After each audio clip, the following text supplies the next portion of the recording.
Chapter 601. Scaring oneself above the grey fog, Klein leaned back into his high-back chair and held creeping hunger. He remained silent for several seconds. Finally, he released the psychiatrist's soul according to the specific steps. A tall figure quickly appeared by the side of the bronze table. It was a woman whose face looked somewhat blurry. Her pain and distorted feelings was apparent. Klein looked at her and asked her as though he was chatting with her, "Do you still remember who you are?" In the mysterious space, he could directly channel her spirit. The psychiatrist's enmity reduced substantially as she smiled bitterly. "Of course I remember. I was a member of a secret organization and was planning to meet a friend in Taskgarter Island, but I ended up encountering pirates on the way. Although I used my powers to resolve the disaster, the pirates who escaped informed Kelangos of the corresponding situation. In order to obtain my powers, he deliberately changed course and intercepted our ship. You can probably imagine what happened after that. Thanks to his meticulousness, I was killed instantly, unlike the other female passengers who encountered things that were worse than death." Klein fell silent for a few seconds before nodding slightly. "Do you know of the ancient book known as Grossel's Travels?" He believed that since Grossel's travels came from the dragons, it was possible that the psychiatrist had heard of its name or the corresponding information. The female psychiatrist thought over it carefully before shaking her head. "I'm sorry, I've never heard that name before." Klein no longer bothered with the topic and switched to asking, "Since you're about to dissipate and gain eternal peace, do you have any last wishes?" The psychiatrist lowered her head and chuckled. "I wish to be revived." "All right, I know that this wish cannot be satisfied. Everything else isn't necessary. I've been dead for years. My family and friends have probably already received news of my death. Informing them again of my death will only dig up the pain of those memories. Let's leave it at that. Thank you. That should be it." Her figure quickly dissipated and vanished, leaving behind a huge golden iris that could expose the thoughts of everyone's hearts. This was the Beyonder characteristic of a psychiatrist. Klein sighed and began pondering over the details of what the psychiatrist had said. She was visiting a friend at Taskgarter Island alone, without any family. Taskgarter Island is located at the easternmost front of the Sanya Sea, and it's south of the Gargas archipelago. That's the easternmost colony of the Lone Kingdom, while the Gargas archipelago belongs to the Fasak Empire. What kind of friend would be there? What kind of friend is worth visiting after taking such a long trip? Although she only said that she's from a secret organization, the chances are that it's the psychology alchemists. Was she out on a mission? Klein respected the deceased and didn't wish to dig out her secrets, so he didn't probe deeper. Without any clues, he quickly stopped thinking about such matters and considered something else. "After hunting down Wormtongue Mither King, regardless of the reason, I have to leave Bayam for the time being. I've really done quite a bit in the City of Generosity during this period of time. Yes, I'll participate in about 3 Beyonder gatherings and confirm whether there are the main ingredients of Mariontist before leaving." Klein rapidly made a decision and conjured a scene of the world praying. Covering it with the grey fog, he threw the scene to the crimson star representing Miss Justice. Audrey was standing on the balcony on the 3rd floor looking at the nearby village. The rooftops were mainly brick red in color as they showed depictions, abstract pictures, or real pictures of dragons. Suddenly, the familiar endless void surfaced in front of her eyes.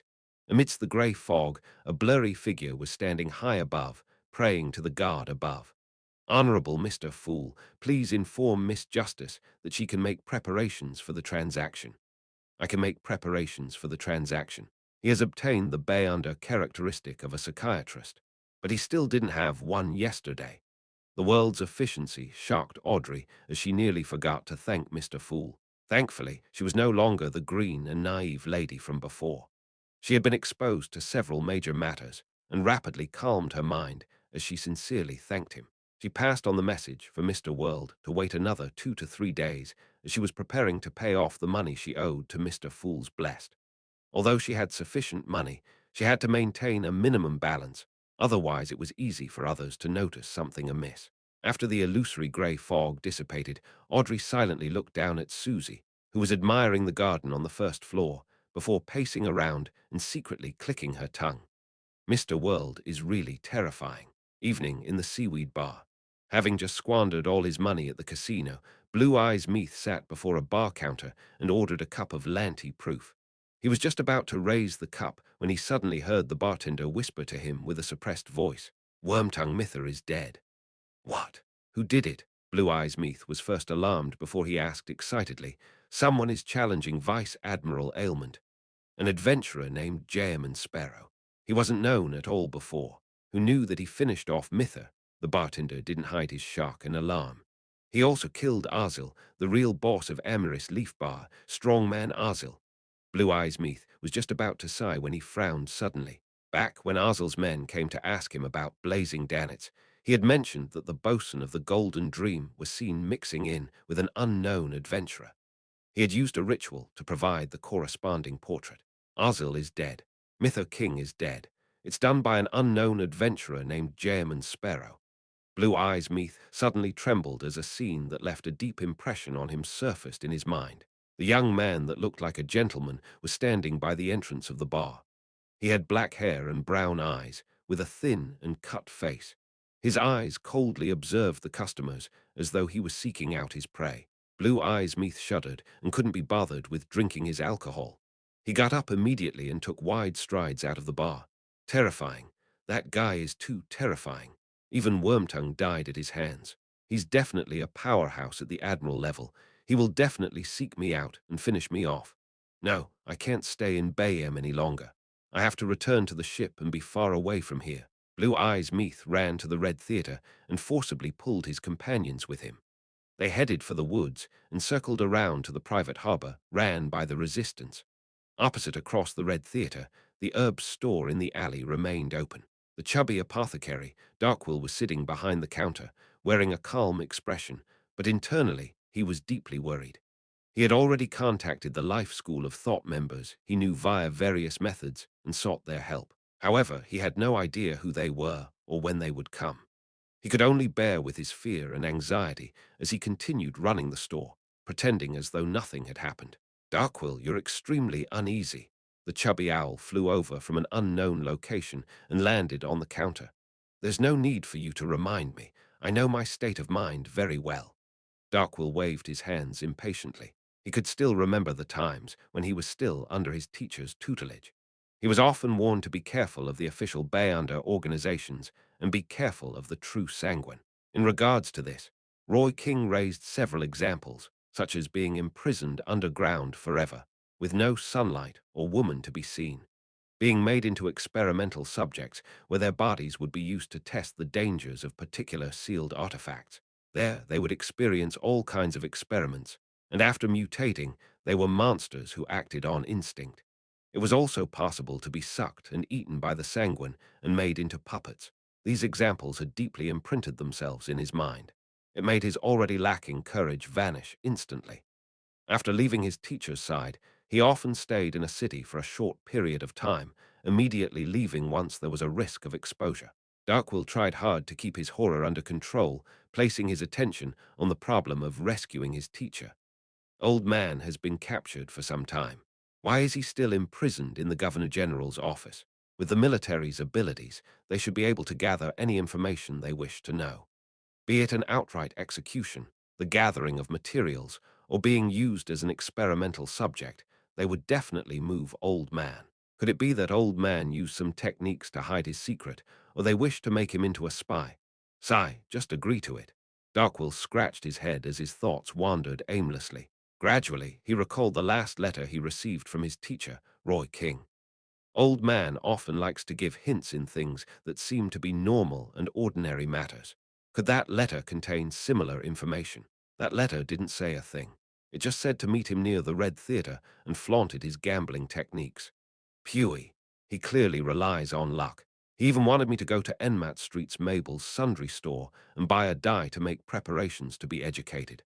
I thought I would buy it only after we met, so I haven't been there all this time. Perhaps there's a secret there. Darkwill was like a drowning man who seemed to clutch at a straw. Many of Bayem's streets were named after lone kingdom cities. Darkwill used a few minutes to muster his courage, brought the owl with him, and closed the door to his shop before walking out of the alley. While waiting for the rental carriage, he bought a copy of the news report from a paperboy as he flipped through the international and domestic news. as well as news about the archipelago. Suddenly, he saw a familiar face. It was the adventurer who had informed him of Roy King's location.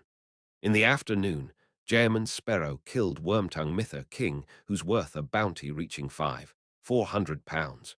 I actually entrusted a mission to such a powerful adventurer. Darkwill clicked his tongue. He soon threw the matter to the back of his mind and got onto the carriage and headed straight for Enmat Street and found Mabel's sundry store. The owner of the shop was a genial old lady who said, after sizing him up, "The die you want costs £1." "This is a robbery," Darkwill roared angrily in his head, but this only made him more certain that there might be clues hidden in the die. After paying, he received a tiny ring box and opened the lid. He saw a milky white six-sided die which had 4 red dots pointing up. Although he was puzzled with how ordinary the die looked and how it was stuffed tightly into the ring box with no remnant space, Darkwill still acted cautiously by not studying it on the spot. He placed it into his pocket and walked to another side of the street. When he came to a secluded spot, he couldn't help but give it a glance, unable to find any problems with it. At this moment, a carriage flew by and gave him a fright. His wrist trembled as he dropped the die on the ground. The die continued rolling and ultimately came to a stop, a single red dot pointing up. Darkwill cursed the carriage driver and widened his stride to pick it up. Just as he took this step, his body suddenly staggered, and he collapsed to the ground loudly despite the lack of any obstacles. All he saw were stars. His mind went blank for a moment as he lay there, the milky white die right in front of his eyes. Chapter 602. Becoming famous, Darkwill sprawled on the ground, momentarily forgetting to stand up. His mind remained blank. Ever since he had matured, he had never encountered a scenario of tripping himself. After consuming the potions, his body had experienced enhancements to a certain degree, making it even more impossible. Now, for some baffling reason, he had fallen down in an inexplicable manner. Did I step on something? Darkwill suddenly snapped to his senses as he struck down with his palm and rolled to his feet. He pretended as though the one who had just fallen wasn't him. He looked left and right without finding anything odd on the ground. Filled with puzzlement, he took a few difficult steps forward to pick up the milky white die. At this moment, a patrolling constable seemed to have sensed the disturbance as he jogged over with baton in hand while holding his other hand down on his revolver. Upon seeing this scene, Darkwill suddenly felt worried, feeling suspicious that he had fallen for a trap. "They caught old man, but haven't come for me all this time. It's because they were secretly observing me and waiting for me to find some clues. Now, I've gotten my hands on this strange die. They've started taking action. The official Beyonders are here to catch me." Darkwill instinctively turned around and ran, but he had suffered a rather heavy fall, causing him to feel pain in his knees. He was momentarily only able to walk, seeing the patrolling constable approach him, and with him not being able to run, a scene of an underground prison instantly surfaced in Darkwill's mind. In an environment with only an everlasting candlelight, locked with Beyonders who would heave intensely like monsters. What happened? The patrolling constable pressed down on his revolver as he kept his distance and asked cautiously. Darkwill suddenly felt an irrepressible fear. As his wrist trembled, the milky white die he had just picked up fell to the ground again as it rolled a few times. This time, 6 red dots pointed up. Faced with the constable's scrutiny, Darkwill replied with a trembling voice, "I just stepped onto a damn banana skin and fell." The moment he said that, he felt his heart skip a beat. This was because there wasn't any banana skins on the ground. Damn it, I was too nervous. I should have said that I tripped myself, Darkwill thought in frustration. He decided to summon the owl perched on the roof opposite him, preparing to make a last stand. The patrolling constable gave him a glance and chuckled. "Make sure to watch where you place your feet when walking. I was imagining that you had been robbed." He released his palm on his revolver, raised his baton, and walked away. In a daze, Darkwill looked at the constable's back that was opening up a gap from him. He wasn't sure how the constable had so easily believed his excuse that was filled with mistakes. He retracted his gaze and looked at the milky white die which was sitting on the ground in silence. He slowly frowned. "I'm not pure Lonese. The constables here don't need to suck up to me. Could it be all thanks to this? Be it my strange fall or my weird way of convincing the constable, it was all because of this. Is this that important sealed artifact which Teacher was taking care of?" Darkwill quickly made certain connections as he carefully proceeded forward. He picked up the die again and stuffed it into the extremely tiny ring box. In the box, the die had no room to roll. Signaling to his owl, Darkwill picked up the news report copy, stopped a rental carriage, and hobbled up. His destination read theater.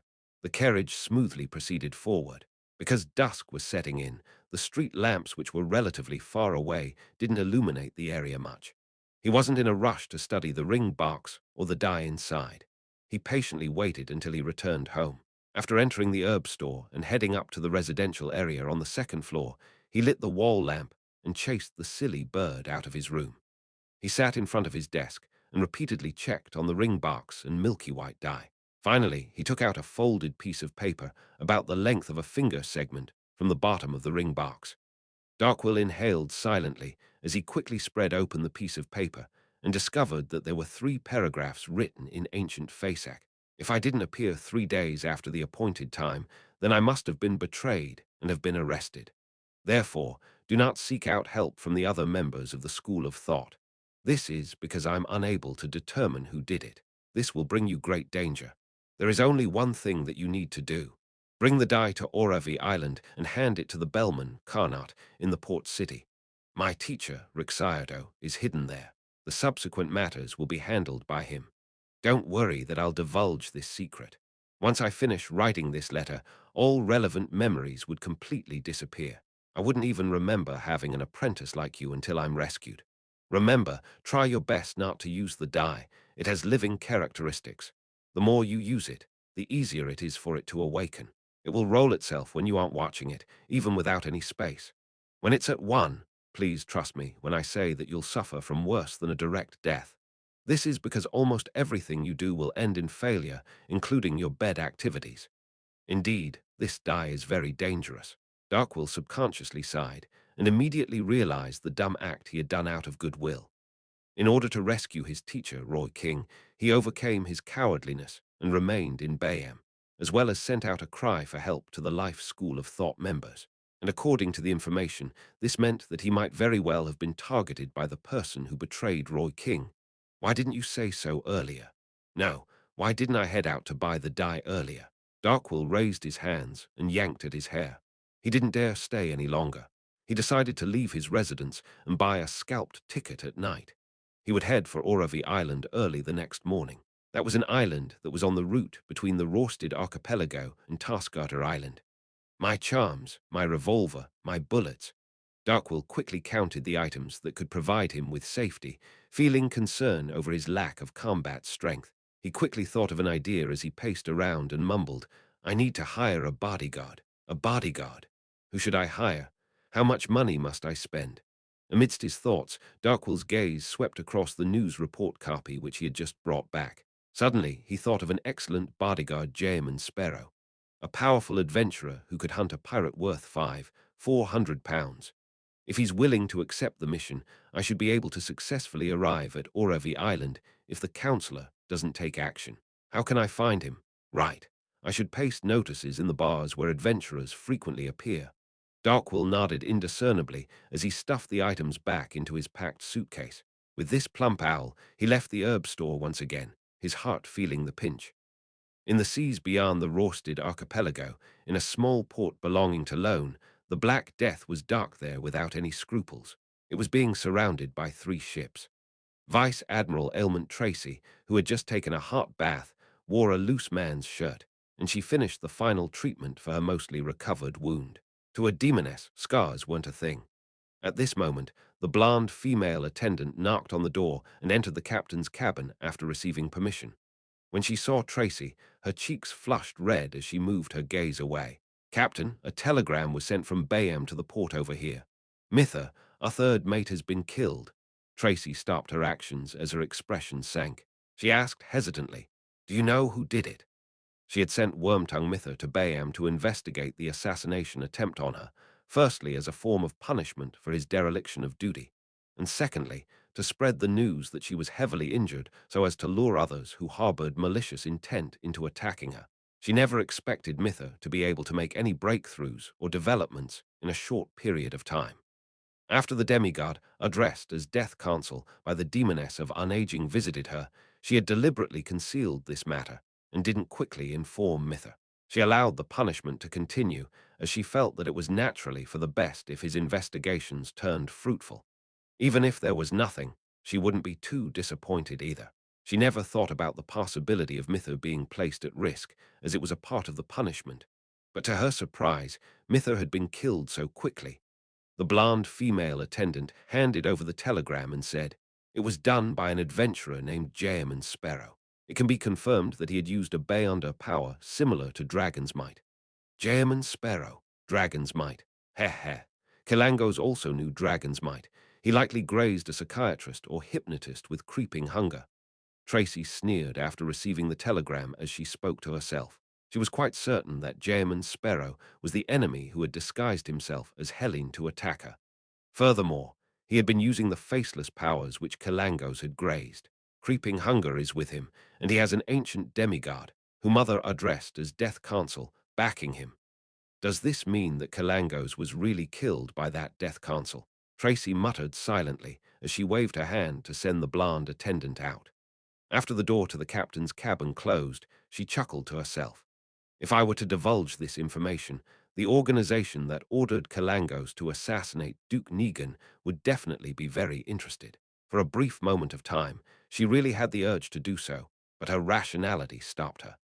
This was because it meant that she would directly offend the Death Counsel, and with a single chance of him being recognized as the murderer, she would immediately be suspected of divulging the information. When the time comes, unless I hide back at Mother's side, I'll be under the shadow of death at any moment. I'm not afraid of other saints. They will have to find me before they can attack me. Besides, there will definitely be some indication of that, and a significant amount of time is needed. I will have sufficient chances to escape danger. But the Death Counsel can travel using the spirit world. As long as he determines my location, he will quickly appear beside me. Tracy bit her lip as she thought in depression. She gave up her previous thoughts and decided to take note of Jaeman Sparrow's whereabouts. She wouldn't spare him once a good opportunity arose. At this moment, Klein was still living in the Tina Inn, waiting for his bounty to be delivered to him. Chapter 603. Conditions 10 p.m. Swordfish Bar. After waiting an entire afternoon and having not received his bounty, Klein deliberately went out. He went to Oz, Kent, and received the news that the process had been kick-started. However, he would only receive the money tomorrow morning. He disguised himself and participated in a private exchange among the adventurers in the Swordfish Bar. But he didn't find the main ingredients of the Mariontist potion or any mystical items. After restoring his appearance, Klein pressed down on his hat and attempted to squeeze through the crowd. He left the bar, which was in its rowdiest and noisiest time of the day. At this point, gazes swept past his face, as most of them were momentarily taken aback before they clearly froze for 2 seconds, as though they had recognized something. Suddenly, they retracted their gaze and retreated far away from Klein like the receding tide. They had already learned of Jaeman Sparrow's appearance and strength in the papers and rumors. More details had gradually spread in areas where adventurers, pirates, and gang members gathered. Many people gained a basic understanding of the present situation and knew that Jaeman Sparrow had taken the crazy action of instantly drawing his revolver once he discovered Wormtongue Mither King. Therefore, everyone knew better and chose to stay away from the dangerous man. The merchant, Ralph, was drinking in front of the bar when he suddenly sensed the disturbance. He instinctively half-turned his body around and looked over. He soon saw a quiet gentleman with a thin face and cut features, and the corresponding portrait, which appeared on news reports, surfaced. In his mind, Jaeman Sparrow, who hunted Wormtongue. Following that, Ralph recalled his conversation with resistance leader, Kalat, in the evening. He confirmed that the crazy adventurer before him wasn't averse to sea guard, and he had even witnessed the private trade between the Resistance and Vice Admiral Iceberg. Perhaps I can develop him into being a believer of sea guard. Even if he has no interest in the archipelago in the future, he might be able to provide certain help in certain matters. Ralph clasped his hands and held them to his mouth as though he was blowing at a sea conch. This was one of the gestures used to pray to sea guard Calvatua. Then he suddenly got up and walked to Jaeman Sparrow with a beer in hand. At this moment, Klein also noticed Ralph's approach. and recognized him. That was a devout believer who was willing to offer up a third of his 20,000 gold pound wealth to see God. That was the former pirate and the present merchant who he had convinced to set up a children's charity foundation.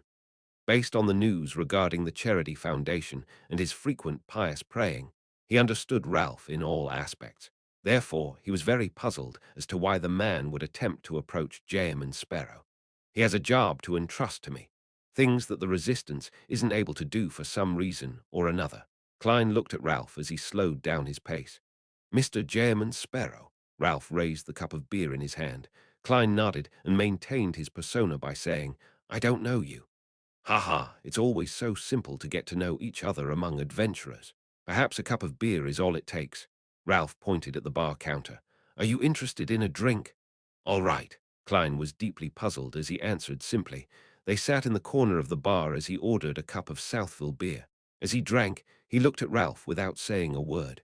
Being stared at silently by a powerhouse at the level of a pirate admiral wasn't a good experience. Ralph drank a mouthful of beer to hide his high-strung nerves and laughed. I've heard about you. Before what you did today, I know that you're a true gentleman that shows no discrimination towards the natives of the colonial lands. Different things to say flashed through Klein's mind as he finally decided on a few sentences that corresponded to his persona. Get to the meat of the issue. Ralph nearly choked as he cleared his throat. Do I have the honor to introduce you to our God, the savior of the archipelago, the blessed of the sea, Calvatua? As you know, the sea is so vast. The storms are that terrifying. It's impossible to guarantee that one can defeat the various difficulties at sea and live on, even for the four kings. We need a God that can respond to you and hold authority over the sea and storm. Introducing me to myself, and then getting me to believe in myself. Klein resisted the urge to twitch the corners of his face as he turned to say, I'm more interested in whether you have any mystical items, the kind that has powerful offensive strength. Ralph revealed an honest smile. We don't have any. However, as long as you piously believe in Sea God, there might be a day when you would be bestowed with one. I don't have one. Don't make promises for me. Klein instantly found it amusing and laughable. He felt that he couldn't carry on the conversation. Hence, he downed his half-filled cup of Southville beer and said, I'll consider it. He was about to leave when the bartender suddenly came over and squeezed a smile. Mr. Jam Sparrow, someone entrusted you with a mission. What is it? Klein glanced at Ralph. Knowing his place, the latter left his seat with his beer. He was already very pleased with today's outcome. This was because he never had the intention of developing the crazy adventurer into a believer of Sea God in one try. His goal was only to let him know of the possibility and to think about the pros and cons of doing so. After the silence in the corner of the bar resumed, the bar counter immediately said with a smile, He says he's an apothecary, you know. He has a mission to entrust to you. If you're interested, you can wait here for him. We will contact him with the previously established method.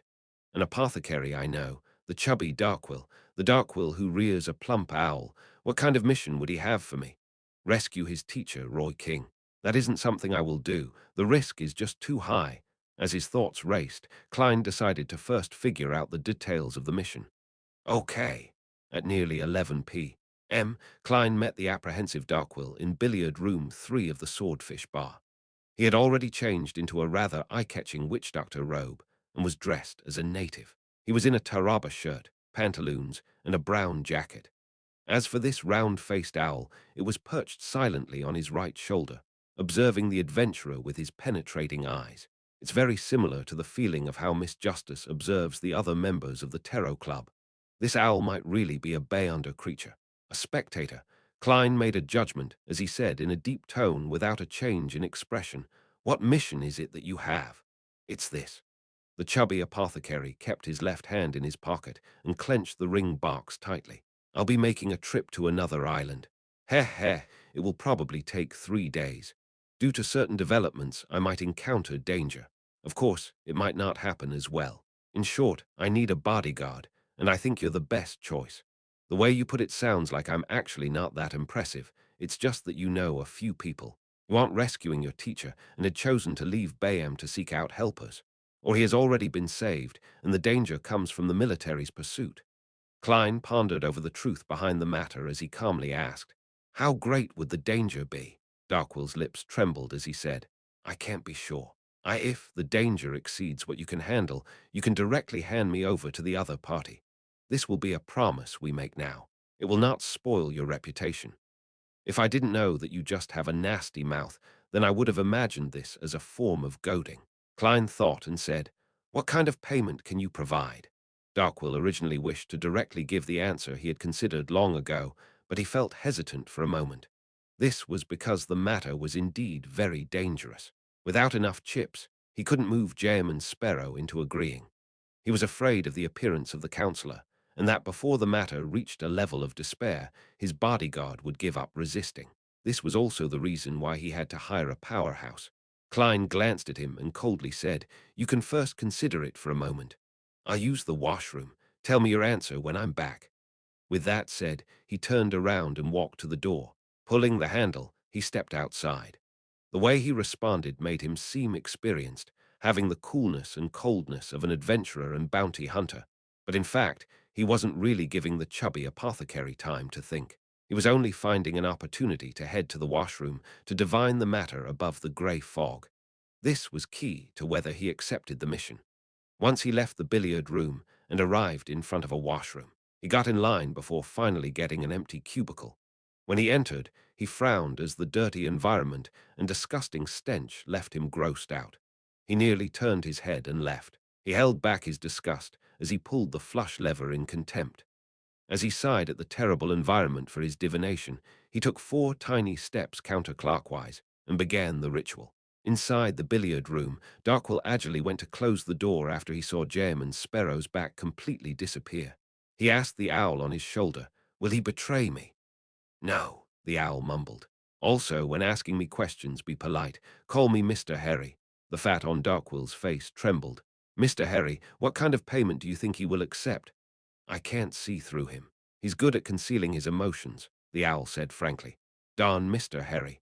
No, darn silly bird. Darkwill cursed inwardly as he paced around and considered the chips he could offer. After a while, Klein returned to billiard room 3 and asked, Have you thought it through? He had already divined above the grey fog that the mission's danger was acceptable, and he happened to plan on leaving Bayam for the time being. £800 for 3 days, as well as our friendship. I'm referring to the friendship of my teacher and his friends, Darkwill said without confidence. Klein remained silent for a few seconds and said, £10 for 3 days. In addition, your organization needs to help me obtain a mystical item with powerful offensive abilities. I will pay in cash based on a reasonable price. £10. How could I have that much? Darkwill hesitated for a moment before saying, I'll pay an advance of £300. The rest will be paid by the person I'm looking for when we arrive at my destination. He planned on getting his teacher's teacher to pay the rest. Klein nodded slightly and said, Deal. Darkwill immediately heaved a sigh of relief before puffing his face and said with a smile, Can I believe that the protection is in immediate effect? Chapter 604. A different enemy. Upon hearing the chubby apothecary's question, Klein smiled inwardly as he wore a stoic expression. From the moment you make the first payment. Darkwill didn't hesitate to take out a huge wad of cash as he counted it while his heart pained for the money. Here's £300. You can carry out your promise. Klein received the notes and nodded. That wouldn't be an issue. Darkwill immediately felt relieved, as though he was a drowning person who had finally caught onto a float. Half an hour later, in the Tina Inn, Darkwill watched in a daze as the powerful adventurer, Jem and Sparrow, said to the reception counter, Switch us to a luxurious suite. With that said, Klein took 2 steps backward, as though giving his spot to the chubby apothecary. Darkwill gulped his saliva and asked hesitantly, I'm paying. During the mission, all expenses are borne by the employer. This is the rule adventurers follow, Klein said without a change in expression. I'd be a dumps if I believed you. Am I to help you pay if you call for a few Red Theatre prostitutes? Darkwill thought as he squeezed out a smile. We can use an ordinary room. This will make the protection job easier. Then you stay by yourself. Klein acted as Jem and Sparrow without any effort. Darkwill laughed and walked to the counter and said without expression, A luxurious suite. When Darkwill finally checked in and entered the smaller bedroom, he opened the window and left an opening for the owl, Mr. Harry. He took out the ring box in his pocket and checked the situation of the strange die. After confirming that the die was the same as before, with 4 points facing up, Darkwill gradually heaved a sigh of relief. Backland, inside an ordinary house. Insi Zangwill woke up from his slumber, and the first thing he did was check on his body. This was something he had to repeat every day. This was because he had no idea what kind of story 0-8 would compose after he slept, bringing about unknown accidents. After confirming that he wasn't injured, Insi Zangwill wore a pair of bright leather boots and stood up. Without any surprises, he saw 0-8 silently sitting on his desk, as though it was an ordinary quill. However, it had been locked in a metal box that was covered with symbols and magic labels. Insi Zangwill walked over with a heavy heart and grabbed 0-8. He flipped open the notebook beside him and discovered that there was another page of text. Insi Zangwill couldn't recall what he had done last night, but he acutely sensed some problems. He looked into the mirror and found his reflection somewhat unfamiliar, as though his body had given birth to another Insi Zangwill. He looked down and saw there were obvious abnormalities under his fingernails, but he couldn't recall what he had done the previous night, no matter how hard he tried. After seeing this description, Insi Zangwill instinctively looked at the full-body mirror in the room. He saw that he was still blind in one eye. His classic chiseled face didn't have a single wrinkle, but there was a smile lingering at the edges of his mouth. It formed a stark contrast with his heavy gaze. At this moment, Insi Zangwill felt that his face was a little livid. He had eye bags, and it was matched with the smile he couldn't understand. He appeared sinister, vicious, and strange. He lifted his hands, lowered his head, and saw black stain blocks under his fingernails. It was as though he had spent half the night digging up roots in the garden. Although he had switched from the death pathway to the evernight pathway, and he had become a night watcher, Insi Zangwill didn't lose the Bayonder powers he had from before. He was still a powerful spirit guide in the domain of dead spirits. Therefore, he immediately planned to communicate with the spirits inside and outside the house to figure out what had happened last night. At this point, he saw the final passage on the notebook through the corner of his eye. Insi Zangwill attempted to channel spirits, but sadly he realized that it was to no avail. It was as though a person of a similar profession had wiped out all clues. He was very worried, unaware of what he had embroiled himself with the previous night. Insi Zangwill's expression turned heavy as he attempted to channel spirits. Within his expectations, he didn't receive any outcome which could be called a pleasant surprise. Wednesday morning, outside Amaris Leaf Bar that had its shadow boss replaced, Klein circled around to a secluded alley and saw Oz Kent carrying a tiny suitcase. "Your bounty." Oz Kent threw the small suitcase over. This actually wasn't the bounty money in the true sense of the word. It was money the military had put forth former involved the Governor General's office and the kingdom's finance ministry. The procedure was complicated and needed at least 3 days to complete. Klein caught the suitcase and opened it on the spot. He saw stacks of neatly arranged cash, with most of them in £1 or £5 denominations. A total of 400 pounds. "We didn't take a cut," Oz Kent said as he forced a smile. If it were any other adventurer, he would have given £40 at most. The rest was the income for the personnel involved in the entire procedure. But faced with the crazy man, whose strength was close to a pirate admiral, all he could do was volunteer work, thanks to his fear of being executed on the spot by him. The military is unlikely to fool me with fake notes. Klein grabbed a stack of cash and waved it. 400 pounds. Hiding outside the alley, Darkwill heard Oz Kent's words and secretly shot a glance at the suitcase. The stacks of pound notes seemed to blind him. This was the first time he was seeing so much money placed together. An adventurer really is a profitable profession. Successfully hunting a pirate earns thousands of pounds. Protecting me nets him £10 and one request. Occasionally, he can find sunken ships and treasure. Why did I become an apothecary instead of an adventurer? If I had known, I would have chosen that lucky Bayonder pathway, Darkwill thought with atypical admiration. However, he quickly recalled his reality. Most adventurers didn't live such rich lives. Even if they could make a killing, a third of their income was given to apothecaries, either to treat their injuries and remove any latent injuries, or to buy medicine to add to the fun and deal with unmentionable diseases. It's still safer being an apothecary, Darkwill sighed inwardly. At this moment, Klein, who had only did a rough count of the money, closed the suitcase and said to Ars Kent, "I'll be leaving Bayham for some time. If I have any intel, how should I inform you?" "You're leaving Bayham?" Ars Kent asked, finding it odd. Klein nodded slightly and said, "I received a bodyguard mission." Ars Kent was first enlightened before he felt a baffling sense of ease. If this madman were to stay in Bayham for long periods of time, there will ultimately be a day where he causes problems. It's better to drift out at sea and fight those pirates.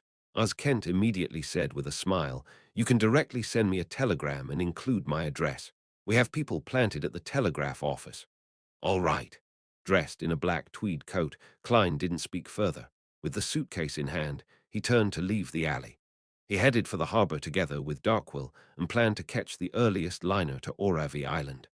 The owl flew in between the trees and appeared furtive. Elethy had already bought scalped tickets the night before. Half an hour before they boarded the ship, Darkwill reeled with anxiety. He was afraid the person who had betrayed his teacher would suddenly rush over and attack him. This feeling continued until he entered the first-class cabin that belonged to him. As long as the liner went out into the sea, Beyonders without flight capabilities or their own ships would find it difficult to intercept him. "Quickly start the ship. Quickly start the ship." Darkwill looked out the window as he muttered to himself. At this moment, the owl had followed and perched on his left shoulder. Klein sat on a chair in the room, prepared for any possible attacks. At this moment, the sky suddenly turned dark as the wind howled with increasing strength. The air's humidity also clearly climbed. "A storm!" Darkwill widened his mouth as he blurted out. This meant that the ship might not set sail at the scheduled time.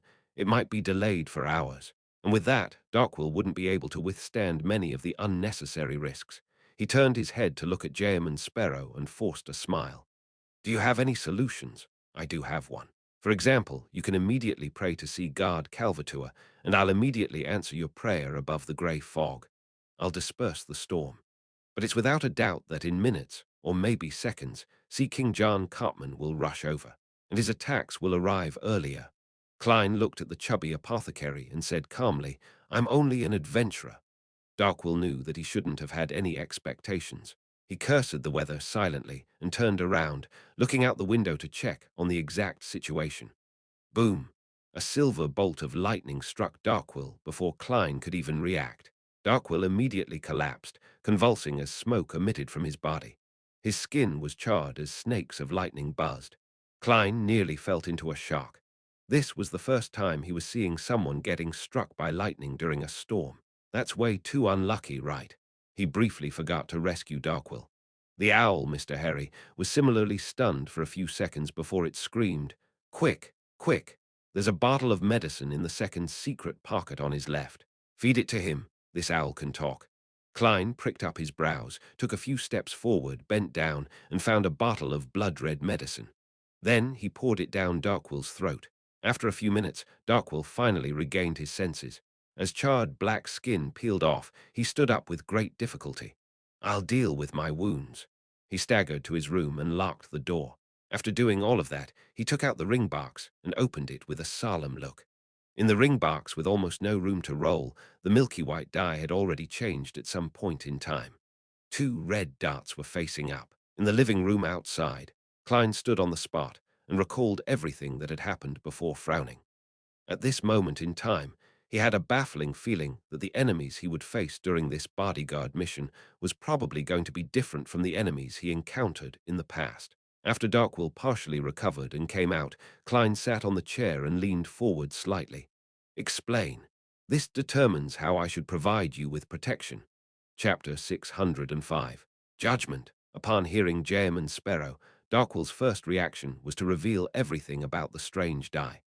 He wanted this adventurer, that he had spent huge sums of money on, to grasp the problem at its root so as to effectively ensure his personal safety. But on second thought, he recalled his teacher's exhortations. Believing that the die might very well be a rather important sealed artifact of the life school of thought, he was afraid that the truth would entice him to cause even more negative developments. There are plenty of rumors about adventurers who killed their employers during missions in order to earn greater benefits for themselves. I don't know Jayman Sparrow, and I have no idea what kind of character he has. I need to be cautious. Besides, the die had automatically rolled a 2. The situation isn't at its worst and most despair-inducing. I can still wait for a chance. Darkwill hesitated for a few seconds and finally decided to talk about superficial matters while avoiding the key points.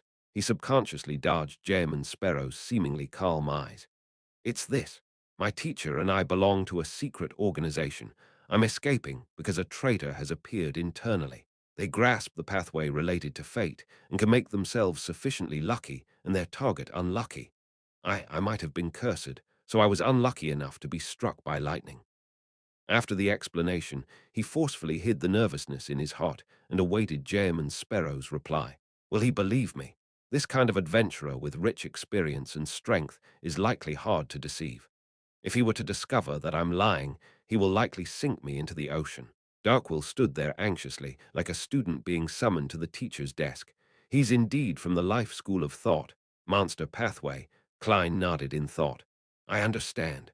Try to do as little as possible. I will consider how I'll deal with your bad luck.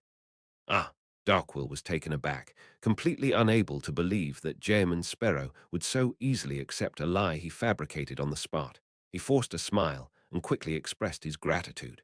Then he returned to his room, leaning his back against the door as he took out the ring box.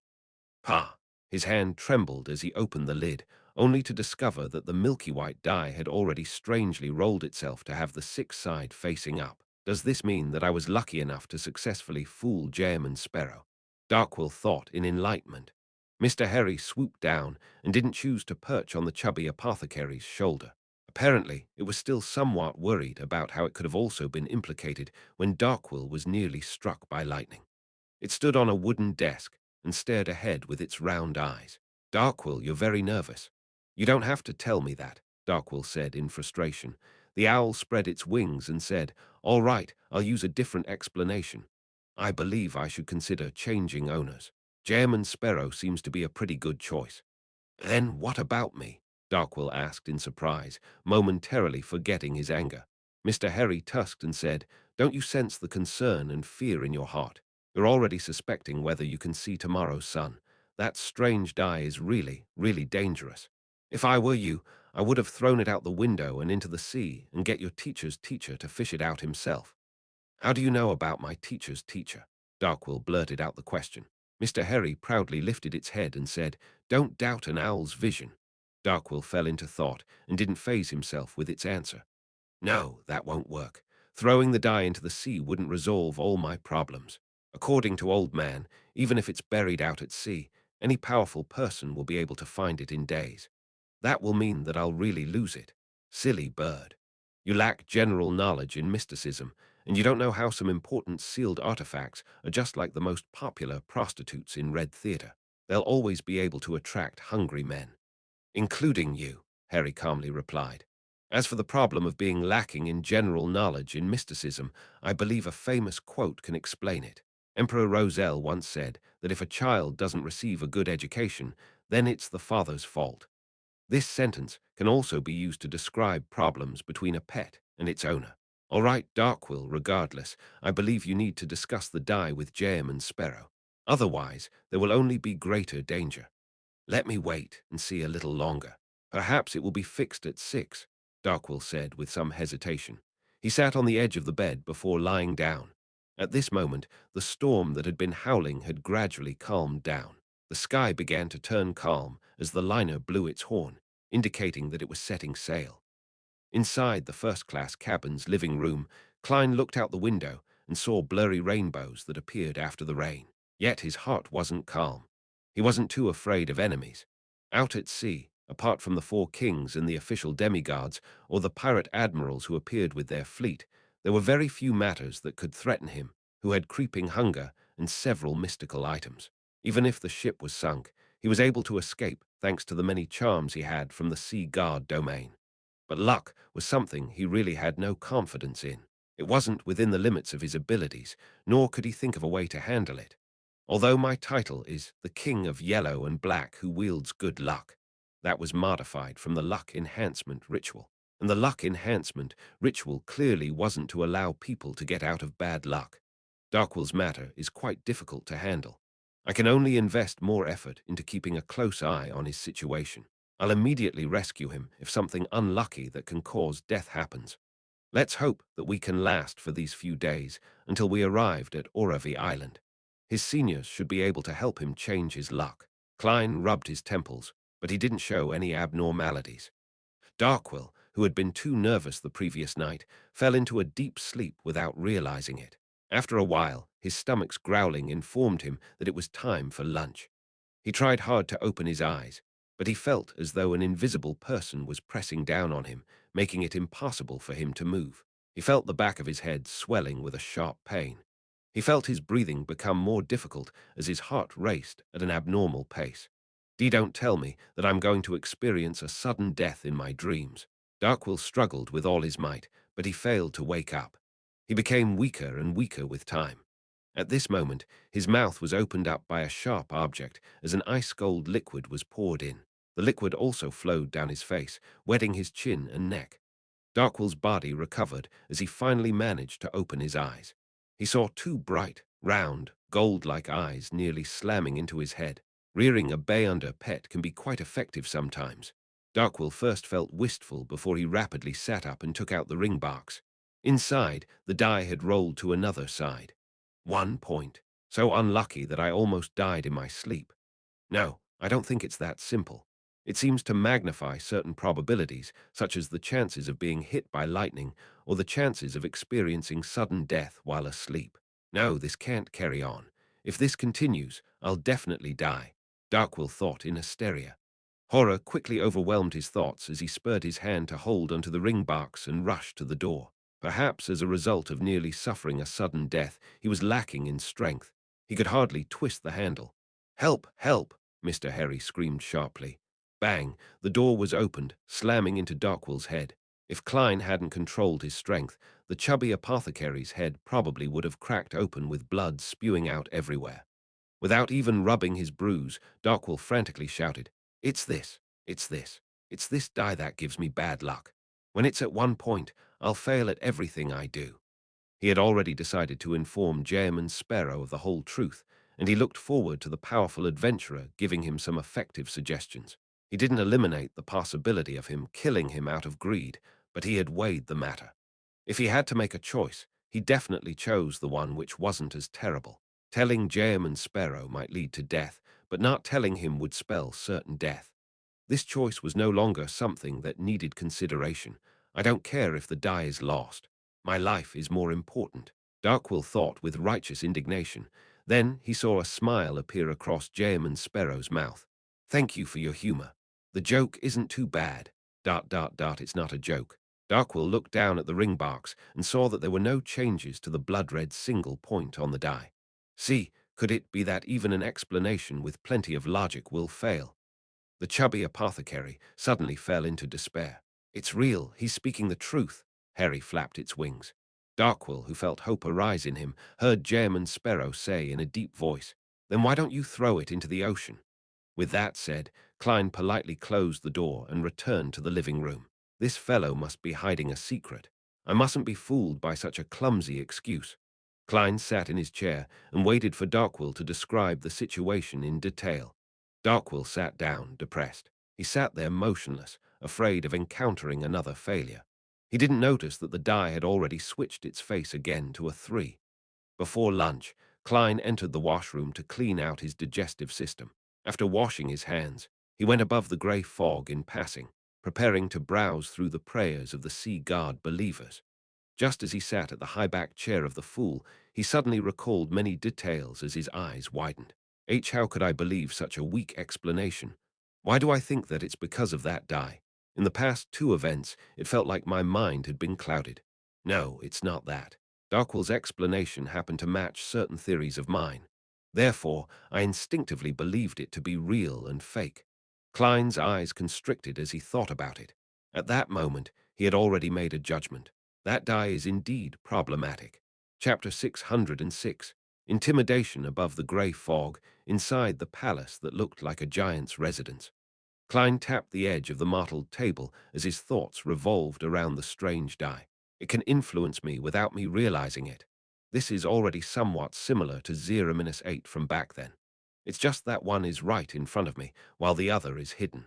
It's definitely a sealed artifact, and it's the kind that exists at the very pinnacle.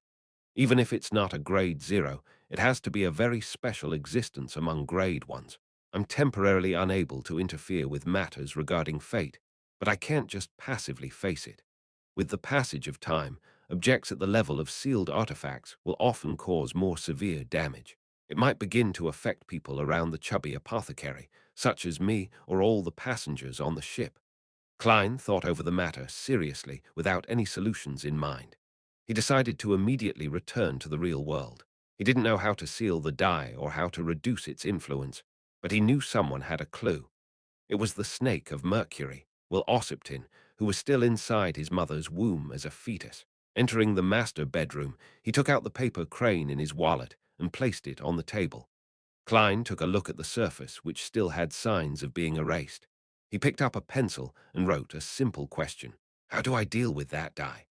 He folded the paper crane back to its original form, stuffed it in his wallet, and went to the door of the servant's room before knocking on it twice. This wasn't in violation of J.M. and Sparrow's persona, because he was a gentlemanly madman. Of course, Klein was mainly afraid of bashing Darkwill to death by rashly opening the door. This was something that he had learned from the movie franchise, Final Destination. In addition, Klein was also worried about witnessing something disgusting or unpleasant, with the preferences Darkwill has exhibited, when he realizes that he's in extreme danger and unable to extricate himself from it, with waiting for death being the only option available to him. There's a non-zero chance of him pleasuring himself to climax one last time. Klein lampooned as he heard the chubby apothecary's weak reply, "What's the matter? It's good that you aren't dead yet." Klein carefully opened the door and leaned his body a little forward, looking at Darkwill and the opened ring box which was sitting in front of him. He calmly asked, "What's the score? Can't you check it from the papers yourself? Sports section." Darkwill remained listless. "I'm asking about the die," Klein simply added. "It's still at 3 points." Darkwill first answered instinctively before turning his head and jumping up. "You believe me?" Klein didn't reply so as to prevent him from recalling how J.M. and Sparrow had been fooled by the die. He turned around and said in an unperturbed tone, "Bring the die outside." "All right, all right." Darkwill and Harry cried out in joy almost at the same time. They either raised their arms or wings. After the chubby apothecary carefully carried the ring box out, Klein pointed at the coffee table and said, "Put it on there." As he said, he sat on the sofa beside it. He placed his arms on his thigh and leaned forward to observe the strange die. On the surface, the die didn't seem strange in any way when it came to mysticism. The only difference from an ordinary die was that it was dyed in red, even for 3 points. Klein didn't touch it out of caution. He slightly straightened his body and looked at Darkwill, who was seated across him on a chair, as well as the fat owl Harry, who was perched on the chair's back. Described the exact situation. Darkwill didn't hide the matter any further as he said, with a smile which looked worse than crying, "This is an important sealed artifact in our organization. My mission is to send it to a particular person in Oravi Island. But, as you can see, it's extremely dangerous. It will roll itself even when there's no space for it to do so. When it rolls a 6, the wielder will be sufficiently lucky. Everything can be done with relatively easy success, just like how my clumsy lie was able to fool you. Don't mention this matter. You will one day be taught a serious lesson because of that mouth of yours." Klein listened with a stoic expression. Darkwill continued, "1 point means that the wielder will be extremely unlucky. Nothing will succeed. You wouldn't believe me even if I were to tell you the whole truth.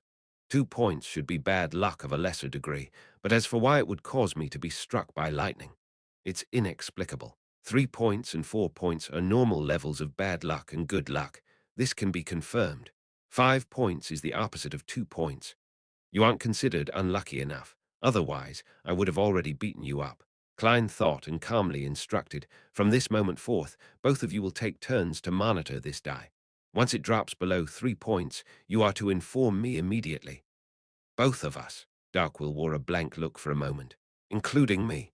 The owl perched on the edge of the chair's back raised its right wing. Klein leaned back into the sofa and crossed his right leg as he said calmly, "This will help in maintaining focus and energy." With that said, he gestured at the owl with his chin. "You're up first." My name is Harry, the owl grumbled. Harry. Klein resisted the urge to laugh as he said to Darkwill, pull the bell and get an attendant here. From this moment forth, we will choose to have room service for our meals. Before reaching Oravi Island, you have to be in the living room at all times. You are not to go anywhere. Even if you wish to use the washroom, it will be when it's at 3 or 4. If you really can't hold it in, I'll give you a bucket. Upon hearing Jam and Sparrow give instructions with regularity and thoroughness, Darkwill calmed down a little at a time. He was no longer as horrified as before. The matter he was most worried about prior to this was that, firstly, Jam and Sparrow would be enticed by greed and choose to kill him for the die. Secondly, this somewhat crazy and cold adventurer might be frightened by the die, and that he would choose to terminate the mission and stop providing protection. And now Jam and Sparrow didn't show any fear, and he even seemed very confident. Darkwill secretly sighed in relief and thought his performance was really professional. He isn't afraid at all. He can even escape the influence of the die and accept my explanation. He lives up to his name of being the powerful adventurer who easily hunted Wormtongue. He's definitely a powerhouse at the pirate admiral level. Darkwill stood up and walked to the door to pull the service bell. Just as he returned to the sofa, he heard Harry's sharp screech. It has changed. It has changed. 2 points. Suddenly, Klein exerted strength in his legs as he rose up from the sofa without warning and rushed to Darkwill's side. Bang! As a gunshot rang from outside, Klein pulled Darkwill's arm, swung his arm backward, and shook his wrist, throwing the chubby apothecary to the side. At this point, in the wall opposite to where Darkwill was standing, there was a bullet hole. Did a sailor's gun misfire? Or did the bullet ricochet when aiming at some seabird or something? Regardless of the situation, the chances of that happening are very low. Yet, Klein turned his head to the chubby apothecary. Are you injured? Darkwill shook his head with a lingering sense of fear. I'm fine. In the time that followed, Klein resolved more than 10 accidents, one after another.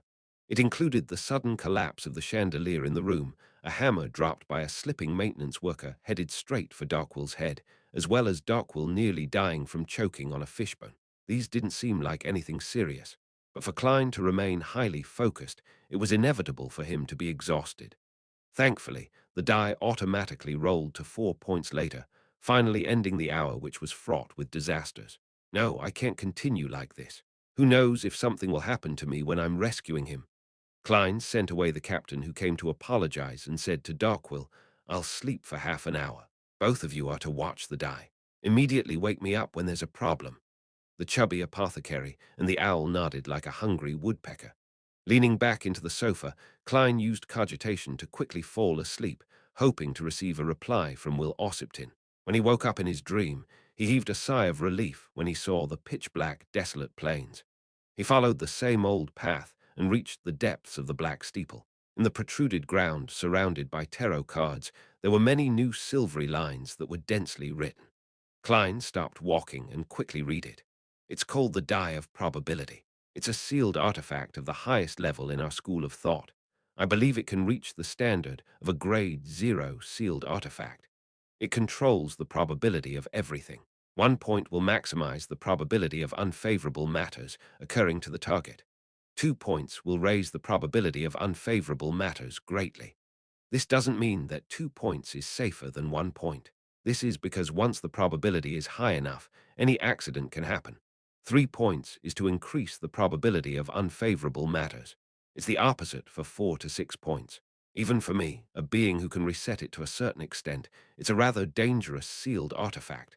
A demigod can be killed using it, but of course, it can also kill yourself. I know, your contest with the die of probability is likely the equivalent to the battle between the guard of save and load and the RNG guards. Klein lampooned inwardly as he continued reading. The die of probability has living characteristics. It always makes the wielder swing back and forth between having good and bad luck. If one isn't careful, it's possible to die from an accident. When it awakens to a certain degree, it will control the people and objects around the wielder, controlling the probability of their actions.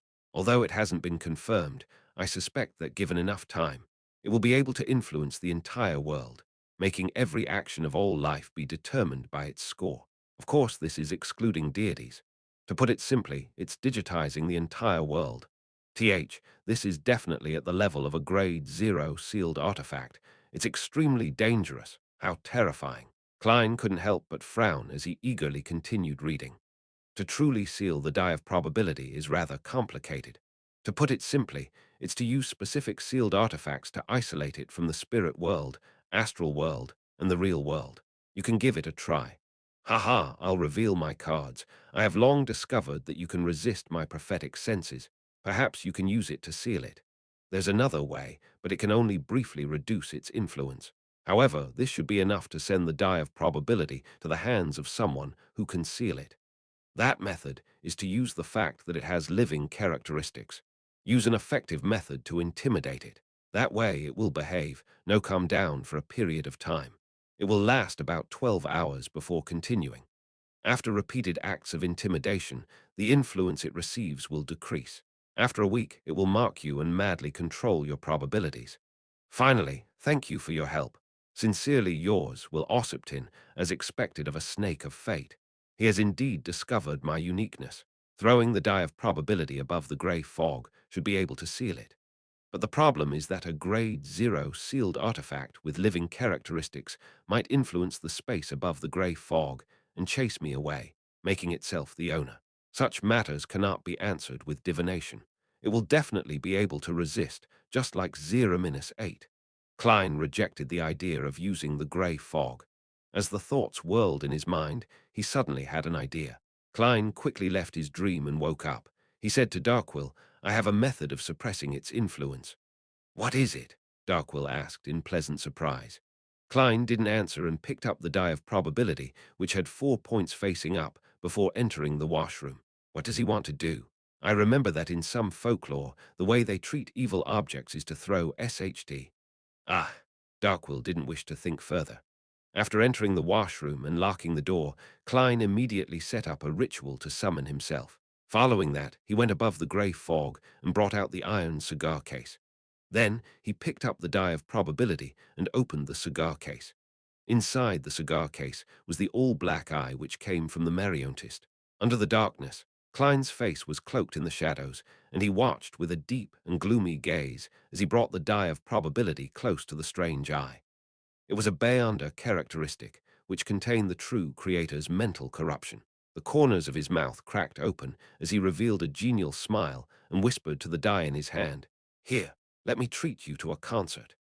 It's a reference to how gamers will try attempt to save and load the game to Beta Games RNG for a better item. Random Number Generator. Chapter 607. Discovering an abnormality, the window of the washroom was very high, preventing sufficient sunlight from shining in. It could only barely dispel the darkness, making everything seem gloomy. Klein moved the die of probability in his right hand to the all-black eye, and suddenly it shook. Then he threw the item into the other side of the wash basin. The milky white die rolled a few times before finally stopping with 4 red dots pointing up. Klein held back his unobvious smile and took a step to the side and picked up the die of probability again. He lowered his head and said in a gentlemanly manner, You don't wish to listen to it. Let's do this. Give me an answer. 6 represents cooperation, while everything else represents a rejection. With that said, he threw the die of probability up and reached out to catch it. The milky white die fell straight down and rapidly rolled, showing 6 red dots. Very good, Klein praised with a chuckle. After throwing the all-black eye back above the grey fog, he turned to open the door to the washroom and slowly walked to the living room. Under Darkwill's and Harry's gaze, which was filled with anticipation, worry, curiosity, and puzzlement, he suddenly stopped and threw the die of probability out. No. No, Darkwill and the owl cried out at the same time, afraid that a score of 3 points and below would happen. The latter subconsciously flew up to distance itself from the fatty who might be struck by lightning. With a crisp tinkle, the milky white die rolled on the coffee table several times before fixing itself at 2 points. Just as the color in Darkwill's face drained, the die languidly rolled and fixed itself on 4. For the next 12 hours, it will be relatively quiet. Klein calmly sat down and began enjoying his breakfast, which had long turned cold. He really had a solution. Darkwill lowered his body and stared at the strange die on the coffee table. After nearly a minute, he couldn't help but extend his hand and throw the die, managing to roll a 6. Just as his palm left, the die moved by itself to 4. How magical! What method did Jayman Sparrow actually use? Did he really SHT and soak the die inside? Ah, Darkwill decided to accept the outcome and stopped thinking of the reason. Otherwise, he suspected that he would end up vomiting. Looking up at Jayman Sparrow, who was calmly spreading butter on his bread, Darkwill suddenly felt that with just a promise and £0 to hire a bodyguard at this level was extremely worth it. He can definitely be ranked at the same level as any pirate admiral. If a tycoon were to encounter a situation like mine, they wouldn't hesitate to hire him with half their wealth. Thankfully, I only paid £300. The rest will be borne by teacher and the others. Darkwill felt relieved when he realized that he didn't need to worry about the dice random rolling for the next 12 hours. He couldn't help but stand up and stretch his back. He walked to the window and opened the tightly shut window to see the sparse clouds scattered across the clear skies. The endless azure blue sky stirred as it reflected the bright sunlight like it had countless golden fragments scattered in it. This energized Darkwill as he felt a burden be lifted from his chest. Unlike Backland, which would only become warm at the end of February, the Rorsted archipelago was no longer plagued by the cold. Life had returned to this area, facing the sea and the blooming of flowers in warm spring. Klein, who had finished his bread, walked to a spot behind Darkwill and felt like he was an animal who had awoken from hibernation. He didn't recite the poem that flashed past his mind, as firstly, it didn't suit Jayman Sparrow's persona, and secondly, it would probably make Darkwill reflect over Emperor Roselle's poetic talent. Until the evening, the die still didn't roll, but the weather had changed. Strong winds howled as dark clouds gathered. A storm was brewing. This was the most common danger at sea. Even if one took a safe sea route, which had been traversed by others, one would occasionally encounter similar situations. It just wasn't as terrifying. Klein looked at the tall waves and the dark sky, and he felt as though the ship was cruising through a mountain valley. By the sides were tall dark blue cliffs that could topple down at any moment. The intense pressure made a mid-sequence bay-under like him feel repressed.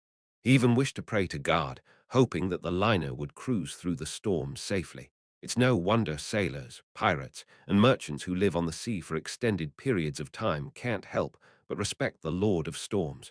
They would more or less believe in him. Klein sighed in silence. Although he didn't believe the storm that wasn't that powerful could bury a liner which was powered by both sails and steam engines, he still attached caution to the matter by praying to his alternate identity, sea god Calvatur.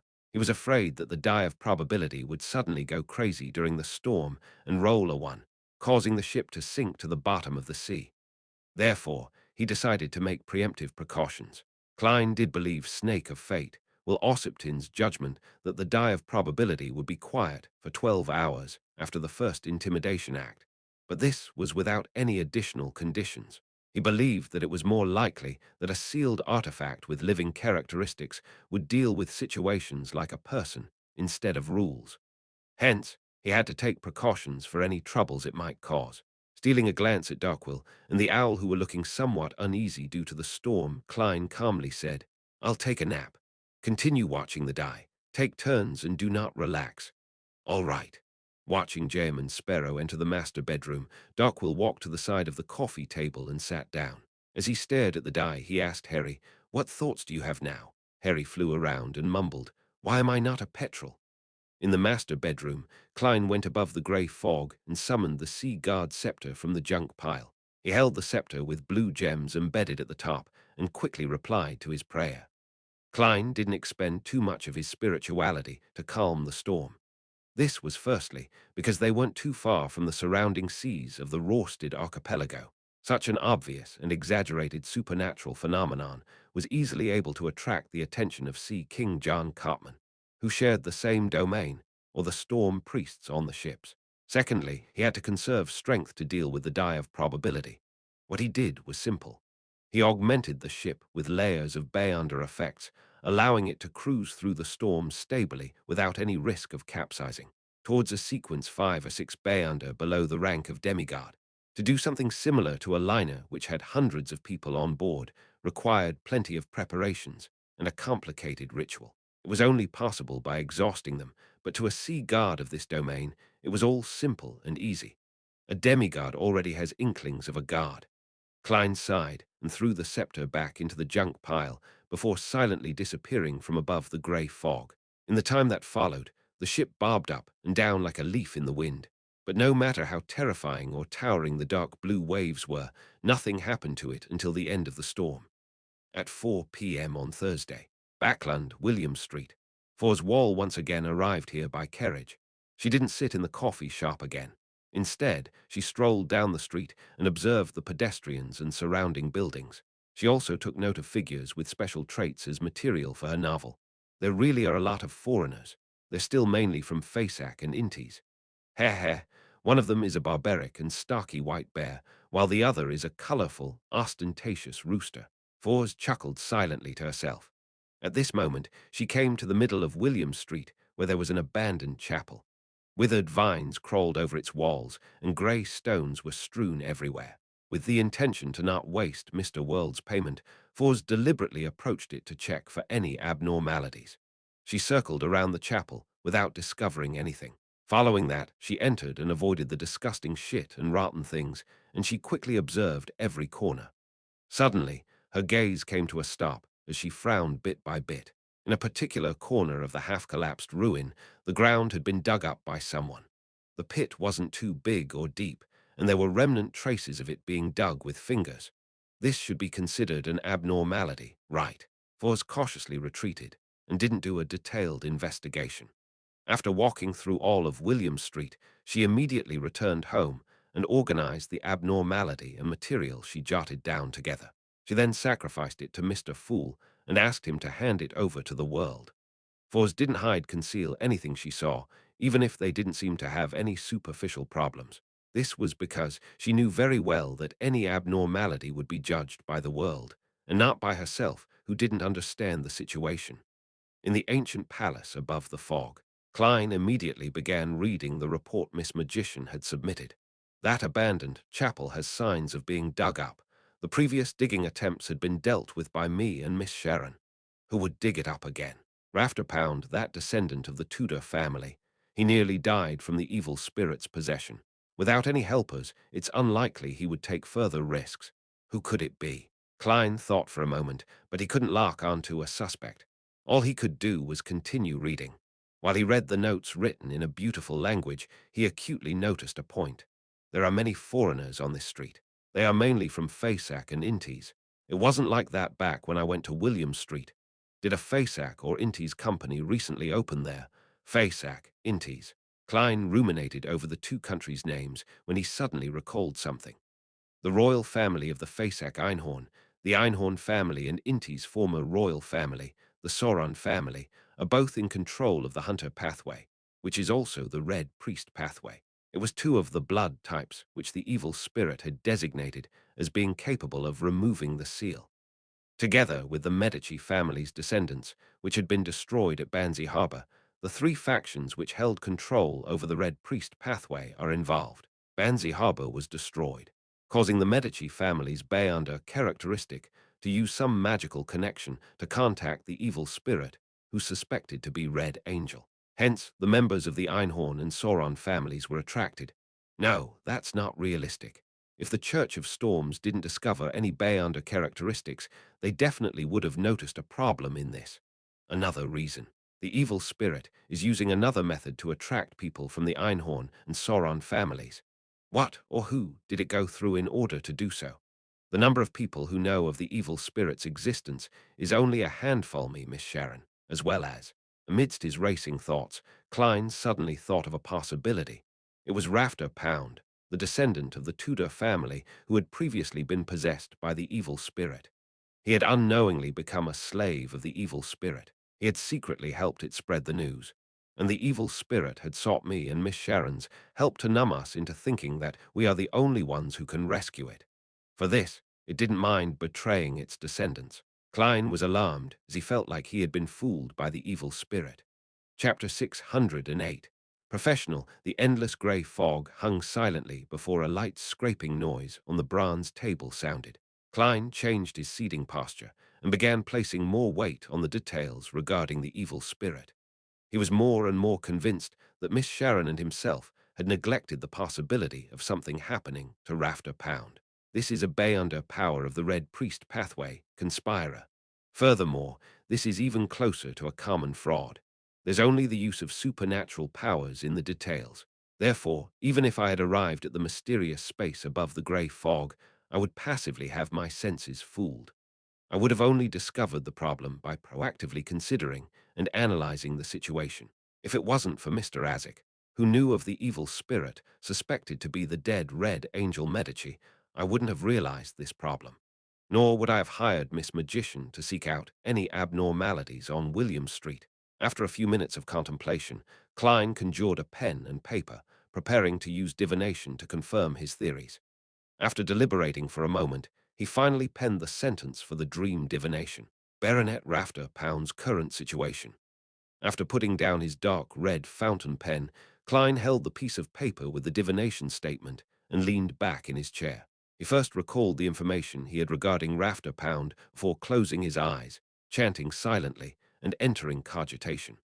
Klein's thoughts rapidly calmed down as he quickly entered a dream state. In a grey world, disconnected scenes flashed past before finally fixating on Unit 29 on Civilouse Street. Inside the warm activity room, Rafter Pound was dressed in cotton pajamas, holding a wine cup with red liquid.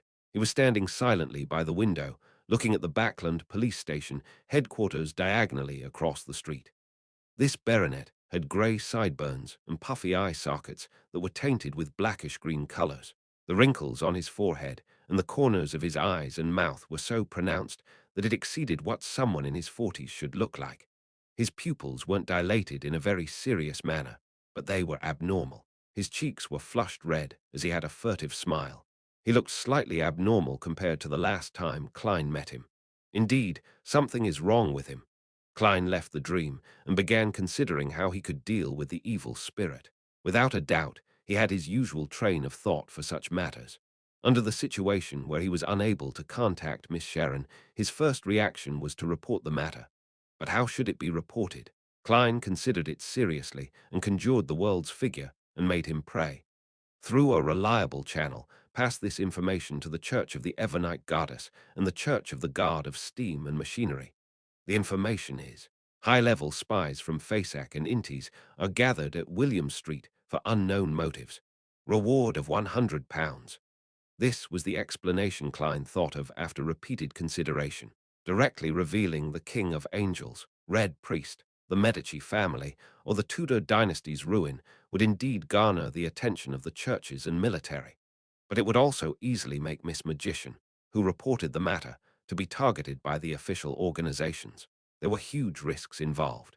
Not only was using high-level spies from FASAC and Intis are gathered at William Street relatively milder, something which ordinary Bayanders had a chance of noticing, but it was also something that would make the churches and the military wary. They would send out the corresponding experts to employ the most effective methods. As for the subsequent fruits of the investigations, it was all thanks to their contributions and had nothing to do with the reporting party. Klein had considered getting Mr. Azik to help, but he ultimately chose to abandon the thought. This was because the evil spirit was suspected to be a king of angels and was very dangerous. Mr. Azik, who was still in the stage of recovering, might not be able to deal with it. After some thought, Klein turned the conjured scene into a stream of light and transmitted it to the crimson star representing the magician, Backland, Sherwood Borough. When Fours received the response from Mr. World, she was taken aback. Those are high-level spies from FASAC and Intis, she exclaimed to herself, believing that there was no way she could have inferred something like that with the information she had provided. However, she quickly felt at ease, believing that the reason why Mr. World had suspicions of abnormalities in William Street was precisely because he had received the corresponding intel of high-level spies. Once he confirmed the appearances of people from FASAC and Intis, it was easy for him to make such a conclusion. Pass this information to the Church of Evernite and the Church of Steam. Isn't that a euphemistic way of saying report? Unfortunately, I won't be able to watch from the sideline, or I'm sure a great show would unfold. Foz wasn't a stranger to reporting matters. After all, her housemate and good friend was a bounty hunter. She quickly had an idea, deciding to hand the matter of reporting the intel to the experienced Zio. When she came out of the bedroom, she saw Zio sitting on a sofa. She was flipping through documents about her target, raising her hand to grab at her messy blonde hair from time to time, and appearing extremely serious. Fours casually picked up an item to embellish her motives and came over to the sofa. She handed over the item. Here, have a piece of cake. Zio glanced at the cake slathered with a layer of cream. Without losing focus, she raised her hand to grab it. At this moment, Fours flipped her wrist, and the cake in her palm had turned into a golden decorative flower. Surprised, she asked with a smile. Zio couldn't help but roll her eyes. Stop your performance, I prefer food. All right, I have a matter for you to do, 70 pounds. Fours smiled as she sat down. After first dealing with the evil spirits matter, Klein returned to the real world and held a ritual in passing. He brought the radio transceiver, which had been placed above the grey fog for several days, back to his first-class master bedroom. He lay in bed and used cogitation to recover his energy until he was awoken by the tapping sounds. When Klein opened his eyes, the crimson moonlight had already shone in, blanketing the dim room like a veil, as well as the radio transceiver, which was automatically spewing out illusory white paper. This really feels like a horror film. A shame it's connected to a magic mirror without any moral integrity or bottom line. Klein sat up and walked over. He saw lines of Lonese on the illusory white paper. Honorable existence above the spirit world, your loyal and humble servant, Arrodes, has arrived and would like to greet you. Do you have something you would like to test me on? Look at this, look. This is what I call smooth talking. This is what a professional is like. In that instant, Klein really wished to pull Darkwill into the room to witness the magic mirror's art of communication. I clearly have questions to ask it, but it becomes a situation of me testing it. And it even threw in a question. Klein controlled the curling of his mouth as he replied in a deep voice. Yes, please speak. The ignorant and limited Arrodes is ready. Amidst the tapping sounds, the illusory paper no longer produced Lonese, but instead produced a fawning, smiley face. This is already the emergence of emoticons. This fellow evolves really quickly. Klein directly asked, where can I obtain a mystical item which can steal the Beyonder powers of others? The tapping sounds suddenly became intense as the illusory white paper quickly produced scenes like a screenshot from a movie. There were places which Klein was familiar with, such as Tingen City's St. Selena Cathedral's Channy's Gate. The black-haired, green-eyed, handsome poet, Leonard Mitchell. A middle-aged man who sat on a sofa smiling at the noble ladies opposite him, and a young, arrogant lady who was loitering in the sewers. There were a total of 12 scenes, and finally a line of Lonese text appeared. These are the ones that you can easily or conveniently acquire one from. There are a lot more, but they are either very complicated or troublesome, or they range at the highest levels which I cannot see clearly. Not bad. He actually knows to help me filter. This is a fantasy and mystical version of Google. Klein gently nodded and said, despite knowing the answer, it's your turn to ask. You have already answered. Amidst the tapping, Arrodes's unsurprising answer appeared on the illusory white paper. Klein chuckled inwardly and asked, where will Leonard Mitchell be staying for the time being? The tapping sounds became intense again as one scene after another appeared before Klein's eyes. It was a famous landmark in Backland, a towering Gothic bell tower with a bell of order hanging above. There was a road sign on the road with the words Pinster Street. It was Unit 7 along a row of terrace houses. In it, there was the extremely suave Leonard Mitchell wearing a black coat and red gloves. He was Klein's poet friend who was reading through the dossiers of Lanevus and Capham. This fellow is in Backland, and he's investigating the Lanevus and Capham cases. What the hell? The corners of Klein's mouth twitched slightly as he carefully thought of the clues he left behind in those two cases. The only clue is that Detective Sherlock Moriarty is involved in the two cases. If Leonard enters Daisy's dream, he should discover this point. But I already kept a beard and had a pretty good disguise back then.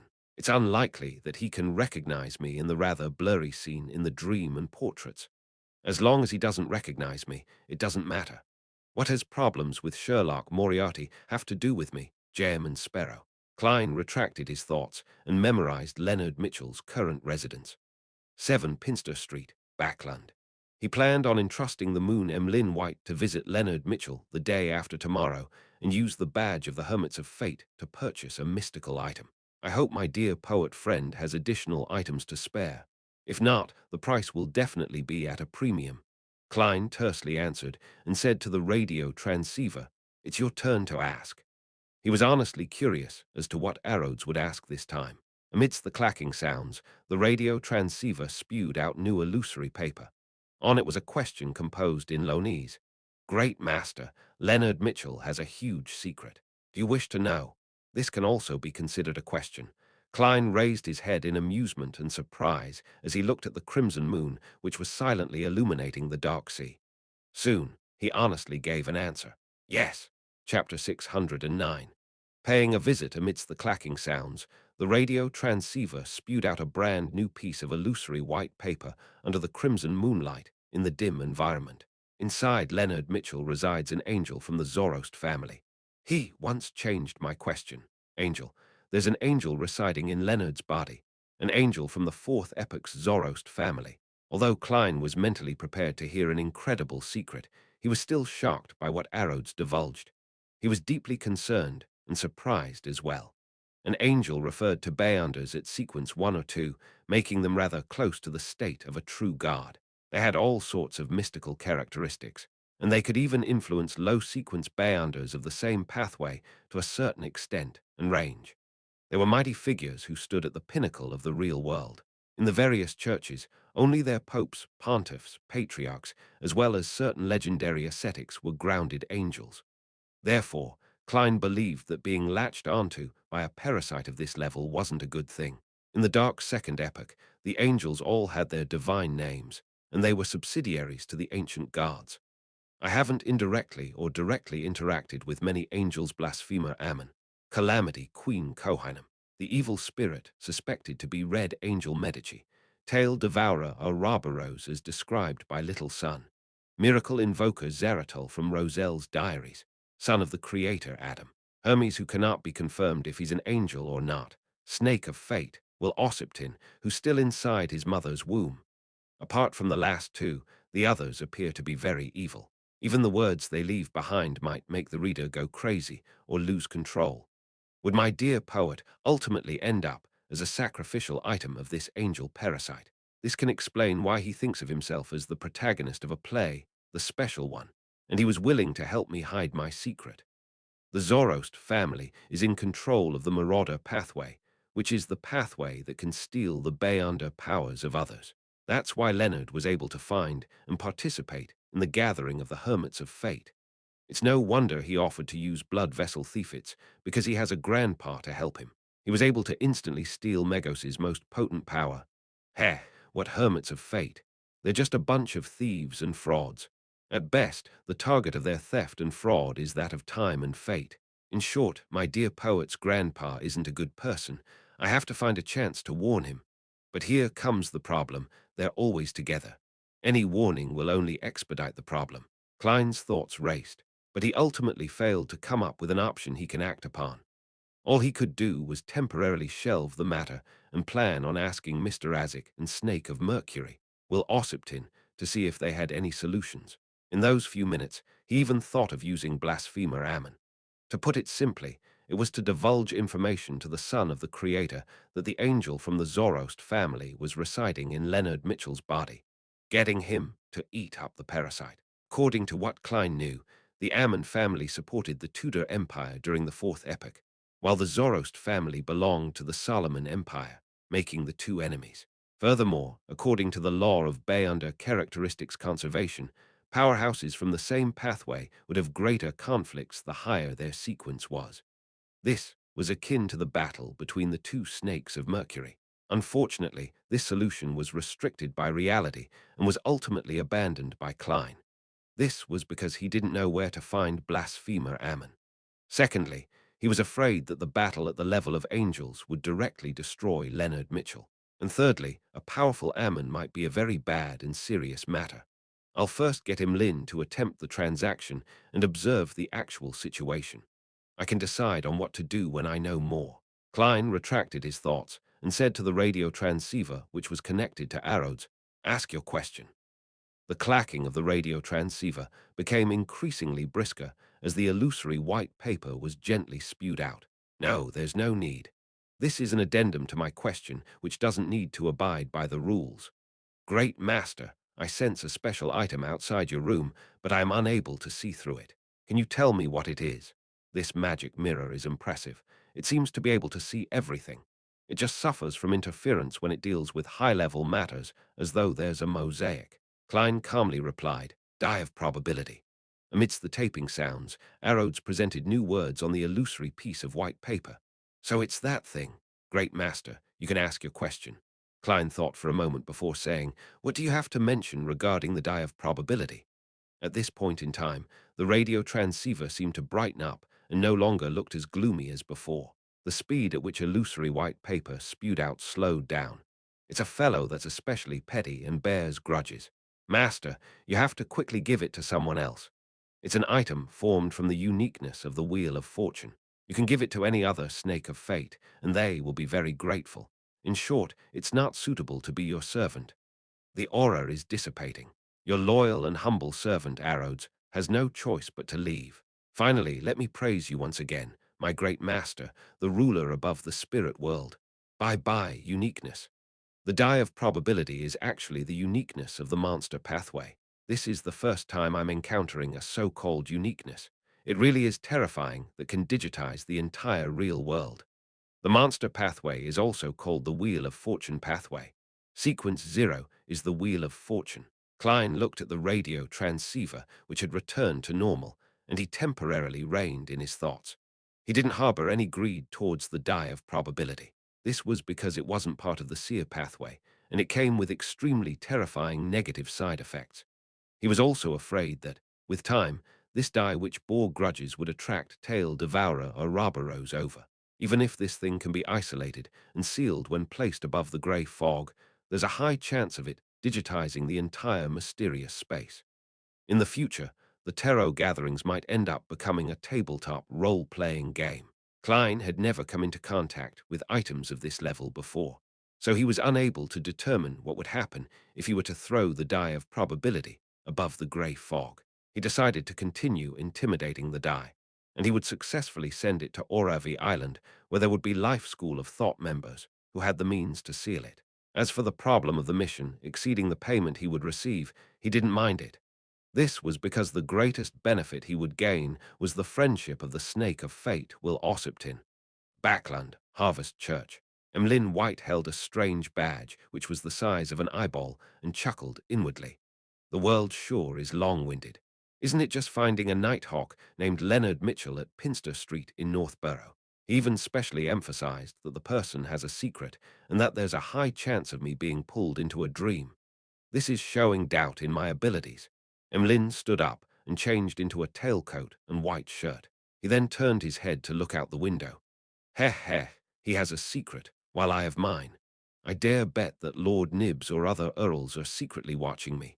If anything were to happen, they will definitely provide me with help to a certain degree. Being pulled into a dream. Emlyn contemplated for a few seconds before using the materials which were rich in spirituality to concoct a blue medicine. Putting away the bottle and medicine, he picked up a silk top hat and walked out of the break room.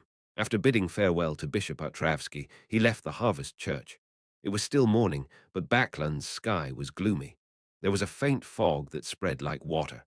Emlyn squinted his eyes and wore his hat, murmuring to himself, The sunlight is a little blinding. He hailed a rental carriage and went straight for the steam metro station. He spent 6 pence on a first-class ticket to Northborough. This saved him a lot more time than heading straight there. About 40 minutes later, he arrived at his destination and stood outside the door of 7 Pinster Street. Emlyn politely rang the doorbell and patiently waited for a minute. Just as he was about to write a note and stuff it into the hole beneath the door to schedule a better time for a visit, he suddenly heard languid footsteps approaching. Doesn't sound like a servant. Emlyn nodded indiscernibly and took out the medicine he had concocted in advance and cleanly drank it. Then he watched the door open and saw a black-haired, green-eyed man appear before him. He was dressed in home, wearing a white shirt and black trousers. His shirt was untucked, allowing it to flutter gently in the wind. Amidst his suaveness were hints of uninhibited freedom. Although he's a believer of Evernite, I have to say that his looks are barely comparable to a sanguine. Emlyn took off his hat and gently raised his chin. "Good morning. Are you Mr. Leonard Mitchell?" Leonard frowned indiscernibly as he looked at the handsome, red-eyed gentleman. He raised his hand to cover his mouth and indifferently yawned. "You are a visitor. I have something I would like to seek your help on." Emlyn didn't reveal his identity as he smiled with a rather obvious arrogance. This attitude gave Leonard a baffling sense of familiarity. It was as though he had seen his former self, the person who always thought of himself as being the most special, the protagonist of this era. He cleared his throat and said, "I'm only an ordinary citizen. I do not accept missions. If you have any issues, then you can find a private detective." Emlyn White smiled and said, "This matter is something only you can complete." He looked to his sides and continued, "I wish to purchase a mystical item that can steal the beyonder powers of others." Leonard's eyes focused as he asked in a deep voice, "Who are you?" At this moment, Emlyn didn't immediately answer. Instead, he surveyed his surroundings and clicked his tongue with a smile. "Impressive. I nearly failed to realize that I had been pulled into a dream." He wasn't in a rush to leave as he took out the small badge he received from the world in front of Leonard Mitchell's solemn expression. Leonard took a glance as his expression eased slightly. He cocked his head slightly and paused for a few seconds. Silently, Emlyn White saw the scene around him rapidly shatter and vanish like shattering glass. Leonard sneered and pointed inside the house. "Let's talk inside." Grandpa is a common trope in Chinese web novels where a powerful entity resides in the protagonist, giving him knowledge to one-up others. A well-known one is Grandpa Dohring from Coiling Dragon. Chapter 610. Throwing the die upon hearing Leonard Mitchell's invitation, Emlyn didn't show any fear. He held his top hat and wore a subtle smile before entering the house without any qualms. He didn't take off his coat, as a potions professor often brought several supplementary items. It wouldn't look pleasant once the concealment of these items was gone. Emlyn sat down with his starched tailcoat, leaning back into the support as he leisurely said, "Actually, there's no need to go through the trouble. If you have it, name the price. Otherwise, just frankly say so. Of course, I'm very certain you have one." He chuckled as his bright red eyes reflected Leonard Mitchell's figure that didn't mind the tidiness of his getup. "The feeling of me knowing you have a secret, with you not knowing anything about me, left Emlyn extremely pleased as he felt a strong sense of superiority." Leonard used his fingers to comb his raven-black hair and casually sat on the chair opposite Emlyn. He didn't show any panic or puzzlement as he said with a smile, "At the very least, I need to know who wants it. Perhaps it's me, or perhaps it's my friend." Emlyn tipped his chin as he smiled gently. Leonard squinted his eyes as he cocked his head as though in thought. Finally, he laughed. "All right, since you've already taken out that badge, I'll answer you frankly. I do have a mystical item that can be used to steal the beyonder powers of others, but I only have that one item. If you wish to buy it, £70, no negotiation. £70. A mystical item of this kind is that expensive." Although he didn't have to pay for it, Emlyn was still shocked. He nearly failed to maintain his bearing as a sanguine. He automatically converted how much money that could be used to exchange for dolls and doll dresses. After 2 seconds of thought, Emlyn revealed a smile and said, "I'll consider it. I'll answer you in 2 days." "Sure." Leonard curled the corners of his lips. After leaving 7 Pinster Street, Emlyn hired a rental carriage as though nothing had happened as he headed for the steam metro station in North Borough before heading back to the bridge at South Borough. Taking off his hat, he looked back at the street which had carriages and pedestrians passing through. Emlyn chuckled and took a step into the Harvest Church. In between a tree and a black street lamp, an inconspicuous shadow suddenly moved, revealing the black-haired, green-eyed Leonard Mitchell. His appearance was silent, but it didn't garner the attention of any pedestrians. "Someone from the Church of Earth Mother." Leonard frowned slightly as he muttered to himself. He paused for 2 seconds before leaving Rose Street, where the Harvest Church was situated. £70. Why doesn't he just go rob a bank? Above the grey fog, Klein, who had received the feedback from Emlyn, nearly blurted out. As Jam and Sparrow, he had previously said something similar, but the two situations and the mood was completely different. Using the bounty of the Golden Dream's third mate, Flowery Bow Tie Jodson, as a reference, Klein inferred that a similar mystical item was worth about £50. Even if there was a premium, it would have maxed out at £60. Who knew that Leonard Mitchell would directly ask for £70? Could it be an item left behind from a high-sequence Bayunder, making the act of stealing Bayunder powers just one of its effects? No, if that's really the case, the price would start from £10. My dear poet, why didn't I know you as a profiteering merchant? You clearly exhibit a free and easy demeanor and showed no interest in money. Klein couldn't help but sigh. Since he had a clue and saw a glimmer of hope, and how it was something that could be resolved with money, Klein didn't wish to seek out other channels to prevent any mishaps from happening. He quickly calculated his wealth and discovered that it was an acceptable price, including the £300 advance from the apothecary, the £400 bounty from Wormtongue, and the cash I got from the bodies, and subtracting the £200 to be paid to Miss Magician, I have a total of £12,767 in cash and 5 gold coins. This isn't including my 3 soldi and 8 pence in change. In addition, Miss Justice will pay the £20 she owes me before the end of the week, as well as the £800 for the psychiatrist characteristic. I'm actually richer than I thought I was. Even in Backland, I can be considered a tycoon. Klein inhaled and didn't hesitate any further. He made the cash fly out from the junk pile and land on the table. He carefully counted £500 in cash and placed them aside £70 for the mystical item and £500 for Emlin's hazardous pay. Sigh, after going through all the effort to go past 10,000, more than half of it will be gone in an instant. Klein conjured the world and made him pose in a praying manner to inform Emlyn that there were no problems with going through with the transaction. 15 minutes later, a ritual was to be held to receive the bestowment from Mr. Fool. In addition, Klein also made the world warn Emlyn to not be in a rush to complete the deal after getting the cash. He had to wait until tomorrow. This was because he was afraid that the angel from the Zoroast family inside Leonard Mitchell would sense the grey fog's aura on the cash. He wanted an airing process, just like back when he gave Emlyn the badge. 15 minutes later, Klein glanced at the cash pile which had shrunk by more than half inside before returning to the real world. It was already 10:40 on a Friday.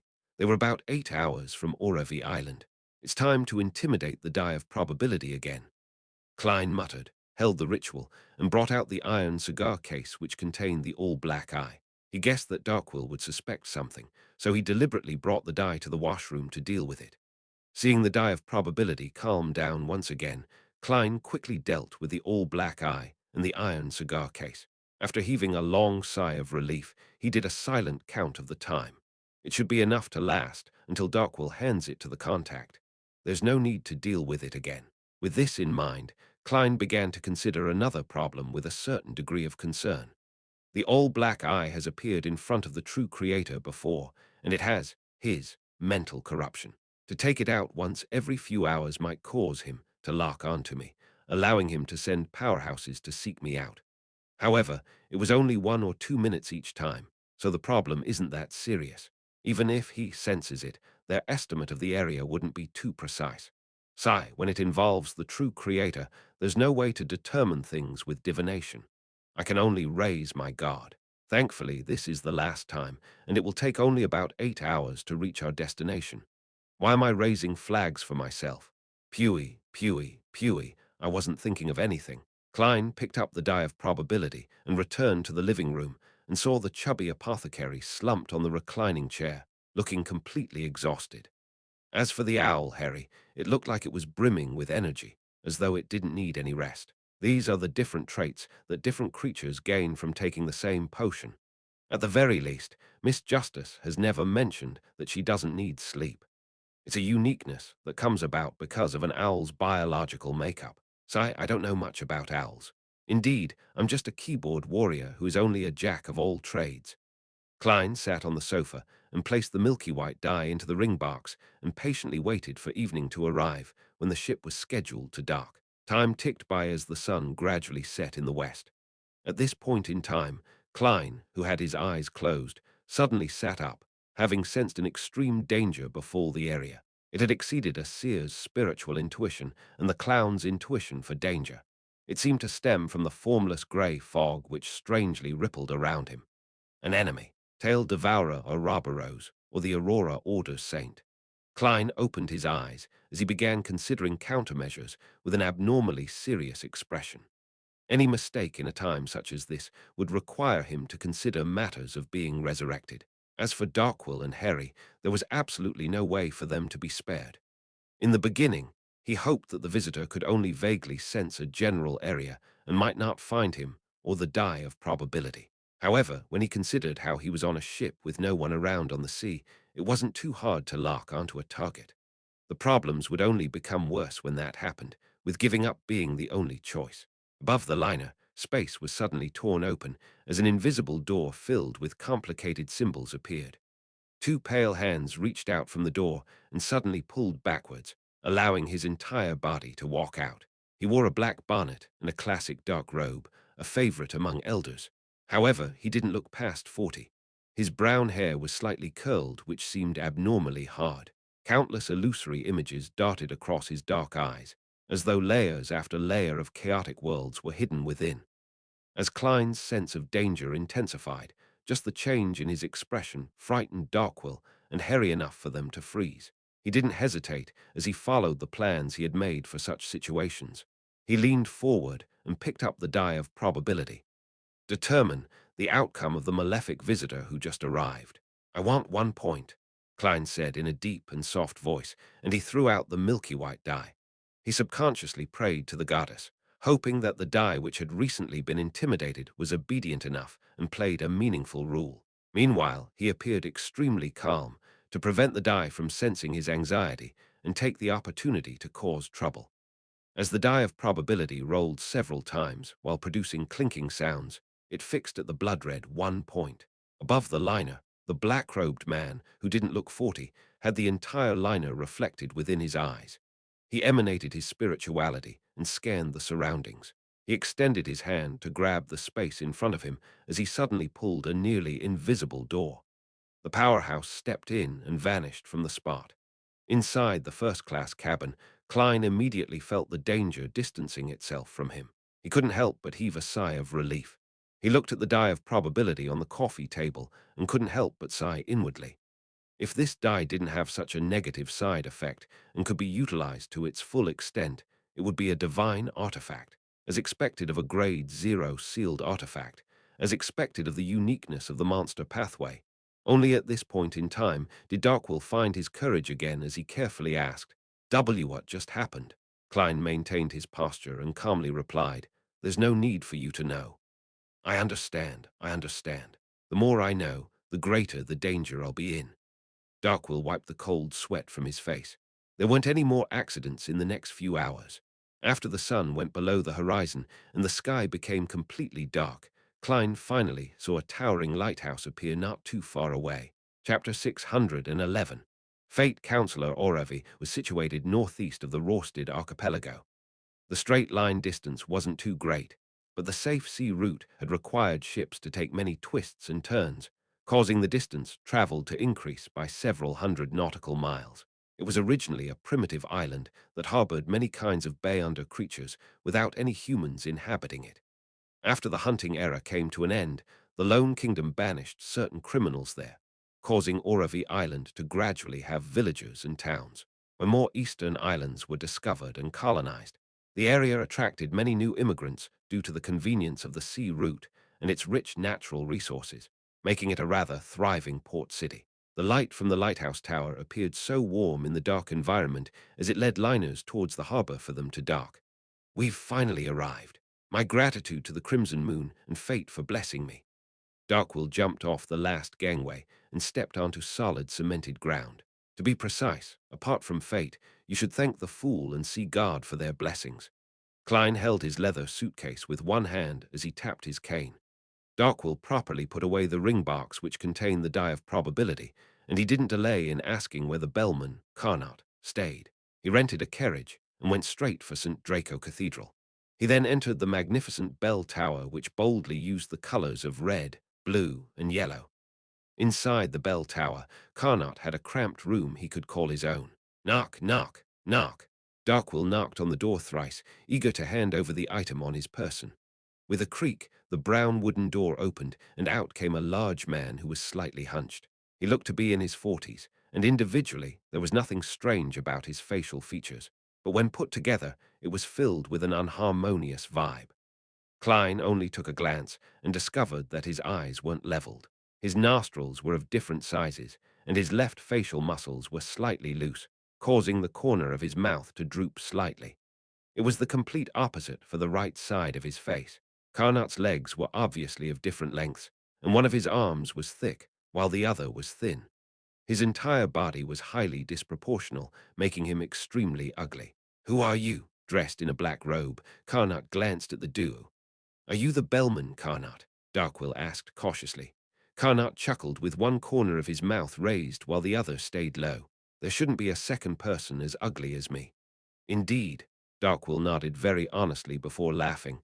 "I can tell that you have quite a good state of mind. To be honest, looks don't matter for a man. What's important is their skills in bed. Tusk, that's because you haven't seen ladies who only have fetishes for good looks." Having experienced the error of celebrities of the masses, Klein scoffed from the side. Carnot's expression darkened as he said, "I don't wish to discuss such matters. You have problems in that area. No problem. I have different kinds of medicine that can treat all your problems." Before Darkwill finished his sentence, Klein took a step forward, afraid that he would end up being beaten to death. He put half his body between them as he said in a deep voice, "He's Roy King's student." "I figured. Roy King once described his traits." Carnot made way and invited the two in.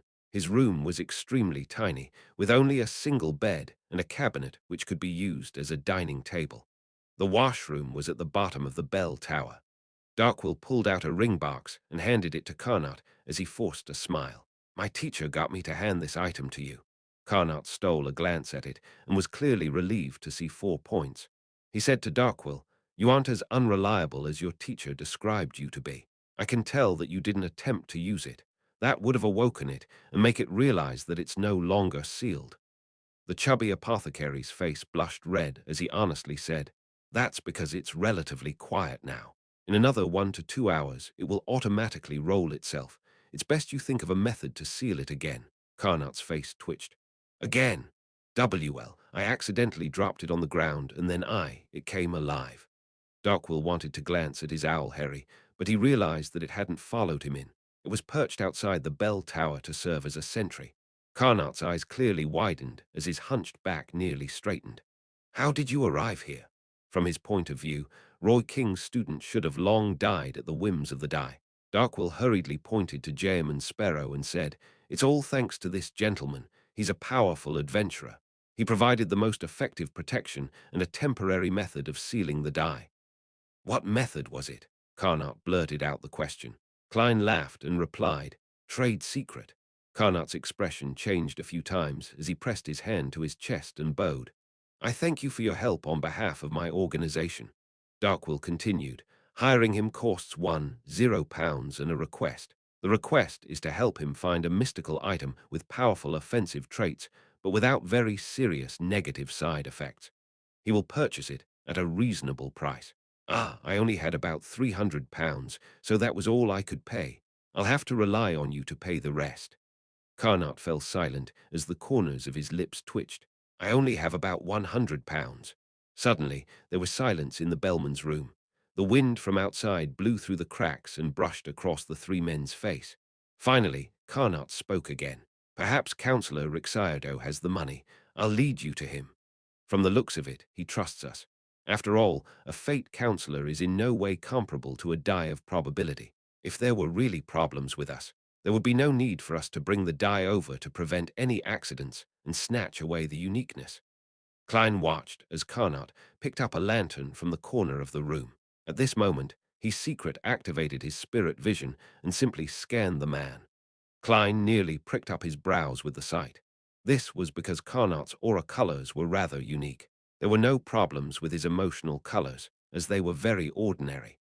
However, his ether body, which represented his body, appeared unnatural. His heart was green, his head was purple, and his digestive system was yellow. It felt like they were different parts which were mashed together in great disharmony. At the same time, Carnot's soul also gave the same feeling.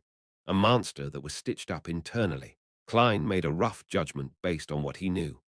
After Carnot got the lantern, he turned his head to glance at the adventurer, Jam and Sparrow, and said without much of an expression, "I'm very sensitive to spirit vision. I believe you have noticed certain problems. I'm not a naturally born person. I'm a product of the Church of Earth Mother's attempts to refine the human body. I'm considered a failed specimen, which is why I do not have the ability in that aspect." His final sentence was directed at Darkwill. Carnot didn't speak again as he carried the lantern and donned a black robe.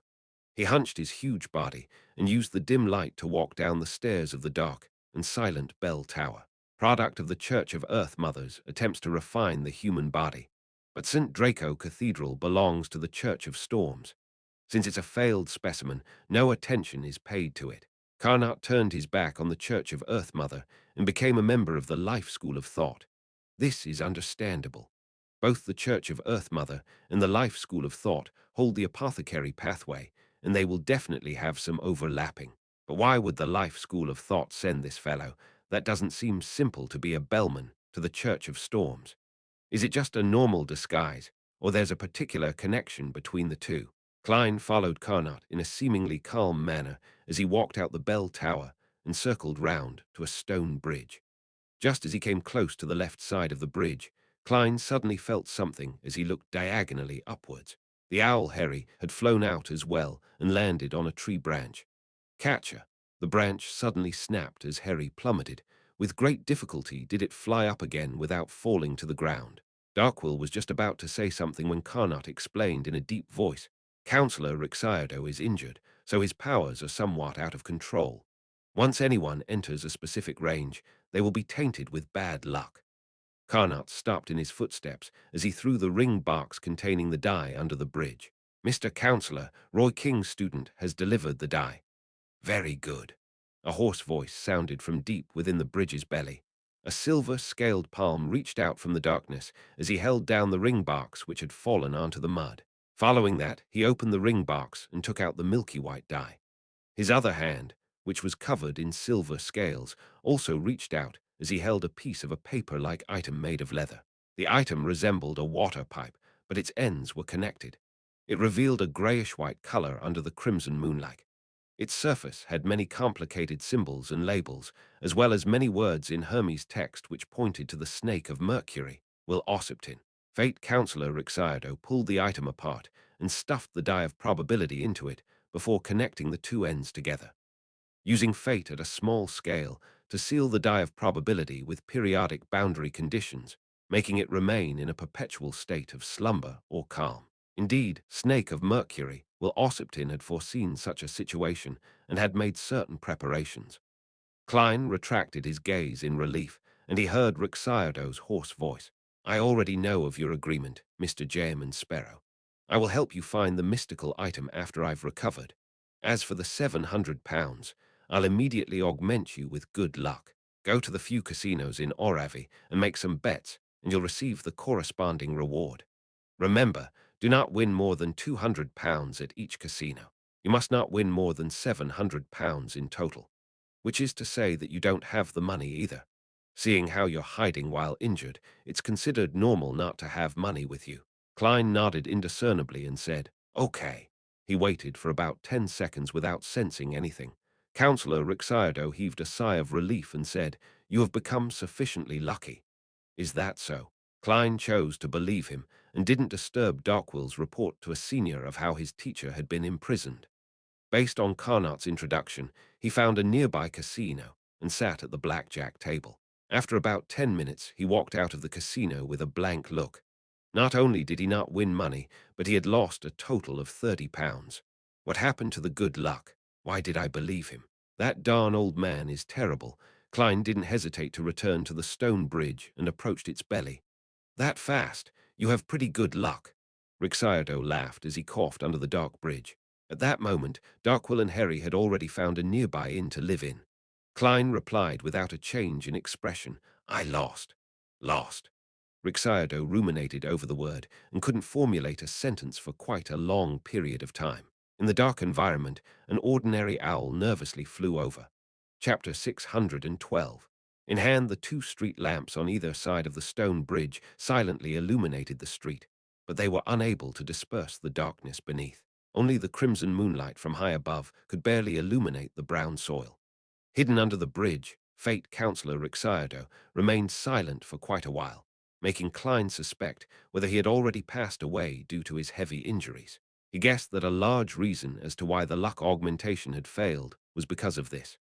Just as Klein was about to ask a probing question to determine the situation, Rixiardo coughed and said in a deep, hoarse voice, "You live up to the reputation of being a powerful adventurer capable of temporarily sealing the die.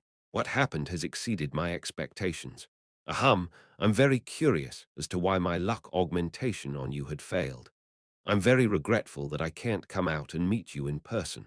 Otherwise, I should be able to see what Beyonders from other pathways will find difficult to see, even if they possess relatively powerful spirit visions. This is the uniqueness that the Fate pathway holds. So the problem lies with me. That's not the point. The point is that you need to reimburse me £700 now, £730. Klein cursed as he couldn't help but recall the orphan, a demisol, who had the nickname of Monster in Tingen City. The young man who was equal to half a sequence 9 had cried out after seeing Klein before falling to the ground. His eyes bled, and the fear he exhibited was as if he had seen a devil. This is because of the uniqueness of the Wheel of Fortune's path of the divine, so he saw something wrong with me. He saw something related to the grey fog. Unfortunately, this Fate counselor is quite heavily injured and has a domain of bad luck around him. There's no way for him to help inspect me. I should ask Snake of Fate will Ossiptin when I'm back. Perhaps he might know something. However, this pathway does have the bearing of a charlatan. He might not directly answer me and has a high chance of answering in vague terms. Klein maintained his expressionless attitude and said, "Then, what do you plan on doing?" Rixiardo sighed and said, "Get Darkwill here. I'll augment him with good luck and get him to win the money at the casinos on your behalf." Using the name of the inn counselor Rixiardo gave, Klein quickly found the chubby apothecary, Darkwill. Then, while carrying the suitcase and cane, Klein watched as he kept winning money at the major casinos.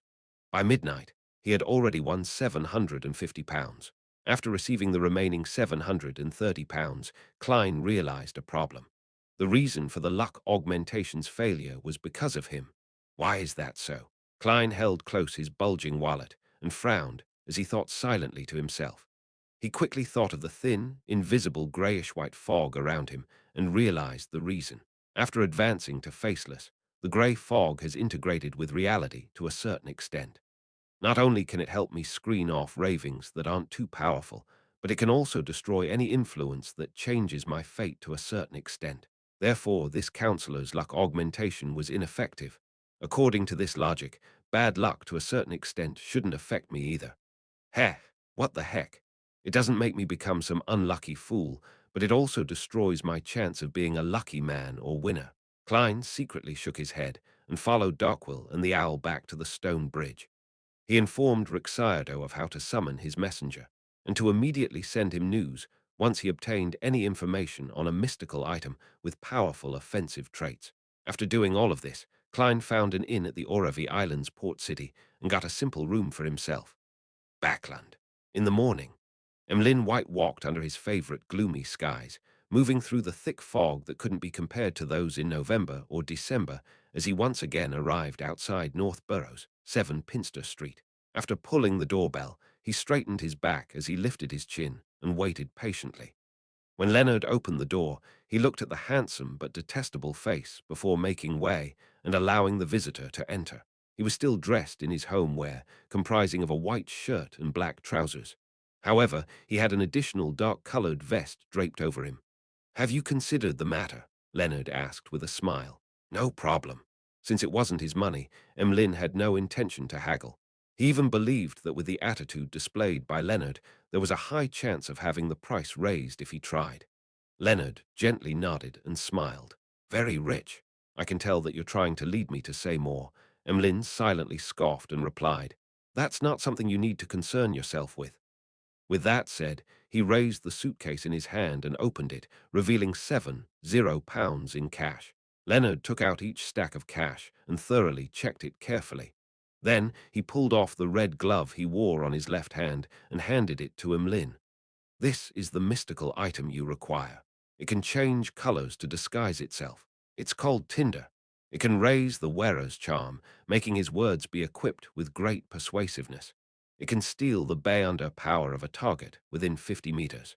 The more you understand the target, the easier it is to steal the power you wish to steal. The less you know, the more random it becomes, and it relies on luck. When the target is at sequence 6, there is a chance of failure. The higher the sequence, the higher the chance of failure. After the theft succeeds, the target will lose that bay under power, and it will take at least 12 hours to recover.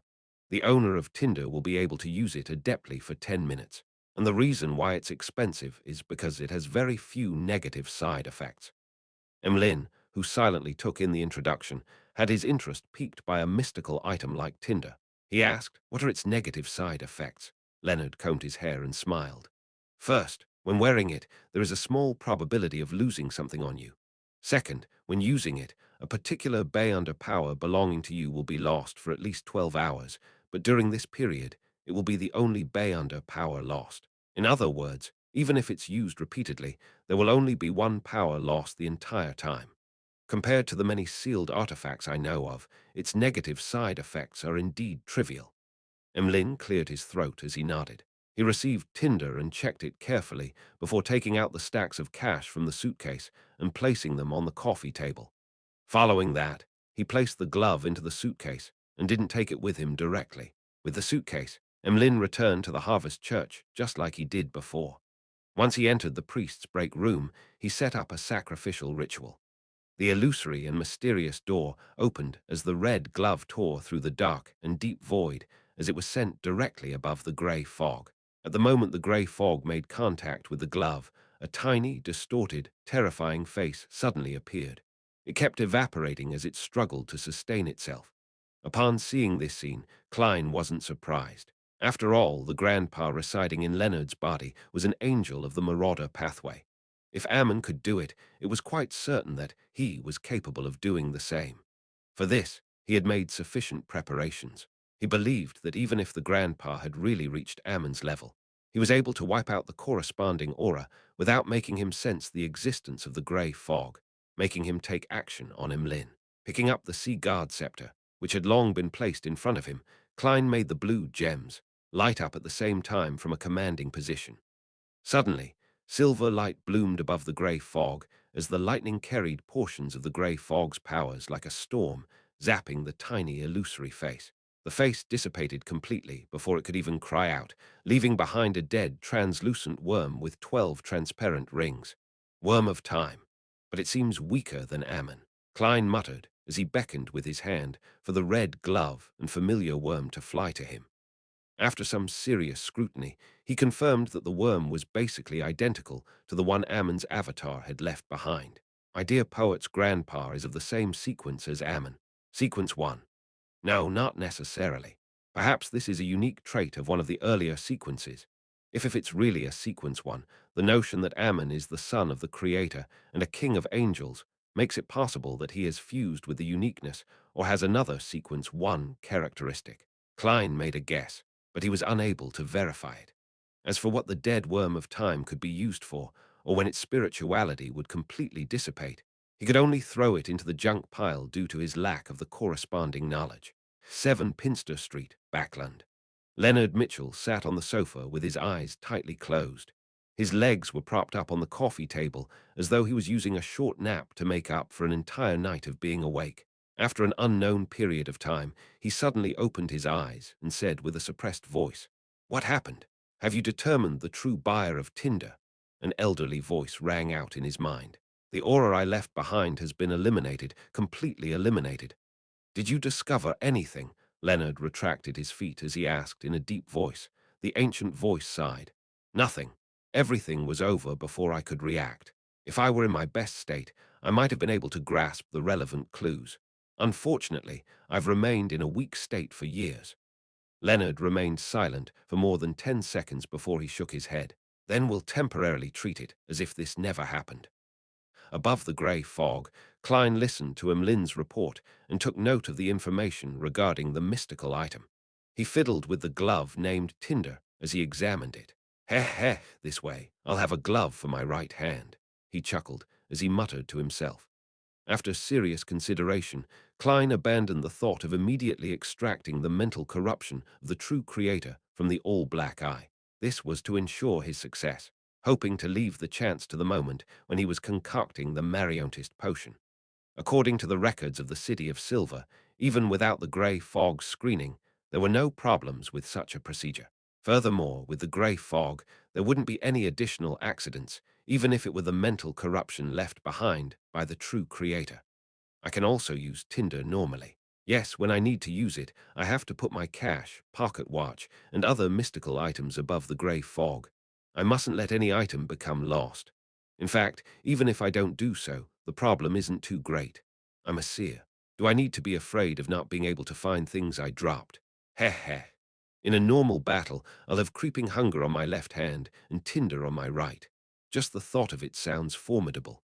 Klein reined in his thoughts and discovered that everything related to the sequence 5 Mariontis potion was ready, apart from the two commonly seen supplementary ingredients. He nodded indiscernibly and muttered silently to himself, I just need to wait for the faceless potion to be completely digested. Then I'll board the ship of Admiral of Stars, or the Hanged Man, and head east of the Sanya Sea to find mermaids. Chapter 613. Leonard's Investigation, Lone Kingdom, East Chester County, Stone City. Having left the manor, Audrey moved into a villa. After she finished engaging in social gatherings with the local nobles, she sent her servant to the Varvat Bank to withdraw a sum of cash. She didn't need to worry about this any further. She could easily pay off the £200 she owed Mr. Fool's Blessed, and she could also pay the £800 she owed Mr. World for the psychiatrist characteristic.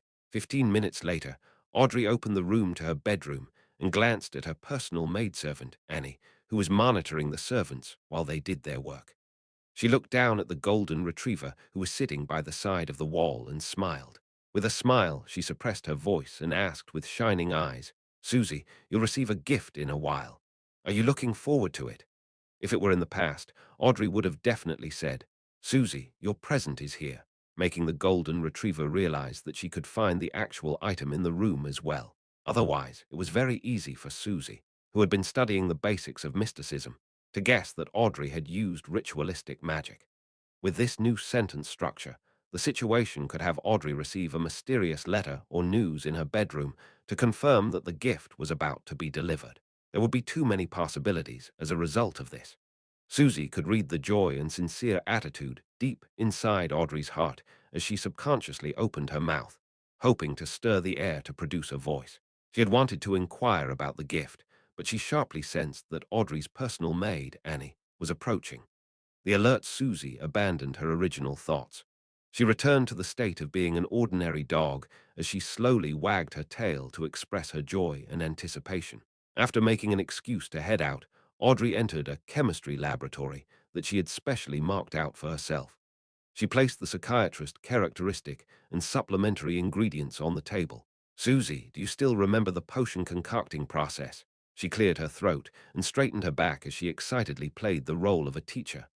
Woof, I remember. Susie already knew what her present was. In her joy, she barked. Audrey added, try to concoct it by yourself. Susie looked down at her paws and suddenly fell silent. Audrey was taken aback before a brief silence ensued. A few seconds later, before the golden retriever could speak, Audrey covered her mouth without any atypical response and giggled. All right, Susie, there's no need to say a word. I know what you wish to say. You wish to express the fact that you're only a dog and am unable to concoct the potion, right? How embarrassing. At the same time, Audrey, who wore a charming and graceful external bearing, facepalmed herself inwardly. Woof! Susie nodded forcefully. Audrey took the opportunity and turned around. Soon, she finished concocting the psychiatrist potion. She had previously asked Susie and learned that she had already finished digesting the potion on Wednesday. That's less than 2 months. Yes, a large reason has to do with how Susie isn't being noticed. She can run about anywhere in the manor or villa and eavesdrop, allowing her to read the true thoughts of the maidservants. That's good as well. She will always share the tidbits with me. If not for her, I wouldn't have known of the dark sides of many people who appear normal and kind, usually. Audrey poured the potion into a bowl and placed it on the floor. She watched as Susie went over and began licking the potion as she couldn't curb the anticipation in her heart. Susie might be influenced by the potion and become unstable, but it's all right. Psychiatrist Miss Audrey is already prepared to use placate at any moment. Yes, I prefer the name psychoanalysis. That sounds more professional. Audrey stared at Susie with her beautiful emerald-like eyes with great seriousness and discovered that Susie's pupils were gradually fading and turning vertical. Dark gold scales seemed to grow beneath her thick fur, and the spirituality that belonged to Susie kept radiating outwards, as though it was interweaving with the entire villa's space. After calming her somewhat nervous emotions, Audrey scrutinized Susie's state. As long as something abnormal happened to Susie, she would immediately use the bay under power, psychoanalysis. Suddenly, Susie's voice sounded out in her ears. Audrey, I'm done. Audrey was temporarily at a loss on what to say. In her dream, Daisy returned to East Borough and to the old apartment she had lived in for years. She pushed open the door and saw her mother, Liz, and her sister, Fredja, doing the laundry diligently. Daisy instantly became delighted and was just about to join them. She was in charge of ironing the laundry. At this moment, she heard knocking at the door. She turned her head and realized that the visitor was a young man in a black and white checkered police uniform. The officer had black hair and green eyes, with a somewhat blurry face. He held a notebook and fountain pen as he asked, "In the Capim case, apart from what you mentioned, is there anything else you didn't mention to us?" "It's all nothing important," Daisy answered in a rather groggy manner. The handsome officer looked down at his notebook and said, "It's fine. I'm willing to listen." Daisy looked back at the clothes which were hung up, feeling as though she had forgotten some instructions. She honestly described all sorts of trivialities. In the end, she said, "After I was abducted, my mother and sister had hired a private detective to search for me. His name is Mr. Sherlock Moriarty. He's a good man. Although he didn't find me directly, he later contacted a reporter to help me get compensated with the foundation money." The black-haired and green-eyed officer looked up again and glanced at Daisy before revealing a warm smile. "Very good. Your answer is very satisfactory. Do you still remember the private detective's appearance?" Daisy nodded. Without any alarm, she saw Mr. Sherlock Moriarty standing beside her. The detective had grown a thick beard and wore gold-rimmed glasses. It was almost identical to the one in her memories. After the black-haired, green-eyed officer sized up the image a few times, he seemed to vanish at some point in time without Daisy realizing it. For some reason, her mother and sister had also vanished. She ran through Eastborough in search of the familiar figures, but she ultimately woke up from her depression and sorrow. When she saw the dark ceiling of her school dormitory, she lay there in a daze for seconds. Daisy didn't make a sound as she turned her body and buried half her face into the pillow. By the corners of the pillow, a wet stain gradually spread out. The person who had entered Daisy's dream was none other than Leonard Mitchell. Although his investigation of the commonalities of the two cases was to give him time to deal with matters of his own, he didn't forget to act in a perfunctory manner. In the end, he really discovered a problem. In the cases of Lanevis and Capim, a private detective named Sherlock Moriarty was involved, including his friend, reporter Mike Joseph. Although they had only appeared on the outskirts of this matter, it's also a direction for the investigation. Heh, that Sherlock Moriarty looks somewhat familiar. Which fugitive is he? Leonard recalled what he had seen in the dream as he wore his red glove and entered the basement of St. Samuel Cathedral. Just as he greeted the team captain, Sost, he saw a partner approach and hand him two thin sheets of paper. "The information regarding the red-eyed man from the Harvest Church is all here." "Thank you. Do you want to have lunch together?" Leonard asked with a smile. The Nighthawk shrugged and said, "No, as long as you stop making me have nightmares." "Deal." Leonard smiled as he received the dossier. He stood there without being in a hurry to sit down as he casually browsed through it. Emlyn White, a vampire, currently under the jurisdiction of the Church of Earth Mother. He once vanished for a period of time. His parents had hired private detectives to find him. Thanks to a particular Mr. Stewart, this matter was ultimately resolved by the famous detective, Sherlock Moriarty. Leonard's smile gradually froze as his expression turned serious. Sherlock Moriarty. He repeated this name in his mind. Klein wasn't in a rush to find an opportunity to engage in true acting. He toured Oravi Island's port city with the mindset of a tourist, finding a brief and rare moment of relaxation in his tense life. This city had mostly immigrants from Lone. The cuisine wasn't much different from the east coast of the kingdom, with the only difference being that there were rare fruits and all sorts of seafood here. It was also quite a unique trait of the city. This place was rich in natural resources and was located in a key location on the safe sea routes. The standard of living was pretty good. Even the farmers in the suburbs could save up some money through their fruit gardens. This didn't mean that Oravi didn't have poor people or the lower class. This class was mainly made up of people who were former slaves. Lone's parliament had long abolished slavery. After chewing a juicy and sweet fruit, Klein watched the sky turn dark. He took a turn at the corner of the street and entered a bar named Sweet Lemon. It was a famous gathering place for adventurers in Oravi. Klein planned on buying the two remaining supplementary ingredients of a Mariontist, relatively common Drago tree bark, and Sanya golden spring water. At this moment, the bar was rather lively. There were many people holding up cups around the boxing ring as they cheered loudly. There were people who looked like adventurers at the surrounding tables. They were discussing all kinds of rumors in hushed tones. Just as Klein was squeezing towards the bar counter, he suddenly heard his name. "I'm Jayman Sparrow. You should know who I am. I received a treasure map and need to hire some helpers. It's not because I'm afraid, but it's because I can't carry that much treasure alone." A green-eyed man in his 30s held half a glass of liquor and spoke to two men and two women in the corner. It was a mystery if they were merchants or adventurers. "You are also named Jayman Sparrow. Treasure map. Why does it sound like a scam? My killing of Wormtongue has already reached this place from Bayam. Yes, it was likely communicated via a telegram or visitors.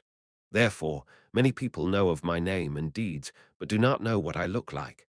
Cheats are using this opportunity to pass themselves off as me to cheat others." Klein moved over as he came to a realization. The green-eyed man drank a mouthful of liquor and slammed the glass onto the table. "I don't mind whether you refuse or agree, but I hate it when people make me wait. Do you wish to be like Wormtongue?" The young man opposite him said, slightly intimidated. "I know you're a powerful adventurer."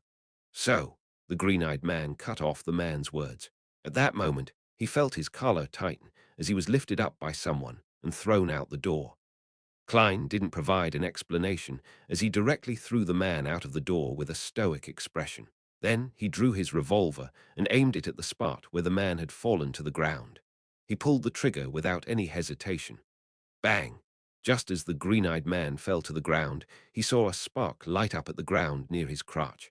He was so frightened that he swallowed back his cursing and scrambled away. Without any explanation, his weak performance proved that he wasn't Jayman Sparrow. Klein ignored the victim who stood there in a daze. He politely blew at the mouth of his revolver before stuffing it back into his underarm holster. Following that, he walked slowly to the bar counter in the resulting silent atmosphere. Chapter 614. Adventurer Association. Klein sat in front of the bar counter and slammed his fist onto the counter. "One glass of Southville beer." Behind him, a few bouncers hesitated about whether to come over to give him a warning or pretend that no one had fired a shot. The bartender signaled to the bouncers with his eyes as he picked up a glass and chuckled. "Why don't you try a cup of sweet lemon? Our boss once went to Trier to learn cocktail mixing.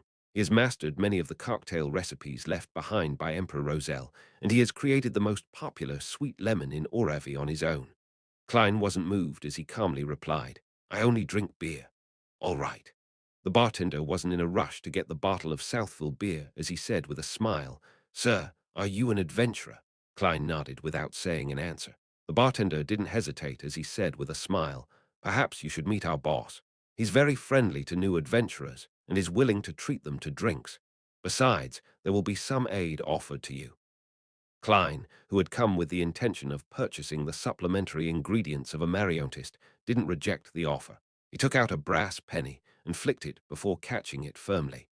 He placed the penny on the bar counter as a tip to thank the bartender for the information before slowly standing up and walking to the second floor under the lead of a bouncer, where he entered a room at the other end of the corridor. The room was covered with thick, brownish-yellow soft carpet. There was a faint smell of high-quality coal burning, mixed with the aroma of a cigar. A middle-aged man with his blonde hair combed neatly backwards was leaning on a reclining chair, sucking at his cigar as he read the papers. Surrounding him were 6 bodyguards. Although Klein wasn't a Beyonder of the spectator domain, and he was unable to determine any unique traits or the strength of these bodyguards, nor was he from the mystery prior or monster pathway, he could see certain secrets. He could notice things others wouldn't be able to discover. But his spiritual intuition made him believe that these bodyguards were definitely Beyonders, Beyonders who could threaten him to a certain extent. The middle-aged man put down the newspaper and pulled at the collars of his black shirt before slowly standing up. He extended his right hand and said, "Welcome to Orevi, my adventurer friend." His blue eyes had a smile to them as he looked rather sincere. Klein extended his right palm and smacked palms with him without a word. He was waiting for the man to speak. The middle-aged man pointed to a sofa opposite the reclining chair and chuckled. "I'm the boss here, Bilt Brando. I was once an adventurer with quite considerable strength. I've lived to this day and have earned quite a bit." He's very confident with his strength, thus daring to directly say it. Klein didn't stand on ceremony as he sat down. He leaned his body slightly forward as he expressionlessly waited for Bilt to begin talking. Seeing no response from the adventurer, Bilt sat down again and sucked at his cigar before leisurely saying, "To be honest, there's a motive behind me meeting with every new adventurer." He pointed to the sea map on the desk in the table. He said with a magnetic tone, "East from the Rorsted archipelago is where the sea gets progressively messier. The strength of the military and church begin to dwindle to the point of them only being able to protect their own harbors. The sea around here is a pirate playground, extremely disadvantageous to us adventurers. Therefore, I wish to organize everyone to form a loosely connected alliance so that we can band together when faced with danger. This alliance doesn't have any strong binding terms.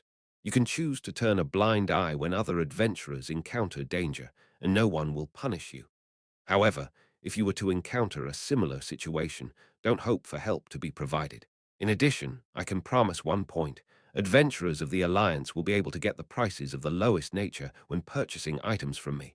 When selling their spoils, they will at least get market price." After finishing the description, Bilt smiled at the new adventurer.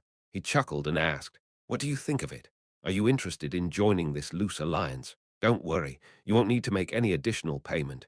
Our purpose is only to render assistance when faced with pirates." Klein nodded. "It sounds pretty good." "Haha, I think so too.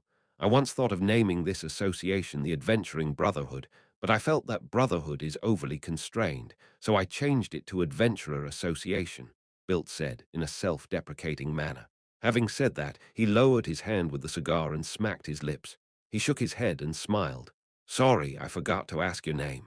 Klein maintained his posture and replied in a deep voice, "Jayman Sparrow."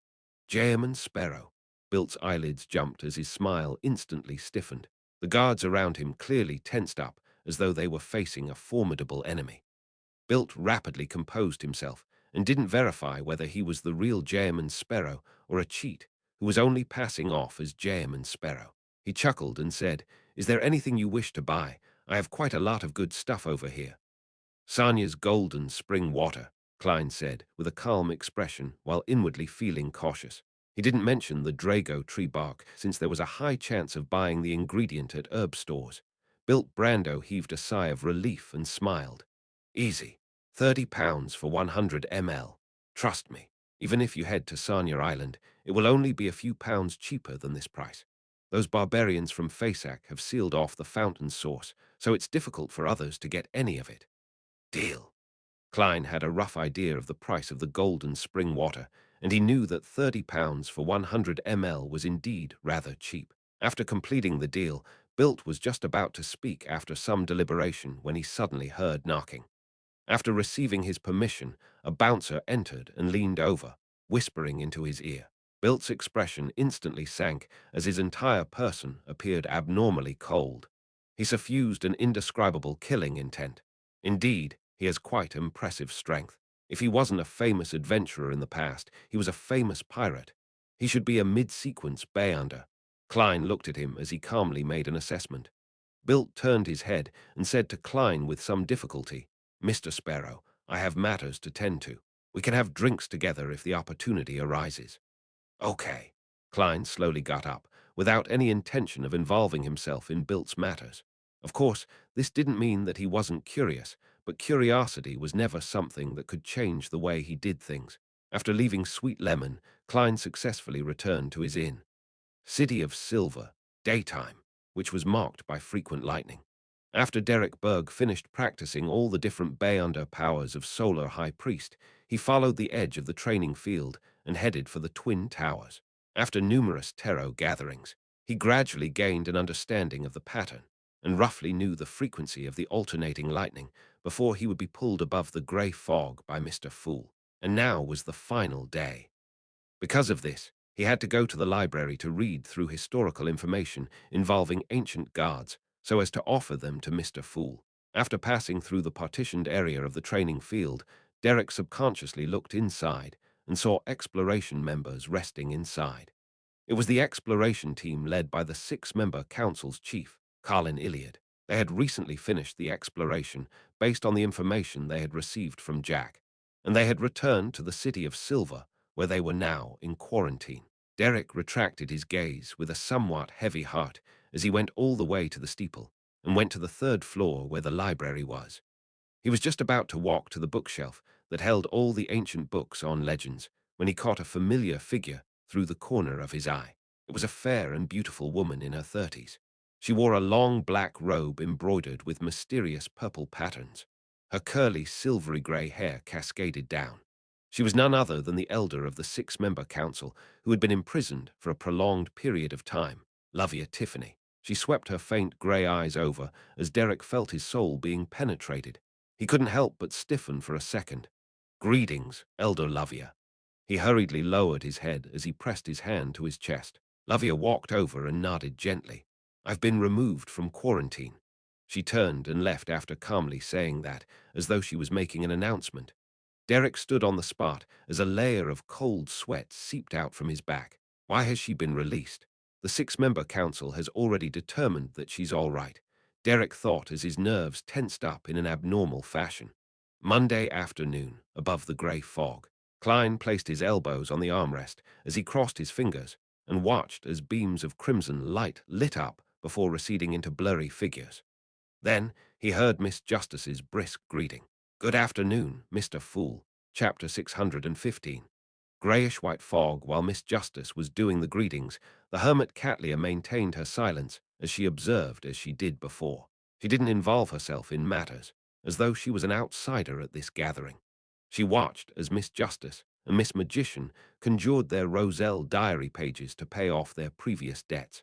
Then she carefully glanced at Mr. Fool without daring to look straight at him. Yet she still wasn't able to see further through the special grey fog. Her dark purple eyes were only capable of seeing clothes that were definitely conjured. With the 3 pages of Roselle's diary, Klein wasn't in a rush to read it like before. After all, he had already interacted and used a Grade 0 sealed artifact and knew what a uniqueness of a Beyonder pathway looked like. He had even intimidated such a divine artifact, so he believed that regardless of Emperor Roselle's content, there was nothing that could shock him greatly. Unless he was given a demoness blessing by some powerhouse with a unique ability and temporarily became a woman. Klein joked inwardly as he surveyed the long bronze table in interest. Ma'am Hermit's curiosity is different from Miss Justice and Company's. She pays great attention to the matter of Roselle's diary. Klein retracted his gaze and took note of this discovery. Then he casually read the yellowish-brown goatskin. 22nd April. We plan on entering to explore the abyss. 23rd April. We followed the pitch-black ocean, passed through the liquid-like fog, and arrived at the mountain peak that resembled a monster. Behind it was endless black fog. It seemed to blanket an entire continent. However, looking at the bottom of the peak makes it seem endless and without limit. I had joked with Edwards that if I were to commit suicide by jumping off that cliff, I might never fall to the ground, forever in a state of falling. Upon seeing this, Klein nearly pricked up his brows. He couldn't believe that Roselle would dare to organize his own knights and sailors to explore the periphery of the region after seeing the abyss. Isn't he afraid of dying? Legend has it that it's a place that can corrupt everything, causing all life to perish. At this stage, Roselle definitely hadn't reached Sequence 4, and he wasn't a demigod. He was at best a sequence 5 or even lower. If it were me, I definitely would have turned the boat around and reported it to the church. In that instant, Klein gained a deep understanding of the huge difference between him and Roselle. In addition, Roselle's description of the abyss's periphery had reminded Klein of the mysterious stone doors of Ammon's mausoleum. A similar scene had appeared after the Church of Steam and Machinery's Archbishop Hiramic's puppet made contact with it. I wonder what Roselle discovered there. At the very least, he didn't die from his exploration. He still had an exciting life after that. Klein moved his gaze down and read the remaining content on the diary page. 24th April. We proceeded down the peak in an attempt to probe deeper. The thick black fog is biting cold, as though it can erode flesh and the soul. Haha, luckily, the Dark King I'm on board has certain items that resist this corruption, or I'll suspect that me and my Knights of the Apocalypse will become members of Farron's Undead Legion. It's very quiet, and we didn't discover anything. 25th April. We saw devils, but they were in the form of rotting corpses. Behind the black, jagged mountain, below a slush-filled opening that one cannot call a path, there were different devil corpses that were either in normal or unimaginable places. It was as though they had all been killed at the same moment. 26th April. Either corpses or silence. There's no end up ahead. The items on the Dark King has begun to show signs of corruption. I've seldom had fear over the past few years, but here, that fear of the unknown is like an invisible hand that clasps my heart tightly. I have to leave. I have to return. I can't stay here any longer. What happened after this? Emperor Roselle was very successful in escaping the abyss's periphery, or did he encounter something else? What does the abnormality over there symbolize? An intense battle. Klein subconsciously had some sense of anticipation as he flipped to the second page, only to be let down that it wasn't connected. 8th May. My beloved Bernadette is almost 2. The older she grows, the more likable she is.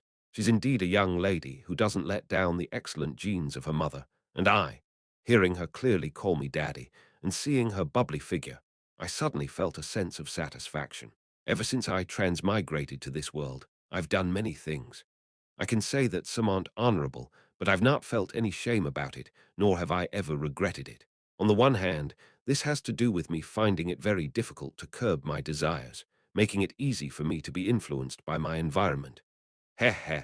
I have to thank fate that I've not met a desire apostle from the devil pathway. According to the records, I would definitely succumb to bayonders of this sequence. I might even be instantly killed. On the other hand, I still have a sense of alienation from this world. My parents in this world are very nice to me. I've also worked hard to make them proud, but I know that my feelings for them aren't substantial. Similarly, this is how I treat Matilda. It's more a possessive instinct rather than love. I have to admit that my mental state is like playing a role-playing game in virtual reality. My parents, brothers, and friends are all non-playable characters. I can devote some of my feelings to them, but never anything serious. Therefore, I can join all kinds of corrupted gatherings without any sense of guilt. I can face people I know well in a cold, ruthless manner. It's just like when I played the Elder Scrolls. I could slaughter an entire village just for a chicken. But after Bernadette was born, I realized that I had an additional sense of belonging to this world. I was no longer as estranged from it. This is my child, a living child of mine. Perhaps this is what so-called maturity is. Without children, it's impossible to realize this feeling. No, I don't even have a girlfriend. However, I have to be alert about this state of mind that's mentioned in this entry. It might not exist in the past, but it doesn't mean it wouldn't appear in the future. The higher the sequence, the greater one's godhood is than their humanity. Klein sighed silently as he flipped to the third diary page. 6th January, a brand new year, a brand new beginning. After advancing to artisan, I finally have the powers to do that thing. That is to create the mysterious silver plate in my memories. There is a high chance that my transmigration was a result of it. In fact, after I became a savant, I could already recall its appearance, as well as the strange symbols and patterns on its surface. But the past me could clearly sense that I wasn't able to replicate something like that. 9th January. I finally succeeded after repeated failures. Holding the silver plate filled with special symbols and patterns, I tried hard to inject my spirituality in a bid to activate it. An endless grayish-white fog seemed to surface before my eyes, but nothing happened. Is it a problem with the material, or am I lacking certain requisites? 10th January. According to my recollections of my transmigration experience, I restored my past state, believing that I no longer lacked anything. However, the mysterious silver plate only showed me the strange grey fog. It wasn't able to help me do anything. Since this doesn't work, how did I succeed in my transmigration back then? I temporarily gave up on my attempts, and I destroyed the silver plate I created. Perhaps when I'm a high-sequence Beyonder and become a demigod, I will have a way to interpret those patterns and symbols to figure out the truth behind my transmigration. Yes, I'll definitely become a demigod. I'm the protagonist of this era, grayish-white fog. The Emperor saw an endless grayish-white fog after replicating the mysterious silver plate from Earth. Klein's eyes suddenly shrank when he read the diary entry. There happened to be an immutable, endless grey fog beneath his feet. Could it be that our transmigrations have to do with this mysterious space? But why is the Emperor unable to enter, but I can? According to the Emperor's diary entries of the last few stages of his life, he definitely didn't crack the mystery of the silver plate. Otherwise, he wouldn't have not thought of this place when he was in his moment of great despair and mania. He wouldn't have not used this place as his crutch. Klein raised his head as his gaze landed outside the ancient palace. He recalled that deep in this mysterious space, there was a staircase of light that seemed to lead to heaven. It seemed to correspond to his sequence. The staircase appeared to be built for giants, and its destination was the grey fog which seemed to support something that stood in midair. The secret of our transmigration lies there. Klein made the diary pages in his hand vanish before he leaned back into his chair and said with a normal tone, "You may begin." Derek originally wished to bring forward his request to purchase the sequence 6-potion formula after Solar High Priest, but Elder Lovier's release made him temporarily abandon his plans. He couldn't wait to mention everything that had happened, wishing to obtain the necessary guidance. Considering how this was still the transaction segment, he held back his desire as he waited in silence. There's something on Little Son's mind. Something unexpected happened in the City of Silver. Audrey thoughtfully retracted her gaze and similarly didn't request to purchase anything. At this moment, Alger surveyed the area and voiced out, "I need the potion formula of Ocean Songster." Indeed, he's already a Sequence 6, a wind-blessed. Isn't he someone from the Church of Storms? Why is he looking for the Ocean Songster's potion formula elsewhere? Obtaining it internally from the Church is a lot easier. He has secrets he wishes to keep from the Church of Storms, or was he just pretending to be someone from the Church of Storms? Catlia instantly had many theories as she gently took note. "I can help you take note." Upon noticing the hermit's response, Alger asked, "Ma'am, is there anything you need? I can search for clues ahead of time, so as to trade for the potion formula." Author's note, a meme involving Dark Souls III. Farron's Undead Legion, also known as the Abyss Watchers, who were corrupted by the Abyss. Chapter 616. Silver lining, what do I need?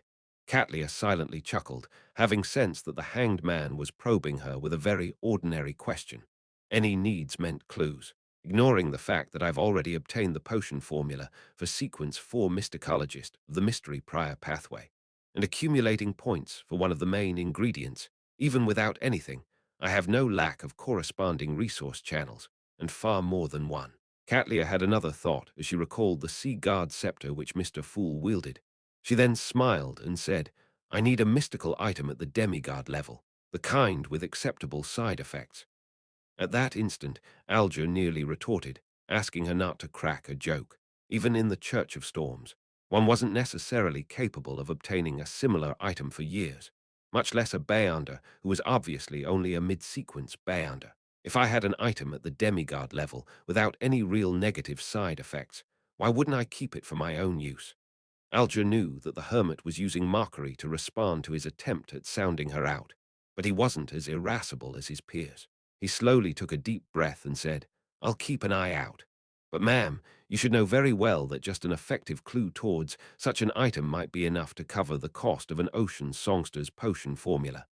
Very staid, not easily angered. This is very different from the usual style of the Church of Storms. Was the conclusion of my first observation wrong? He's only disguising himself as a priest of the storm. No, I can't think of it that way. This might also be because he doesn't dare to flare up under Mr. Fool's watch. Or perhaps he's just an odd one out in the Church of Storms. There might not be many, but it's not extremely rare. Catlia wasn't greedy. She didn't sound him out a second time as she nodded. I know. As the conversation between the two came to an end, no one made any requests during the transaction segment. A number of members already had the means to obtain whatever they needed, so there was no need to make any requests for purchases. It was mainly Audrey and Fours who were waiting for the subsequent potion formulas. Another reason stemmed from their financial situation or circumstances, and they weren't able to make any early expenditures. This included Emlyn, who was filled with desire for the Sanguine's Viscount inheritance, as well as Miss Magician, who wanted a mystical item. Indeed, as everyone slowly cast off their statuses as low-sequence Bayonders, advancements are no longer that fast. The rate of transactions will also rapidly drop. In the past, there was basically 1 or 2 deals every week, but now it might be 2 to 3 weeks. In the future, it might even be 3 to 4 months. Without knowing whether it was for the better or worse, Klein nodded gently to indicate that it was time to engage in the free exchange. Audrey looked at Derek and waited for him to describe the unexpected situation at the City of Silver. Derek didn't let her expectations down. Before anyone could speak, he earnestly said, Elder Lovia has been released. I encountered her at the library. Shepherd Lovia has been released. Using flesh and blood, the entire team that she led was corrupted by the true creator, so how can she be without any problems? What is the 6-member council thinking? Klein originally wanted to say something along the lines of, if there's nothing wrong with Lovia, I'll chop off my head and gift it to the true creator to be kicked like a ball. However, considering how swears and curses involved deities in them and might lead to terrible consequences, he rationally changed his thoughts. Of course, I don't have to be that careful with me above the grey fog, he sighed inwardly. Elder Lovia has been released. That shepherd. Audrey quickly recalled what the name meant. Back then, Little Son had used Blasphemer Ammon's possession, and Mr. Fools helped to expose the fact that the entire exploration team had been corrupted by the true creator. As for the team, it was led by Lovia. Her job as a shepherd happened to correspond to the secret suppliant pathway of the true creator. Yes, Derek nodded earnestly as he looked towards the hanged man. Alger thought for a moment before asking, has your chief returned to the City of Silver? Why would Mr. Hanged Man suddenly ask about this? Ah, right. To release such an important figure, it's impossible that the other elders of the 6-member council wouldn't wait for the chief's return. If the chief has yet to return, and that they had decided this without his consent, it goes to show that the situation is even more terrible than one can imagine. It was so terrible that they couldn't even await his return. If the chief has already returned, then the reason for releasing Lovia has a high chance to do with the outcome of the exploration. This is because, according to Little Son, this is the only exploration in recent times for the City of Silver. Sigh, why didn't I think of this? Audrey, you're still lacking in experience. Audrey reflected and consoled herself in thought. Yes, not long ago. Derek was surprised by Mr. Hanged Man's accurate guesses. At this moment, Fours, who had been listening quietly, combined what she knew from before and suddenly had an idea. Mr. Sun, could this be the situation? Your chief led the exploration team, and that little boy, Jack, to seek out a path that leads to the outside world. But they realized that the power of the true creator is required. Heh heh, this isn't a lie I'm fabricating, but an inference of the facts. The father of that boy, Jack, belonged to the Aurora Order, and they were seeking the holy residence of the true creator before arriving where you are. Therefore, for the entire City of Silver, your chief decided to release Shepherd Lovia after returning. If that's really the case, Mr. Sun would be in grave danger, Audrey said with worry. Four's words sank Derek's heart. At this moment, Alger shook his head. No, I have the exact opposite belief. Miss Magician's inference is identical to my theory, but I believe this will make it safer for the Sun. Why? Derek's heart calmed down as he asked. Isn't that simple? Balance. Klein scoffed inwardly. The danger of the true creator is noticeable by any sentient creature with eyes and a brain. Your chief will definitely not put all his chips on him. He definitely needs a force that can counterbalance the true creator. As for you, the one who exposed their ploy, you were possessed by blasphemer Ammon, so you might represent another possibility. The more Lovia and company wish harm upon you, the more the chief and the other elders will protect you. This way, they would turn a blind eye to whatever suspicious aspects you didn't manage to erase, Alger explained simply. This ends up being a silver lining. Fors was stunned. Mr. Hanged Man makes a lot of sense. When it comes to analyzing matters and the situation, I'm still far from matching him. Audrey felt somewhat depressed. She even thought of puffing her cheeks, but she immediately realized that it wasn't an elegant act. All she could do was keep those thoughts to herself. For the rest of the members, Lin, who didn't know much about Lavia, had a hard time keeping up. However, he knew about Jack and the repeated cycles, so he was barely able to understand the discussion. In order to break out of the City of Silver's conundrum, they released a danger that has the true creator involved. Lin inwardly made a guess. Compared to him, Katlia couldn't understand a word. She felt as though she was from a completely different world compared to the other members. I actually have a feeling of admiration despite my incomprehension of what they said. The last time I had this feeling was several years ago. Back then, I was still very weak. There were some inklings in the previous tarot gatherings, especially so when it involves the City of Silver, but never has it been as serious as this time. Also, why are they discussing the true creator and blasphemer Ammon so naturally? It should be the blasphemer Ammon I know of. They're only mid-sequence Beyonders. What have they actually done in the past? Catlia's confidence as a powerhouse suffered a setback at that very moment. After hearing Mr. Hanged Man's analysis, Derek first heaved a sigh of relief before asking with tense nerves, could this result in our City of Silver being destroyed by the fallen creator? He originally wished that Mr. Hanged Man could provide him with an answer that could relieve him, but he ended up hearing the man say in a deep voice, that possibility can't be ruled out. Then what should I do? Derek earnestly sought advice. Under the situation of us not understanding what your chief and the other elders of the six-member council are up to, I cannot provide you with any suggestions, but I don't think you need to be in such a panic. Alger raised his head to glance at Mr. Fool, who was silently looking at the members from the end of the long bronze table.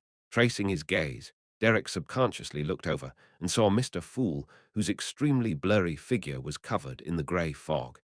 He instantly felt a sense of serenity, and he couldn't help but recall that holy and powerful angel.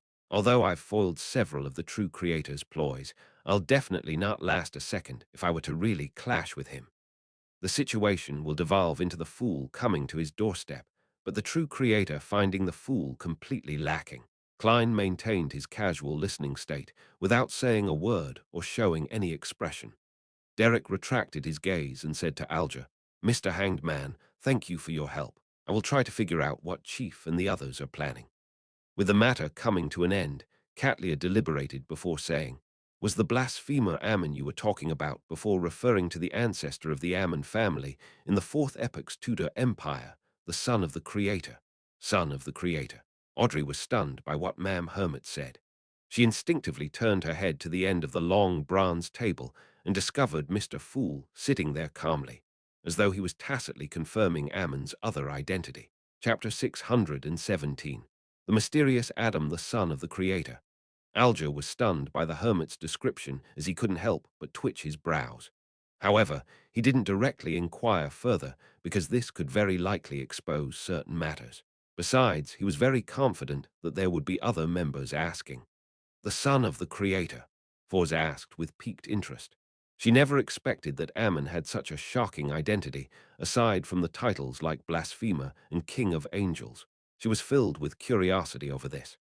Katlia swept her a look and said without a change in tone, legend has it that back when the original creator split into the various deities and races, his body produced two babies.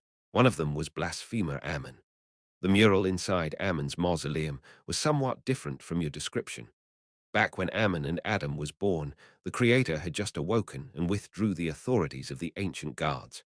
He was seated high on a holy mountain and was surrounded by angels as they praised him. There were no signs of him dying or splitting. That mural does have something in common with the City of Silver's historical records. Perhaps the creator had really awoken twice. And perhaps the original creator and Ammon's father, the creator as recorded by the City of Silver, aren't the same person. Both of them have an inheritance relationship. As Klein listened to Mam Hermit's description, he began theorizing. Ammon is actually the son of the Creator. Such a status is in no way inferior to the true gods. As for Mr. Fool, our tarot club was able to easily purify his avatar and stop his possession. Audrey recalled the past matters and suddenly felt that she had unknowingly exceeded many ordinary Beyonders. The circles and levels of knowledge exposure that the two groups had differed by more than 100 times. She asked with piqued interest, "Ma'am Hermit, do you know the other son of the Creator?" "Adam," Catlear answered succinctly. Audrey was clearly taken aback. This was because her question only required a yes or no. After receiving the confirmation that she knew, she would ask for the details and make it clear that she was willing to pay for it. Who knew that Ma'am Hermit had directly given her the name, Adam? She doesn't seem to care too much about such information. She's in control of a lot of information. Audrey managed to infer certain matters through this detail as her eyes darted about. "I've never heard of an important figure named Adam." "I haven't either. Apart from being recorded as the son of the Creator, it's like he has never appeared before. There are nearly no traces of him in the history of the fourth epoch," Catlear answered frankly. "This Adam is very mysterious. I'm already rather well versed in the fourth epoch's three empires of Solomon, Tudor, and Trunsost, as well as the angel families that come under them. Yet I've never heard of him before. If it wasn't for Arodes, who live-streamed the Church of Steam and Machinery's exploration of Ammon's mausoleum, I wouldn't have even known his name. Has he long perished, or is he hidden in the dark while scheming something?" Klein sighed inwardly. Audrey subconsciously glanced at Mr. Hanged Man and discovered him shaking his head as well. Ammon is a king of angels, so it doesn't make sense for Adam to not be one. There should be records in the City of Silver. Audrey looked at Derek. For some reason, Derek easily understood what was on Miss Justice's mind. He said in slight embarrassment, "We do not know about Adam, just like how we don't know about Ammon. I was previously searching for ancient tomes related to the King of Angels. I believe that I was lacking in clearance as my sequence was still low at that time. I will continue searching for information on this. King of Angels." Catlear moved her fingers indiscernibly as she memorized the phrase. She knew that Miss Justice would definitely answer if she asked, so without waiting, she directly asked, "Ammon is a king of angels that all of you are referring to?" "Yes." To thank Ma'am Hermit for her generosity, Audrey explained in detail, in the records of the City of Silver, the Creator had many angels attending to him. Among them, the leaders of the angels who were closest to the throne of God were deemed King of Angels. We haven't managed to confirm many King of Angels. One of them is the Angel of Fate Ouroboros, who originates from the ancient tomes of the City of Silver. His title is Tail Devourer. The second is Medici, who Mr. Fool happened to mention. We are still unsure of his title. The third is a guess. We suspect that Ammon is the angel of time among the king of angels. Since he is a king of angels, Adam, who is also a son of the Creator, is very likely one as well. Haven't managed to confirm many. I don't even know the term king of angels, but you have already grasped half of them. That's not many. None of your sequences are higher than mine." Catlear nearly became speechless. Only at this point did Emlyn really understand the meaning behind a king of angels. He decided to use these names to seek out traces of the king of angels via the secret historical records the Sanguine had in their control after he returned to the real world. Catlear fell silent for 2 seconds before saying, "Mr. Sun, you were once possessed by Ammon." "Yes, it was his avatar," Derek answered honestly. "However, he was purified by Mr. Fool. I wasn't injured at all." Purified by Mr. Fool. Catlear couldn't hold back the urge to look at the end of the long bronze table. She originally imagined that she had a general idea of Mr. Fool's state, believing that he was still in a state of reawakening and was unable to use much of his powers. This was why he sought the identity of Sea God and obtained that scepter. However, the present situation shook the foundations of her speculation.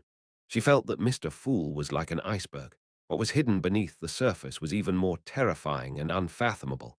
He easily thwarted Ammon's plans. Under certain situations, he can briefly break through the restrictions and produce strength at the level of a god. Catlear's heart sank as she didn't ask further. She cautiously shut her mouth. At this moment, Audrey had thought of something that puzzled her because of this topic. She proactively asked, "Ma'am Hermit, after Ammon's avatar was purified by Mr. Fool, a worm with 12 transparent rings was left behind. It's said to be a worm of time. Is that correct?" Catlia recalled for 2 seconds before saying, "Yes." "Which pathway does it belong to? I mean, which Beyonder pathway does the blasphemer pathway belong to?" Audrey pressed out of curiosity. Catlia answered directly without any thought, "The marauder pathway. Legend has it that at the saint or angel level, they are able to fool fate and cheat the rules, becoming a parasite of time." Sounds very impressive. Audrey marveled inwardly before asking, "Then, what can a worm of time be used for?" Nice question. Klein secretly cheered for Miss Justice. He pumped himself up as he waited for Ma'am Hermit to give the answer. He happened to have a worm of time in his junk pile.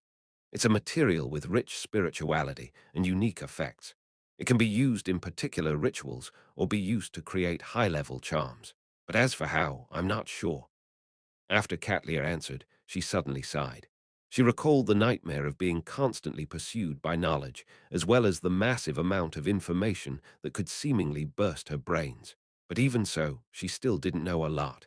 If the hidden sage hadn't gone mad and could provide knowledge bit by bit, I'll actually be more than happy to learn from him.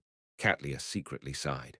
All that matters is that it's useful. As for how it's used, I have other people to consult. Klein controlled the world with great satisfaction and looked at Emlyn. "Mr. Moon, I have something I would like to communicate with you in private. Aren't the transactions over?" Emlyn nodded, feeling somewhat uncertain. "Okay."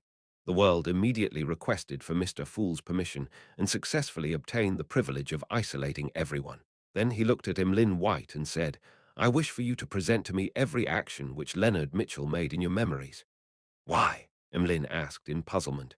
"It involves certain secrets." Klein controlled the world to answer succinctly. His true goal wasn't to buy that mystical item, but to observe Leonard Mitchell. That fellow has deep secrets. The world as well. For an investigation, he was willing to spend £500. However, that mystical item is indeed powerful. Isn't the world constantly seeking a way to eliminate the mental corruption in a Beyonder characteristic? This is likely useful. Emlyn suppressed his wandering thoughts as he seriously recalled Leonard Mitchell from his point of view. With Mr. Fool's help, he conjured a video in the form of streaming light. When the streaming light landed in the world's hands, Klein quickly browsed through it. He confirmed that Leonard really knew the existence of the grandpa, but he was unable to determine if he understood the danger. Temporarily suppressing any corresponding thoughts, Klein removed the isolation barriers and allowed the Tarot Club members to continue. At this moment, Audrey was reminded of something by Mr. World's private communication. She hurriedly looked at Fours and asked in concern, "Miss Magician, did you discover any abnormalities at William Street?" "That will require Mr. World to answer you," Four said, having been put into a difficult position. Without waiting for Miss Justice to speak again, Klein controlled the world and hoarsely replied, "There were abnormalities. But I have already informed the Church of Evernite and the Church of Steam. If there are any future problems, I might require your help." "All right," Audrey heaved a sigh of relief, "informed the Church of Evernite and Steam." This, Catlia found the description ludicrous.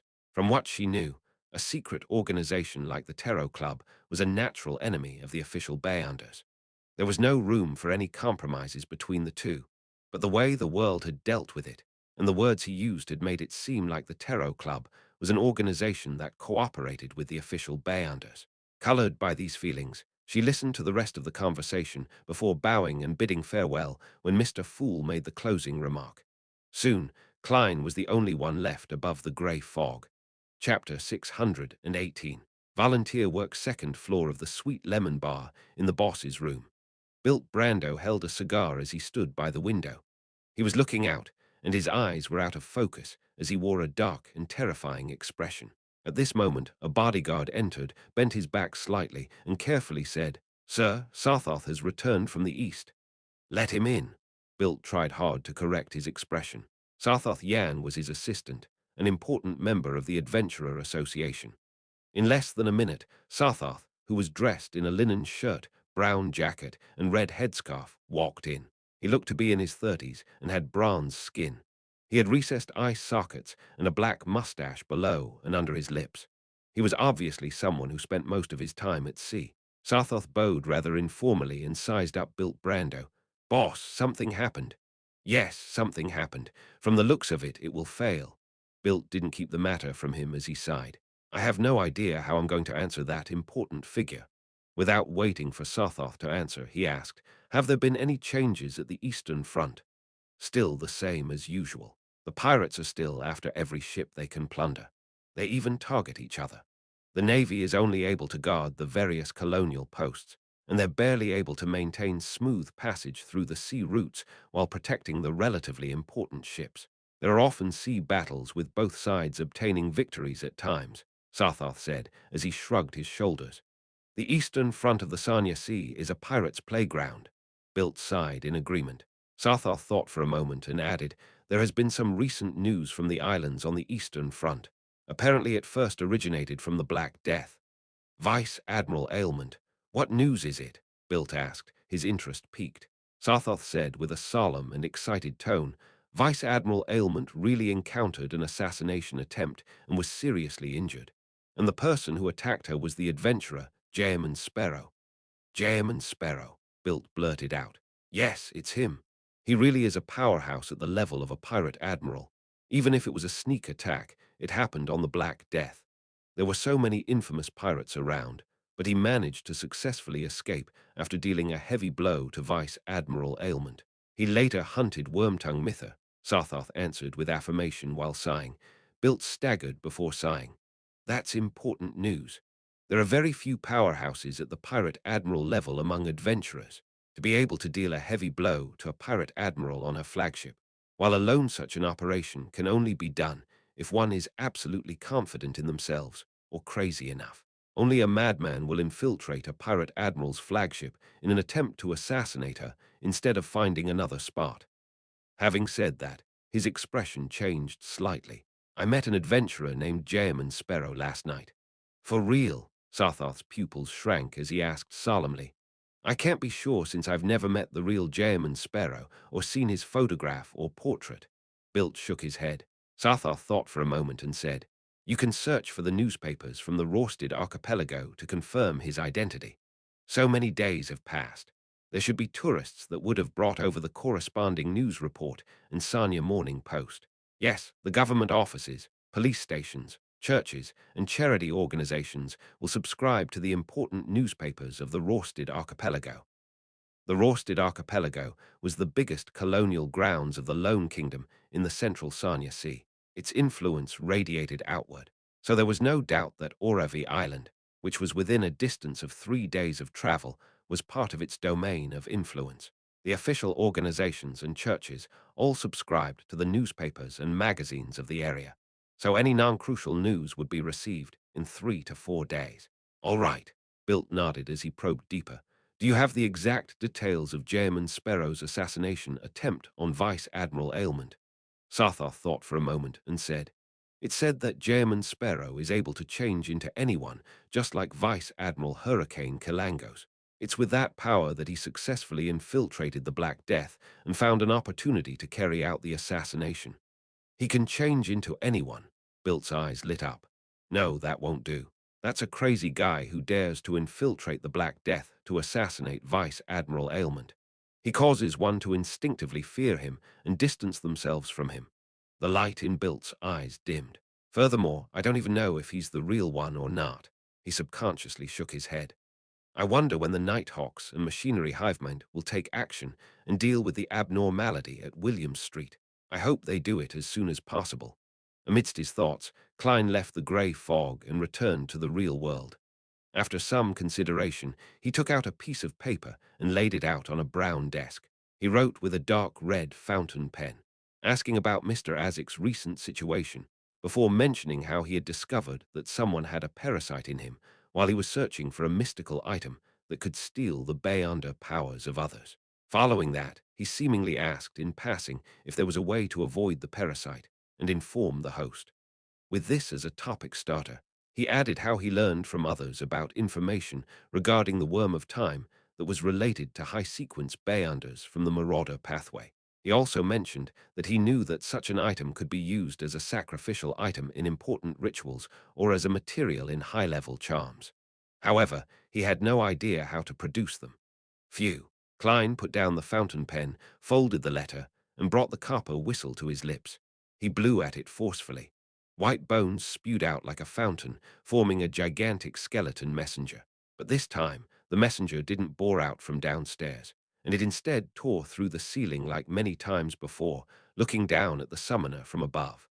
Klein knew that this wasn't because the messenger had become impolite again, but because he was staying on the first floor of an inn. He flicked his wrist and threw the letter like a dart, making it land accurately in the messenger's huge bony hand.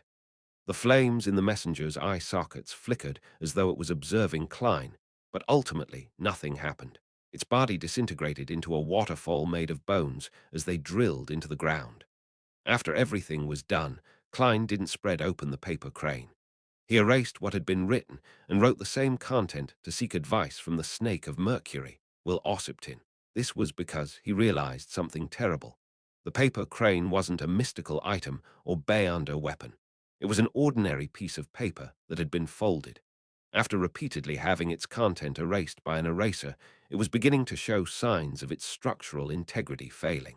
In a few more tries, it might directly tear. I'll leave extremely important matters that require contact before considering it. For example, only when Mr. Azik isn't sure how to bypass the grandpa to warn Leonard. Klein shook his head silently and rapidly packed up the items on his desk. In addition, he didn't dare to use the radio transceiver to contact Arodes recently. This was because the powerhouse sent by the true creator was likely still loitering around the area in search for the all-black eyes aura. The scent of the grey fog was also equally able to attract the true creator's attention, allowing him to inform his believers. Today, I'll continue being a tourist and relax. Tomorrow, I'll begin searching for an opportunity to do real acting. Klein retracted his thoughts, draped on his coat, and took his top hat before walking out the inn. He planned on heading to the mountains outside Oravi Harbor to watch the sunset. This thought stemmed from a popular novel. Its author's name was Leon Masting. This gentleman was born in Odera and had decided to permanently reside in Backland after the age of 20. His books had introduced the sunset at Mt. St. Draco with immense feelings, believing that it was the most beautiful scene he had ever seen. Klein rode a carriage out the city and walked to the foot of Mt. St. Draco. He took an hour before arriving at the peak of the not-so-tall mountain. Time passed as the sun slowly set, making the blue sea situated to the left of the mountain peak appear like a sea of fire. As for the emerald green forests and the vast fields on the right, they seemed to be gilded. All the colors bloomed with the final touches of radiance in that instant before darkness gradually approached, until it became dark. Ships entered the harbor as carriages drove into the city. The busy people began returning home on the roads parallel to the wheat fields and fruit gardens. When darkness enveloped the entire land, specks of warm light lit up one after another inside and outside the city. They were like resplendent gems that dotted the velvet night sky. It's really beautiful.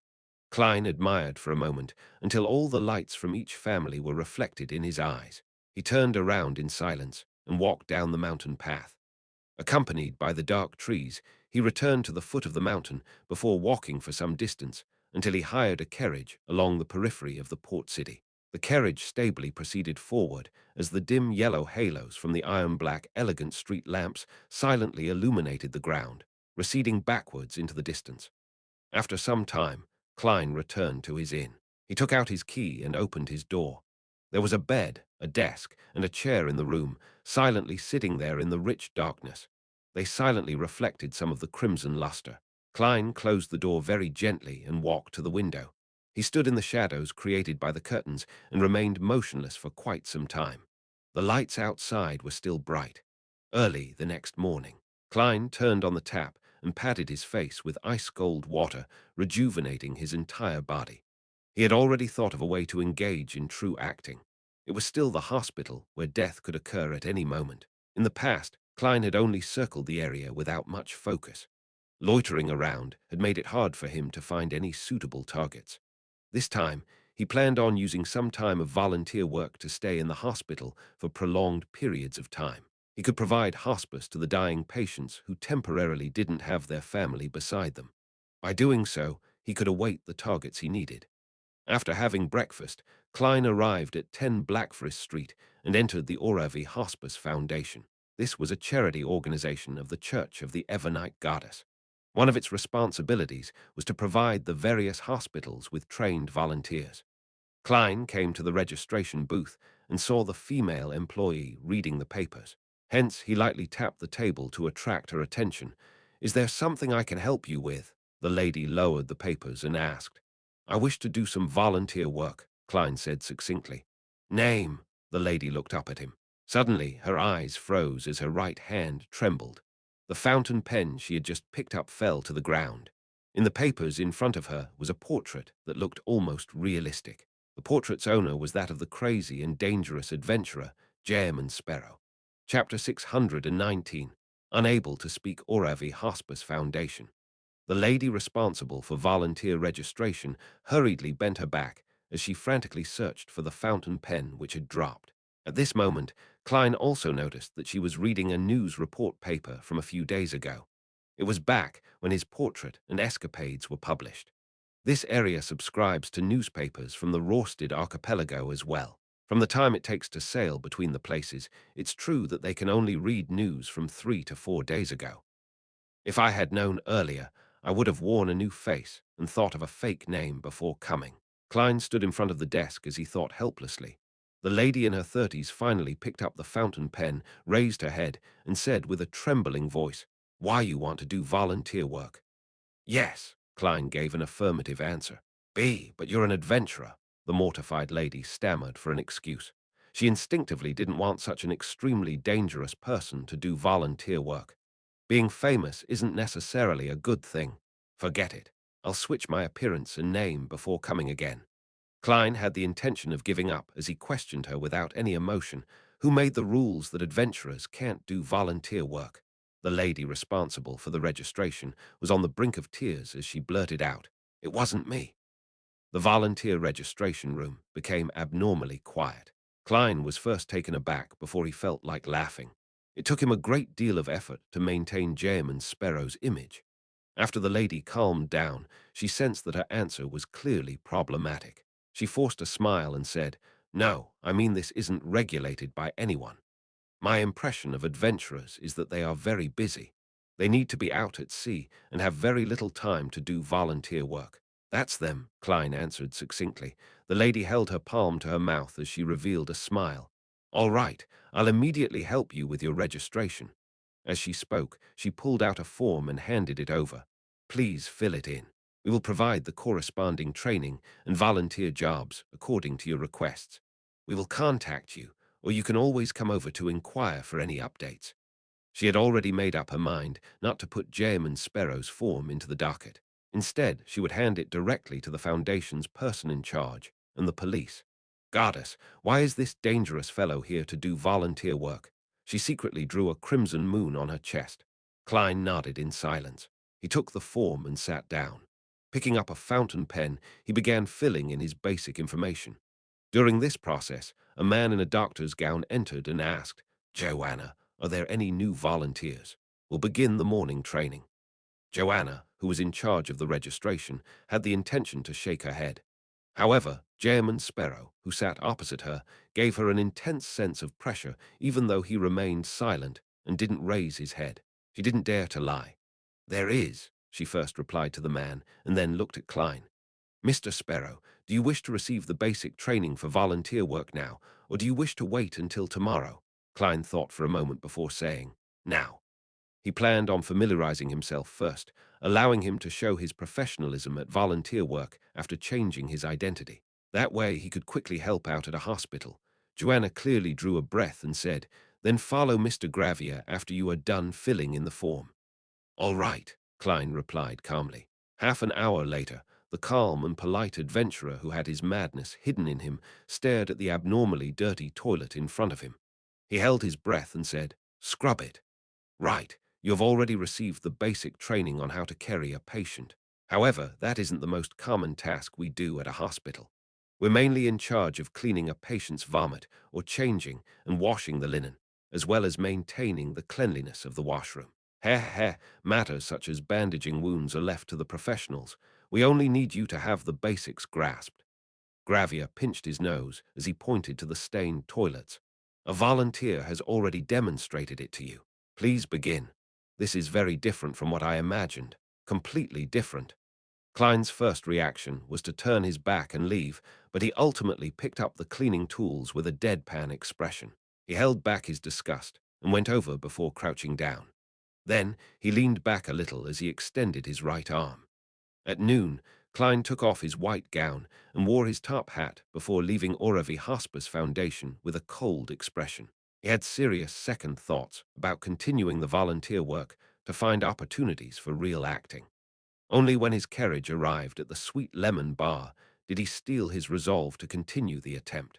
I have to become a marionettist in 1350 and digest the potion, so as to begin seeking the clues to become a high-sequence beyonder. Klein emphasized his goal once again. He retracted his emotions and entered the Sweet Lemon Bar. He spent 8 pence for apple cider marinated pork ribs and a piece of buttered bread. Together with a cup of rye beer costing 1.5 pence, they formed Klein's lunch.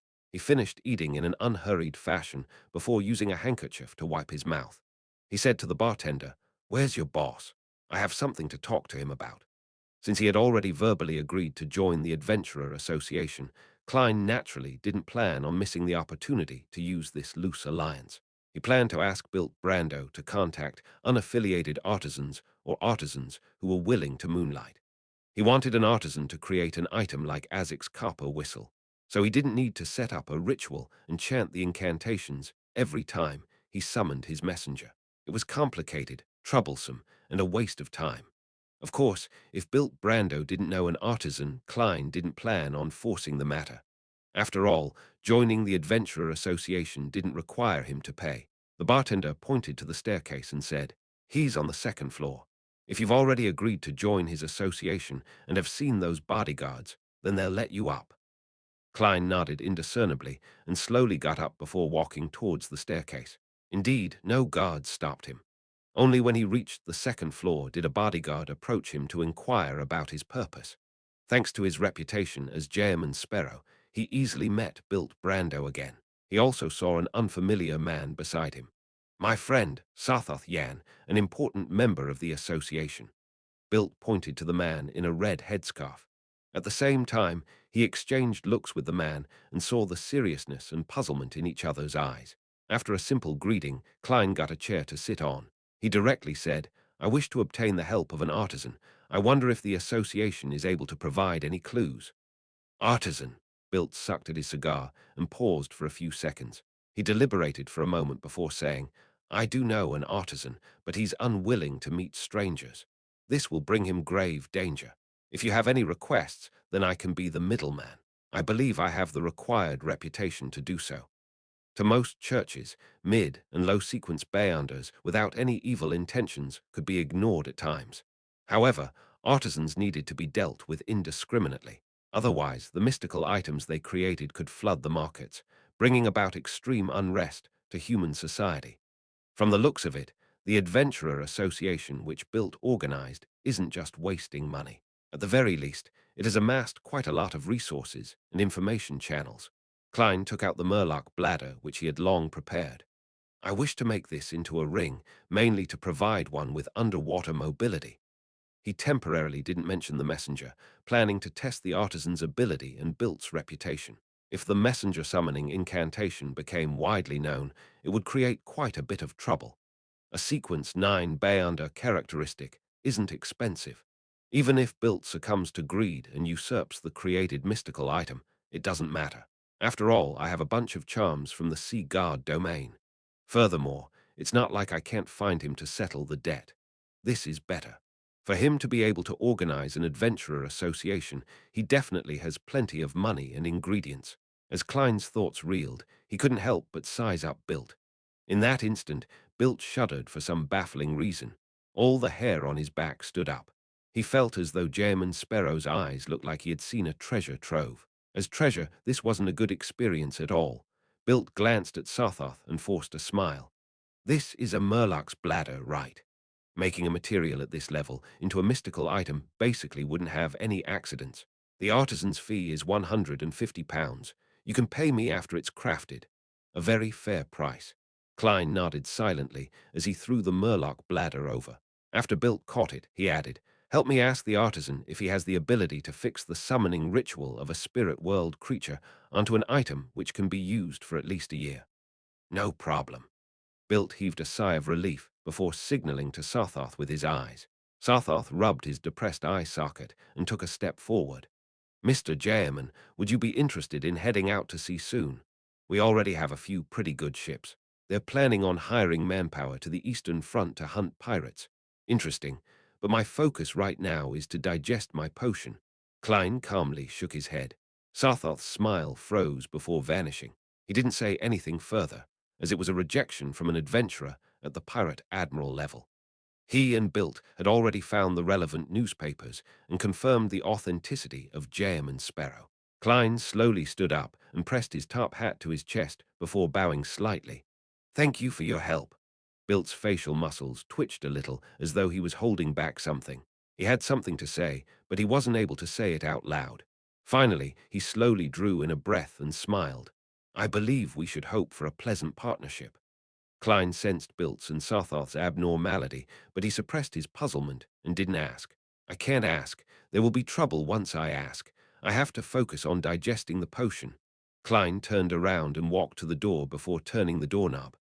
"Mr. Jayaman," Bilt suddenly said. The corner of Klein's mouth twitched as he calmly looked back. "Nothing. Haha, I mean, as a member of the association, you can have cheaper drinks over here," Bilt said with a forced smile. "Do you think I would have pressed on the matter?" Tusk. Klein gently nodded and opened the door to leave. After watching his back vanish, Bilt stared in a daze for 2 seconds before letting out a long sigh. Chapter 620. Stand-in mission inside the room. Sarthoth pressed down on the edges of his eyes when he heard Bilt's sigh. He said in a deep voice, "Boss, that important figure will arrive the day after tomorrow." Bilt's expression turned serious as he looked back. "I know. We only have two choices. First, we ignore whether Jam and Sparrow is worth trusting, and we entrust him with the mission. We can only hope for the best outcome. Second, we immediately abandon our business in Orevi, leaving with our cash and jewelry to become pirates at sea. I have the confidence to make most sailors and adventurers on the Pirate Hunter follow us." Sarthoth paused before adding, "Boss, back when you were an adventurer, leading our ship and hunting pirates, you were always this decisive and tenacious. I believe you have already made your decision. There's no need for me to do anything else." "Ha, there's no need to suck up to me," Bilt smiled bitterly. "I'm no longer the fearless pirate hunter who didn't fear blood or gunfire from before. Long periods of an easy and comfortable life have dulled my will. I don't even wish to seek out chances to advance. Those companions who had turned into monsters still live on in my mind." Phew. He exhaled as his expression instantly turned solemn. "However, you're right. We don't have time to hesitate. We have to immediately make a decision." Having said that, Bilt turned his head and gestured at the window with his chin. Sarthoth was taken aback for a moment before understanding what his boss meant. After leaving the Sweet Lemon Bar, Klein strolled by the side of the street, planning to hire a carriage at the crossroads. At this moment, he heard a window open above him and saw a figure jump down. Perhaps after experiencing the terrifying incidents involving the Antigonus family's notebook and Banzi Harbor's strange telegraph office, Klein's first reaction was that Bilt Brando was dead. He had suddenly died after his visit and was thrown down from upstairs, falling to the ground with his eyes wide open. This was just like how he saw Ray Bieber's mother dead in a reclining chair back then. The body was highly decomposed, and the eyeball fell to the floor because of the external disturbance. Similar thoughts flashed through his mind as Klein discerned the figure who had fallen from upstairs to be Sarthoth Yan, not Bilt Brando. Furthermore, he looked normal and was clearly still alive. Oh no, here comes trouble. Klein's heart skipped a beat, having a more accurate guess.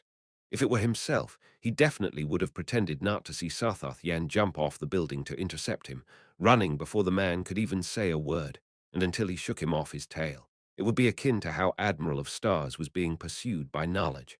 Unfortunately, I'm currently Jam and Sparrow. A crazy adventurer wouldn't flee because of such trivial matters. Sigh, getting to know myself better is an additional perk. Klein halted and watched as Sarthoth firmly landed on the ground. He bowed with his hand placed over his chest. Mr. German Sparrow, we have a very important task to entrust you. Here it comes, Klein calmly replied. I won't be that free lately. This wouldn't waste too much of your time. You can first listen to what it is about before considering to reject or accept it, Sarthoth said earnestly. I'm afraid I have no choice but to accept it after hearing it. Actually, it's still all right. If Bilt, Brando, and Sarthoth Yan threaten me to take the mission, I don't mind changing them into gold pounds and bay under ingredients. Klein thought it through seriously and discovered that he didn't need to have too many reservations out at sea. Having the strength of a pirate admiral basically made him unstoppable in most areas. He took out the pocket watch in his inner pocket and opened it. I'm giving you 5 minutes. All right, that's enough. Sarthoth pointed at the entrance to the sweet lemon bar behind Klein. Returning to the room, Klein glanced at the wall clock and said coldly, You still have 3 minutes and 12 seconds. His attitude gave Bilt a baffling sense of ease. He began to believe that Jayman Sparrow definitely had the capabilities to complete the mission. Mr. Jayman, I heard that you can transform into anyone, just like how Vice Admiral Hurricane Kalangos was formerly capable of doing so, Bilt hurriedly asked. Who revealed this matter? Klein pricked up his brows as his gaze towards Bilt turned gloomy. If news of Jayman Sparrow being able to transform into anyone spread, it was quite troublesome for Klein. This was because this made others either think of creeping hunger, making them think of Kalangos's death, or they would think that he was a beyonder who had certain secrets and was suspected to be a faceless. The former would attract the attention of the Twilight Hermit Order, while the latter would attract the attention of the Church of the Evernite Goddess, who would send personnel to investigate. Of course, the Church of the Evernite Goddess wasn't a powerful force at sea, so Klein didn't need to worry too much about it. He just didn't wish to be in conflict with the Nighthawks. If that happened, he had no choice but to abandon his identity as Jayman Sparrow. This was at the critical point where more and more people knew of the crazy and powerful adventurer who had a soft heart while he was being acknowledged and gaining feedback. Bilt sensed the change in Jayman Sparrow's gaze as he tensed up. He chuckled and said, This was news released from the Black Death, Tracy. She's trying to seek revenge on me by doing so. One day I'll successfully hunt her.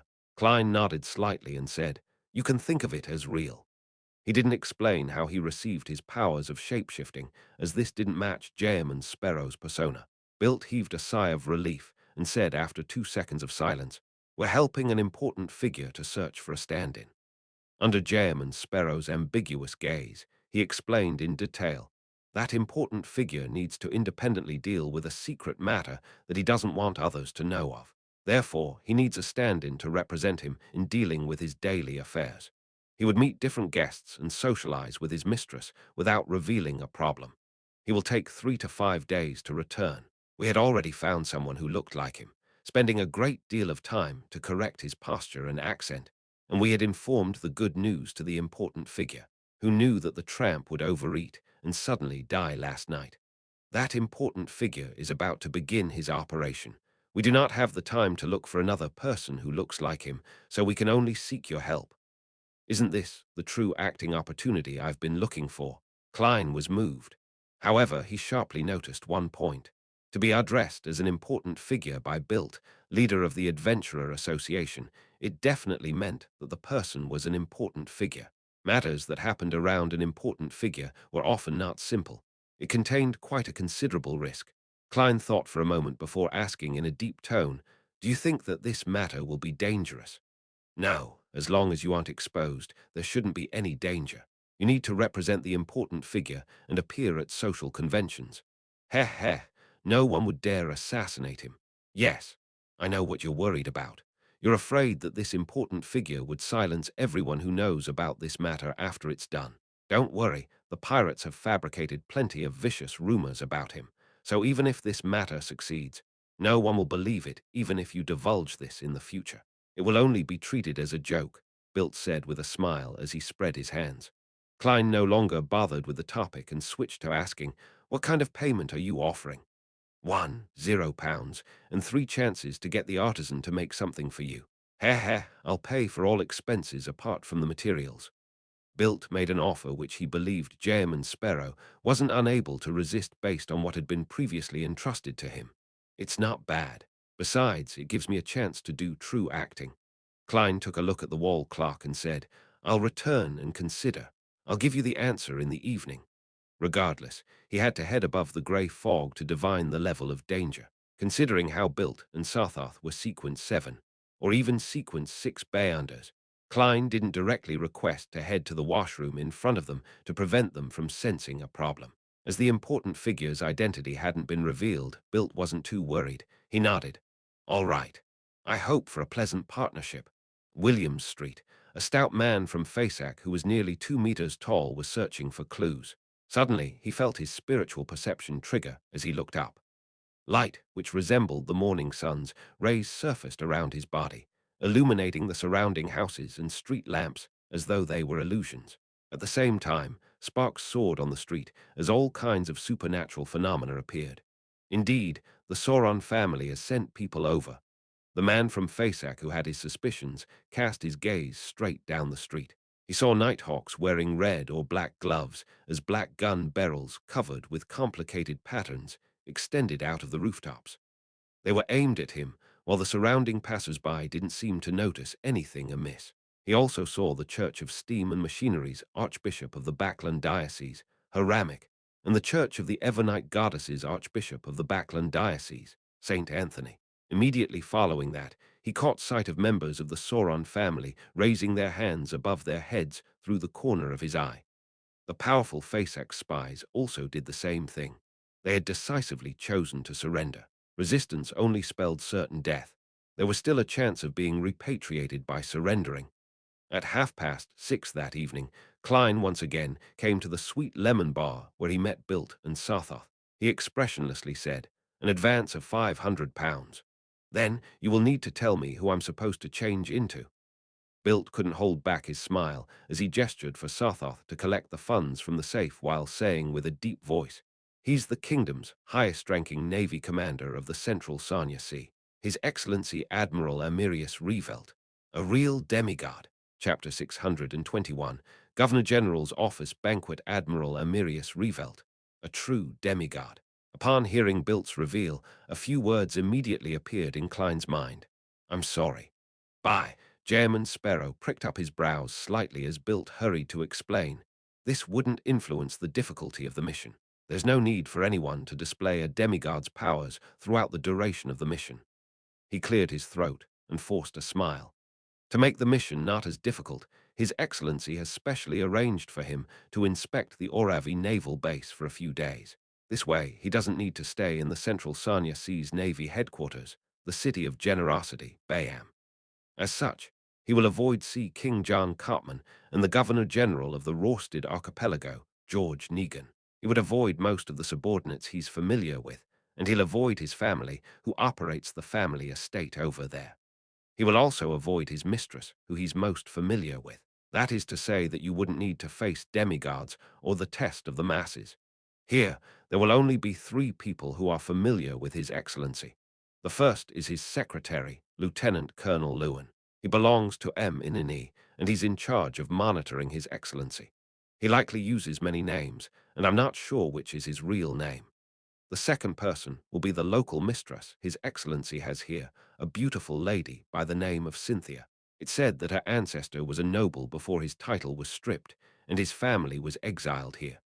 The third person is Oravi's Governor-General, Astan Revelt, the youngest brother of His Excellency. Earl Revelt from the House of Lords is their elder brother. It really doesn't sound too difficult. Besides, my divination results tell me that it's not too dangerous. Klein fell silent for a few seconds before nodding gently. I need the detailed information regarding Amirius Revelt. We've already prepared everything. This is his photograph. These are the descriptions of any unique traits hidden on his body. These are the unique points of his accent. These are the common words he uses. These are the different reactions and attitudes he has towards different matters. Here is the detailed information regarding his interactions with Lewin, Cynthia, and Astan. Bilt was delighted as he produced all the information he received from Admiral Amirius Revelt. Klein first took the photograph and saw a middle-aged gentleman with black hair and blue eyes. He had a strict and old-fashioned demeanor, and his hair was a lot more voluminous than most lone men. He nodded indiscernibly before looking up. I know this is a lot of information, but I believe that you can memorize them all in 2 days. You have to be very professional in such matters. Before Bilt finished his sentence, he subconsciously took a step back because the person before him wasn't Jaeman Sparrow, but Amirius Revelt. The strict and arrogant vibes he exuded was no different from the actual person. Holy Lord of Storms, this is almost a miracle. Bilt looked him up and down, and he couldn't help but be amazed. However, you can be another 3 centimeters taller. Your legs can be thicker, but it's fine, there's no rush. His Excellency will arrive the day after tomorrow with the Imperial Navy's 1st Central Sanya Fleet. He would inspect the Oravi naval base in the morning and attend a banquet held at the Governor General's office. I have an invitation to it, and I can bring you there. You can watch from His Excellency's actions and the way he interacts with different people from the side. As he spoke, he received the £500 that Sothoth had taken out from the safe. He handed it to Klein and said, I hope for a pleasant partnership. Klein weighed the notes in his hand and studied it with a few glances before saying, I hope for a pleasant partnership. Backland, Williams Street. As an inconspicuous member of the Red Gloves, Leonard Mitchell leaned on the outer wall of a house, awaiting the preliminary investigation work to end. He had his right leg raised slightly, with only his toes to the ground. It made him look desultory. After a while, he saw his teammate return with a somewhat complex expression. He was excited, puzzled, expectant, and nervous. Thompson, is there a conclusion? Leonard's heart stirred as he leaned over with a smile. Yeah, Thompson nodded and answered frankly. Both sides have spoken the truth. They have no way of lying in their dreams. Thompson, with his thin hair, wore his top hat once again. Their descriptions are uniform. Beneath this street is a ruin belonging to the 4th Epoch's Tudor dynasty. The entrance is indeed that abandoned chapel. No one knows if there's another entrance for now. Is that so? Leonard didn't delve into the details as he exchanged a few words before moving to the sidelines. Once again, he leaned against the wall. He looked around and suppressed his voice. Old man, this is what you're good at. There's a Tudor family ruin hidden here. An elderly voice rang out in his mind. You're becoming more and more impolite. In our era, disrespect to high-ranking people implies being made into living sacrifices. Also, it's impossible for there to only be one Tudor family ruin in Backland. Are they lying? Leonard asked softly. The elderly voice chuckled and said, No, they just don't know enough. If my theories are correct, this ruin likely belongs to the Tudor Trunsost United Empire. What? Leonard was stunned. This was an ancient dynasty he had never heard of before. The slightly aged voice chuckled. What an unknowledgeable kid. After the Solomon Empire was first destroyed, it was replaced by the Tudor Trunsost United Empire. Its double consul ruled all of the northern continent. Double consul. Leonard ruminated over this phrase. The slightly aged voice chuckled and sighed. In the ruins underground, there should be 41 inverted candlesticks on the left and 40 on the right. 2 of them look like they belong to the throne of a giant, and, heh, it might be where Alistair Tudor became Blood Emperor. Leonard frowned slightly before easing them. He said with a relaxed smile, there must be quite a lot of secrets hidden in there. Of course, but you aren't qualified to know it. The slightly aged voice tusked. Leonard curled his lips indiscernibly and said, What follows next is the exploration of the ruins. The slightly aged voice chuckled before falling silent. A minute later, Leonard saw Archbishop St. Anthony and the Church of Steam's Archbishop Haramic end their conversation as they returned to their own camps. Immediately following that, Haramic ordered all machinery hivemind personnel to leave, leaving the area to the Church of the Evernite Goddesses Nighthawks. What happened? Upon seeing this scene, Leonard was filled with puzzlement.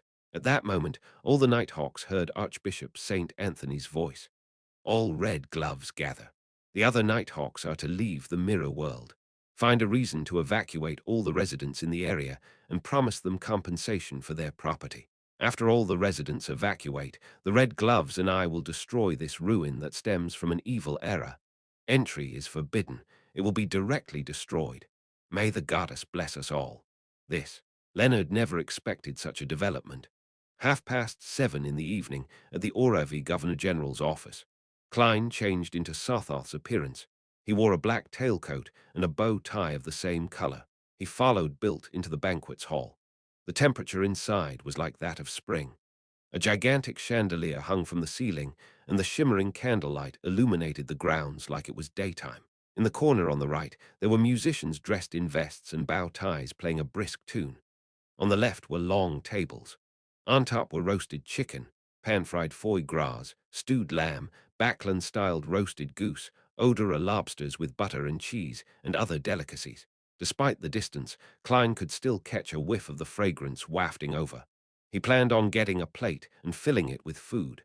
At this moment, Bilt tugged at his collar in a reserved manner. He leaned his head over and suppressed his voice. Remember the etiquette as required by such banquets. Our current goal is to observe His Excellency's actions, so just taking a cup of wine would do. There's Misty champagne here, Ormere grape wine, and Southville red wine, all famous alcohols that are seldom seen outside. You can drink some, but not a lot. We have to maintain sufficient sobriety. Yes, try to just go through the motions when drinking. Klein retracted his gaze and nodded. The two of them took a cup of golden champagne, whose minute bubbles were like mist, from a red-vested waiter who passed by them. Then they moved towards the banquet's highlight, where Amirius Revelt stood wearing his dark blue Navy Admiral's uniform. With their standing, they naturally had no way of approaching the Admiral.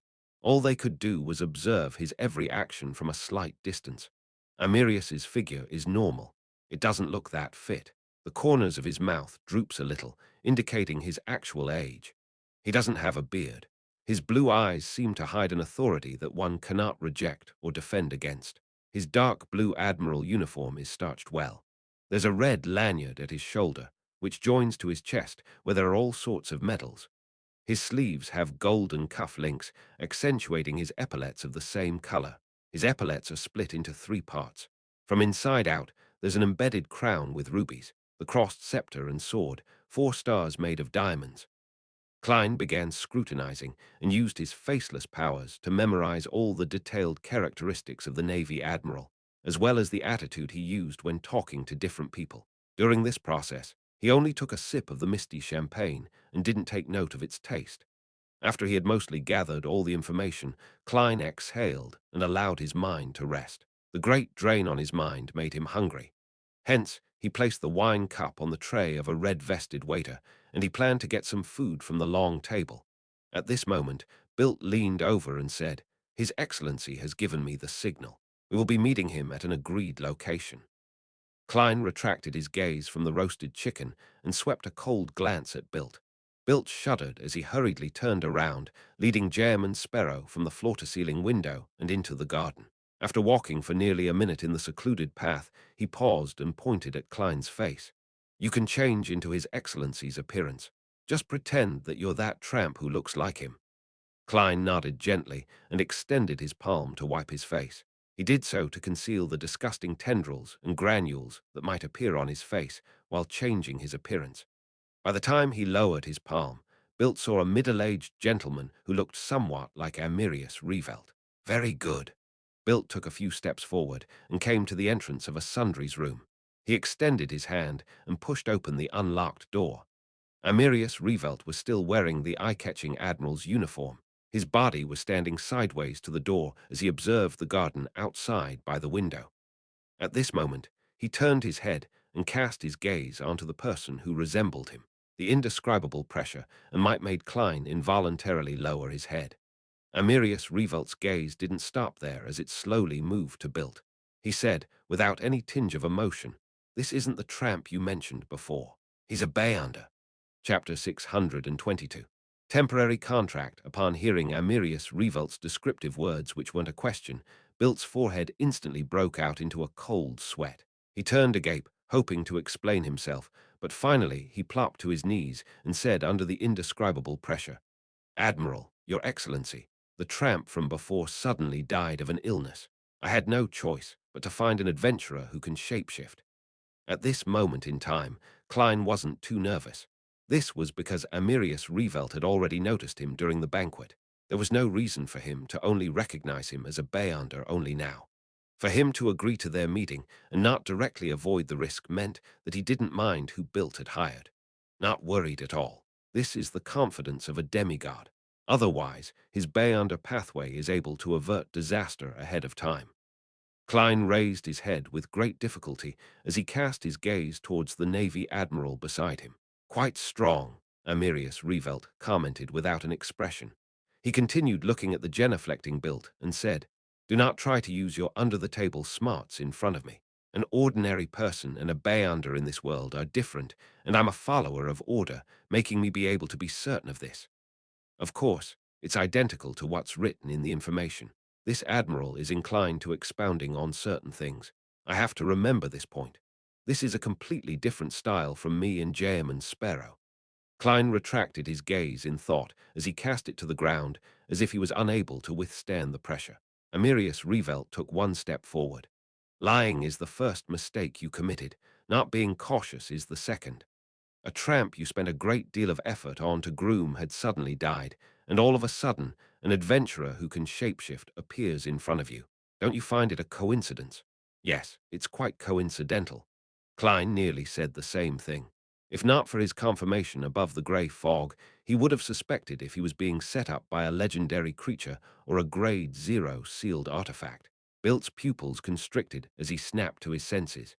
He discovered that due to his horror and fear, all he thought about was to grasp at the final life-saving straw.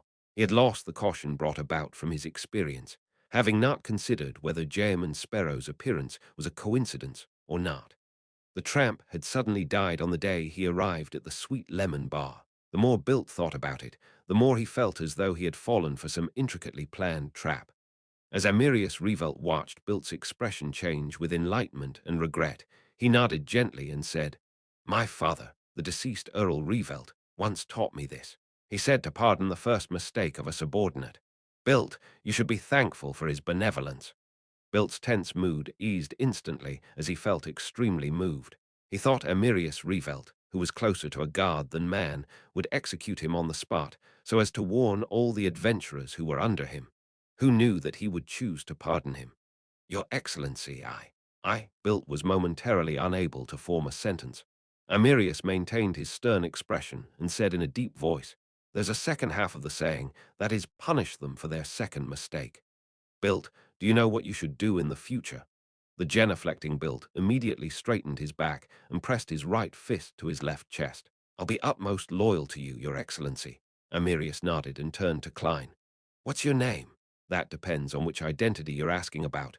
Klein lampooned inwardly and calmly replied, "Jaeman Sparrow."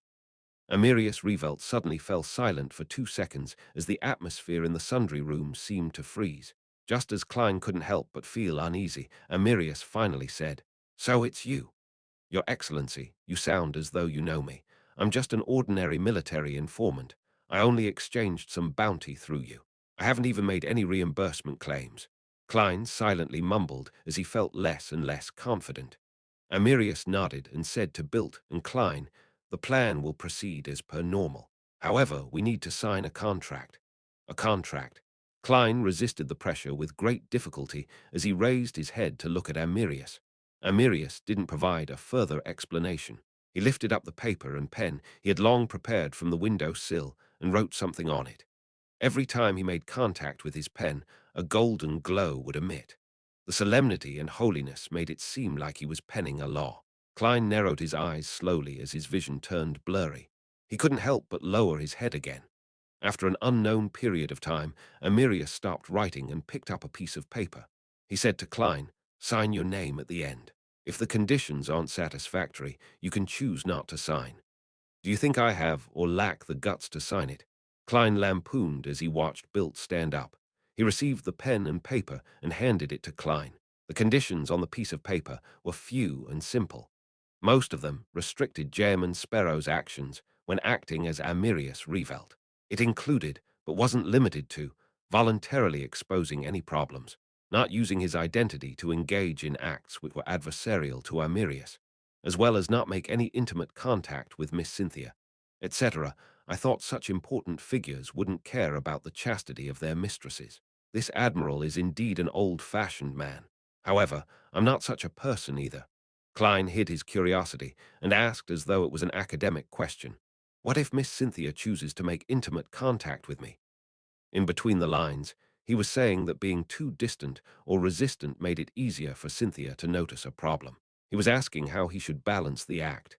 "It's fine," Amirius said without any expression. "During the contract's validity, you will not have any desire or lack the ability to do it when facing her. You can do that. This contract is rather powerful.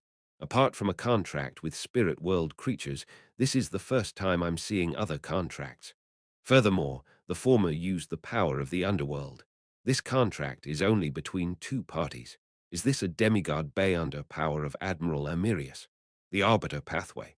Klein shot a glance at the dates and discovered that it lasted 5 days. Is he confident that he will return within 5 days, or is his level only capable of implementing a contract for 5 days? Klein read the conditions once again before taking the fountain pen and wrote the name, Jam and Sparrow. With the final character written, he saw the words on the piece of paper emit a golden glow as they condensed into a resplendent luster. Amidst the resplendent luster, the piece of paper rapidly dissipated and vanished, as though it had fused with the world's rules. An invisible and faint grey fog gently rippled around him as Klein clearly sensed layers of indescribable restrictions placed on him. These restrictions quickly melted into his body, temporarily becoming one with his spirit body and physical flesh. The grey fog can block out bad and good luck from external sources to a certain extent, but it's unable to screen a contract I signed. That's right. If it can screen it, the contract with the messenger wouldn't have been valid. Klein gazed at Amirius Revelt once again in enlightenment. The Admiral had already converged his might as he produced a dark gold charm in his palm. On it were the symbols and magical labels representing the Sword of Judgment. Its entire body was converged and somber, giving one the feeling that it was part of a codex. "This is a high-level charm using my blood, a fourth epic ancient codex, and the royal family's Grade 0 sealed artifact," Amirius said calmly. "Its name is Ninth Law. When it's injected with minute amounts of spirituality, it can produce a might that's similar to mine. This can be done even by ordinary people. Without it, you'll find it very difficult to pretend to be me. Indeed, the might I show in a disguised state is only superficial. It's fine fooling others usually, but once there's a need to shock an or any subordinate, that would be useless." Klein secretly heaved a sigh of relief. Amirius continued, "With your present strength, you should be able to withstand its usage. Through it, you can indicate a necessary restriction on the target, making them be in an extremely disadvantageous state. This way, even if a demigod were to sound you out, you'll be able to scare him away. If no mishaps happen at the end of everything, and if you had no need to use it, then it will be yours to keep. It can be used for a year." Klein was first taken aback before he felt a strong sense of delight. He finally had another high-level charm. Ever since that time, he used up the one which was created with the mutated sun's sacred emblem. Although such an item had a time limitation and was single-use, a pro was that it didn't have any negative side effects. Of course, the stringent requirements that were needed to create one made them very rare in number. As expected of a demigod, he's a lot more generous than built. Bribing a tramp and an adventurer at the pirate admiral level are different in cost.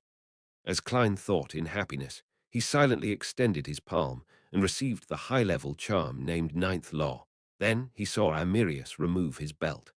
After a brief silence, Klein kept his embarrassment in control as he took off his clothes without an expression on his face. Soon he had switched clothes with Amirius and had donned the dark blue starched admiral's uniform. After watching Amirius and Bilt walk off through a secluded path in the garden, Klein calmly adjusted his buttons and turned to look at the glass window. Under the dark night and the crimson moonlight, the glass window was like a mirror. It vaguely reflected Klein's present looks. He had black hair which was neatly combed back, blue and profound eyes, slightly drooping cheeks, a beardless face, and an old-fashioned and stern demeanor, all while dressed in a dark blue attire with a lanyard, medals, and epaulets. Klein twitched the corners of his mouth as he silently said to himself, "From this moment forth, I'm a Navy Admiral." Chapter 623. First night, as he touched the Ninth Law charm in his pocket, Klein adjusted his height and details regarding his appearance, making him look identical to Amirius Revelt. He walked out from the sundry room by using another door and walked down a silent corridor, back into the Governor General's office. On the way, waiters and maidservants would occasionally pass by him, but no one dared to look straight at him. Just catching sight of his admiral uniform would have them scurrying to the sides as they bowed with their heads lowered. Any person of the same height could probably find his way into the banquet hall when donning these clothes. I have to say, acting as an important figure can be easier than acting like an ordinary person. Klein continued looking straight as he maintained his somber attitude.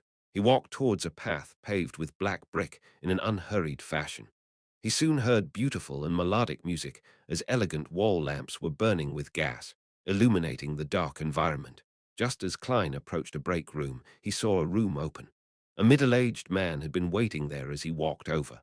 The man had black hair and blue eyes. His facial features somewhat resemble Amirius, but his forehead was higher and his eyebags were puffy. The corners of his mouth didn't droop. He was none other than Amirius Revelt's youngest brother, Astan Revelt. This gentleman had once served in the Navy, and he had been promoted to colonel after rendering meritorious services in the southern continent's colonies.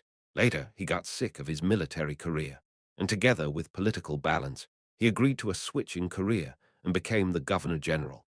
In the 5 to 6 years he was in Oravi, due to the importance placed on the island's location and resources, he pushed for the Revelt family to mass purchase farmland and estates, allowing him to own plenty of property. This wasn't completely obtained through his powers either. Astan and the Revelt family had paid a sufficient price, and they even took loans with the bank. It wasn't like the Balam East Coast, where land belonging to the Fasak people were forcefully bought at extremely low prices. Of course, if he wasn't Oravi's governor-general, and his elder brother wasn't the highest commander of the Central Sanya Seas Navy, the Revelt family wouldn't have so easily convinced their targets to sell such excellent farmland and estates. Here comes the test. Klein calmly approached and stopped in front of Astan Revelt. Astan looked around and asked in a deep voice, "Have you decided on that matter?" "What matter?" Klein first felt blank before he recalled an introduction in the information he received. If Astan requests for a private chat or asks for an answer to a certain matter, tell him that an answer will be given to him when departing from Oravi. Admiral Amirius really anticipated this. I just need to watch my attitude and tone. Yes, I also need to use the unique terms and pronunciations used by lone aristocrats. Klein gently nodded and sternly said, "Wait a few more days. The answer will be given to you when departing from Oravi." Astan didn't raise any doubts as he chuckled. "You seem to be waiting for something to give you the strength to decide. That matter that Admiral Amirius has to do himself." Klein's heart stirred as he familiarly used the tone of high-level personnel. "Keep your conjectures to yourself." With that said, he took a step forward and walked towards the banquet hall. Stan Revelt focused on his elder brother's back, his expression gradually turning cold. He then shook his head slightly. After entering the banquet hall, Klein surveyed the area and walked towards the long table with food on it. From time to time, he would stop to exchange pleasantries with people who came near him.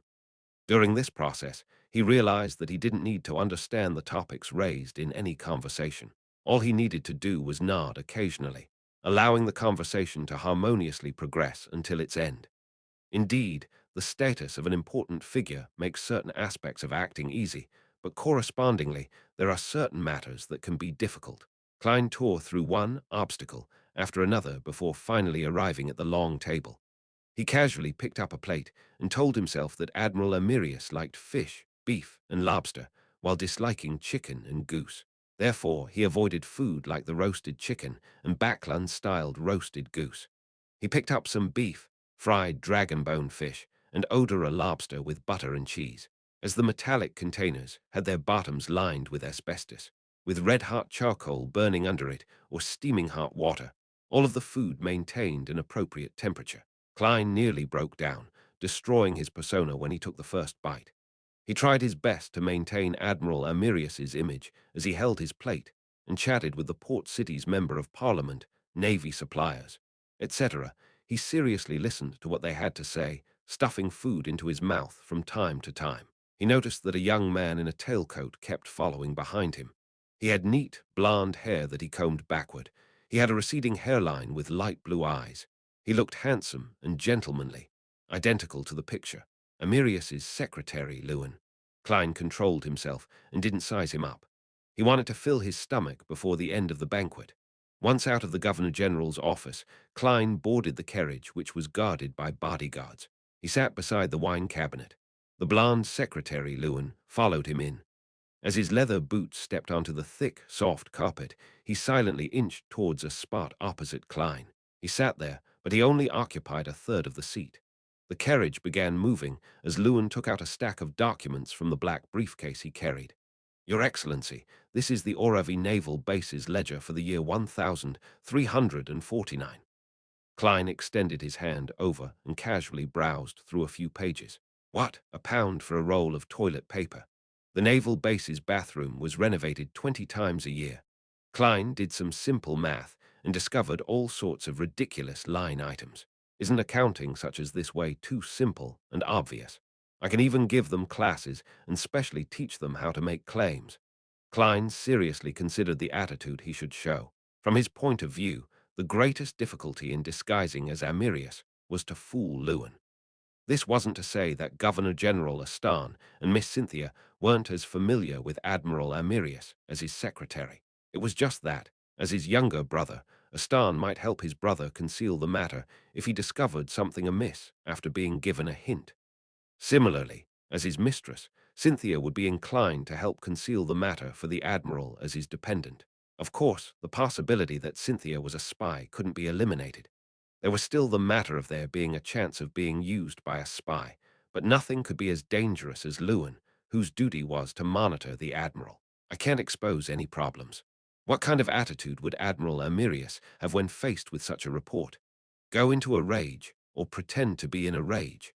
No, the Oravi naval base personnel wouldn't be that daring to hand over a clearly problematic report as though he were blind. They must have a certain level of confidence and a tacit understanding between them. As the information didn't mention this, Klein could only make a judgment based on his experience. Furthermore, he could confirm that either the Oravi naval base's report was beyond Admiral Amirius's expectations or was determined to be of little importance. Just based on the schedule, it was something that could easily be dealt with. Regardless of the possibilities, I have to use the attitude that a person of high standing will usually employ. That is to not indicate my stance. Klein closed the documents and handed it back to the blonde secretary, Lewin. He said expressionlessly, "Put it on my desk." In between the lines, this sentence meant, "I'll look through it carefully." To others, it would mean something different based on their standpoints. If the Oravi naval base had done it without warning, this meant that the Admiral was somewhat dissatisfied and was awaiting an explanation. If the two had reached a tacit, mutual understanding on the matter, it meant that Admiral Amirius wished to obtain more favorable benefits in the matter. As for whether it would offend anyone, Klein didn't care. After all, he wouldn't be Amirius Revolt in a few days' time. He believed that a true demigod had the means to repress the anger of his subordinates. In addition, he was grateful that Amirius wasn't a demigod of the Church of Storms. Otherwise, he had to consider whether to nod his head and pass the report, or throw the document back in anger while throwing a few people in passing into the sea to feed the fishes. Yes, Your Excellency. The blonde secretary, Lewin, didn't change his expression. He stuffed the document back into his black briefcase as though he had long expected such a response. On the way back, Klein leaned into the carriage according to Amirius Revelt's habits. He half closed his eyes as though he was contemplating certain matters, but in fact, he wasn't thinking of anything. Lewin maintained his silence and didn't speak at all. Human-height iron-black street lamps were quickly left behind as the carriage drove close to the naval base before taking a bend into a house with a garden and lawn. Just as Klein walked up the steps, a butler opened the door for him as servants lined the two sides, reverently awaiting his entrance. The living room was decorated in a very classic manner. There were oil paintings of beautiful scenery hung up, limestone statues, simple and elegant vases, etc. A faint but lingering fragrance emanated in the room, one that reached into the heart. Klein, who should have relaxed, ended up tensing up as he saw a beautiful lady walk towards him in a home gown. She looked to be in her early 20s. Her blonde hair cascaded down, and when she cast her blue eyes over, it was as though there was a glow hidden within them. While filled with gentle feminineness, there were still some remnants of her adolescence. She was none other than Admiral Amirius's mistress, Cynthia. Klein held back his discomfort and allowed Amirius's stern face to reveal a smile as he widened his arms. Cynthia threw herself into his arms and tiptoed. With her cheeks by his cheek, she whispered with a smile, "Admiral, I've already heated the water for you in the bathtub." This means she had someone monitor the end of the banquet. Being a mistress isn't something simple either. Admiral Amirius does like to take hot baths so as to relax his thoughts. In order to ignore how close their cheeks were, Klein allowed his thoughts to wander. As a straight man, he should have felt embarrassed while also being rather glad to be approached by such a beautiful member of the opposite sex. However, the temporary contract made him have zero urges. Hence, all that was left was awkwardness. "Very good," Klein praised her as he gently pushed Cynthia away, having had nowhere to place them. Knowing that the Admiral didn't like to be intimate in front of the servants, Cynthia retreated and led Klein to the second floor. He was brought into the bathroom as he prepared a bathrobe for him. After doing all of this, Cynthia instructed the servants not to come to the second floor unless they heard the bell ring. Then she returned to the bedroom, took off all her clothes, and changed into a nightgown made of silk. Her nightgown revealed plenty of her chest. It was an alluring snow white, and deep in her cleavage was a special necklace pendant. It was like a miniaturized black rhinoceros horn about the length of a finger segment. Cynthia took off the necklace and stuffed it under her pillow. Amidst her blushing and hesitation, she left the bedroom and came outside the bathroom where the Admiral was bathing. Mustering her strength, she pulled at the handle. Creak! Her hand paused. She realized that the bathroom's door had been locked from the inside at some point in time. With a blank look, Cynthia instinctively yanked at it again. Creak! Creak! The bathroom's door didn't budge an inch. Chapter 624, warning the bathroom was partitioned inside. The emanating steam covered the entire bathtub. Apart from his head, Klein's entire body was soaked in the hot water. He lay there in such great comfort that he didn't even wish to move his toes. What a beautiful night. If only there was no Cynthia outside. I still have to deal with her later. Klein sighed as he considered what excuse to use to avoid being intimate with her. In accordance with Admiral Amirius Revelt's traits, he decided to first use work as an excuse. After that would be the excuse of him not feeling well, him losing the ability to have sex, him needing some time to digest any medicine he had just taken, and how he had suddenly realized his true sexual orientation, making him find curly-haired baboons extremely attractive. As for whether this would damage the Admiral's image, Klein didn't feel the slightest bit of pressure. As long as he prevented Cynthia from suspecting that he was a fake Amirius Revelt, he would have perfectly completed his mission. The subsequent explanations for those excuses, and how he finds an excuse to explain his recovery, would all be Admiral Amirius's problem. What has that got to do with me, J.M. and Sparrow? And what has J.M. and Sparrow's ruined reputation have to do with me, Sherlock Moriarty? Klein stood up in satisfaction as he walked out to the dry partition while dropping wet. He got a bath towel and dried himself. After changing into a hanging bathrobe, Klein inhaled silently as though he had unlocked a major enemy in his quest, opened the door to the bathroom. Seeing the corridor empty, with only the light from the wall lamps on both sides illuminating the darkness, Klein felt slightly relieved and was no longer as tensed. This is almost the same feeling as challenging a pirate admiral. As he mumbled, he realized a serious problem. He had no idea which of the rooms was the master bedroom or study. Regardless, I have to inform Cynthia. Otherwise, it would make Admiral Amirius appear strange. Klein recalled the layout of similar houses in an attempt to accurately find the master bedroom. At this moment, the door to the room diagonally across him creaked open. Cynthia, who was draped in a silk nightgown, walked over. Her blonde hair appeared wet and messy as they cascaded down. There were even a few strands of hair fluttering in front of her blue eyes and bright red lips. It hid the glow in her eyes as her lips were somewhat closed.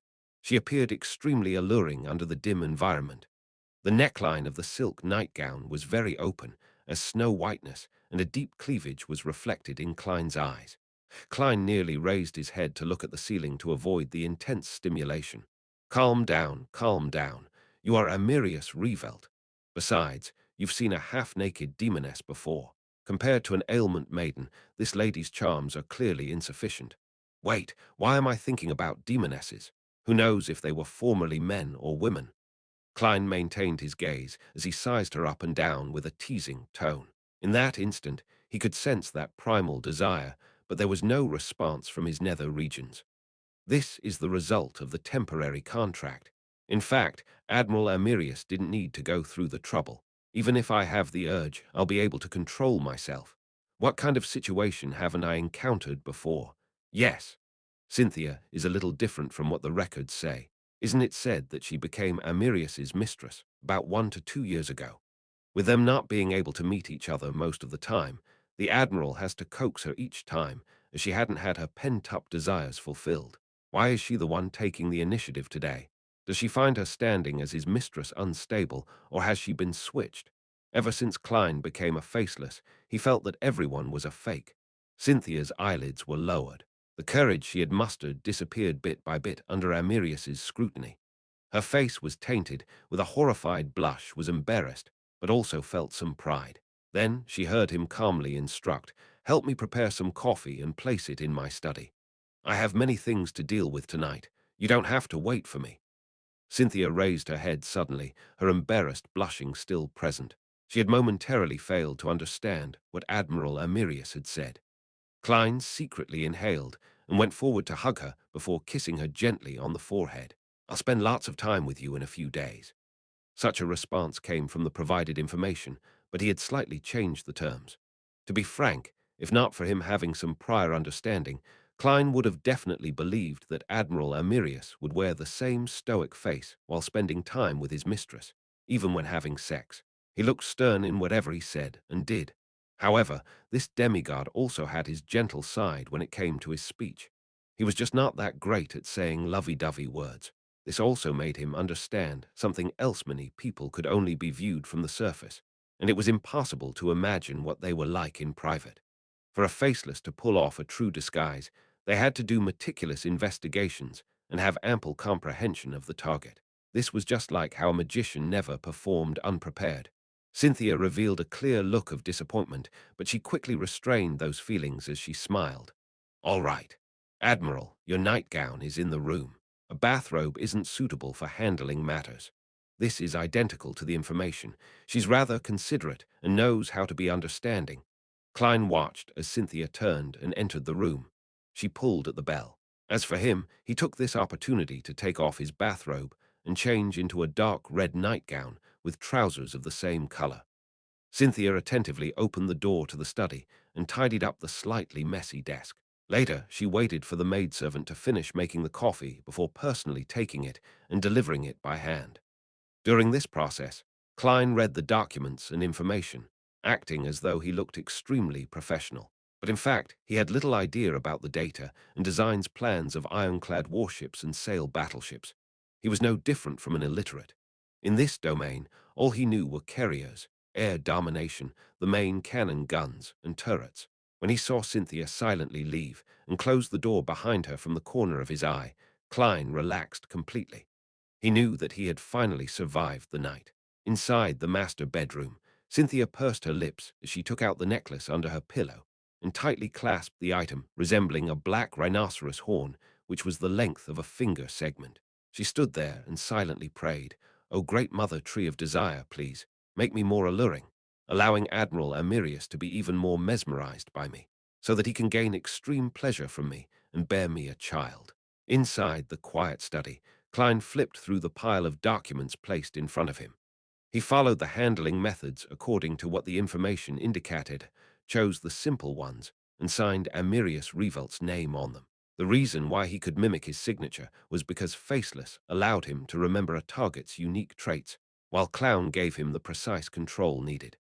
The complicated ones he couldn't understand had notes written with the following vibe: "Continue studying the matter." After busying himself until midnight, Klein reached out to cover his mouth and yawned slightly. "This won't do. I need to sleep. I have plenty of challenges tomorrow. I have to maintain sufficient strength and energy." Klein thought for a moment and gave up the idea of returning to the master bedroom. He raised his right hand and pressed down on his half-closed eyes. He pulled them down and moved his eyes to his nose bridge.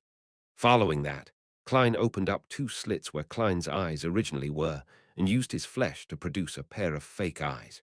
After becoming a faceless, I'm really beginning to resemble a monster. If only I had such a godly technique back in school. He sighed silently. He half leaned his body as he kept his real eyes closed while his fake eyes were left open to read the documents. His specialty as a clown allowed him to maintain his balance. He remained motionless like a stone statue. After an unknown period of time, Klein suddenly awoke from his dream. He sensed that there was a force attempting to pull him into a deep slumber before infiltrating him. Who is it? I didn't do anything recently. Why would anyone enter my dream? That's not right. I'm now Admiral Amirius Revelt. Klein's heart stirred as he immediately changed his looks. Even in his dreams, he appeared to be that demigod. Meanwhile, he felt his consciousness tightly contract as though it was avoiding something. This is different from an ordinary dream infiltration. I've clearly regained my lucidity, and I can escape by myself and wake up, but I'm unable to leave this dreamscape. Klein found plenty of oddities as he tried a few attempts. He knew very well that he was sleeping, and he could sense and control his body outside the dream, but no matter what he did, he was unable to wake up. Right on the heels of that, he saw a blurry white gas form an indiscernible figure. Klein narrowed his eyes slightly as he tore through the dream with his psyche, allowing his real body to move silently. Then he put his palm into his pocket to touch the ninth law charm. At that moment, the blurry figure calmly said, "Do not participate in the matter regarding Astan. This is a warning." Quite impressive to warn a demigod. What is Astan and the others thinking of doing? Klein thought for a moment and emanated his spirituality, allowing the ninth law charm to produce a deep sense of dominance. Then he imitated it and produced the same feeling in his dream. He said with a deep voice, "Who are you? Who do you represent?" The blurry figure was taken aback before he said with a laughing sigh, as expected of law weaver Amirius, "You actually managed to maintain your lucidity in such a situation." No, no, no. Although Amirius has a title of law weaver, he's not adept in such matters. You should say, as expected of Lord Fool. Klein lampooned and sternly said, "Answer my question." The blurry figure chuckled. "You don't need to know who I am. As a demigod, you should be clear that everything is fated, likewise for the times. Do not resist the fate of an era, which is also the trend of the times. This will only make you a sacrifice of history. Fate of an era, the trend of the times, sacrifice of history." When he heard this, Klein suddenly thought of a term, Twilight Hermit Order. However, Klein didn't say a word, nor did he say those words. This was because Admiral Amirius would be him for the next few days. Seeing Law Weaver Amirius fall into silence, the blurry figure didn't say another word. It turned into a emanating white gas before vanishing from the dream. Chapter 625. Successful First Day Few. What exactly are Amirius and Astan Revolt scheming about? To attract a warning from the Twilight Hermit Order. Unless it can truly change the times and influence the direction of history, this ancient and secretive organization wouldn't even show itself or reveal its identity. Klein stood by the side of a magnificent castle in his dream, thoughtfully watching the spot where the blurry figure had disappeared from. Amidst his thoughts, he suddenly snapped awake and was no longer as certain about his theory. The ploy which Admiral Amirius and his brother are planning might not really influence the trends of the times. Although the Twilight Hermit Order only involves itself in important matters, as a leader of another secret organization, Klein clearly knew that apart from carrying out the organization's own mission and values, it also provided help among members. From Emperor Rosel's diary, I can tell that the Twilight Hermit Order has members from different domains, standings, and sequences. Apart from a number of them fervently believing in the original creator as they await the coming of twilight and the awakening of the true God, the rest are only seeking to benefit themselves. Under such circumstances, as long as the organizer doesn't strictly implement order, there would naturally be missions entrusted between one another. Perhaps the matter Astan Revelt is planning affects a particular member of the Twilight Hermit Order who was made aware of it ahead of time. He entrusted the matter to another member and used the excuse of the trend of the times to warn Amirius Revelt. Working from this logic, the concealed matter is rather interesting. With the level of the Twilight Hermit Order, Law Weaver Amirius, who's likely only a sequence 4, isn't too difficult a target to eliminate. I even suspect that they can mobilize up to 3 or more angels in a manner that's far superior to the 7 churches. Then, why didn't they take action directly and instead gave an advanced warning? Back in Backland, if an angel were to appear, who knows if some true guard would descend upon the land. Therefore, the Twilight Hermit Order had no choice but to use a more roundabout and discreet method to deal with Duke Negan. But this is the Oravi Island. Even high-sequence Beyonders aren't stationed here. The warning is because the Twilight Hermit Order advocates secrecy and doesn't wish to expose itself. So they're trying not to use overly intense methods. Or is it the case that the member who assigned the mission doesn't wish to see Amirius killed? To him, this admiral is still of use, so he's unwilling to give up on him, even if Amirius might be involved in something disadvantageous towards him. Then, his true identity seems to be confined to certain circles. Klein made a bold assumption, but with no way of verifying it. He could only temporarily put the matter aside and throw it to the back of his mind. It has nothing to do with me since it's the Twilight Hermit Order who's warning Admiral Amirius. As long as I don't involve myself with anything for the next few days, I should be able to last until the mission is completed. Everything else that develops afterward has nothing to do with me. With my present status, I'm still far from investigating the Twilight Hermit Order. I don't even have the right to probe deeper. Klein kept to his beliefs and turned his sights to his tarot club. Heh, I just discovered a problem. Other secret organizations have their own aims and values at their core while mixing in the aid that members provide each other. As for our tarot club, it's more impressive. There are only missions given to each other, without any aims or values. No, there are aims and values among some of the members. For example, my dear Moon believes that this is an organization born to save the world. The fool Klein gave a self-deprecating laugh before exiting the dreamscape. He rubbed away the fake eyes and moved his real eyes back to their original position in a very fluid motion when he suddenly paused. That wasn't a simple dream infiltration.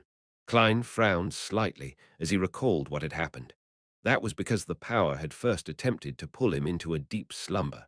Back then, I had already fallen asleep, so why would he do so? Captain once said that a nightmare can directly see a dream, so it's impossible to commit such a mistake. Therefore, the visitor hadn't used the Beyonder powers of a nightmare, but something else. He located me via the spirit world. Or after he knew my location, he used the sea of collective subconscious, as described by Ma'am Dali, to directly influence my Beyonder powers. Yes, I'm more inclined to the second reason. That's the only thing that can explain why I couldn't escape my dream despite having regained lucidity.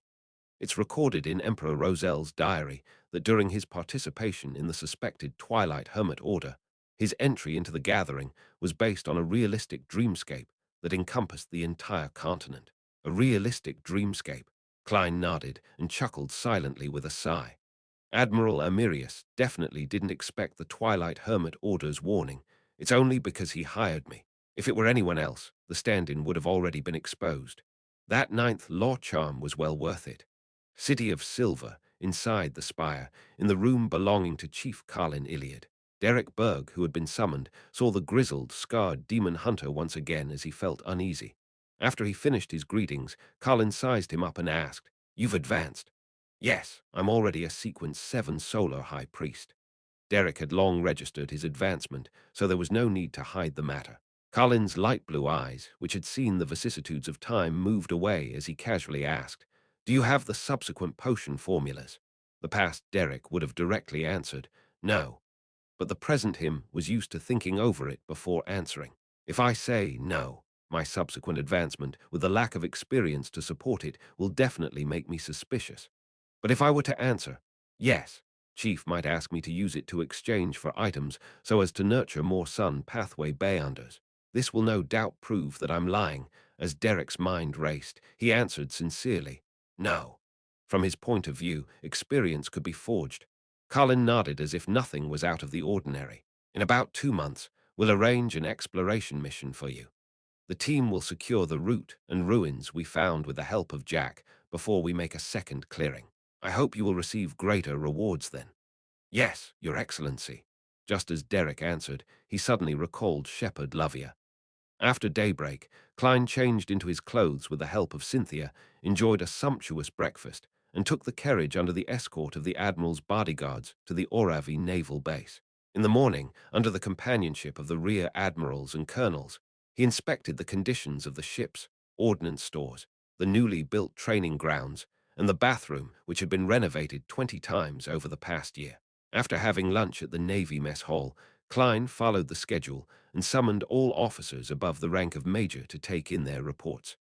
During this process, he had a thick black-bound notebook placed in front of him. Inside were some of the questions that Admiral Amirius had specially prepared for him. In the past few decades, due to the embezzlement of salaries and the harsh conditions sailors suffer, Oravi has had 17 revolts by the lower ranks. After the passing of the Imperial Navy latest act, and thanks to your Excellency's guidance, we've already had such deep-seated cultural issues improved. There haven't been any such cases in the past 3 years. A colonel from the Oravi naval base stood on the spot and reported the entire situation. He would raise his head from time to look at Admiral Amirius Revelt and discovered that he was listening very seriously while taking notes. The scribbling sounds made none of the officers dare to not be at their best. Similarly, they took note of the important points. The colonel, who received a positive response, unknowingly spoke up louder while reporting. How boring. Klein held his fountain pen and had randomly drawn creatures like turtles, cuttlefish, and dragons on his black-bound notebook. As he had never studied sketching before, his drawings were a ghastly sight to see. Later on, he even drew intersecting lines and began playing 5 in a row with himself, a game created by Emperor Roselle. Of course, his rich experience and his conscientiousness of his identity made him raise his head from time to give the reporter a stern look in the eye while giving a nod of encouragement.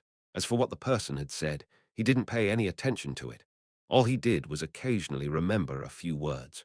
During the briefing, Klein shot a glance at the blonde secretary, Lewin, to get him to represent himself to mention a few points that needed clarification.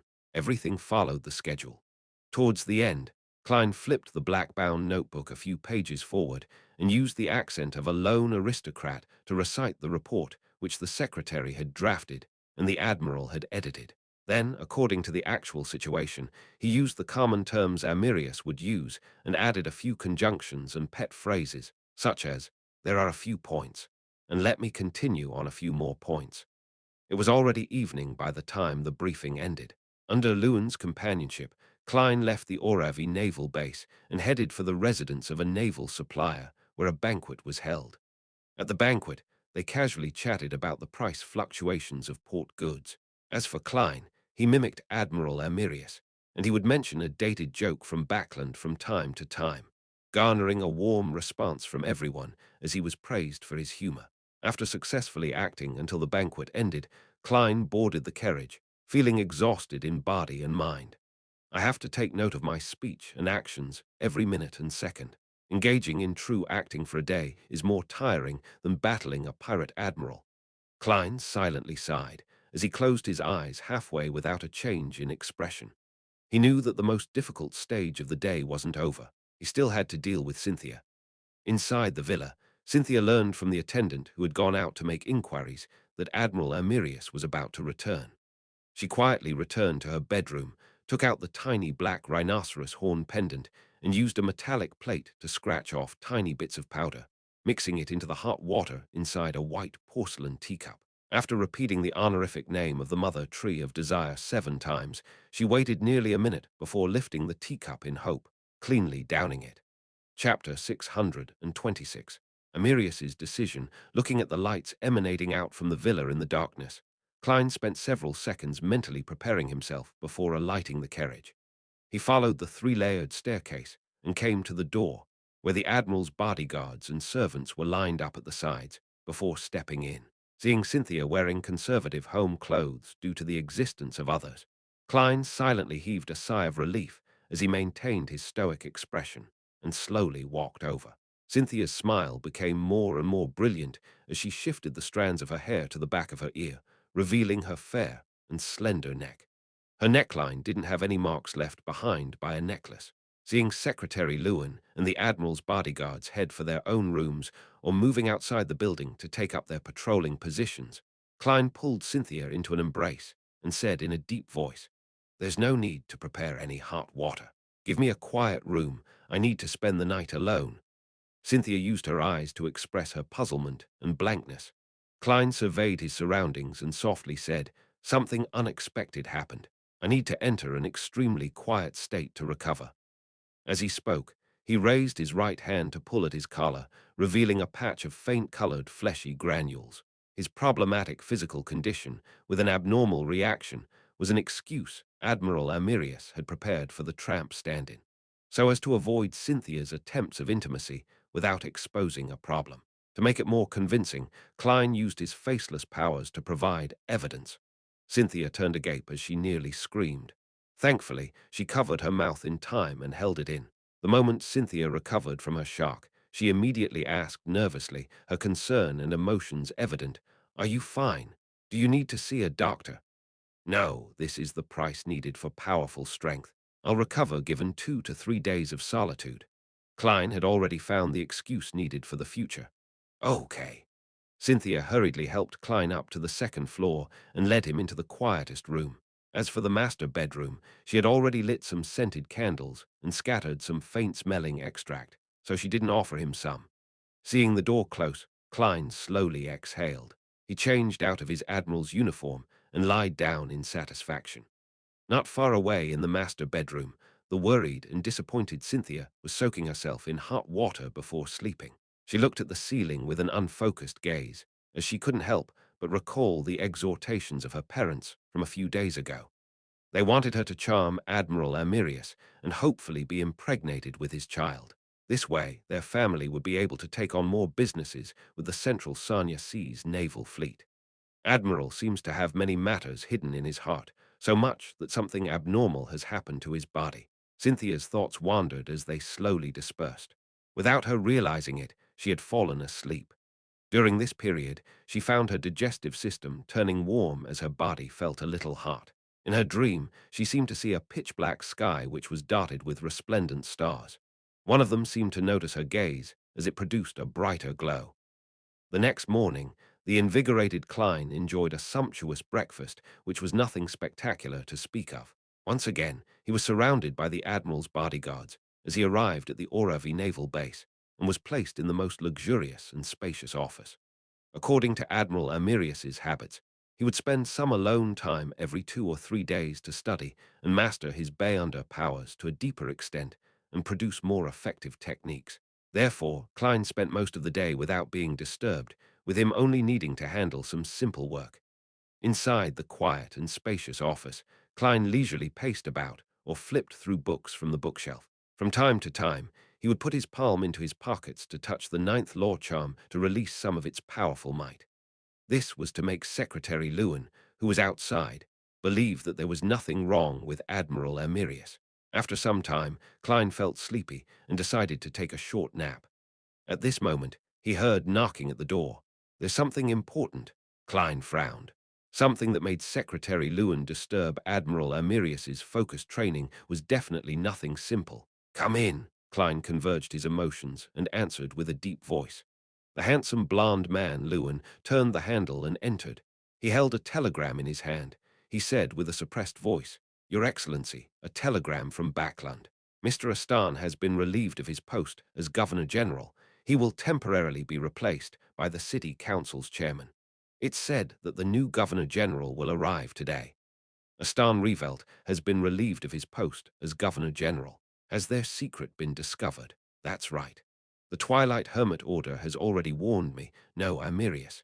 It means that they had long grasped the actual matter. With another member cranking the wheel, the matter will likely go through a series of position changes, putting an end to the matter. A warning was given the previous night, and action was taken today. They must have prepared for quite a while. Yes, that can be seen from the fact that the new Governor-General will arrive today. Klein was first alarmed before he felt that the matter was within reason. He mimicked the attitude Admiral Amirius would have when faced with a major problem by pacing back and forth before saying with a stern expression, "I'm aware." Klein didn't express his views or pass any orders, appearing extremely staid. However, it was because he hadn't decided on a response. We have a saying from the Foodaholic Empire, "Moving is not as good as staying put." I wonder if Roselle had translated this. Klein lampooned as he gave a self-deprecating jest. Lewin raised his head and glanced at Admiral Amirius without saying a word before silently leaving the office. Phew! Klein paced about once again as he considered what Admiral Amirius would do if he were standing here. This was something important that had happened outside of his expectations. Therefore, Klein could only infer from Amirius's character, experiences, as well as some of the personal descriptions in the information provided to him. He's a conservative person. Even while he was a mid and low-sequence Beyonder and was on all kinds of different ships, he very rarely took risks. He believes himself to be a lone aristocrat who values family, children, and emotions. He's a gentleman who's of good bearing and garners the affection of women. This point is open to debate. With his standing and status, even a curly-haired baboon would garner the affection of men and women, no perhaps even more. At the very least, a curly-haired baboon doesn't tell dated jokes. Information ran through Klein's mind as they intertwined to form a multifaceted image of Admiral Amirius. While in his deep thought, he heard knocking at his door once again. "Come in." Klein instantly tensed up. Lewin entered and pointed outside. "Your Excellency, Mr. Astan wishes to meet you." Why is Astan here? He came to Amirius to seek his protection. Or does he plan on making a desperate struggle? Klein narrowed his eyes slightly, realizing that he couldn't make a decision for Admiral Amirius. What would he do? After receiving a warning from the Twilight Hermit Order, he should already realize that the matter has been exposed. The target was long prepared, so with his conservative nature, it can be imagined that his decision would be. However, he greatly values family. He even provided some of Astan Revolt's interesting tidbits. It's not hard to tell that there's the concern and love for his younger brother in this matter. He doesn't like cannabis and tobacco. Drinking is just for socializing purposes. Apart from being a little caught up with beautiful women, there's nothing seriously wrong with him. He greatly values family. Family. Klein's thoughts raced as he fully immersed himself in Amirius's identity, fully experiencing his hidden feelings for his family and the importance he placed on it. Family. At that instant, he seemed to turn into Amirius, but he was able to analyze the various problems in a detached manner. After nearly 20 seconds of silence, Klein heard himself using a somewhat unfamiliar tone, saying, "Tell him that I have many matters to deal with. I don't have the time to meet him. Also, buy him a ticket back to Backland." Lewin seemed to have expected it as he retracted his gaze and replied, as though everything was normal, "Yes, Your Excellency." As he watched Lewin leave the office to find Astan Revolt outside, Klein gently sighed like the real Amirius Revolt. He knew that Amirius would have made the same choice if he had returned early. This was family, something he valued greatly. With their scheme completely exposed, there was no way Amirius would have exhausted his last chip on a bet and place his family at risk of destruction, as long as he didn't participate in it. And as long as he's still a demigod, the Revolt family wouldn't suffer any overly serious damage, even if he isn't able to remain as the highest commander of Central Sanya Sea. And to get his secretary to buy his tickets for him made it clear that Amirius still treated Astan as his brother. It was a warning to others not to harm him before they figured out what was happening. After nearly a minute, Lewin returned and said, "Your Excellency, Mr. Astan has left. Amirius greatly values family." Klein fell silent for 2 seconds before asking in a deep voice, his back facing his secretary, "Did he say anything?" Lewin answered truthfully, "He said that you are indeed a cold person by nature."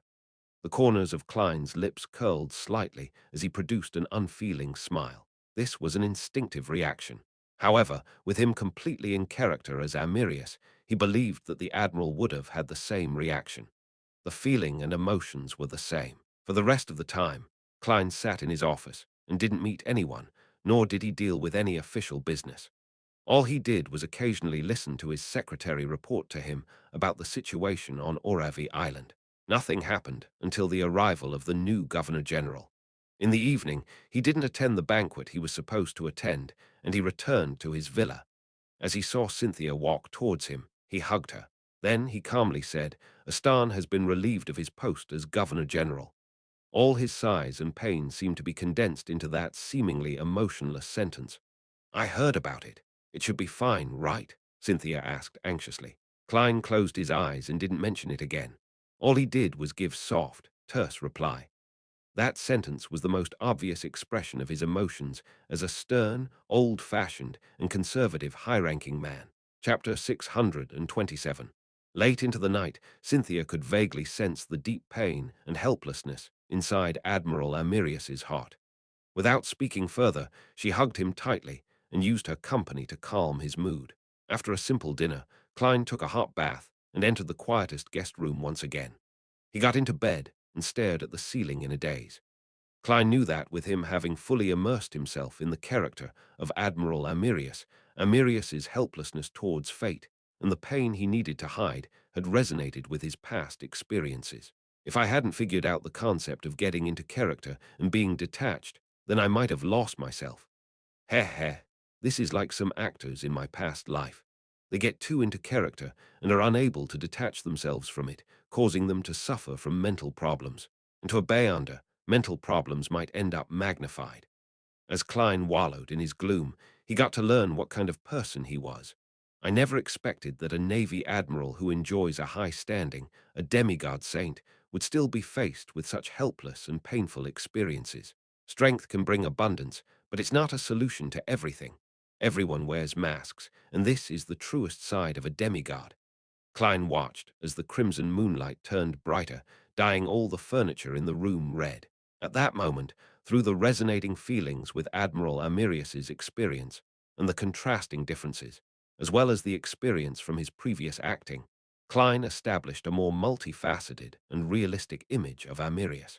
He also gained a clearer picture of his blurry self, a person who's very sentimental, a person from Earth, but to a certain extent, a person who has been reconstructed into a new person because of the fusion with Klein Morty's memory fragments, a person who didn't spend too much time with the Nighthawks, but has had that period of time deeply influence his actions and choices, a person who tries to play safe and is afraid of danger, but is able to change his mind at the critical moment, a person who truly wants to skive, eat delicious food, travel, and enjoy life, but he has no choice but to be busy with more important matters.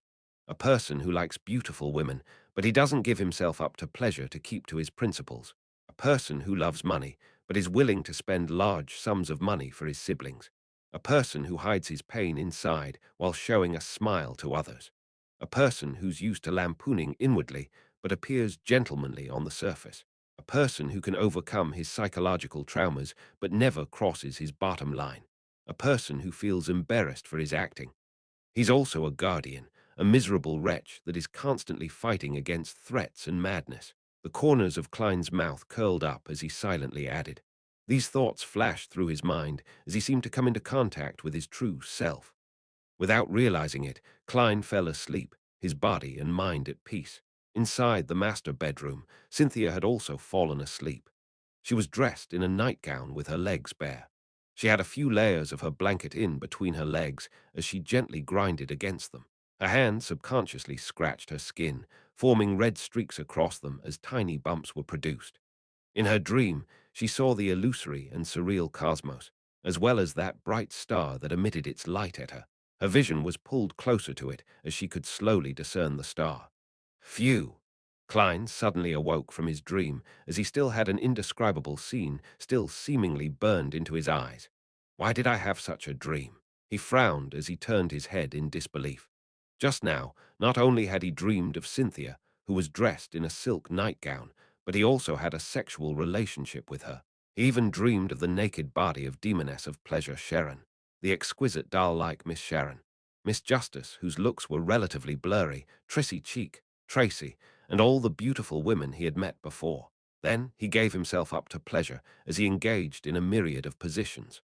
To most Beyonders and ordinary people, this might have been a normal response from suppressing his body when recently faced with temptation. But as a seer, a dream had a very special meaning. Klein quickly observed his body and realized he was still erect, semen flooding out from his penis and causing stains everywhere. This isn't a seer's dream revelation, but the result of an external influence. There's an enemy. Klein was alarmed as he quickly made up his mind. At the same time, he cautiously got out of bed and quickly changed into his admiral uniform.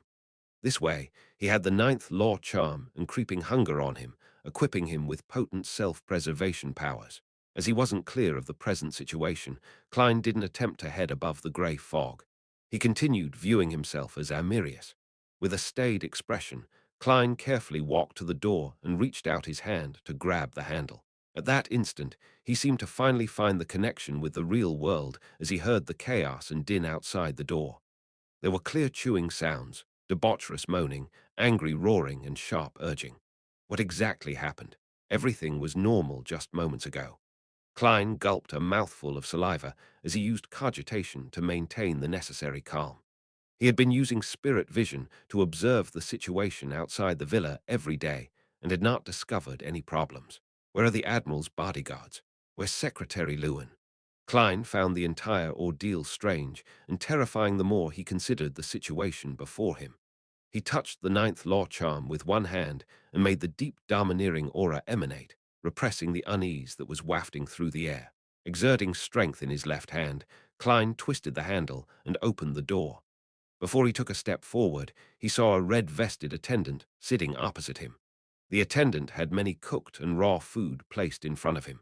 There was steak, mutton, dragon bone fish, and Oravi lobster. At this moment, the attendant picked up a huge fish that seemed to have just stopped struggling, raised his head, and smiled at Klein with a turbid look. "Admiral, I have always envied your food."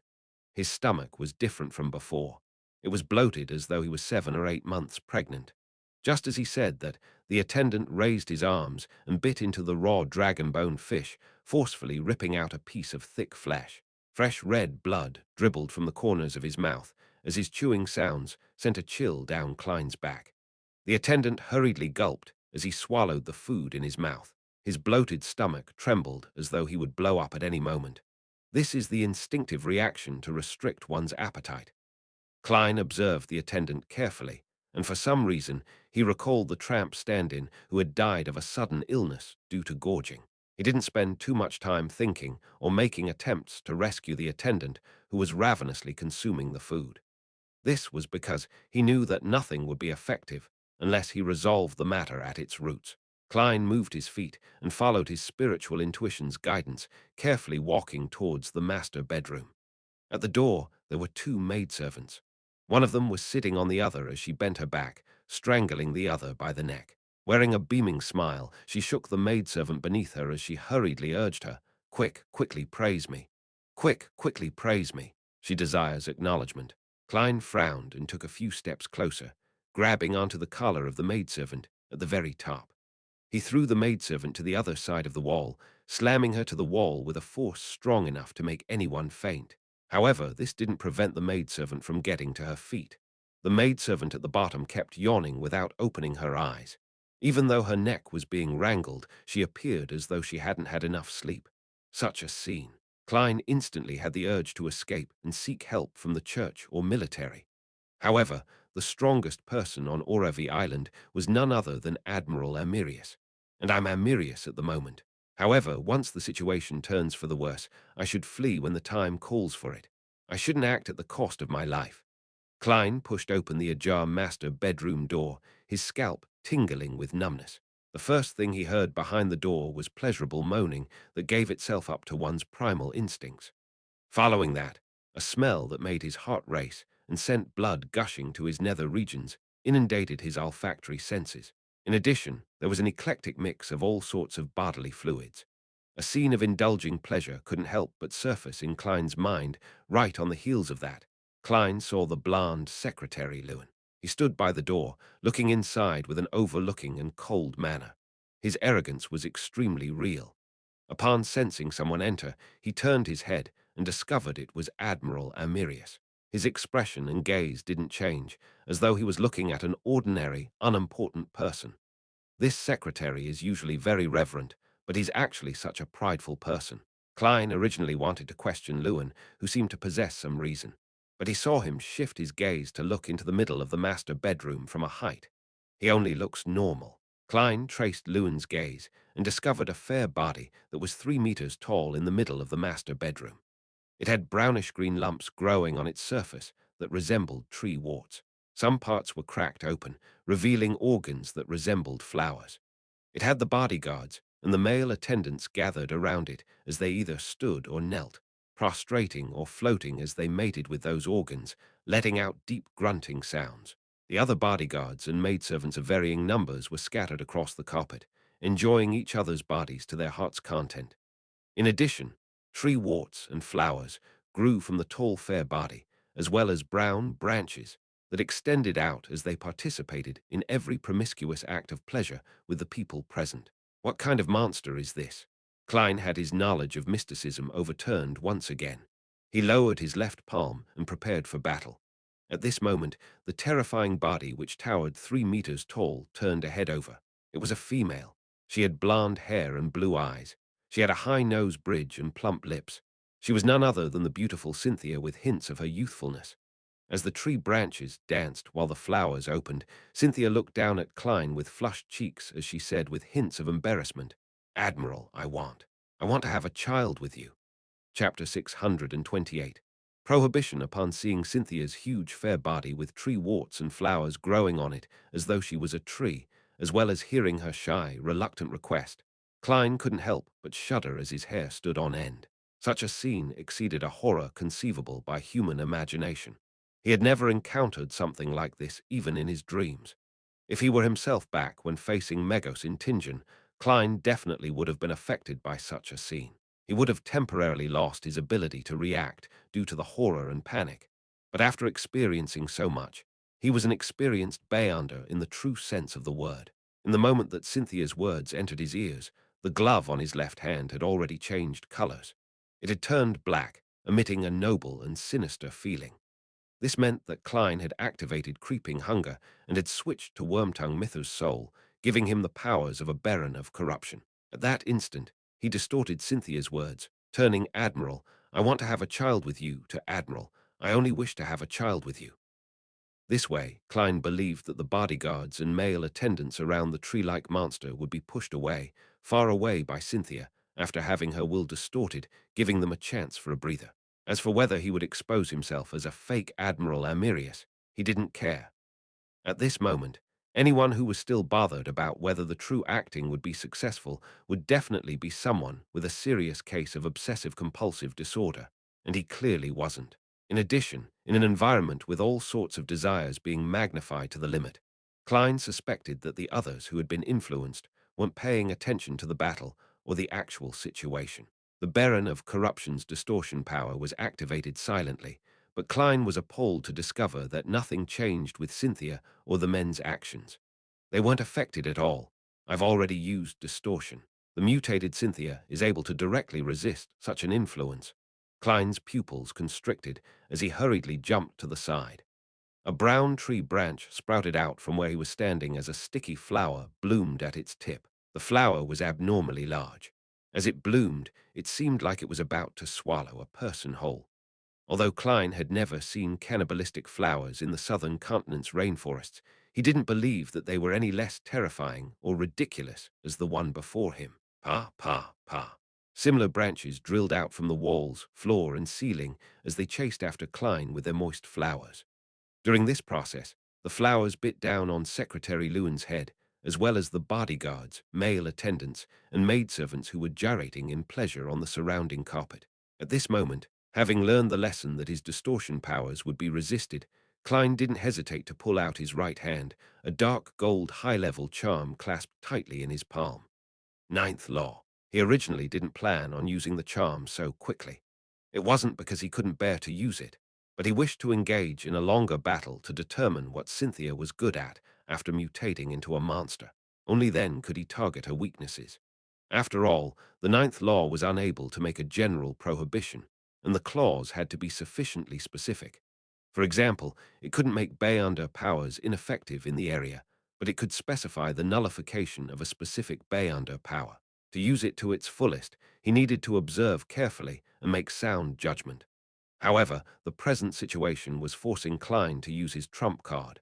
Otherwise, he suspected that he had no means of damaging this tree-like monster. If the Ninth Law charm isn't able to create an environment that allows me to kill the monster, I'll have to immediately escape from the villa with its help. I will lead Cynthia outside and find a chance to pray. I'll use the Sea Guard scepter above the grey fog to bombard it with attacks.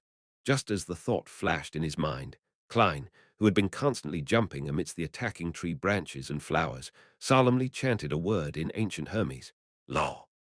As the activation incantation resounded, the dark gold charm in Klein's palm instantly turned ice gold. It was a coldness that seemed to make one lose any emotions. At that instant, Klein reached an extremely calm state. In the moment he threw out the ninth law charm, his thoughts rapidly surfaced as he considered what to prohibit. His first reaction was to prohibit the generation of any desire, but he knew that it was too general. Therefore, he thought of changing to the desire to procreate. After all, Cynthia's desire was to have a child with Admiral Amirius. The influence she had on her surroundings was a result of this. Just as the ninth law charm was flying in midair, turning into bits of dark gold beams of light that scattered into the surroundings, Klein suddenly thought of a problem. Cynthia was only an ordinary person prior to this. This is a certain fact. Over the past 3 nights, Klein had used spirit vision, divination, and other methods to repeatedly confirm that Cynthia wasn't a Beyonder. Similarly, she would have long been discovered by Admiral Amirius, who could distinguish between ordinary people and Beyonders. Therefore, her sudden transformation into a mutated monster was a problem he needed to pay close attention to. Could it be like Megos? She became a vessel of an evil god's descent through some form of ritual. No, if there's a ritual, it's impossible for me not to discover it. My spiritual intuition would have warned me not to activate my spirit vision and not look straight at Cynthia. It's some item or trait on her body that has an external force projected on her. Therefore, there weren't any problems the previous 2 nights until she suddenly mutated today. Regardless, the terror from her comes from somewhere else and not her body. Klein quickly made a judgment in 2 seconds. Without any hesitation, he seized the opportunity and said in a solemn tone, "This place is prohibited from having any interaction with the outside world."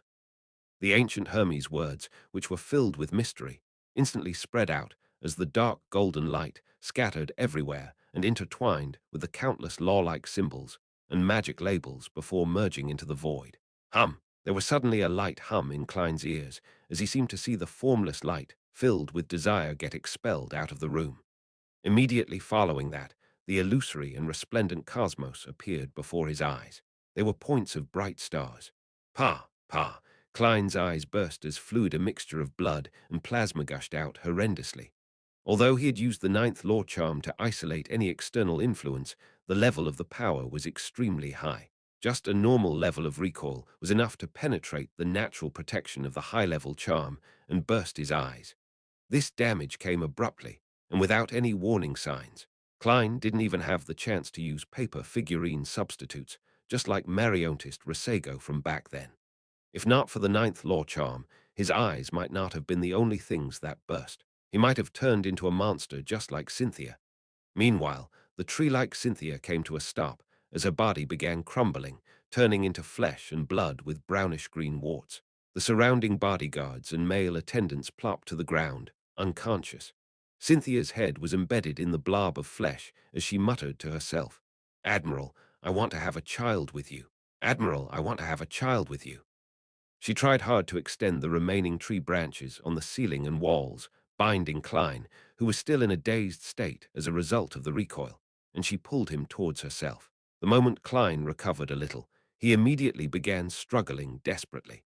Despite his attempts to snap his fingers to light a fire or switch the powers of creeping hunger, he failed because his hands and arms were bound tightly. With the help of his clown powers, he saw the brownish-green warts approach. Stirred, Klein changed his appearance, turning his appearance from Admiral Amirius to Jaeman Sparrow, a Jaeman Sparrow with bleeding eyes. The binding tree branches paused as they mysteriously released their hold. They began flailing everywhere as though in an attempt to grab at something. Cynthia's head was filled with disappointment and confusion as she muttered, "Admiral, where did you go? Admiral, where did you go?" Without the external force to continue the resistance, she finally only had the thoughts of having a child with Amirius thanks to the Baron of Corruption's distortion. This made her release Jaeman Sparrow. Klein flipped to his feet and covered his eyes with his right hand and pulled downwards abruptly, moving the horrendous wound towards his left shoulder. As his left shoulder became mangled, creeping hunger was tainted with a pure and resplendent glow. Klein looked at Cynthia's head in the pile of flesh and blood with pity as he spread out his arms. A holy flame which swirled around a pillar of pure light descended from the sky, enveloping the monster that had been reduced to flesh and blood. Chapter 629. Naturism sect amidst the holy beam of light. Having already lost its support from the external power, the tree warts and flesh rapidly disintegrated. It was like snow meeting a red-hot metal ball. Amidst an indescribable sizzling sound, Cynthia's face winced as abnormal agony showed itself on her face. She turned around with great difficulty, looking up and down, her expression turning horrified and confused. Finally, she realized that there was a problem with her. Admiral! Her voice trembled as she looked ahead with fear and despair, but all she could find was an unfamiliar face. Klein could have fed creeping hunger with Cynthia's remnant flesh and spirit body. But at that moment, he sighed and said with a calm voice, "Try not to make contact with strange artifacts or religions in the future." From his point of view, the reason why Cynthia had turned into this monstrosity either had to do with a cult or some particularly dangerous artifact. She had connected with some existence which couldn't be looked at directly, resulting in such a response. Cynthia seemed to understand something as her remnant head and tiny bit of flesh suddenly wept. It's the mother tree of desire, the naturism sect. Admiral, Admiral, I don't want to die, I don't want to die. Save me, save me. Mother tree of desire, naturism sect. This isn't within the confines of my knowledge of mysticism. Klein maintained his expression as he looked pitifully at the pleading Cynthia. He spread his arms again and said in a deep voice, "Death is not the end. You will be redeemed when you are at God's side." Another pure beam of light landed as Cynthia's beautiful, weeping face completely fixed in place. Her eyes widened in despair, but there was the remnant hope of being sent to heaven after death. Under the sun's radiance, her brain and remnant flesh melted away at a discernible pace. By vanishing, it had obtained its final rite of cleansing. Klein looked silently at this scene without any expression or movement. After everything calmed down, he curled the corner of his lips and chuckled, finding it hard to hide his sorrow. This is really a crazy and chaotic world. He didn't dare to channel Cynthia's spirit after what had happened. The many oddities had made him abandon the thought of bringing Cynthia's spirit body above the grey fog to inquire. Faced with the irremovable evil and the ever-worsening corruption, he could only choose to have Cynthia be cleansed. After all, in this world with true gods, there might exist a heaven after death. As for creeping hunger's backlash, Klein was temporarily not concerned.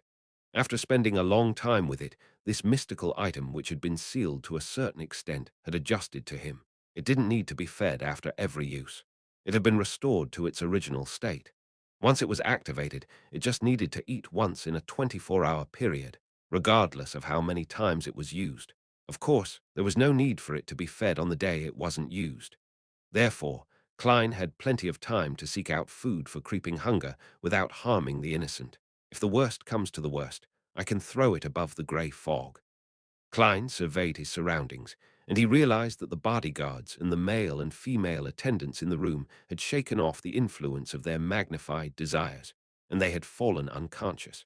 This included the maidservant who was strangling her companion in a bid to obtain her approval and praise, as well as Blande's secretary, Lewin. Indeed, once the problem is resolved at its root, everything will come to an end. According to Admiral Amirius's description, Lewin is at least a sequence 6 Beyonder, and he's suspected to be a baron of corruption. He might have secretly reached sequence 5. Even he was so easily controlled by his magnified desires, which means that the power that descended with the help of Cynthia is extremely potent. But why did I only have a wet dream? Ignoring my mystical items, Lewin and I should be at the same level. Is it because a portion of the grey fog's power, when mixed with reality, provided me with help? Is it because of the restriction from Admiral Amirius's temporary contract? Or could it be a mix of both? Yes, if it wasn't because of these factors, as Cynthia's primary target, my desire towards sex would definitely be magnified. This wouldn't just be me having a romantic dream. Klein habitually reached out with his right hand to cover his face, as he changed once again back into Amirius Revolt's appearance. As the lives of the others weren't temporarily under threat, he carefully observed the room when his spiritual perception was suddenly triggered. Taking a few steps forward, Klein came to where Cynthia had vanished. He bent down and picked up a necklace from a pile of torn clothes on the bed. A pendant that was the length of a finger segment hung from the necklace. It was completely black in color and looked like a miniaturized rhinoceros horn. Its surface was full and covered in cracks. Apart from exuding evil, there were no lustrous spirituality activities. This is the dangerous item that caused Cynthia to mutate. As it had connected to the existence which couldn't be looked at directly, it had completed its mission, allowing all its powers to be injected into Cynthia's body. Klein made a preliminary conjecture based on the pendant's situation and from his past experience. He checked the area and found nothing. Hence, he pulled out a paper figurine and dealt with the traces left behind. He dispelled the prohibition from the charm before walking towards Secretary Lewin, who still had some signs of corruption due to temporarily being devoured by the flowers. He raised his knee and kicked him a few times with the tip of his shoe. With Amirius's character, it's unlikely that he would crouch down to shake his secretary awake. Heh, this fellow's arrogant way of looking down on others sure is irritating. I really want to beat him up. Klein paused as he watched sternly as Lewin gradually woke up. Your Excellency. Lewin was in a momentary daze, as though he couldn't tell dream from reality. As a high-ranking superior, I'm under no obligation to explain. Klein looked down at him and said in a deep voice, Wake up all the lightly injured people. Get a number of them to treat the remaining people while the others are to investigate the Naturism sect on Oravi Island. They worship an evil god named Mother Tree of Desire. Start the investigation with the people around Cynthia. I'll be waiting in the study for the report. With that said, he held the cracked rhinoceros horn pendant and turned to leave the master bedroom before entering the unaffected silent study. As an important member of the military, although he was somewhat helpless when faced with the kingdom's upper echelons, he needed to choose to ignore certain matters. An example was the telegram which relieved Astan from his post as Governor-General and the arrival of the new Governor-General. This meant that the new Governor-General had departed ahead of time. Yet as the highest-ranking commander of the Central Sanya Seas Navy, Amirius Revelt had not received the news at all. However, on Oravi Island, to Secretary Lewin and the local police system and naval base personnel, he still held absolute authority. He didn't need to do the investigations himself, as he had plenty of people at his disposal. A demigod only needed to be wary of any accidents and await news. There was no need to busy themselves. Inside the study, as Klein heard the chaotic sound of footsteps and horrified screams, questioning and exchanges, he couldn't help but have the cosmos and the bright, lustrous star in his mind. What does it represent? Klein frowned and sat in the armchair behind the desk. His figure sank into the darkness brought about by the curtains. He soon made certain connections, due to the legends from the city of Silver and Emlyn White's description of the sanguine situation. He confirmed that the moon pathway controlled a portion of the authority over reproduction and proliferation. This coincided with Cynthia's intentions and actions. Cosmos. Mr. Dorr informed Emperor Roselle that the goddess's corresponding tarot card is the star and not the moon. Could it be that this illusory cosmos represents her? Yes, the primordial moon is suspected to be a particular deity, angel, or high-level devil's alternate identity. The goddess has the honorific name of Crimson Moon. Could she be the one passing herself off as the primordial moon and occupying the corresponding spot so as to control the required authority? Although Klein knew that such thoughts were sacrilegious, he couldn't help but suspect the Evernite goddess. But he soon rejected that conjecture. This was because, be it vampire ancestor Lilith or the primordial moon, what they projected was only reproduction and proliferation. It didn't include the recognition of gluttony, pride, and desire. This was at odds with a number of victims earlier. The other honorific titles of the Evernite goddess didn't include the corresponding domains. This does coincide with the traits of the devil pathway. A desire apostle is an expert in such matters. Could the one subjugating the primordial moon be a high-level devil, or even the king of devils who's known as the dark side of the universe, sequence 0 abyss? This is very possible, but the problem with this is that it shouldn't produce the illusory cosmos and bright stars. Be it moon or abyss, they have nothing to do with the corresponding symbols. Klein found his conjecture problematic the more he thought over the matter. Amidst his thoughts, he suddenly thought of a concept. It was something important back when he was first educated in mysticism, but had never received a detailed description or explanation. That was the astral world. Apart from the life school of thought and a few other organizations' belief in uncommon concepts, such as the world of absolute rationality, most schools of thought in mysticism believed that the world was comprised of the real world, the spirit world, and the astral world. There was no need to explain the real world. Knowledge of the spirit world was the foundation of many ritualistic magic and Beyonder powers. It was only the astral world where Klein's knowledge about it was basically zero. Therefore, the illusory cosmos represents the astral world. The bright star is a particular existence in the astral world. I've always suspected that the astral world is where the true gods reside. Then, this imagery which represents the primordial moon isn't something unacceptable. Klein didn't think further as he recalled the details of the past few days while awaiting the results of his subordinates' investigations. Time ticked by when Klein finally heard a familiar gate approach. Secretary Lewin knocked before entering. He bowed his head and coldly reported, "Your Excellency, we've already found the Naturism sect and captured their leader." It was a clue provided by Miss Cynthia's parents. This sect has been rather active in Oravi over the past few years. They do not wear clothes in a bid to return to nature. Giving themselves up to their instincts is their purpose, and they believe that humans can attain liberation of their spirituality in such states. Reproduction of the next generation is a subsidiary product of this belief. After pausing for a moment, Lewin added, "Their leader is a Beyonder, a Sequence 8 lunatic." Lunatic. A lunatic from the prisoner pathway. It has something to do with the Rose School of Thought.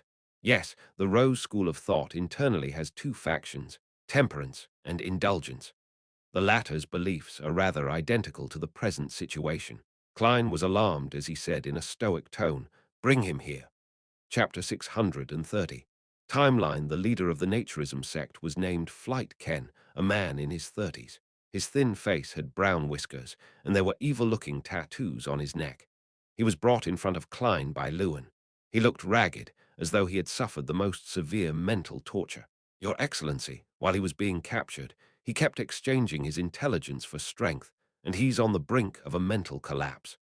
Lewin reported the facts, ignoring the possibility that Admiral Amirius could tell the exact details. That's perfect. Klein had been previously worried that, as a lunatic, Flight Ken would refuse to answer his questions while under the mental pressure.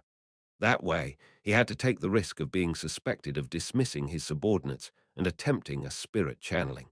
As he looked coldly at Flight Ken, Klein's left hand wore a golden luster under the cover of the desk.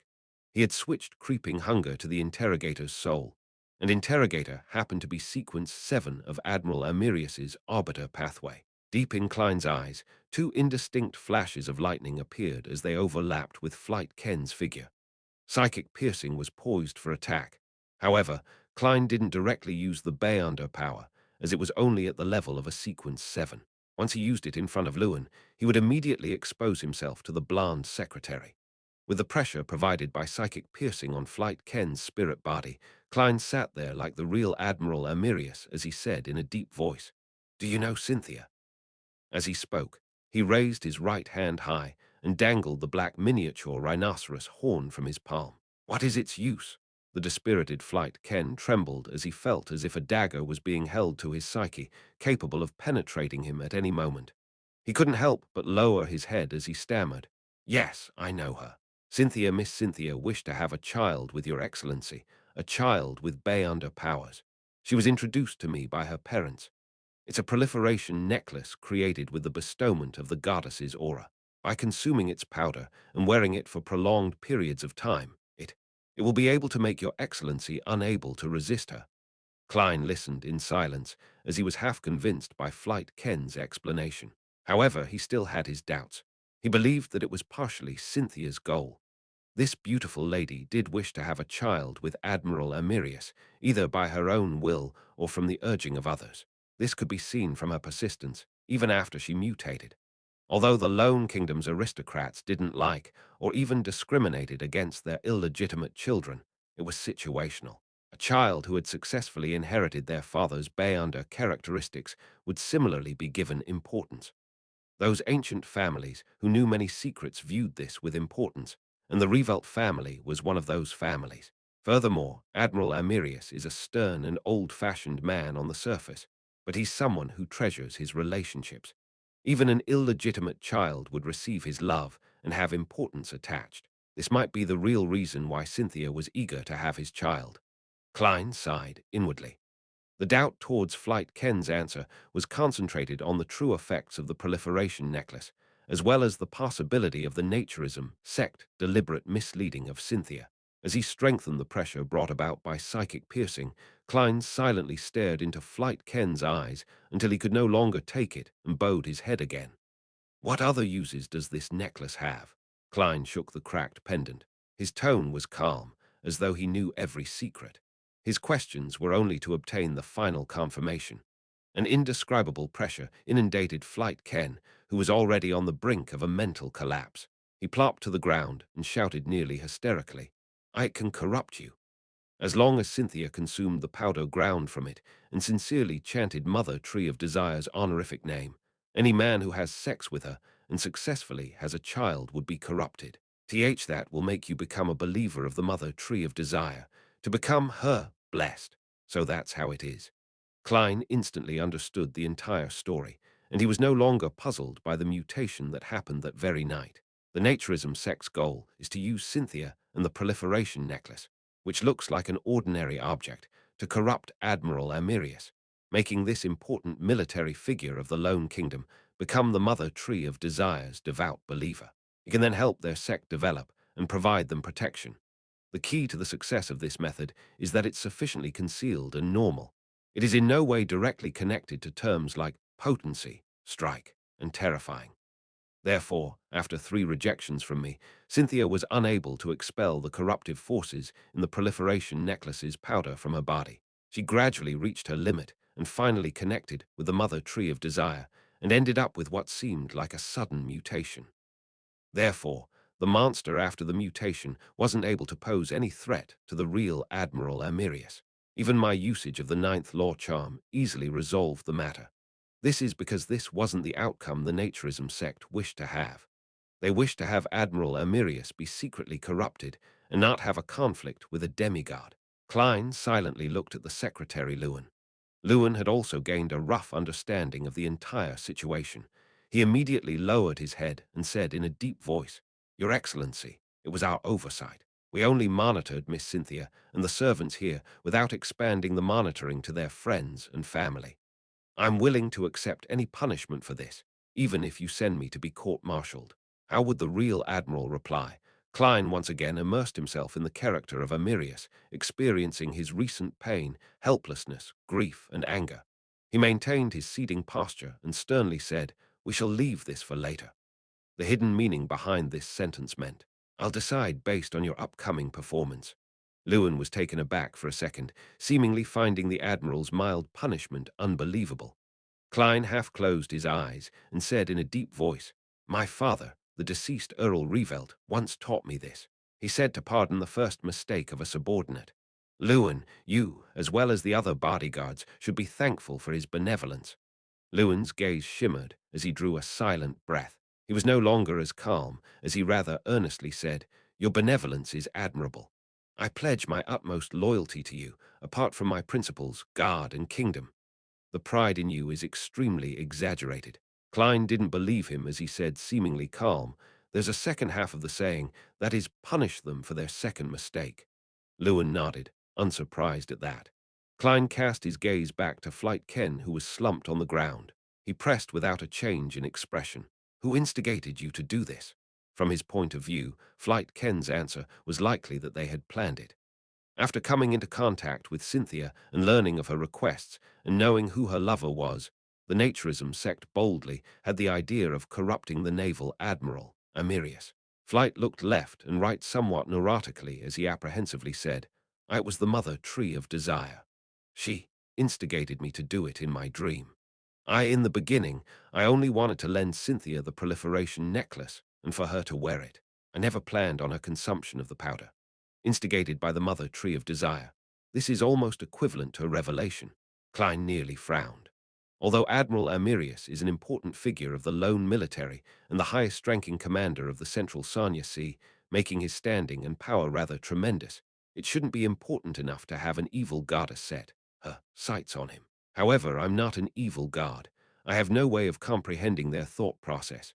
Perhaps the corruption of Amirius is for subsequent plans. Yes, I can't eliminate the possibility that Flight Ken is lying. I'll have to confirm it later, Klein thought before sternly asking, "When did you have this dream?" Flight forced a smile filled with fear and said, "It was nighttime on 4th February last Friday. I remember it very clearly. I had just released the spirituality of a lady. 4th February. Klein ruminated over the date, momentarily unable to find anything special about it. After 2 seconds of silence, he turned to ask, "What relationship do you have with the Rose School of Thought? What relationship does the Mother Tree of Desire have with the Chained Guard?" He wasn't worried that Admiral Amirius might have already known of this, with Secretary Lewin having a certain understanding of the matter. This could be easily understood as a confirmation question. Flight Ken revealed a passionate look he could hardly keep in. We're a branch of the Rose School of Thought. My mentor is the Rose School of Thought's saint, Zatwin. The Chained Guard is another manifestation of the Mother Tree of Desire. The Mother Tree of Desire is the true and only deity that surpasses the seven gods and the true creator. Your Excellency, you are a candidate to be her blessed, who can't brag. Can it be understood that the Mother Tree of Desire is an alt of the Chained Guard? According to the evil spirit in the underground ruins suspected to be Red Angel Medici, the prisoner path of the divine and the devil pathway can be swapped. Therefore, it's no surprise that the Rose School of Thought's Chained Guard can magnify the various desires of creatures. They have the temperance and indulgence factions internally. This matches the situation. Klein thought as he turned his head to Lewin and said, "Go out for a while." He planned on questioning Flight Ken on whether he had done anything evil and if he was suitable to be Creeping Hunger's meal. "Yes, Your Excellency." Lewin didn't ask why as he briskly walked out the study and closed the door behind him. After the echoing sound of the door closing subsided, the entire study suddenly turned quiet. It was as though it was isolated from the outside world.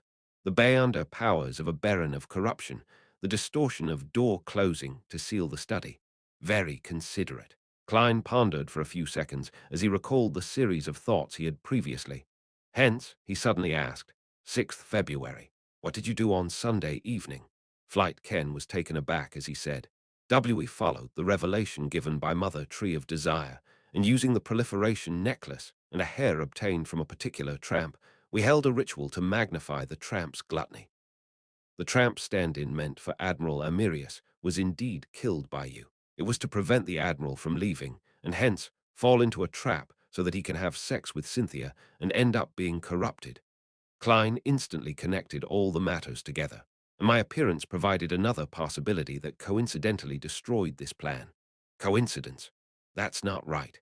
When the words coincidence flashed in his mind, Klein suddenly recalled the peculiarity of 4th February, day the Mother Tree of Desire gave Flight Ken a dream revelation. It was the first day he arrived on Oravi Island. Chapter 631. 3 days of absence don't tell me that this matter was targeted at me. Klein was alarmed as he immediately became abnormally awake. As a person who had several similar experiences, he had quite a persecution complex. It really is possible. The Mother Tree of Desire used a dream to send Flight Ken a revelation just as I arrived at Oravi Island and began an entire series of plans. The first day I met Bilt Brando was the day the Naturism sect held the ritual to make the tramp stand-in die from gluttony. If they were targeting Admiral Amirius, the plan needed to ensure that there was no lack of a stand-in, and that he couldn't find an additional helper or other means to conceal his departure. But clearly, this is something that cannot be confirmed. My involvement is proof. If the target was me, then the previous problem is explained. Klein used his clown powers to control his facial expression as he gloomily looked at Flight Ken. With such a theory, more questions emerged in his mind. But how were they certain that Bilt Brando would seek me out? The news of J.M. and Sparrow being able to change into anyone was spread from Vice Admiral Ailment Tracy. It's an element beyond the Mother Tree of Desire's control. Of course, taking a different point of view, it's precisely due to the spreading of this news and my arrival in Oravi Island that made the Mother Tree of Desire send the revelation and put the plan into motion. But why would she want to corrupt me? My grudge with the Rose school of thought hasn't reached the point of garnering the attention of an evil guard. All I did was kill a Sequence 5 Wraith, a Sequence 6 Zombie, and a Sequence 7 Werewolf, with Miss Sharon and Merrick, snatching away the Scarlet Luna Corona and biological poison bottle. My hunt against Admiral of Blood was terminated before it even started. It was an idea that didn't translate into action. The only thing that happened was the killing of Steel Marvetti. The act of revenge that resulted from this matter shouldn't even exceed the attention of a saint. Was it something special about me that resonated with some item formed by the aura of the Mother Tree of Desire on this island the moment I stepped onto it? But I've never faced any abnormal reactions from the holy artifacts left behind by other deities in Backland or Tingen City. Furthermore, I did divine the matter above the grey fog and received the revelation that the death of the tramp was solely a coincidence. It wasn't arranged by a legendary creature or Grade Zero sealed artifact, but the outcome ended up different. This is the first time that divination above the grey fog has been disrupted in the true sense of the word. I didn't even notice that it had been disrupted.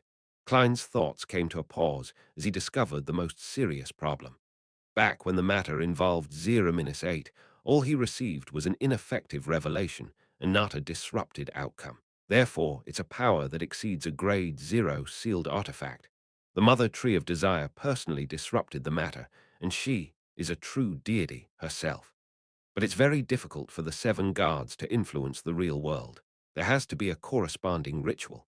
Yes, I had also divined the risks of acting as Amirius above the grey fog and received a revelation saying that it was an acceptable risk. The outcome does match the development of the situation, so it wasn't disrupted. The more Klein thought about the matter, the more perplexed he became. What was most incomprehensible about it was that if the target of corruption was himself, why didn't he suffer any demanding trials, and he instead solved the problem in a relatively simple manner? This made the Mother Tree of Desire's arrangement appear like a joke. While pondering with this weight in mind, Klein nearly crushed Flight Ken. He asked again to verify his conjecture. To his surprise, the Naturism sect hadn't held any rituals to request the Mother Tree of Desire to disrupt any divination over the past week. They didn't make any special arrangements aimed towards the failure of the project. Strange, Klein took out a gold coin and flicked it as a final confirmation. Even without divination, he was almost certain that Flight Ken wasn't lying. Firstly, the man was already on the brink of a mental collapse, making him lack the ability to fabricate something reasonable. Secondly, Flight Ken's answers adhered to logic, completely confirming whatever Klein had deliberately kept to himself. The gold coin landed in his open palm, the king's portrait facing up, indicating a positive response. Combined with the divination statement, Klein finally confirmed that Flight Ken wasn't lying. After temporarily suppressing his puzzlement, he cast his gaze towards Flight Ken once again. He asked without a smile, "What deeds have you done in the past that violate the kingdom's laws or the moral fabric of society?" Flight Ken was taken aback for a few seconds as his mental state seemed to instantly turn for the better. From his point of view, his ploy against Admiral Amirius was the most serious crime, something that would most easily enrage this important figure. Everything else was trivial and nothing that needed a demigod to waste his time and energy on. Therefore, after skipping the important matters and coming to an ordinary topic, it meant that he might enjoy a good outcome. Flight Ken couldn't help but reveal a discreet smile as he hastened to recount. "I once tortured a family for an entire night for their property and abandoned them in the woods after murdering them. Then I used faked documents and successfully obtained a sizable amount of wealth. I deliberately enticed many believers to indulge in their desires and watched as their emptiness and regret after the deed slowly paved the way for them to become fertilizer for the Mother Tree of Desire. I once tricked many ladies to abide with their nature, an excuse for them to be redeemed by the spirits, allowing me to possess them. I tortured believers who attempted to renounce the religion, slicing off every part that protruded off their bodies. He recounted each and every sin of his, without any thoughts of concealing the truth. Klein felt disbelief with what he heard. He never expected anyone to be evil to this extent. As Flight Ken got increasingly excited from recounting his past deeds, He saw Admiral Amirius stand up without an expression before circling around the desk and standing in front of him. The Admiral then raised his left palm. A terrifying mouth appeared in the middle of the left palm, revealing 2 rows of illusory, white, and eerie teeth that were icy cold. No, no! A sharp and horrified scream resounded in the room for a long time until silence prevailed.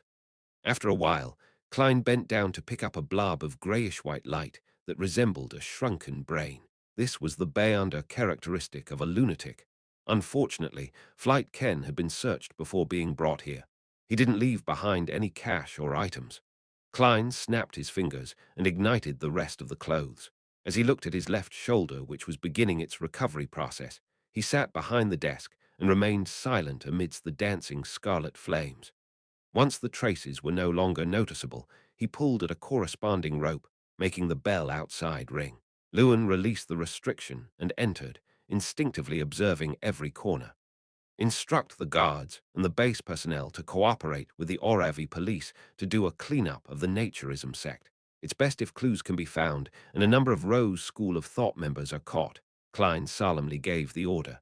Yes, Your Excellency, Lewin answered respectfully. He didn't ask where Flight Ken was, as though the leader of the naturism sect never existed. Klein didn't pay too much attention to the raid on Oravi Island. Using the excuse that he was slightly injured, he declined the remaining schedules for the next 2 days. This meant that he didn't need to worry about needing to exude the might of a high-sequence beyonder of the Arbiter pathway after expending the 9th law charm. Nearing noon, Lewin entered after knocking the door and reported, Your Excellency, Mr. Astan has yet to leave on the liner. The new Governor-General, Ben Conrad, has sent an invitation to participate in the banquet he's hosting tonight.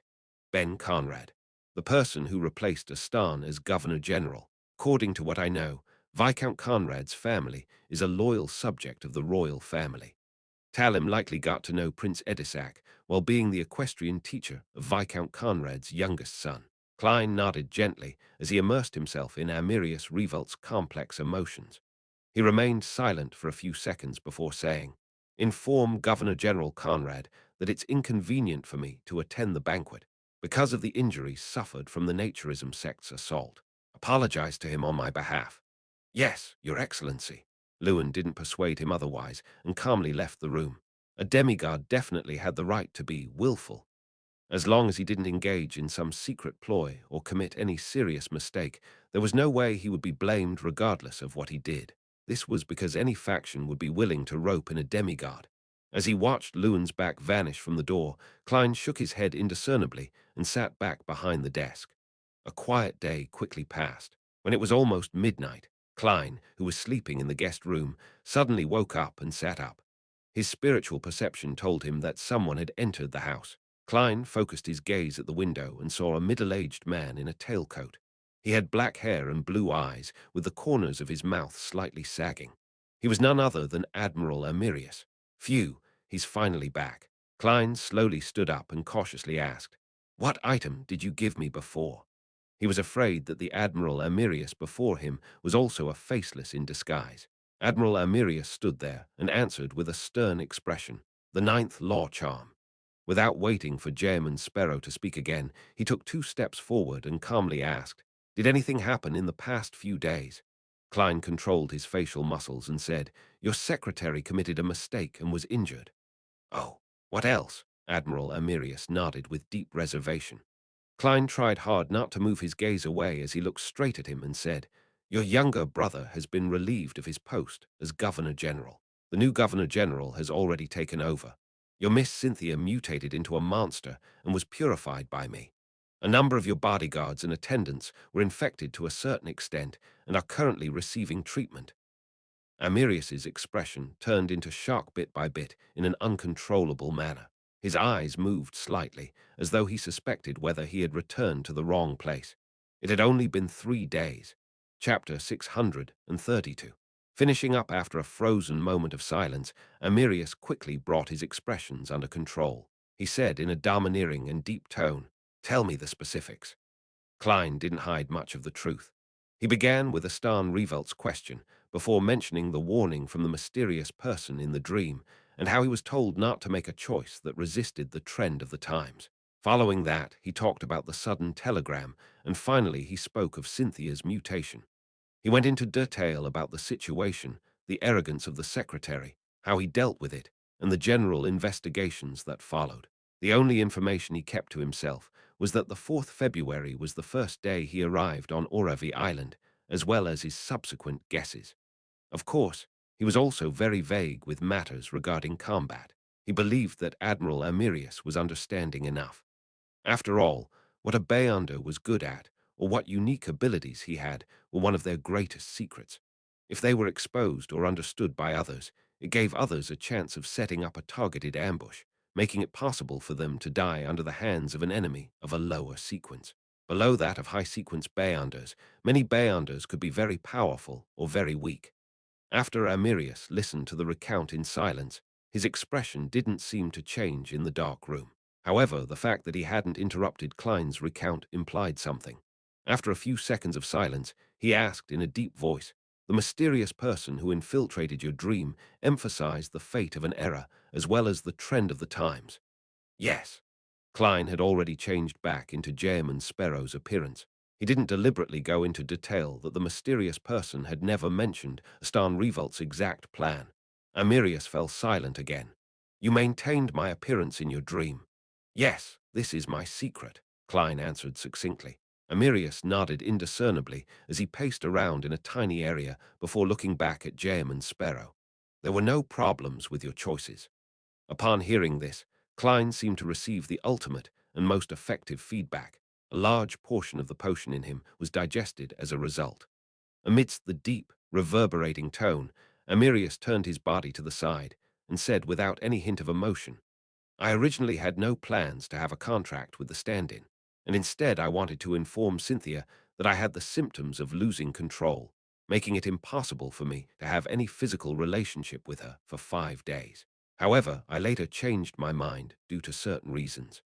If not for the temporary contract's forceful restriction, even if I'm able to withstand the temptations during usual times, I might not have been able to resist the magnified desires last night. Of course, if Cynthia knew of the 5-day restriction ahead of time, she wouldn't be in such a rush to consume the powder ground from the proliferation necklace. It would have prevented her from sensing the mother tree of desire and end up mutating. But as such, the ball is in the naturism sect's court. They could have made up an excuse to get Cynthia to consume it. This matter was really targeted at me. What does the mother tree of desire actually want? Also, what was the reason that caused Admiral Amirius to make such an important change? Klein seemed to grasp the crux of the matter as he looked at Amirius's side profile. "What's the reason?" Amirius said with a deadpan expression. "There's no need for you to know." For the first time in his life, Klein hated such a response. After some thought, he took out the cracked pendant and threw it at Amirius. "This is the proliferation necklace that originated from the mother tree of desire." Amirius raised his hand to catch it before looking down. "You may leave. Go to Built to receive your reward. Aren't you worried that I know of something I'm not supposed to know?" "That's right.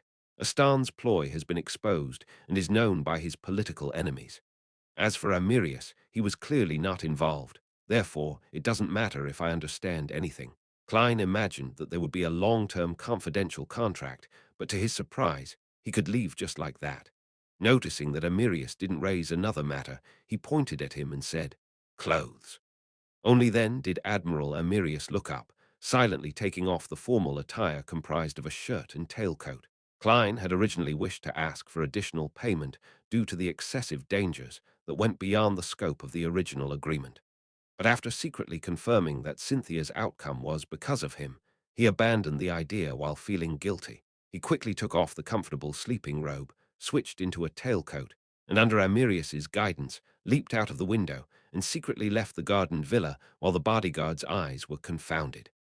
Amirius donned a sleeping robe and clenched the proliferation necklace before walking to the window. He stood there silently as he faced the crimson moon and few stars in the dark night.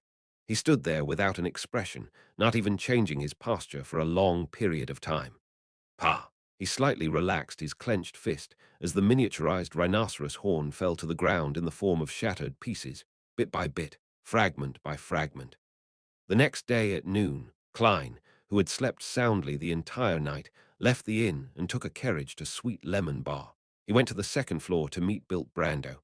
"It's over," Bilt asked with relief and surprise. Klein nodded and said, "Admiral Amirius has returned." "Where's the rest of the payment?"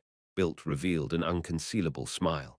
After he dismissed his guards, he personally went to a safe and took out the remaining £500 and a blue cufflink.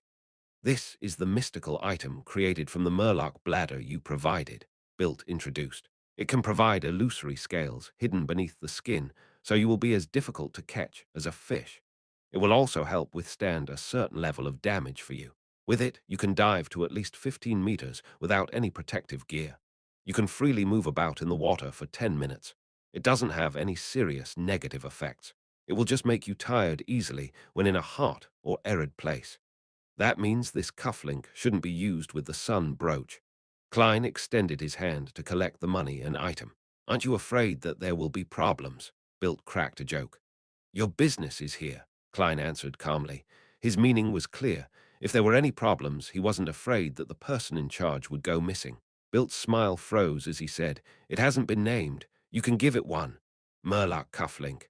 Klein couldn't be bothered to waste his brain cells. "Nice name. It leaves quite an impression," Bilt said with a forced smile. He paused for a moment before saying, "That artisan said that he can fix the summoning ritual of a spirit world creature onto materials with spirituality. It will be able to last a maximum of 1.5 years, but you will need to provide detailed information." "Heh heh, according to our agreement, I'll be responsible for it, so there's nothing to be worried about." "All right, make it a harmonica." Klein took out a pen and paper from his pocket and scribbled the ritual to summon his messenger. "Messenger, this is rather rare. It's very hard for Beyonders not from the death pathway to find a suitable one." Bilt received the piece of paper and casually scanned it. If the messenger is accidentally summoned during the production process, a gold coin has to be given to her. What happens if it's not given? Heh heh. Spirit world creatures always have something odd about them. I've seen some who love music, as well as ones who loiter around shit. What happens if you don't give one? Perhaps Ma'am Rionette Tanker might bring the heads of you and the artisan to me. She's a creature with a castle in the spirit world. She might even be stronger than me. Well, under situations when I'm not using the Sea God Scepter, Klein lampooned as he said in a deep voice, the third promised item can be left to the future. All right. Bilt didn't have any objections. Following that, he asked out of curiosity, "Mr. Jamin, how did you fool Secretary Lewin, Governor General Astan, and Miss Cynthia Popple, who Admiral Amirius specifically mentioned?" Klein did his best to prevent his facial muscles from twitching. "Follow the information and think about it carefully." He didn't provide an exact description before he stood up and bowed with his hat. "It's time I bid farewell." "It was a pleasure working with you," Bilt answered with a smile. After watching Jamin Sparrow's figure vanish behind the door, he shook his head and chuckled, muttering, "This powerful and crazy adventurer is actually a natural actor." After lunch, his subordinate sent him the day's papers. As Bilt sucked on a cigar, he flipped through it when his expression suddenly froze. Last night, the new Governor General, Ben Conrad, held a banquet. New Governor General. Stan Revelt has been relieved of his position as Governor General. Bilt picked up the other sets of newspapers and found the same piece of information. With his connections in Oravi, he should have long heard of news regarding a replacement of the Governor General. However, the replacement was extremely sudden. Most people only learned of the situation when the new Governor General officially made his appearance. After a while, a partner who was secretly serving Admiral Amirius entered the room. "Your Excellency wants you to investigate the people around you for naturism sect believers and sink them all into the sea," the partner passed on Amirius's instructions. "All right," Bilt asked curiously, "what exactly happened?" "The naturism sect suffered a terrible blow since yesterday." "His Excellency suffered an assassination attempt from the naturism sect yesterday. Miss Cynthia perished as a result. Secretary Lewin was injured, and the Admiral lost many of his bodyguards," the partner described simply. "Ah!" Bilt was momentarily stunned. Aren't these the people Admiral Amirius mentioned to be careful of when acting in front of them? I even specially emphasized it to Jem and Sparrow. Now, Miss Cynthia is dead, Secretary Lewin is injured. and Astan Revelt has been relieved of his position as Governor General. The corners of Bilt's mouth twitched while he wore a blank expression. East Chester County, Stone City.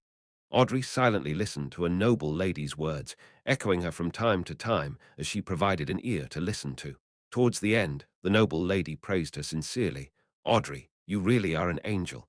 I feel a lot more comfortable after chatting with you." At this moment, Audrey saw the female priest from the Church of Evernite enter. Hence, she exchanged pleasantries before walking over with a smile.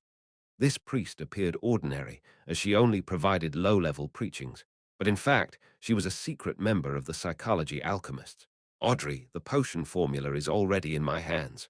However, you need to contribute enough to obtain it," the female priest whispered, while no one was paying attention. Audrey's eyes darted around slightly as she said, "That wouldn't be an issue. However, ma'am, Smine, can you tell me its name?" The female priest looked around before saying with a suppressed voice, "Hypnotist." Chapter 633. Two types of parasitizing. After leaving the Sweet Lemon Bar, Klein directly returned to his inn.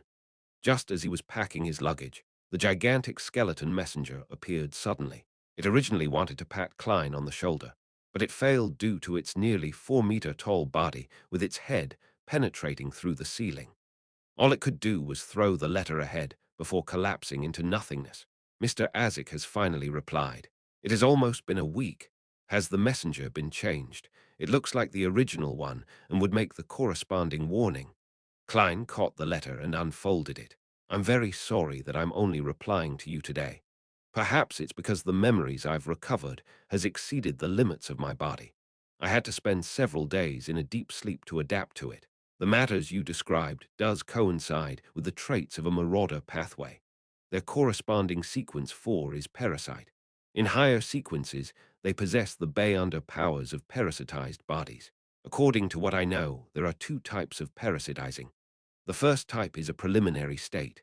The parasite would borrow the host's body to hide himself so as to extend his lifespan and recover from his injuries.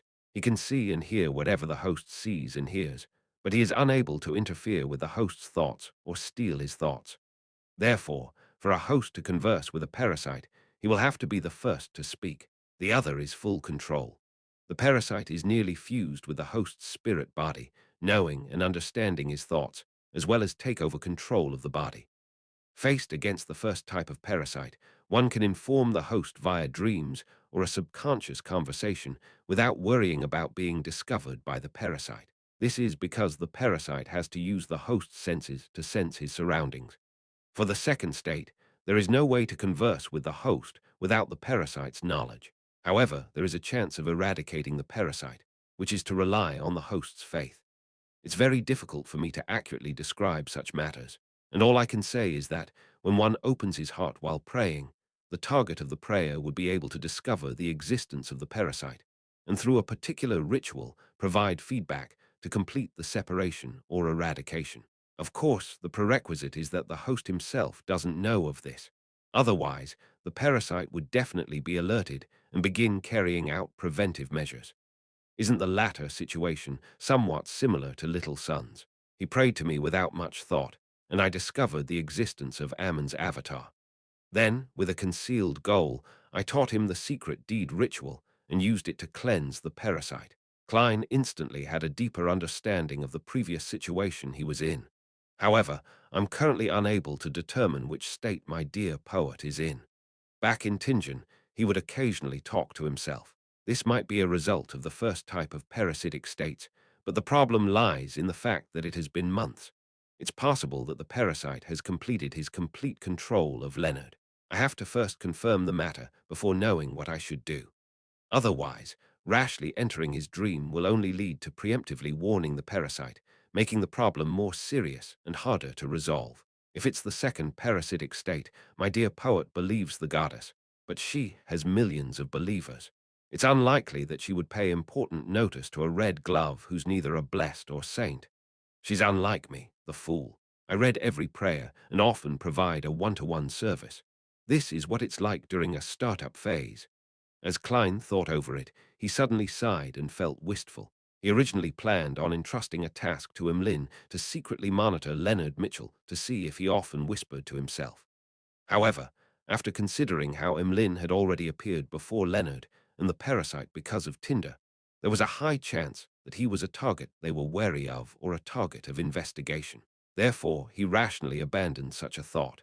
Miss Magician is only a sequence 8 and a trick master. She doesn't have the ability to monitor a parasite at the angel level or a red glove. Miss Justice's identity is the best form of concealment. Besides, she's also a believer of the goddess.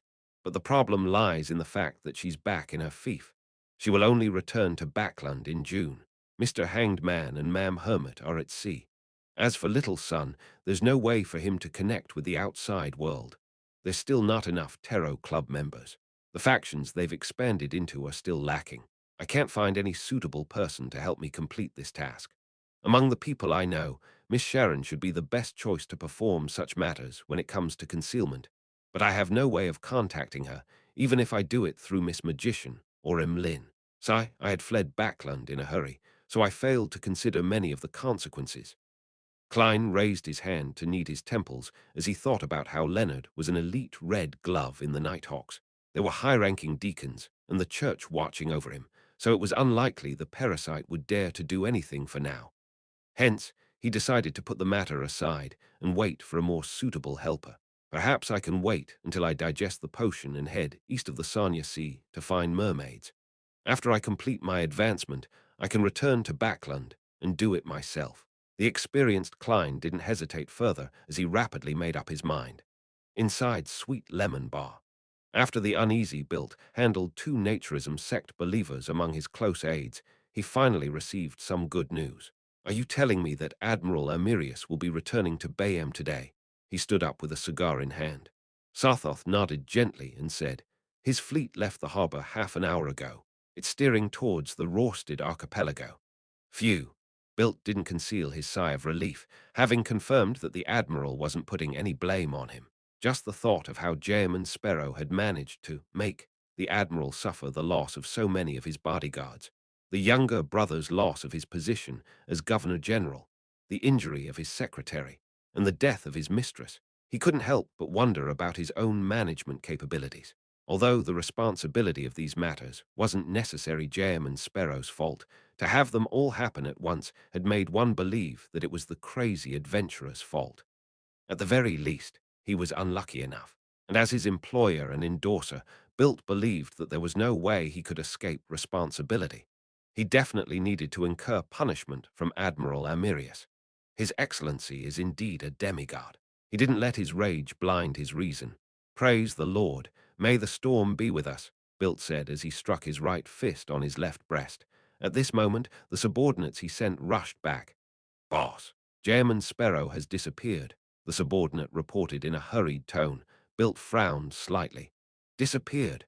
Yes, after he checked out of his room, he held his suitcase and circled the area several times before disappearing, the subordinate explained truthfully. It's really difficult to monitor an adventurer who can shapeshift into anyone. Bilt sighed and said, leave it. There's no need to seek him out again. After being targeted by the Mother Tree of Desire, Klein cautiously changed his appearance and identity, as well as his place of residence, to prevent anyone from targeting him.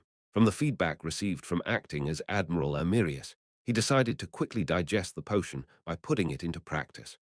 While riding a carriage to the Oravi Hospice Foundation, Klein once again stepped in. The person in charge of the registration was still Ma'am Joanna. She looked up and asked, "You want to do volunteer work?" "Yes," Klein nodded seriously. Joanna took out a form and asked like clockwork, "Name?" Klein smiled and replied, "Sinbad Volunteer." The weather in East Chester County during April was comfortable. The vegetation was lush and the scenery was beautiful. It was the perfect season for hunting. Audrey was dressed in a waist-fitting black riding suit with a helmet. She was on a burgundy mare that belonged to her while in pursuit of a brightly colored wild chicken. She shot a whistling arrow and accurately struck the prey. As a psychiatrist, her physical attributes had clearly been enhanced, together with her education in archery from a young age. Whether it was in shooting firearms or in archery, she was considered rather skilled. A golden figure pounced forward and rapidly bit onto the prey which had lost its life. It was none other than Susie. "It's a pleasure working with you." The corners of Audrey's lips curled up as she struck her palm with Susie's paw with a smile. At this moment, the aristocrats surrounding her came over, either praising her for her hunting prowess or her training of a hunting hound. Audrey felt a little ashamed regarding the latter half. She had never trained Susie before. The aristocrats quickly dispersed as they continued chasing their prey. As for the low-level priest of the Evernite goddess, she came over and said to Audrey with a suppressed voice, "You can receive the hypnotist formula after completing the final mission." Finally, Audrey's eyes lit up as she silently nodded. To be frank, if she were still the green and squeamish noble lady of the past, she would have long lost the patience to accumulate the required contributions and would have ended up requesting the purchase of the hypnotist potion formula at the Tarot Club. But she knew very well that building up contributions would aid her infiltration into the psychology alchemists. She would be more trusted and build up a good foundation for her to receive the high-sequence potion formulas in the future. Therefore, she patiently performed matters that were either uninteresting or interesting. Of course, Audrey didn't waste the past 2 months. She had been eavesdropping on the conversations of the aristocrats and maidservants before guiding them to pour out their frustrations and aid them in defeating their negative emotions. This allowed her to act as a psychiatrist very perfectly. During this process, she realized that she would unknowingly eavesdrop, observe, and steer the people around her to understand their flaws and habitual thought processes. She believed that she could disadvantage or mentally break any one of them without leaving a mark. She could also get them to help her by their own will without them even realizing it. It has to be said that it's actually quite terrifying, just like monsters in the legends, who can grasp your minds. As she recalled, Audrey couldn't help but sigh inwardly. Smine was somewhat unaccustomed to horse riding as she carefully circled the area and said, "Stone University's Associate Professor Michel is a collector. We wish for you to purchase a notebook from the 20-Year War." The 20-Year War referred to a war between the Lone Kingdom and Fasak Empire in the 5th Epic's year 600 and 21,642. The former was defeated and lost the ancient Elves Island, which was present-day Sarnia Island. Chapter 634, City of White Stone University, Professor Michel. Notebook from the 20-Year War era. Audrey extracted the key terms in the words and glanced at Susie, who was running happily in front of the mare. She went straight to the point by asking, "Ma'am Smine, what kind of notebook is it?" "I'm not sure. All I know is that it belongs to the period of the 20-Year War. It's part of Associate Professor Michel's collection. It has an important characteristic. The patterns on the cover faintly forms a dragon." Smine didn't hide it from Audrey as she told her all the information she knew. Audrey, who silently listened to her descriptions, restrained her burgundy mare as she considered how she could complete the mission. Visit Associate Professor Michel and view his collections before raising a request to buy one of the items isn't too difficult. Although it's embarrassing to admit this, it's quite unlikely he would reject me regardless of the way it's said. Yes, Audrey, you shouldn't be overly reliant on these. The biggest problem is being out of the blue. I didn't know Associate Professor Michel before this, making it very difficult to explain why I'm suddenly visiting him. Besides, I don't know what the notebook means to him. Announcing my desire to purchase it might result in him being alert and wary. Jen's elder brother is studying at Stone University. At the last gathering, he depicted his penchant for describing and discussing matters. If I were to invite him and his sister to the next afternoon tea and steer the topic towards history, archaeology, or collections, then he will likely mention Associate Professor Michel. Yes, at a university, there's definitely not many people who can be called collectors. With such a precursor, I can send someone to pay a visit to Associate Professor Michel and make the request to view his collection. At the first meeting, I'll try my best not to show my desire for it. I'll observe the owner's actions and guide him to reveal his true self. This will be helpful for me to use suitable matters for suitable requests at a suitable time. After confirming her line of thought, Audrey nodded at Smine and smiled. "I'll work hard to complete the mission, but I can't guarantee success." Just as she said that, she tightened the girth before shooting forward like an arrow, heading straight for a reddish-brown fox that was darting around in a hunting encirclement. Above the tumultuous sea, the blue Avenger was like a leaf tumbling amidst heavy squalls. From time to time, it would be thrown up before crashing back into the waves, but it maintained a stunning sense of balance without any signs of capsizing. Inside the captain's cabin, Alger Wilson was floating around the window as he looked at the waves outside, which were as high as mountains. There were forceful winds blowing around him in silence. Some time later, he landed his feet onto the carpet. Wind Blessed is indeed a sequence that can be easily acted based on its name. The only problem is that it occasionally makes me irascible, completely matching the characteristics of a gale. Alger sighed inwardly without any delight. Over the past 2 months or so, he had failed to obtain the Ocean Songster formula through his own resource channels and the Tarot Club's trades. After all, it was that of a Sequence 5, the sequence closest to a demigod. The corresponding formula was already something where demand far outstripped supply. Even with boatloads of money and the willingness to pay a premium, it was very difficult to buy one. Normally speaking, joining the corresponding church or organization was the most effective method of obtaining the corresponding formula. But as a Church of Storms bishop, Alger was unable to rely on this method. Due to particular secrets, he needed to hide his strength in order to win the freedom he needed to take action and be under light monitoring. Only after he had sufficient confidence would he head for a place and complete the goal he had been waiting for all this time. To his joy, he didn't waste the past 2 months.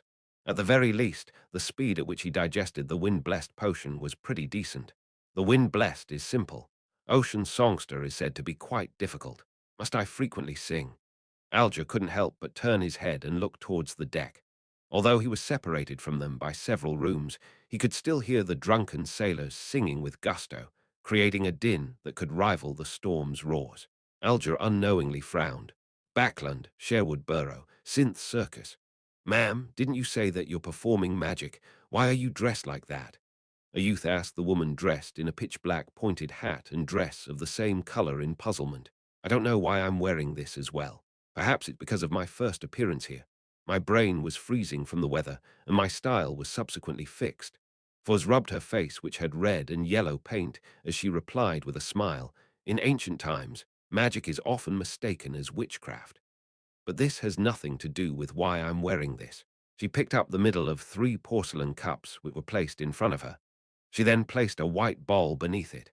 Then she quickly switched the positions of the cups before smiling at the youth who had questioned her. "Guess where the tiny ball is?" "Isn't this one of the gambling methods invented by Emperor Roselle?" the youth said with piqued interest. "But you aren't a croupier, but a trickmaster at a circus. Therefore, I believe that the ball has already been switched away. All the cups are empty." First smiled and said, "Congratulations, you got it wrong." She suddenly picked up the cup in the middle as a white blur flew out. It was a dove. As for the tiny ball from before, it was where the dove had left.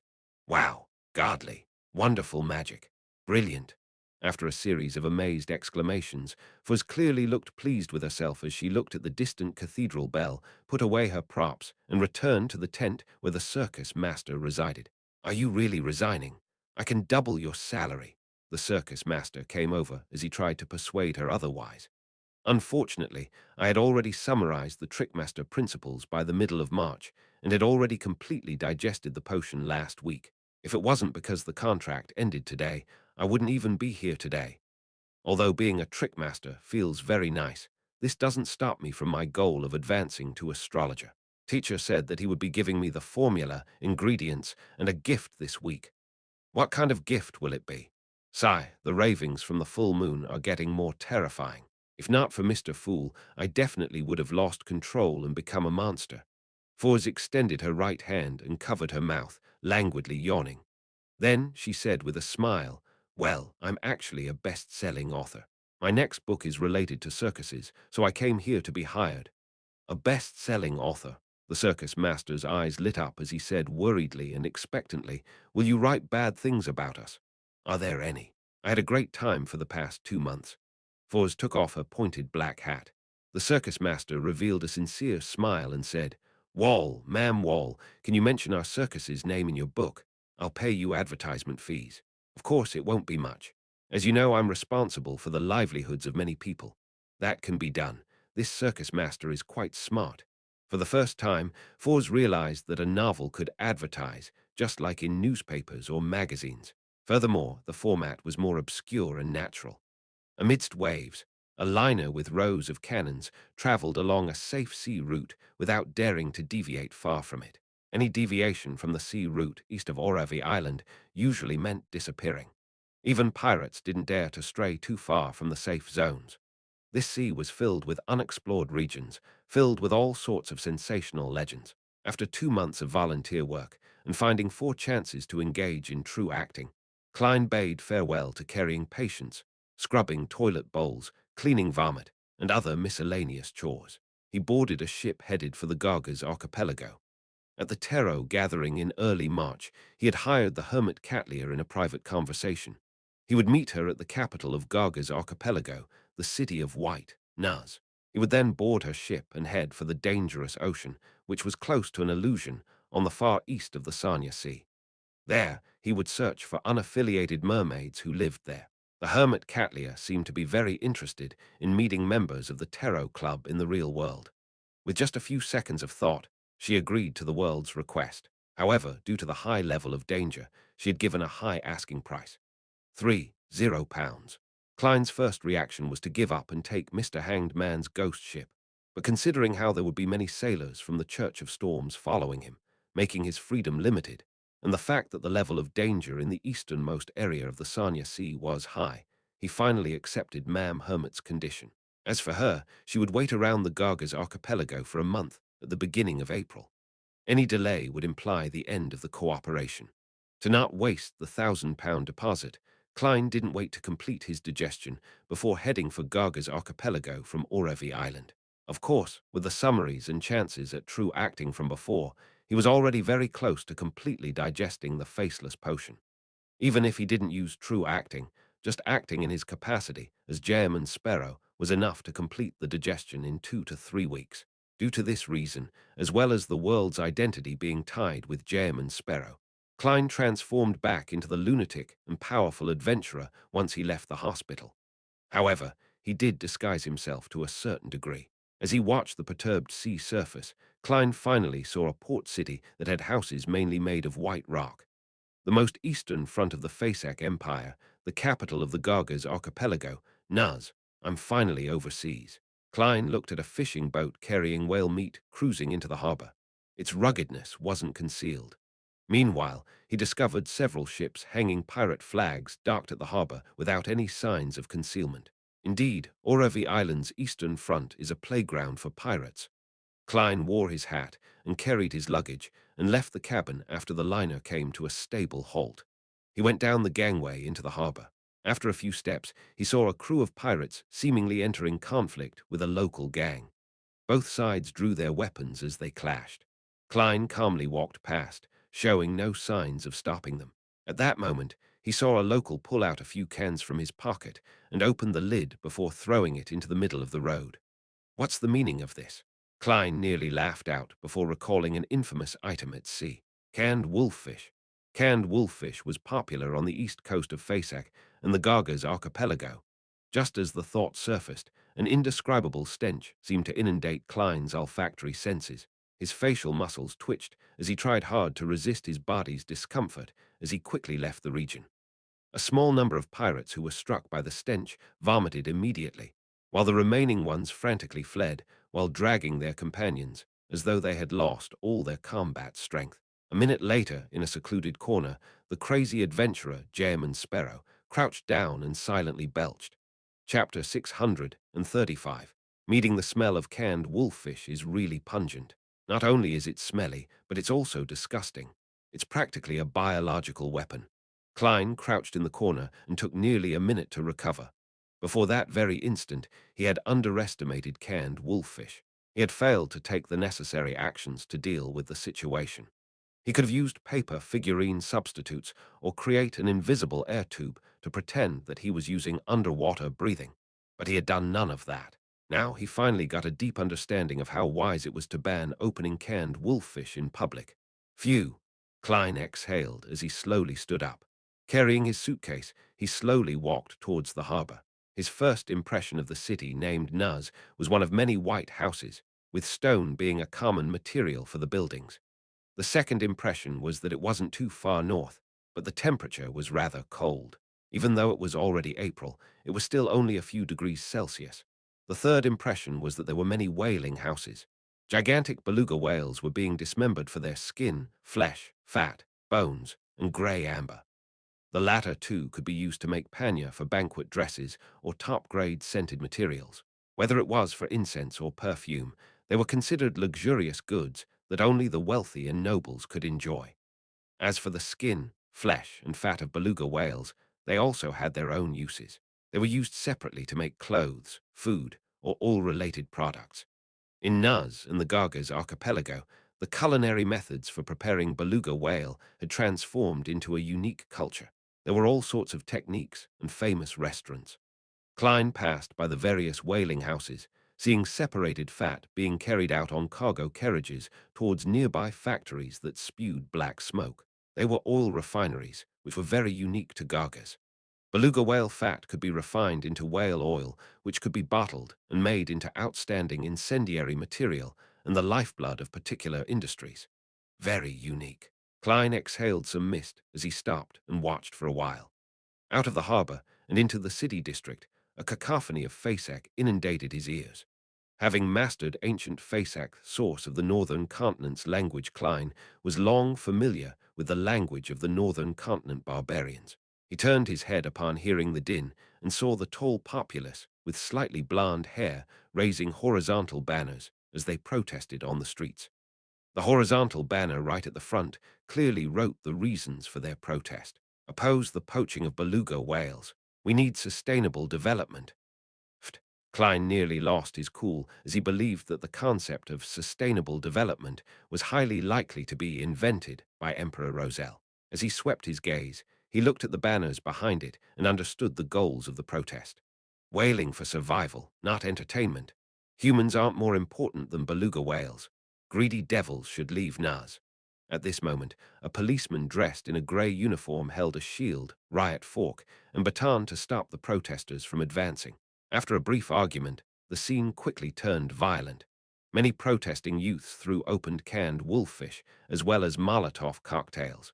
The police didn't show restraint as they forged forward, raising their shields and striking with their batons. Klein pinched his nose as he watched the fire burning on the street. He realized that many passers-by were completely unfazed. Apart from a small bunch of spectators, the rest continued proceeding to their destinations. It appears that such things happen often in Nuz. Do protests develop into riots, as expected of the Fasak Empire? Klein mumbled to himself, circled the street, and casually found an inn to stay. He continued registering as Jem and Sparrow, unworried that the news released by Vice Admiral Ailment Tracy would cause the Church of the Evernite Goddess to view him as a faceless. This was because he had no plans on traveling through the whale fishing routes to find mermaids who were believers of the goddess. He planned on heading to the dangerous region farthest east from the Sanya Sea. As for the safety in the Gargas archipelago, there was nothing he needed to worry about. This was a colony of the Fasak Empire. The only legal church was the Church of the God of Combat. They were enemies with the Church of the Evernite Goddess. Klein was originally worried that he would encounter many faceless here, meeting 7 or 8 faceless simply from going next door to enjoy some whale cuisine. However, after serious consideration, he rationally eliminated this possibility. First, bayanders from the seer pathway were rare to begin with. Klein had only met 3 bayanders who were beyond Sequence 8, and second, Sequence 6 bayanders weren't commonly seen. Even in a playground for pirates, those who had 5 zero-pound bounties were considered rare creatures. Third, once a faceless had many preparations, they would seek out mermaids on a whaling boat. They would either begin having faith in the goddess, sink to the bottom of the ocean, or become research personnel. Otherwise, the extremely smart ones would seize the opportunity and successfully advance before leaving safely. It was very rare for them to stay on Garga's archipelago for long. In all of Nuz, excluding myself, there wouldn't be more than 2 faceless. Klein straightened his clothes as he wasn't in a rush to contact Admiral of Stars Catlia. He came onto the streets in a good mood and began searching for delicacies according to what he heard on his travels. Raw beluga whale slices, fried whale steak, whale oil with skin, roasted whale meat. Like a standard traveler, Klein restaurant hopped thrice and sampled different food. Not bad. It's pretty unique and it's not very fishy. Instead, it's very appetizing and alluring. Burp. Klein covered his mouth as he came onto the streets. He discovered that the street lamps were sparse, but the lights from the houses lining the streets were bright. To a certain extent, they reduced the darkness of the night. Ice-cold winds passed through the ocean, causing Klein to raise his hand to prop up his collar. The blue cufflinks had their lusters restrained as they were deeply embedded at his wrists. Compared to rings, items like cufflinks were more suited to Jam and Sparrow's persona. Therefore, Klein didn't blame the artisan for making changes without his permission. As for the harmonica that had fixed the summoning ritual of a spirit world creature, it matched Klein's inward intentions completely. It could be used for a year and a half. It was silver in color, exquisite and beautiful. When he received the harmonica, Klein had imagined such a senior, crazy, and powerful adventurer playing a sad tune on the harmonica in a silent night under the dark moonlight by the side of a boat. Unfortunately, the harmonica couldn't produce any sound, and it could only be used to summon Rionette Tinker. Shaking his head indiscernibly, Klein steadily walked down the empty and cold Nuz streets before returning to his inn. Using sleep to bring himself back to an optimal state, he went to Grey Amber Street the next morning and entered a sundry store named Hot Whale Dance. Upon seeing the grizzled boss, who was a head taller than him, Klein tapped the counter and said in Faceac, "Whale oil." The boss had wrinkles plastered across his face, but he only wore a coat made of beluga whale skin. The light-colored patterns had a strange beauty. "How much?" The boss was drinking large mouthfuls of liquor, ignoring the messy placement of the goods. 1.25 buckets, Klein replied, according to the predetermined secret password. The boss's drinking actions instantly slowed down as he placed the cup of brownish-green alcohol onto the bar counter. "Do you want to try some? It's many times purer than Nepo's. It's considered the mistress of all Faceac men." This was a distilled liquor that's a specialty of Faceac. It's brewed with potatoes or grain. The alcohol purity was high, as stimulating and famous as Blaze. Compared to Sanya blood wine, its price was rather low, and it was well liked by ordinary Faceacians. "There's no need." Klein shook his head. The boss chuckled. "What kind of man are you if you don't drink Nepos? Are there only women in Lone?" He mumbled before drinking another mouthful. "Who introduced you here?" "Ma'am Jam uses." Klein said a name in the style of the local customs. The boss exhaled, causing a strong scent of distilled liquor to linger in the air. He staggered as he got up, like a polar bear performing at a circus. After giving the store employee instructions, he brought Klein to a tiny room on the second story of the warehouse at the back. "Let me search for it. Let's see," the boss mumbled as he crouched.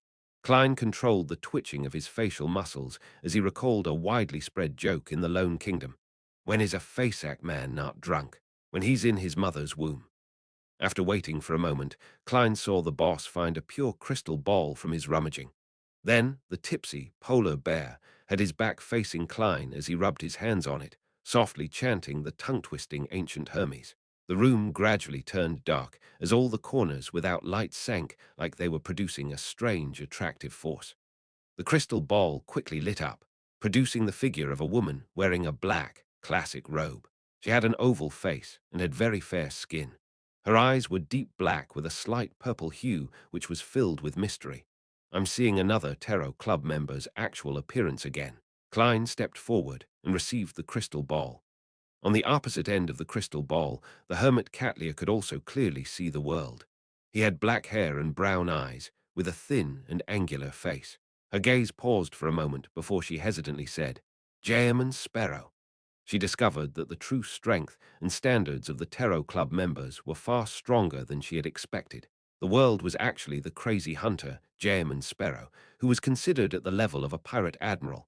My various assumptions of the world were problematic. Controlled, staid, experienced, and ruthless. Admiral of Stars didn't feel overly surprised. "Yes, Ma'am Catlia." Klein gestured for the boss to leave the room. After it became extremely quiet, Admiral of Stars Catlia asked once again, "I'm very curious. How did you recognize my identity? I've been very careful when participating in the gatherings."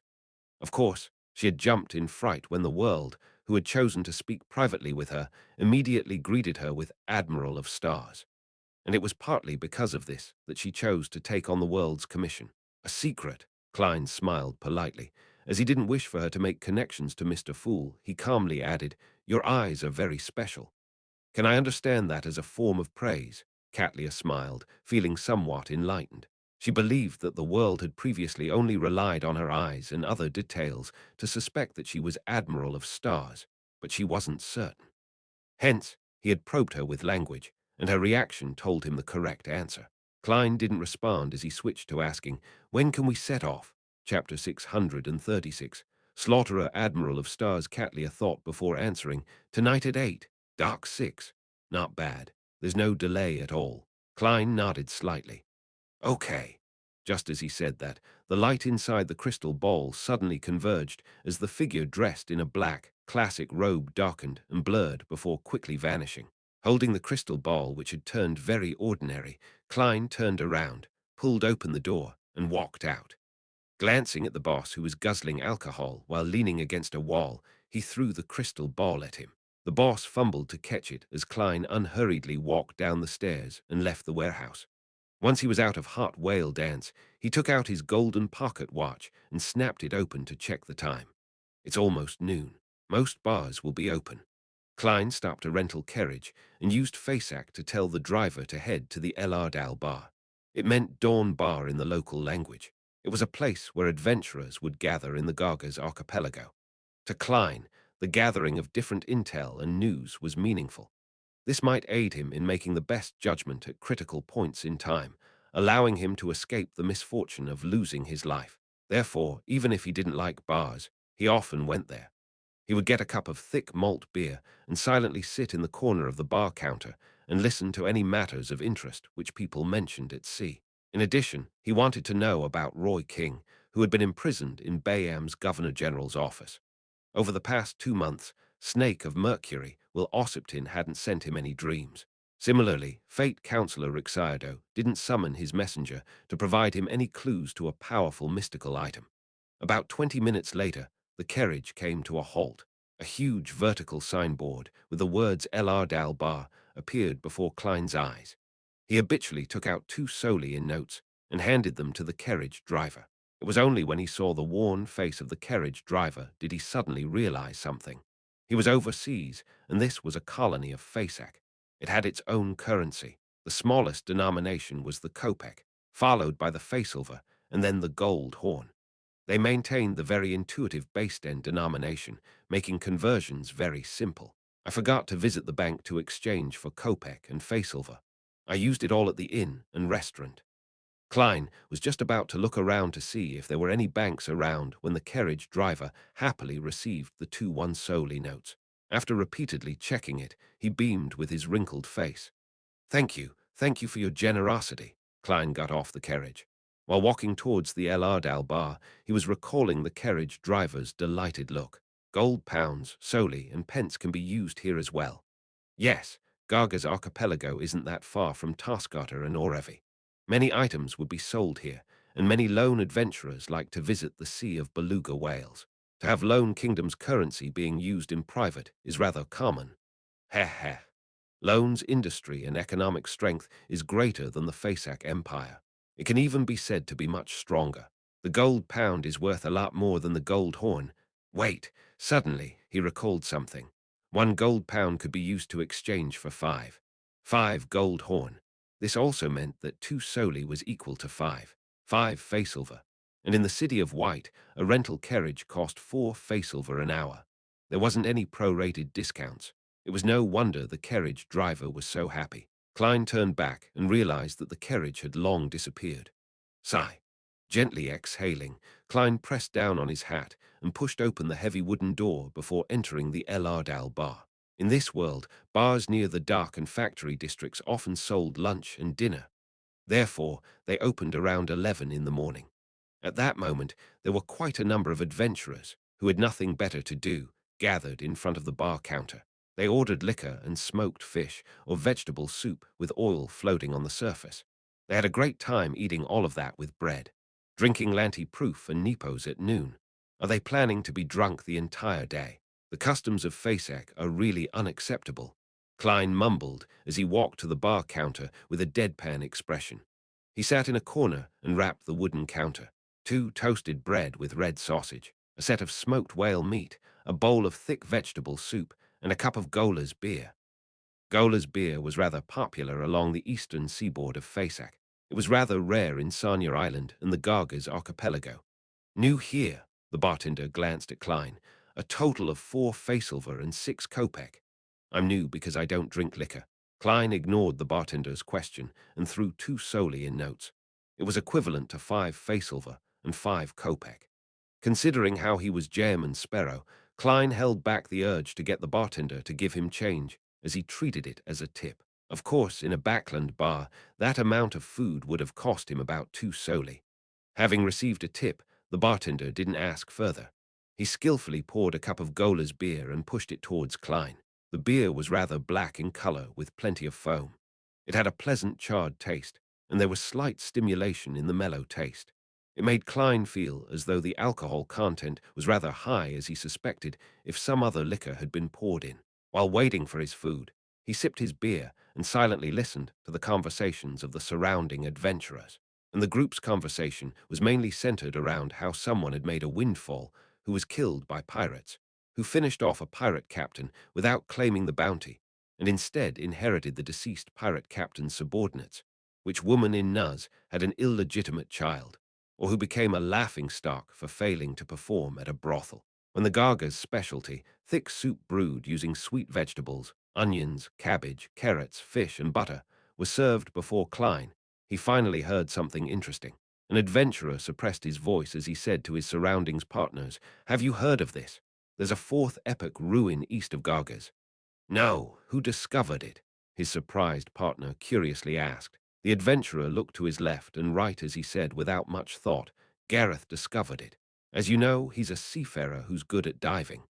As he was drunk, he was thrown off the deck and sank to the bottom of the sea. Who knew that he ended up discovering remnants of steel buildings? There were definitely steel buildings made from human hands. And then, his partner pressed, the adventurer chuckled. Gareth followed the ruins and discovered an abandoned sea well of unknown depths.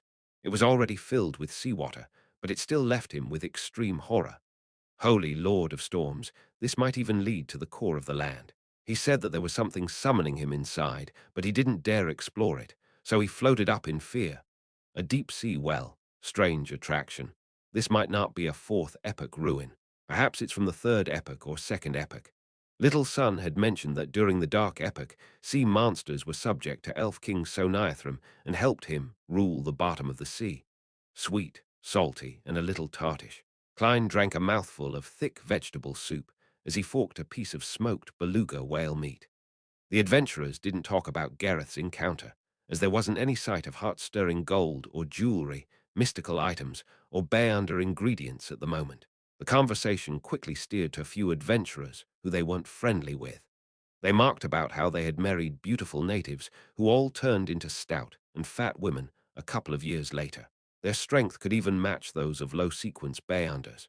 Finally, they concluded that it might have to do with how people from Fasak had tiny bits of giant blood running in their veins. They didn't say anything of value until Klein finished his lunch and drank his beer, but the number of people inside El Ardal bar kept increasing. Suddenly, the heavy door was pushed open as it slammed into the wall. A top hat-donning young man who was clearly of lone blood rushed in. He shouted nervously, "Is there anyone from the Adventurer Association?" "Yes, Bilt still owes me the creation of one item." Klein watched as the young men looked around frantically while constantly turning his head back. It appeared as though someone was pursuing him. Before he could consider whether to render assistance, 3 adventurers stood up from different corners. One of them was more than 2 meters tall. He had wide shoulders and firm muscles. His hair was slightly blonde, and his eyes were a deep blue. He was rather eye-catching. The strength he appears to have matches with his substance. This isn't a Beyonder of quite a significant sequence. Klein retracted his gaze as he became a spectator once again as he looked out the door. Soon, a man in a linen shirt and brown jacket appeared. He was of medium build, and his lips were purple. His brown eyes could hardly conceal the intense, baneful look he tried to hide. Klein instantly connected the man to a portrait on a bounty. It was the second mate of the King of Immortality, Agalito, Slaughter Kirches, with a bounty of £9,500. This is a notorious pirate. Klein's nerves tensed up as his gaze locked onto the man. He naturally hung his left hand down as his body prepared to lunge forward. Kirches swept his gaze at the 2-meter-tall giant and saw Klein before retracting his gaze. He turned to leave the El Ardal bar without stopping at all. Very decisive, very alert. Klein frowned slightly, confident that he hadn't revealed any killing intent. He had even controlled his gaze very well. Was he worried about that giant? Or is his intuition very sharp to a particular extent, just like the premonition towards danger like devils? Klein wondered as he drank the remaining Goler's beer without participating in the private conversations of the Adventurer Association members. He left the bar and came onto the streets.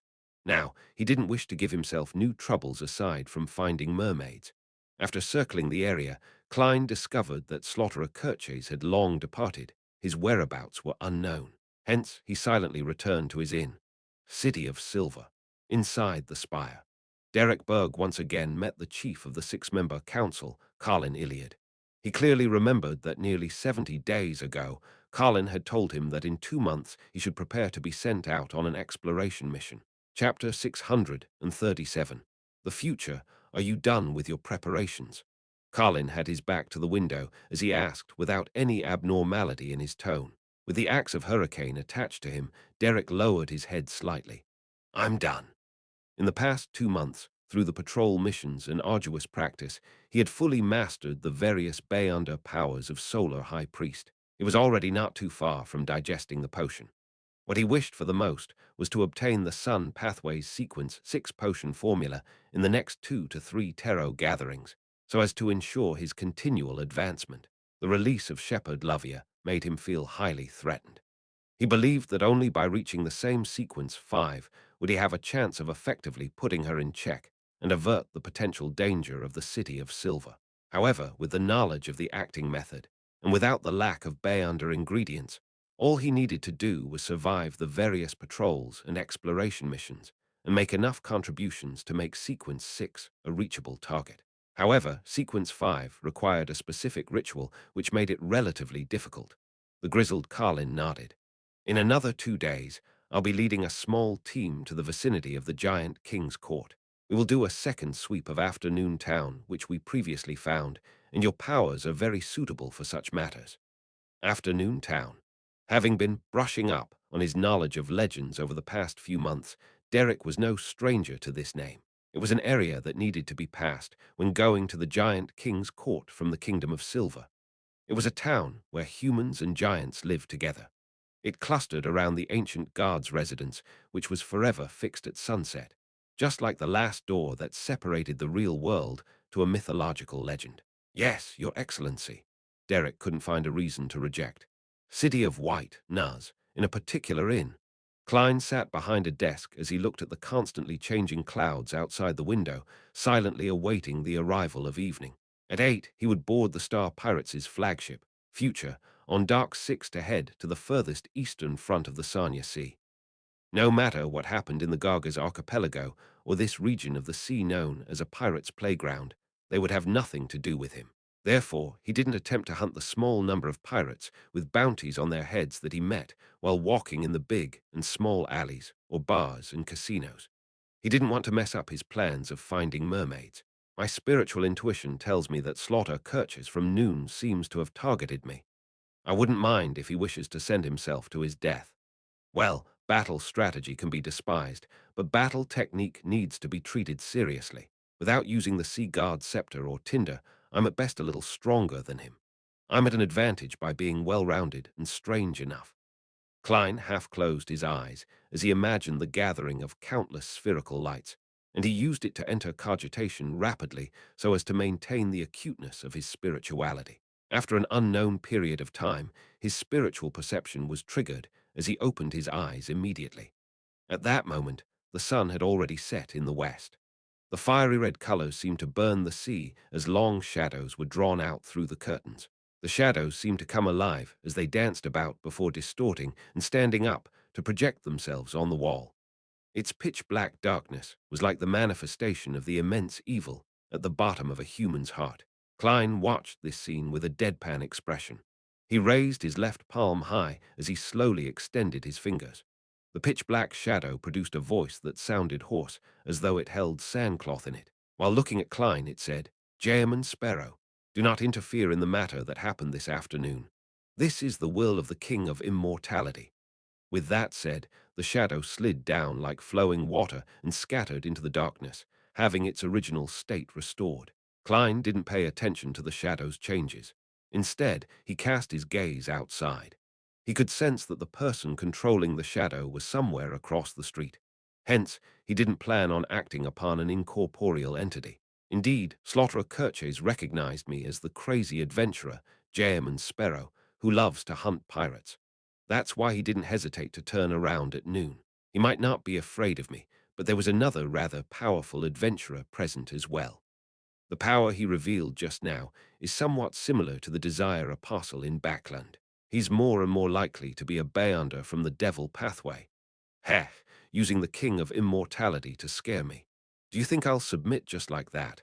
I never intended to involve myself in it. By doing so, I'm actually a little curious. Forget it. Finding the mermaids is of utmost importance as of now. I shouldn't create incidents for myself. Klein retracted his gaze as he lampooned. He was originally wondering if he should report the matter to the Church of the God of Combat in Nuz. But after serious consideration, he discovered that it was likely to be meaningless. The Church of the God of Combat is the only legal religion in the Fasak Empire.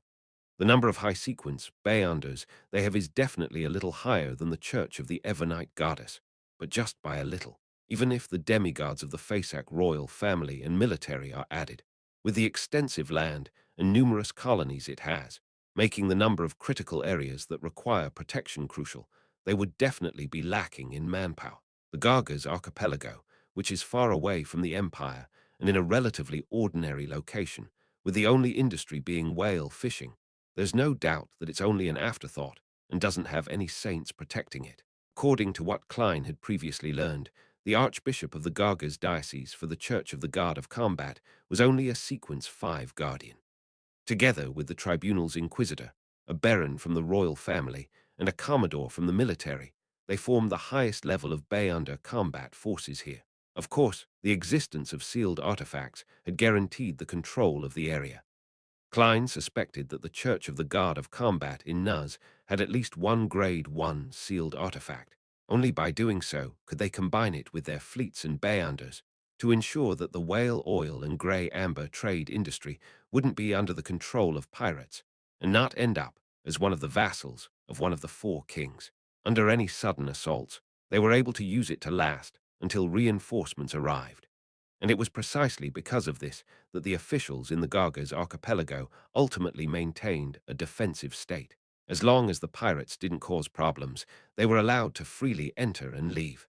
Reporting things wouldn't be of any use. No wonder it's called a pirate's playground.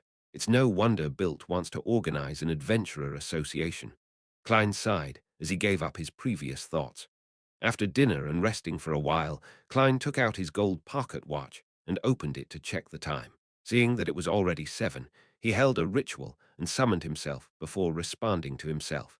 He then brought different items into the grey fog while adjusting his inventory.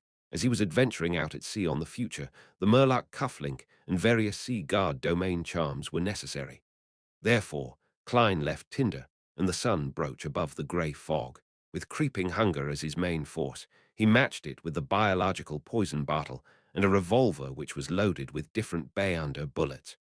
He still had 7 purifying bullets, 13 demon-hunting bullets, and 2 exorcism bullets. Wearing his coat, Klein placed down Azic's whistle, as well as his wallet containing only 50 pounds into his inner pocket. Then he stored the silver adventurer harmonica and charms together. After doing all of this, he touched the revolver beneath his armpit, polished the blue cufflink at his left wrist, and buttoned his double-breasted frock coat. He wore his half-top hat, picked up his black suitcase, which contained only his change of clothes and some daily necessities, and left the inn for the harbor via a carriage. After waiting for a while at Dock 6, he saw a gigantic sailboat slowly appear from the distance. According to his limited knowledge of boats, Klein knew that a sailboat of such length wasn't scientific. However, this didn't deter it from cruising calmly on the Black Sea surface as it headed for the lighthouse which emitted its light. As the sailboat approached, the flag gradually became clear. The crimson but weak moonlight allowed the people at the harbor to see 10 white stars of the same size as they circled a cold, eyelashless eye on the flag. Admiral of Stars. The future, the pirates and sailors who were watching over their ships exclaimed as every dock in the harbor was filled with stirred emotions.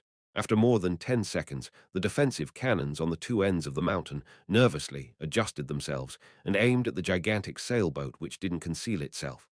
Clang, clang, clang. The distant cathedral produced light and ethereal chimes, signaling that it was 8 o'clock sharp.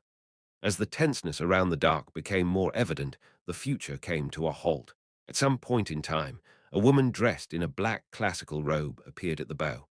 Her clothes were filled with different symbols and magic labels, making her look like a powerful warlock of ancient legends. Under the crimson moonlight, the ground beneath her suddenly lit up. Resplendent starlight scattered down, forming a long, transparent bridge. The long bridge constantly extended forward before landing on Dock 6, an impressive show, as expected of one of the 7 pirate admirals. Furthermore, she's a full admiral, a rank higher than Iceberg and Ailment. Klein sighed as he wished to extend his palm to cover his face. He didn't wish to let others know that the crazy adventurer, and Sparrow, was cooperating with Admiral of Stars Catlia. At this point, I can only maintain my persona. Once I'm done digesting the potion, and by the time I'm back in the northern continent, there wouldn't be and Sparrow anymore. Klein walked out of the shadows as he pressed the half-top hat on his head. He smoothly walked onto the starry bridge. His footsteps were firm as Klein walked with his back straight while being targeted by numerous defensive cannons. Under the gazes with ambiguous meanings, he unhurriedly walked to the dark future. The bridge under his feet was transparent as the dark blue seawater, which was almost black, ebbed beneath him. It would make anyone with acrophobia turn limp. Thankfully, I've long become a clown.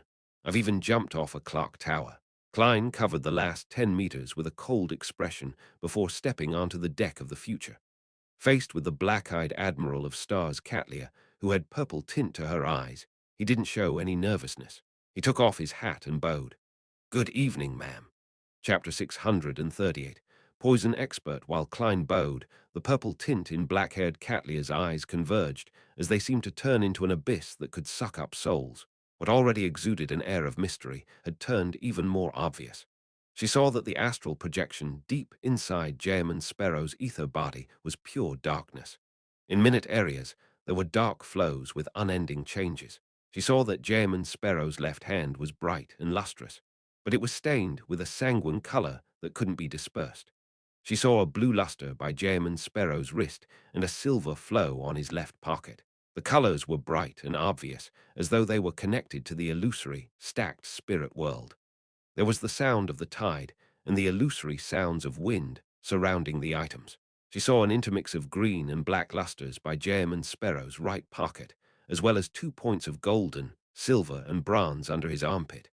At his chest, there was a deep grayish-white like rotting death, 4 mystical items and bay-under artifacts or spirituality charms in units of 10. Catlia's eyes were a little dazzled as she couldn't help but close them for a moment. She nodded as well. "Good evening, Mr. Sparrow." Even as a powerhouse who was famous across the seas, a senior member of the 7 pirate admirals, she seldom saw people who armed themselves to the teeth with bay-under items.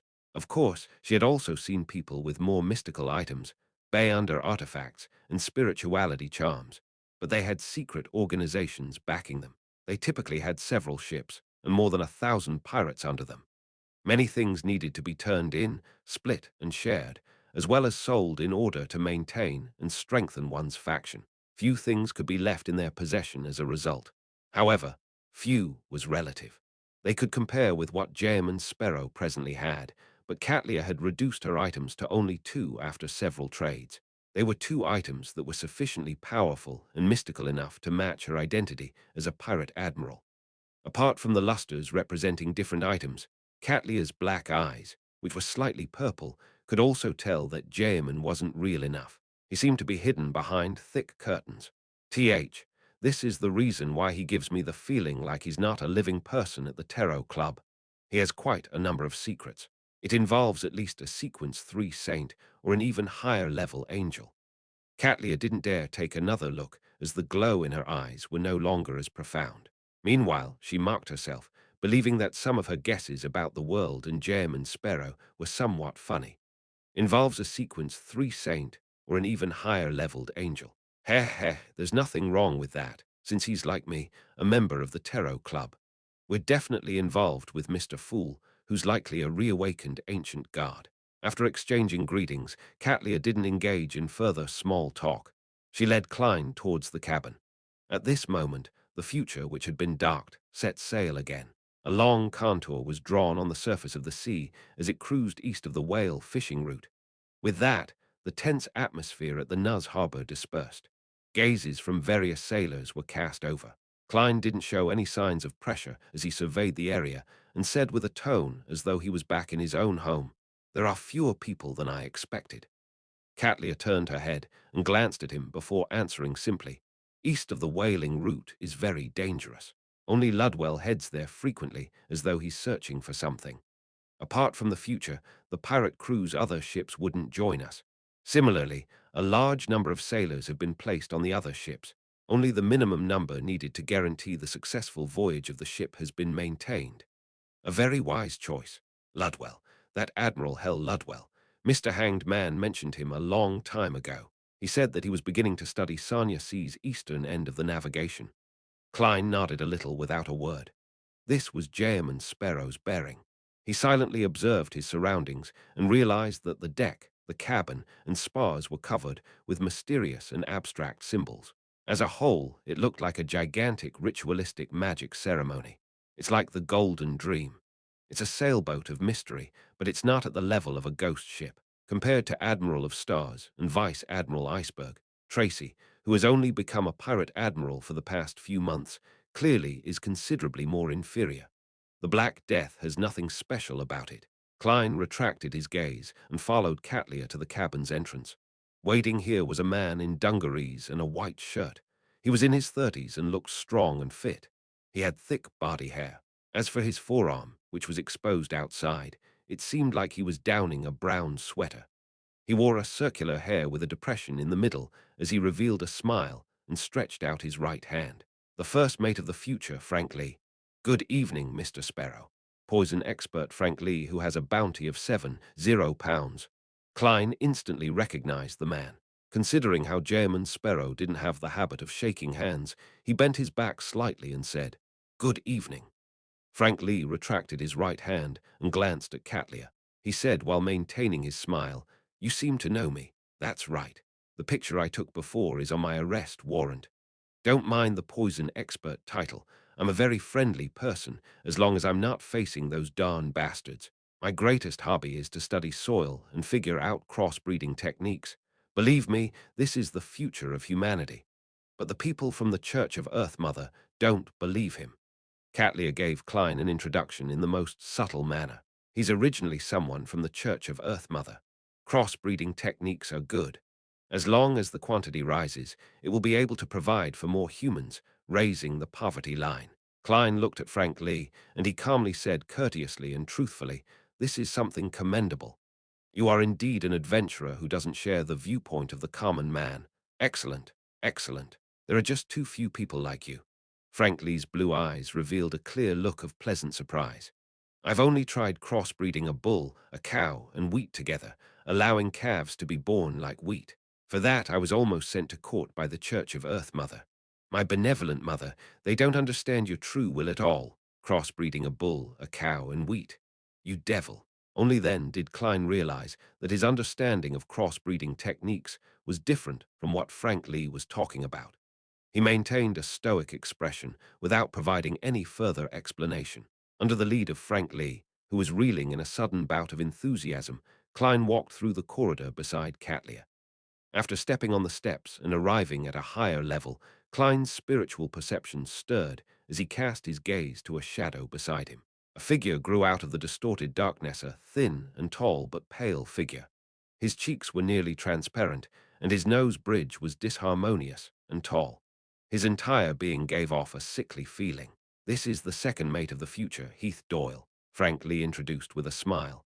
"Bloodless Heath, whose bounty is higher than yours at 600 pounds.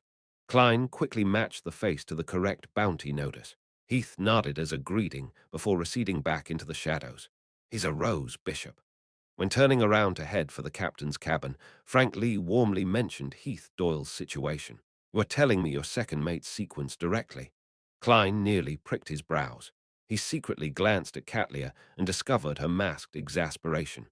"Are you puzzled and worried that he's a devout believer of the true creator, a lunatic who has been tainted? No, haha, he's a lucky fellow. Due to an incident, the ordinary hymn was scattered with the potion concocted from a Rose Bishop's Bayonder ingredients. The potion seeped into him bit by bit, and he survived the ordeal. Finally, he became quite a special Bayonder. As he didn't experience the listener stage, he wasn't tainted, nor did he become a lunatic. As long as he doesn't proactively use the Bayonder power, listen, he remains an ordinary person," Frank Lee said in a flaunting tone. "What an enviable fellow. He reached sequence 6 in one go. Furthermore, he didn't turn mentally unstable like the sea serpent, Calvatua." Klein sighed silently as he watched Admiral of Stars open the door to the captain's cabin. Catlia pointed inside. "Your room is diagonally across from here. Frank will send you over. If there's anything, you can come to me directly.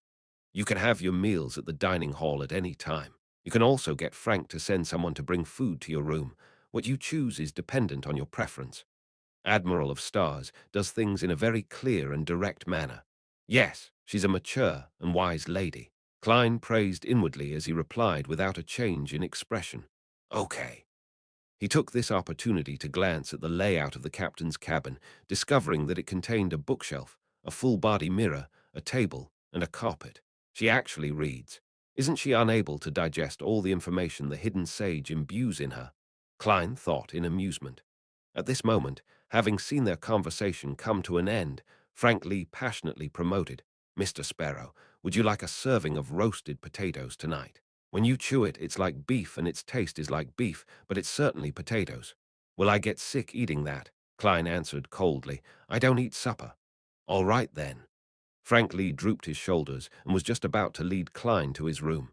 Catlia suddenly thought of something and said, "Mr. Sparrow, you've likely hunted quite a number of enemies and have received several spoils of war.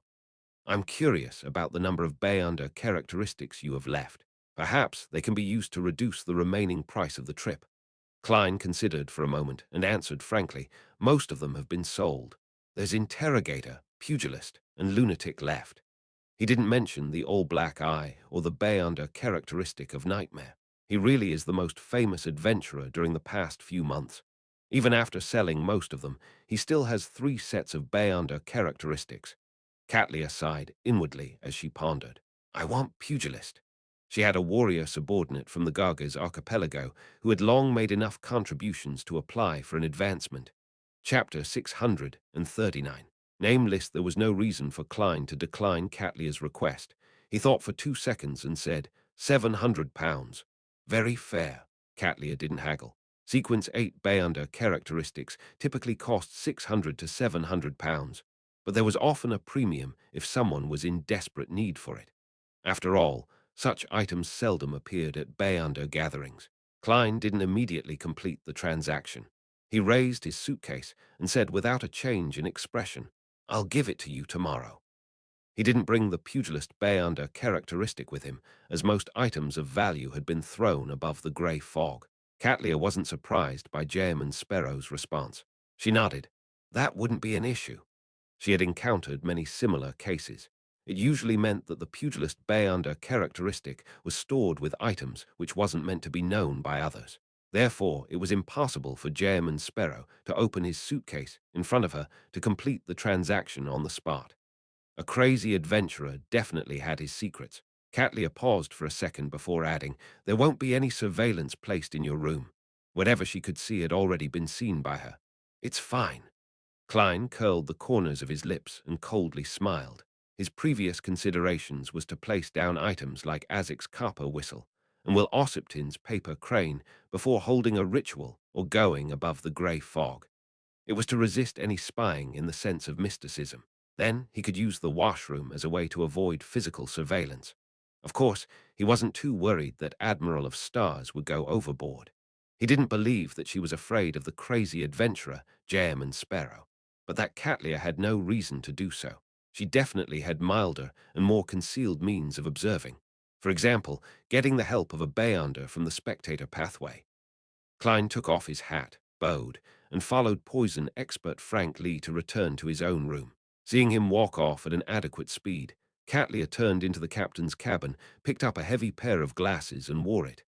Backland, at the Harvest Church south of the bridge. In the eyes of an ordinary person, Bishop Otravsky, whose height was that of a half-giant, put down the Bible in his hand. He prayed once around the hall and smiled. The number of believers is increasing. Is that so? Emlyn White, who was in a brown priest robe, was wiping the candle racks as he said without even looking up. He knew that the number of believers of Earth Mother had indeed increased significantly. It would have been a miracle in the past to have a handful of people be in attendance for praying on weekdays or in the daytime. Now there was often close to 10. Father Otravsky looked down at the busy vampire priest and chuckled. Anyone can tell if they aren't blind. You have contributed greatly to this, if not for your concocting of the medicine and treating the plague, and your willingness and sincerity in teaching people about medicine. Our faith wouldn't have been that easily accepted by the residents of this borough. Emlyn held a cloth and straightened his back. He tipped his chin slightly. I was only acting. What do you mean by our faith? Don't lump me with you. Emlyn's expression twisted before he said with a smile, speaking of the blind, it reminds me of a joke. It said that the demand for blind people in Backland far exceeds supply. This is because they are widely believed to be most suitable to be jurors. Father Otravsky ignored the joke and benevolently said, regardless of the goal, you have contributed greatly to the spread of the faith of Earth Mother. Besides, this also proves that you have a kind heart. Pewey, I said so back then, but why didn't you believe me? Emlyn looked up at the priest's massive body before retracting his gaze in silence.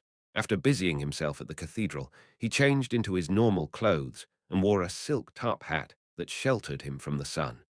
He then walked onto Rose Street. He stealthily sized up his surroundings and didn't notice any signs of monitoring.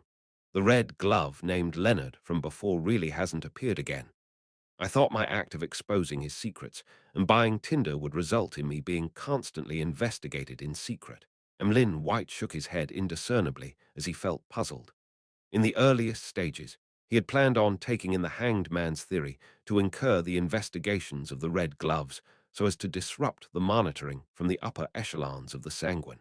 He could then achieve a perfect equilibrium by using the Church of Earth Mother's blessed Otravsky. But things didn't develop as he had expected.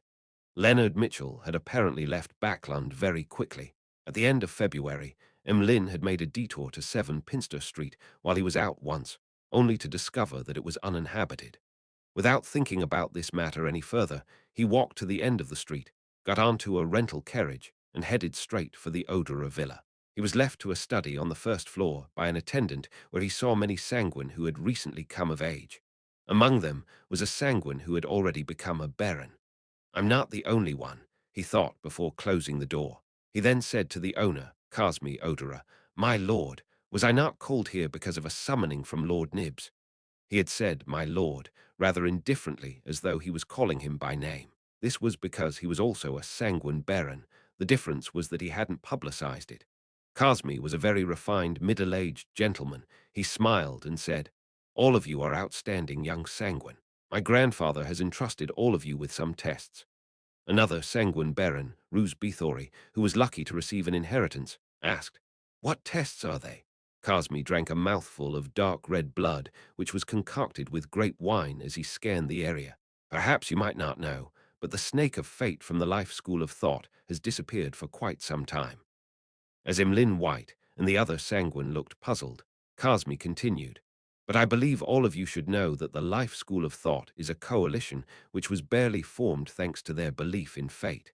They allied under the massive pressure placed by the 7 Orthodox churches in the beginning of the 5th epoch, and are formed by Bayanders who think of themselves as absolutely rational and aloof, those that worship the primordial moon, and those that seek the essence of life and spirituality. Due to the existence of the snake of fate, there hadn't been many serious problems internally. Their worship of the primordial moon was ultimately restricted to a fixed symbolic meaning. Furthermore, the process of formula exchange was melded with a master-apprentice heritage system. Unfortunately, with the disappearance of the snake of fate, this process has been disrupted. The primordial moon's believers rapidly turned passionate, producing a fracture in the faction that represents fate. An intense conflict ensued as a result. This matter was used by the Rose school of thought. It dealt quite a sizable amount of damage to them. Emlyn White, Ruse Bethori, and other sanguine remained perplexed. After sharing the background information, Cosme dived into the details. Worshippers of the primordial moon are our eternal enemies. They have always been hunting us, concocting us into potions to achieve strength. Now, we will not let go of such an opportunity. Here's a list of primordial moon worshippers and their situations. Whoever finds them and kills them will be the victor of this test. My grandfather, as well as various important figures, would reward you generously. If you complete a portion of the list, we will determine this by numbers. Of course, these people were selected, and all of you are capable of dealing with them. The rest will be tracked down by the important figures. Upon hearing the first few sentences, Emlyn White had no intention of participating, despite having hatred for those artificial vampires. He found the matter troublesome, laborious, and tiresome. He'd rather stay at home in silence to chat with his dolls. By the time he realized that it was a competition, as well as sensing the gazes of Ruse Bethori and the other sanguine which were cast on him, Emlyn suddenly straightened his back and tipped his chin. No problem. His red eyes slowly swept across the other creatures in the room. On the future, inside a spacious room with an attached bathroom. Klein stood in front of the window, looking out into the undulating blue ocean. In a good mood, he breathed in the cold winds that came from the north. The flagship of the Admiral of Stars had already separated from the other ships in the fleet as it began to cruise alone. After an unknown period of time, two whaling ships appeared ahead. Once they noticed the flag containing the stars and I flying from the future, they immediately responded nervously. They quickly adjusted their positions, aiming their starboards over, their cannons ready to shoot at any moment. At the same time, spears and harpoons, which were shot using explosives, were directed in the same direction. The Bland and large fishermen from the Gargas archipelago held tridents and guns as they braced for an attack, either by standing or crouching. Klein also noticed that there were a number of women with figures similar to the Hulk. It was obvious at a glance that they were heavy and good at fighting. The future didn't mind their welcome. It continued cruising past them, heading deeper into the whaling route. After cruising for a while, Klein saw more pirate ships ahead. They were clustered around the sea route's periphery, their motives unknown. The future came close without standing on ceremony. Immediately, the pirate ships reacted like startled birds as they quickly retreated. Sensing the future slowing down, Klein left his room in puzzlement. Just as he approached the captain's cabin, he discovered Katlia walking out. This woman wore a thick pair of glasses on her nose bridge, hiding her mysterious purple eyes. She glanced at Klein and said succinctly, "Someone discovered a ruin which is said to be from the fourth epoch at the bottom of the sea in the waters around here. We plan on taking a look while on the way." Bottom of the sea. Ruin from the fourth epoch. Klein instantly recalled the rumor he had heard from the El Ardal bar. So this piece of news has already spread. I was wondering why I got to learn it so easily, he said inwardly in enlightenment. Chapter 640. Female pirate Klein had a certain degree of curiosity towards the outcome of the exploration. He didn't ask further as he walked past the captain's cabin and walked down the stairwell. After a few seconds, he felt his throat itch. He couldn't help but raise his fist to his mouth and cough. Klein wasn't surprised by such a development, as it was inevitable. He had carried the biological poison bottle for more than 2 hours last night. Only when it was late at night, and his confirmation that Admiral of Stars and crew didn't have any intention of attacking him, did he move the mystical item into a black suitcase. Sadly, he ended up falling sick. Of course, the amount of time he brought the biological poison bottle with him wasn't considered long. His body wasn't in a weakened state, so his resulting illness wasn't anything serious. He just felt his tonsils swell in pain. Katlia, who was walking slowly behind, saw this scene, but she didn't find it a problem. Instead, she found it normal. It was common knowledge for knowledgeable Bayunders that mystical items were bound to have negative side effects. Furthermore, they would learn from the 7 Orthodox churches and categorize those with serious side effects, which made them impossible to possess or use for prolonged time as sealed artifacts. The reason why Catlia had sold or exchanged many of her low and mid-level mystical items was firstly, because she wanted to better strengthen her survivability. Secondly, the various negative effects from multiple items were troubling. Often, one could avoid one, but not the other. Some negative effects might even stack and synergize into something worse. Therefore, to most Beyonders, the disadvantages surpassed the advantages. She discovered that Jayman Sparrow had used mystical items, Beyonder weapons, and spirituality charms to arm himself to the teeth. While being amazed, she was already guessing at the type of negative effects he was facing. From what she saw today, it was a temporary, simple illness. With steady steps, Klein arrived on the deck and saw Frank Lee. He was still dressed in a white shirt and dungarees. His arm was stained with dirt, as though he wasn't afraid of the cold winds that blew down at him. "Good morning, Jayman." Frank warmly waved his hand and said, "Here, try my latest product. This is definitely the most welcomed item at sea." As he said, he raised his other hand. In it was a wide and fat fish of an unknown breed. "No, I don't want to know what monster you have cooked up this time." Klein paused in his footsteps as he looked at him with a cold expression. Frank Lee didn't discover any problems with his attitude. He pulled out a dagger from his waist and stabbed the fish before slicing a hole open. Blood flowed out and accurately landed in a large beer cup on the deck. It didn't emit any fishy smell. "Smell that? It's such an intoxicating alcoholic fragrance." Frank Lee half closed his eyes as he fervently said, "This is a fish who has red wine replacing its blood. As such, the wine contains lots of nutrients." Klein realized he was at a loss for words. Frank looked at the surrounding sailors in excitement before saying to Jayman Sparrow, "Do you know what's the most troubling matter out at sea? That's when we run out of alcohol without being anywhere close to shore. As long as this kind of fish can rapidly reproduce and become the sea's primary produce, then we won't be lacking any alcohol no matter where we are. By the way, they can be categorized by species. Some will produce Lanty-proof, others Nepos, red wine, and beer. The beer needs to come from sharks or whales, otherwise there won't be enough. Isn't the most troubling matter the lack of water? Of course, all of you can use beer to replace water most of the time because it doesn't easily spoil. Those poor fishes." Klein was pondering over a response to Frank when Catlia came on deck. She walked past him and questioned her first mate. "Is Nina done with her preparations?" "Yes, she has already finished a bottle of Nepos." Frank pointed at a shadow formed by the sails. "The so-called preparations are to drink a bottle of Nepos, a specialty of Fasak. The Nepos which can light a fire." Klein suddenly felt that Nina, the lady mentioned by the first mate, was likely someone with Fasak blood. "Captain, I want a bottle of Sanya blood wine more." In the dark, a female figure slowly stood up and walked over. She was more than 8 meters tall. Her blonde hair was casually tied up into a high pigtail. Her facial features weren't anything outstanding, but she had the striking traits of someone from Fasak. Her skin was fair, and her eyes were dull. This lady named Nina wore a black tight suit made of fish skin. The top and bottom seemed to be a one-piece, fully accentuating her stunning figure. Such a style was rather sexy to begin with. Nina's breasts were also far above what was normal. It was obvious what the surrounding pirates were looking at. Klein felt a little embarrassed and wished to move his gaze away. However, on second thought, Jayman Sparrow was definitely not such an untried person. All he could do was empty his gaze and look straight at Nina's face. "Jayman, this is our bosun, Nina. She's also the navigator's assistant. Haha, her sequence's name is Seafarer." Frank Lee still didn't hold back in his introductions. Apart from his research of crossbreeding, this poison expert is rather simple.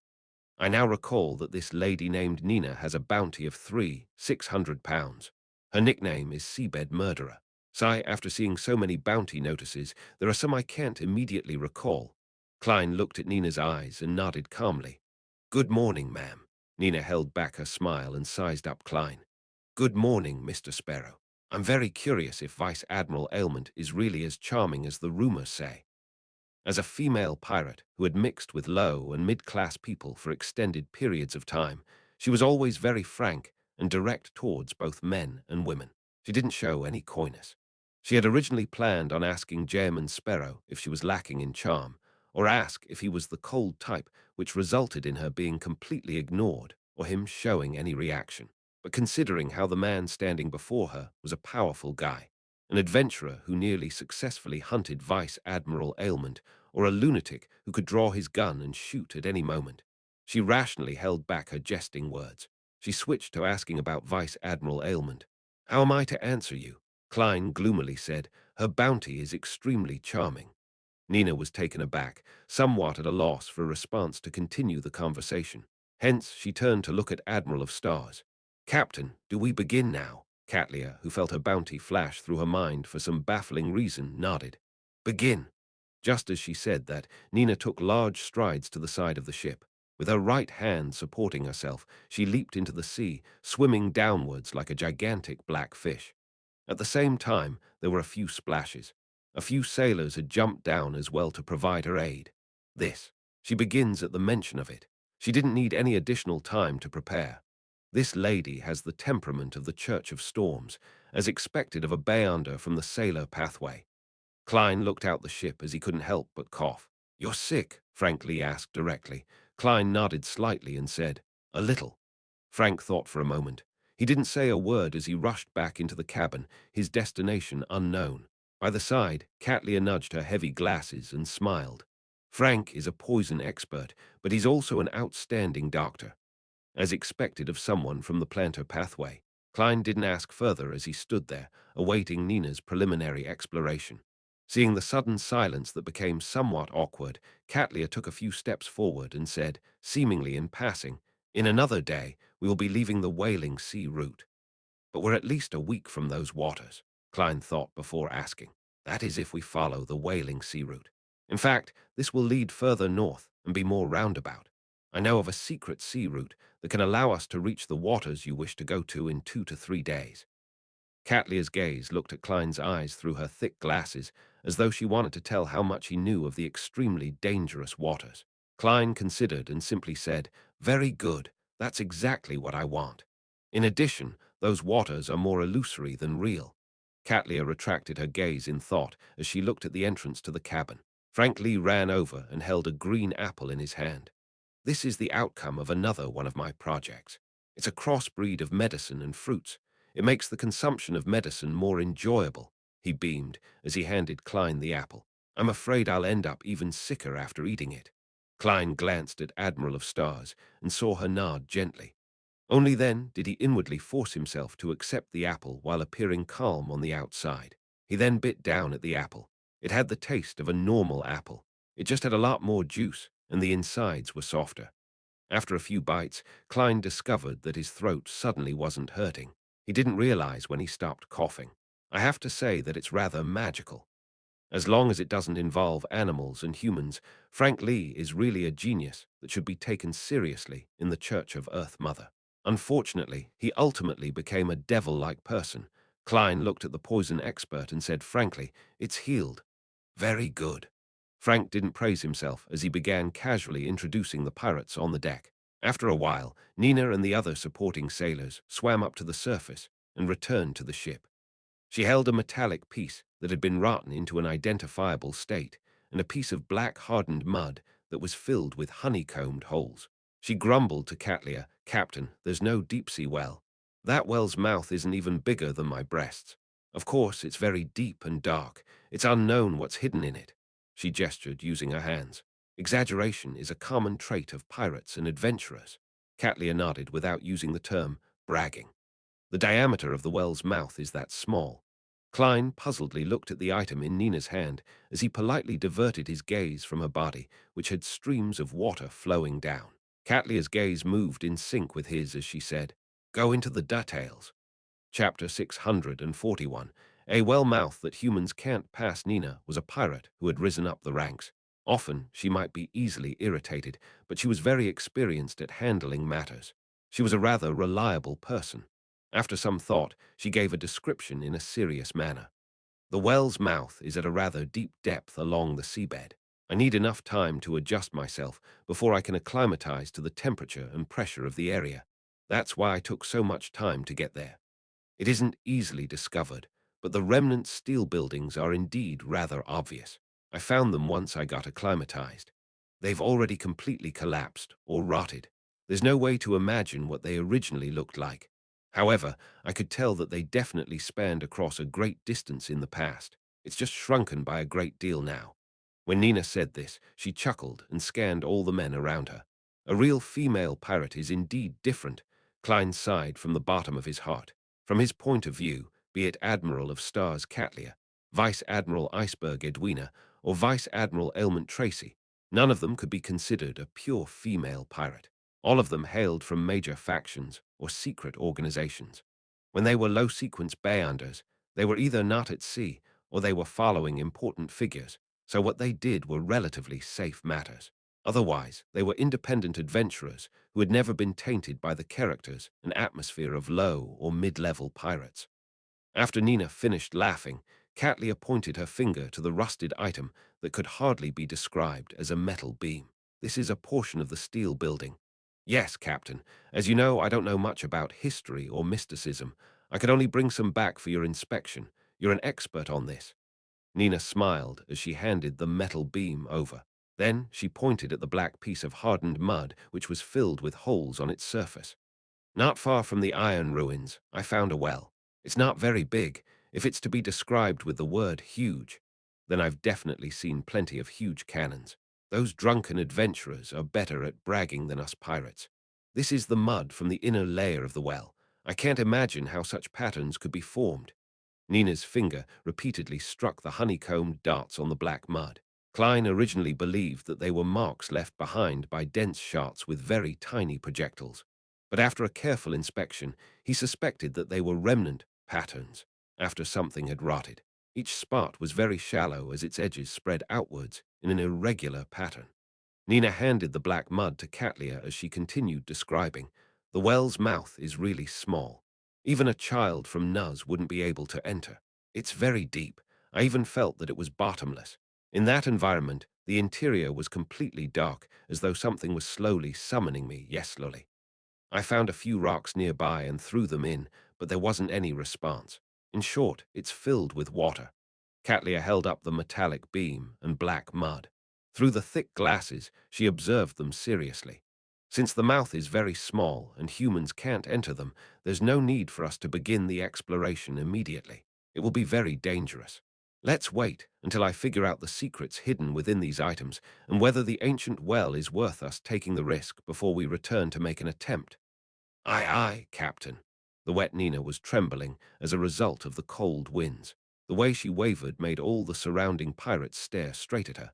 Catlia nudged her glasses and said to Nina, "You can drink a bottle of Sanya blood wine. There's no limit for the rest." "Long live the captain," Nina cried out in joy. "An underwater well that humans can't enter." Klein, who had no desire to explore it, summarized Nina's description. Suddenly, he had a strange idea. Humans are unable to enter the well, but that doesn't mean that non-humans can't do it. Many deep-sea fishes aren't necessarily that huge. There's a significant chance that they can pass through the well. As the sea god, he had the means to make marine creatures do his bidding while wielding the scepter. There's no rush. Let's see if Ma'am Hermit is able to figure out anything from these two objects. I'll consider whether I'll explore it on the return trip. Otherwise, I might attract some exaggerated danger. There's still not enough information regarding this. There's no way to do any divination. As his thoughts wandered, Klein's expression remained deadpan. At that moment, Catlia shot him a glance out of curiosity. Then she retracted her gaze without leaving any traces. Why did she suddenly look at me? She was seeing what I was doing. It's impossible for her to know that I possess the sea god scepter and can make marine creatures do my bidding. That's not right. She knows, but she only knows that Mr. Fool wields Calvatua's godhood scepter, not the world. Unless she has figured out that the world is the fool. But that's even more impossible. Even Mr. Hanged Man is still stuck at the concept that the world is a blessed. She hasn't even realized this point. Viewing this from a different point of view, I'll consider it from Admiral of Stars's angle. She's someone being pursued by knowledge, and she's a follower of Queen Mystic. She's loyal to the Moses ascetic order, and she has roamed the sea for years. She has plenty of knowledge and experience, so it wouldn't be odd that she knows that the Sea God domain possesses the Beyonder power to control marine creatures. Therefore, after realizing that humans are unable to pass through the ancient well, she naturally made the connection with the scepter in Mr. Fool's hand. Does she plan on requesting for help in the future? She looked at me to figure out if the world has also grasped the corresponding information or have similar ideas. Many ideas went through Klein's mind. With the powers of Clown, he forcefully maintained his indifferent expression. He didn't react abnormally in any way. As Nina was about to draw the Sanya blood wine, Klein pressed down his hat and returned to the cabin. Just as he was about to approach the door, a figure surfaced in his mind suddenly. In a room in the cabin's upper level, the windows were tightly shut and the curtains were drawn. There were a pair of blurry eyes hidden behind them, silently watching the crowd on the deck, as well as Jam and Sparrow. "Who is it?" Klein didn't stop. His body didn't show any hesitation as he entered the cabin normally, as though nothing had happened. At 3 in the afternoon, the bright but not scorching sunlight shone into the garden adjacent to Stone University. Michel Duth was already a senior associate professor by 40. He was wearing a long tailcoat and a beautiful bow tie as he waited by the door. Yesterday evening, he received a letter. The sender was from the attendant of the richest aristocratic family in East Chester County, the Hall family. The person who wrote the letter was the daughter of a member of Parliament from the House of Lords who wielded immense influence. She was Miss Audrey Hall, who was deemed to be the most stunning gem in Backland. This noble lady had mentioned in the letter that she had learned from a gathering that Mr. Michel Duth was an outstanding collector and an aficionado of this domain. She had a great desire in paying a visit. Michel Duth didn't have any reason to refuse. Soon, a classic carriage with a family emblem arrived at the door. Two servants, who had been instructed to open the outer gates made of iron railings, led the carriage around the garden and arrived in front of the house. A housekeeper was the first to alight, followed by guards and maidservants. Following that, a hand wearing a long white-gauzed glove was extended outside. With the help of the maidservants, Audrey elegantly stepped onto the carpet which Michel had paved. Michel was first taken aback before his eyes lit up. He felt as though the flowers in the garden had instantly faded. He took 2 steps forward and took off his hat to bow. "Welcome, my honorable lady. Your visit is an honor for me and my family." Audrey took off the veiled hat and passed it to her maidservant before exchanging a few pleasantries. Then she followed Michel Duth into the living room and entered the collector's room on the first floor. Here, Michel finally found his confidence as the master of the house. He began pointing at his collection and providing an introduction from the left. "This is a helmet that appeared in the White Rose War. After lots of research, it can be determined that the owner is a member of the Sauron family. Back then, they were still considered royalty. The golden helmet had an intricate design. There were avian and flying wings that adorned it, and the visor was formed from pieces of golden scales. My ancestor obtained his first aristocratic title in that war," Audrey replied with piqued interest. She had already adjusted her mental state ahead of Timish, was to appear as though she was really here to tour the collections. The failure of the 20-year war had caused the kingdom to suffer years of humiliation, but it also carved out several heroes. Michel resorted to flattery. The White Rose War happened after the 20-year war and before the Battle of the Violated Oath. There, Lone defeated Intis and became strong again. Michel continued introducing his collection as Audrey solemnly listened, raising questions from time to time as she conversed with him. Finally, Michel's finger pointed towards a notebook with a black cover. This belonged to a knight stationed on Sanya Island in the 20-year war. This knight's name has already vanished in the long rivers of history.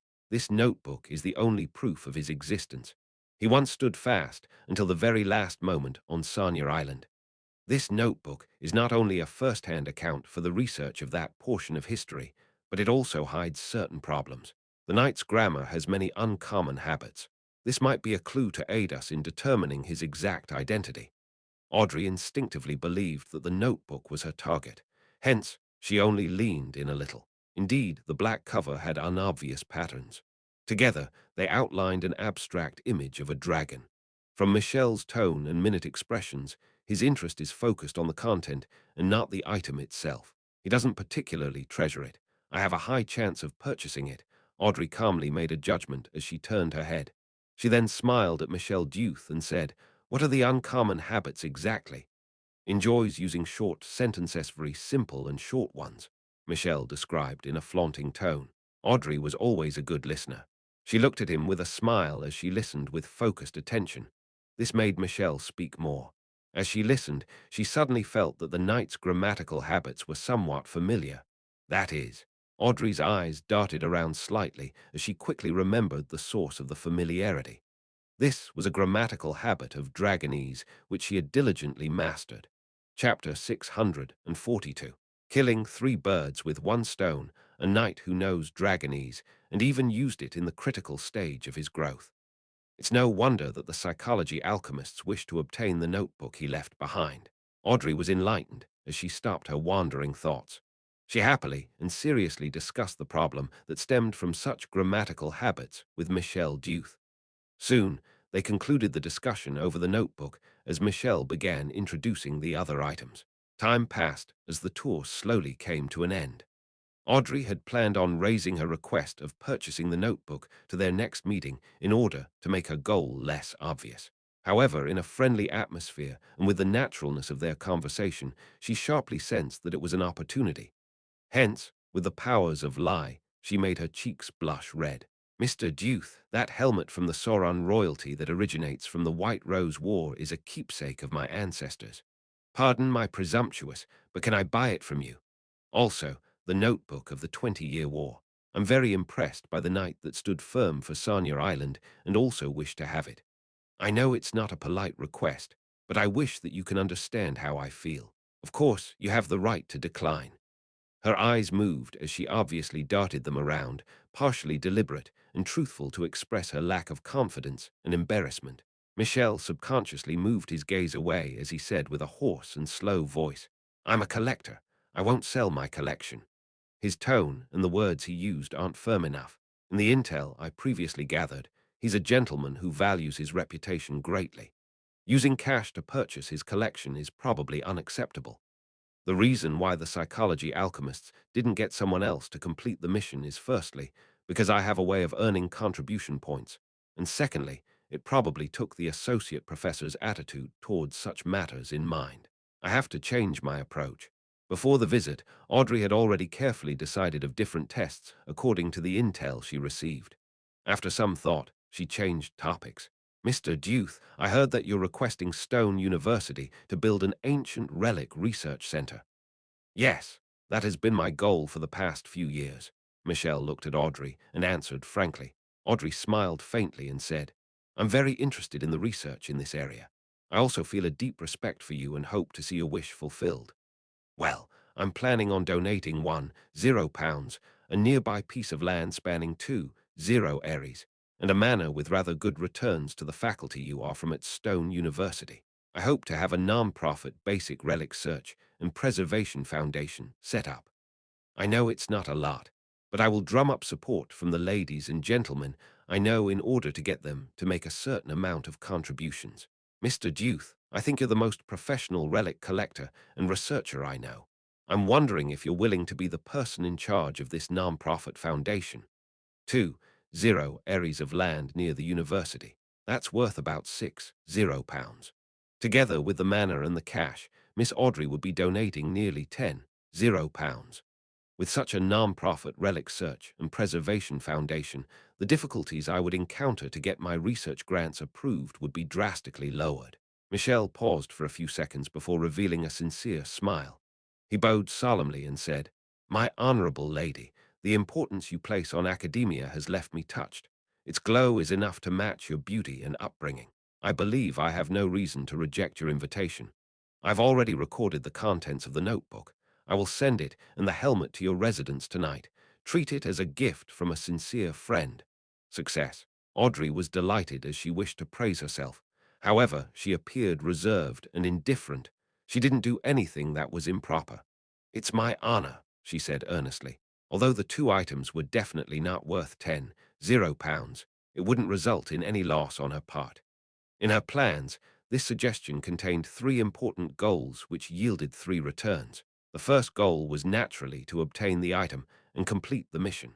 She would then successfully obtain the hypnotist potion formula from the psychology alchemists. The second goal was to enhance her prestige. standing, and image via donating to academic research and the preservation of ancient relics. This was something most nobles and tycoons needed to do. Even if the donation wasn't today, Audrey would have to donate £30 or more to the various charitable organizations. Therefore, she believed that her father, Earl Hall, wouldn't stop her from doing this with a few of her properties. The third goal was that, by having a foundation that focused on the search and preservation of ancient relics, it made it easier for her to come into contact with historical records or mysterious items of value. Audrey didn't need to personally do anything. All she needed to do was sit at home to receive items that might be beneficial to her. It was equivalent to using £10 to produce even more money to establish her own faction. Of course, if Michelle Duth hadn't accepted this exchange, then she had other plans. The kingdom's Higher Education Commission had someone from the Hall family, as well as noble friends she knew. As long as the associate professor had anything he needed, she was certain that she had the means to satisfy him. However, Audrey didn't like such methods. She had a nagging feeling that it was shady and would harm the public interest. After discussing the matter, Audrey stayed for a little longer and chatted idly for about 15 minutes. It made the wrapping up process not as sharp and abrupt. Following that, she first left Michelle's house and rode her carriage back to the Hall family's villa in Stone City. Past 8 in the evening, she received the Sauron royalty's helmet and the notebook from the 20-Year War. Audrey wore a pair of white silk gloves and sat before her desk with piqued interest. She placed the helmet to the side as she began flipping through the content in the notebook. She discovered that the records were sparse. The early records indicated how the knight who was stationed in the ancient Elven island had learned how to brew Sonya blood wine, how he chased after women, how he spent the boring days. In the later records, it entered the period of the 20-Year War. It mainly included his cursing of the people of Fasak, his grumbling about his companions, and the consideration towards his plans to stand fast. It also included the end of how the Sanya Island was first lost. Apart from the grammatical habits being similar to Dragonese, there aren't any serious problems, nor can I find any hidden clues. Audrey frowned as she closed the notebook. She had used methods derived from mysticism to do her checks, but they were to no avail. This made her unwilling to waste time as she planned to turn it in to the psychology alchemists. As her thoughts raced, she suddenly had a new idea. Mr. World and Mr. Hanged Man will often consider problems from different angles to provide suggestions. Should I learn from them? Well, viewing it from a different point of view, if the content of the notebook isn't problematic, would the physical item actually be what the psychology alchemists are after? What's so special about it? I didn't discover anything. It belongs to a knight who's accustomed to using Dragonese. That knight must have experienced something. Divination. Yes, divination. Perhaps I can find the knight's final location using divination with the help of the notebook, and this might be related to a dragon. Since it's a dragon, there's a high chance that it's a mind dragon, a representative of the spectator pathway. Clues involving it would indeed be something the psychology alchemists will pay close attention to. Audrey, that's some nice thinking. Audrey's eyes turned crystal clear as it seemed to hide a clear resplendence. She couldn't help but turn her head and looked at the golden retriever sitting by the side. Susie glanced at her owner and barked. Audrey, do you want me to praise you? No, there's no need. Audrey turned her head back, feeling a little embarrassed. Then she discovered an important question. She wasn't able to divine things herself, or it could be said that the revelation that she received from divination would be highly inaccurate. There's no way to confirm it. No, I can seek Mr. Fool's help. A secret deed ritual.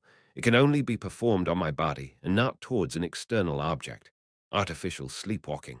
It's similar to secret deed rituals, so it wouldn't do as well. Sacrifice it to Mr. Fool and get him to do the divination before bestowing it back to me.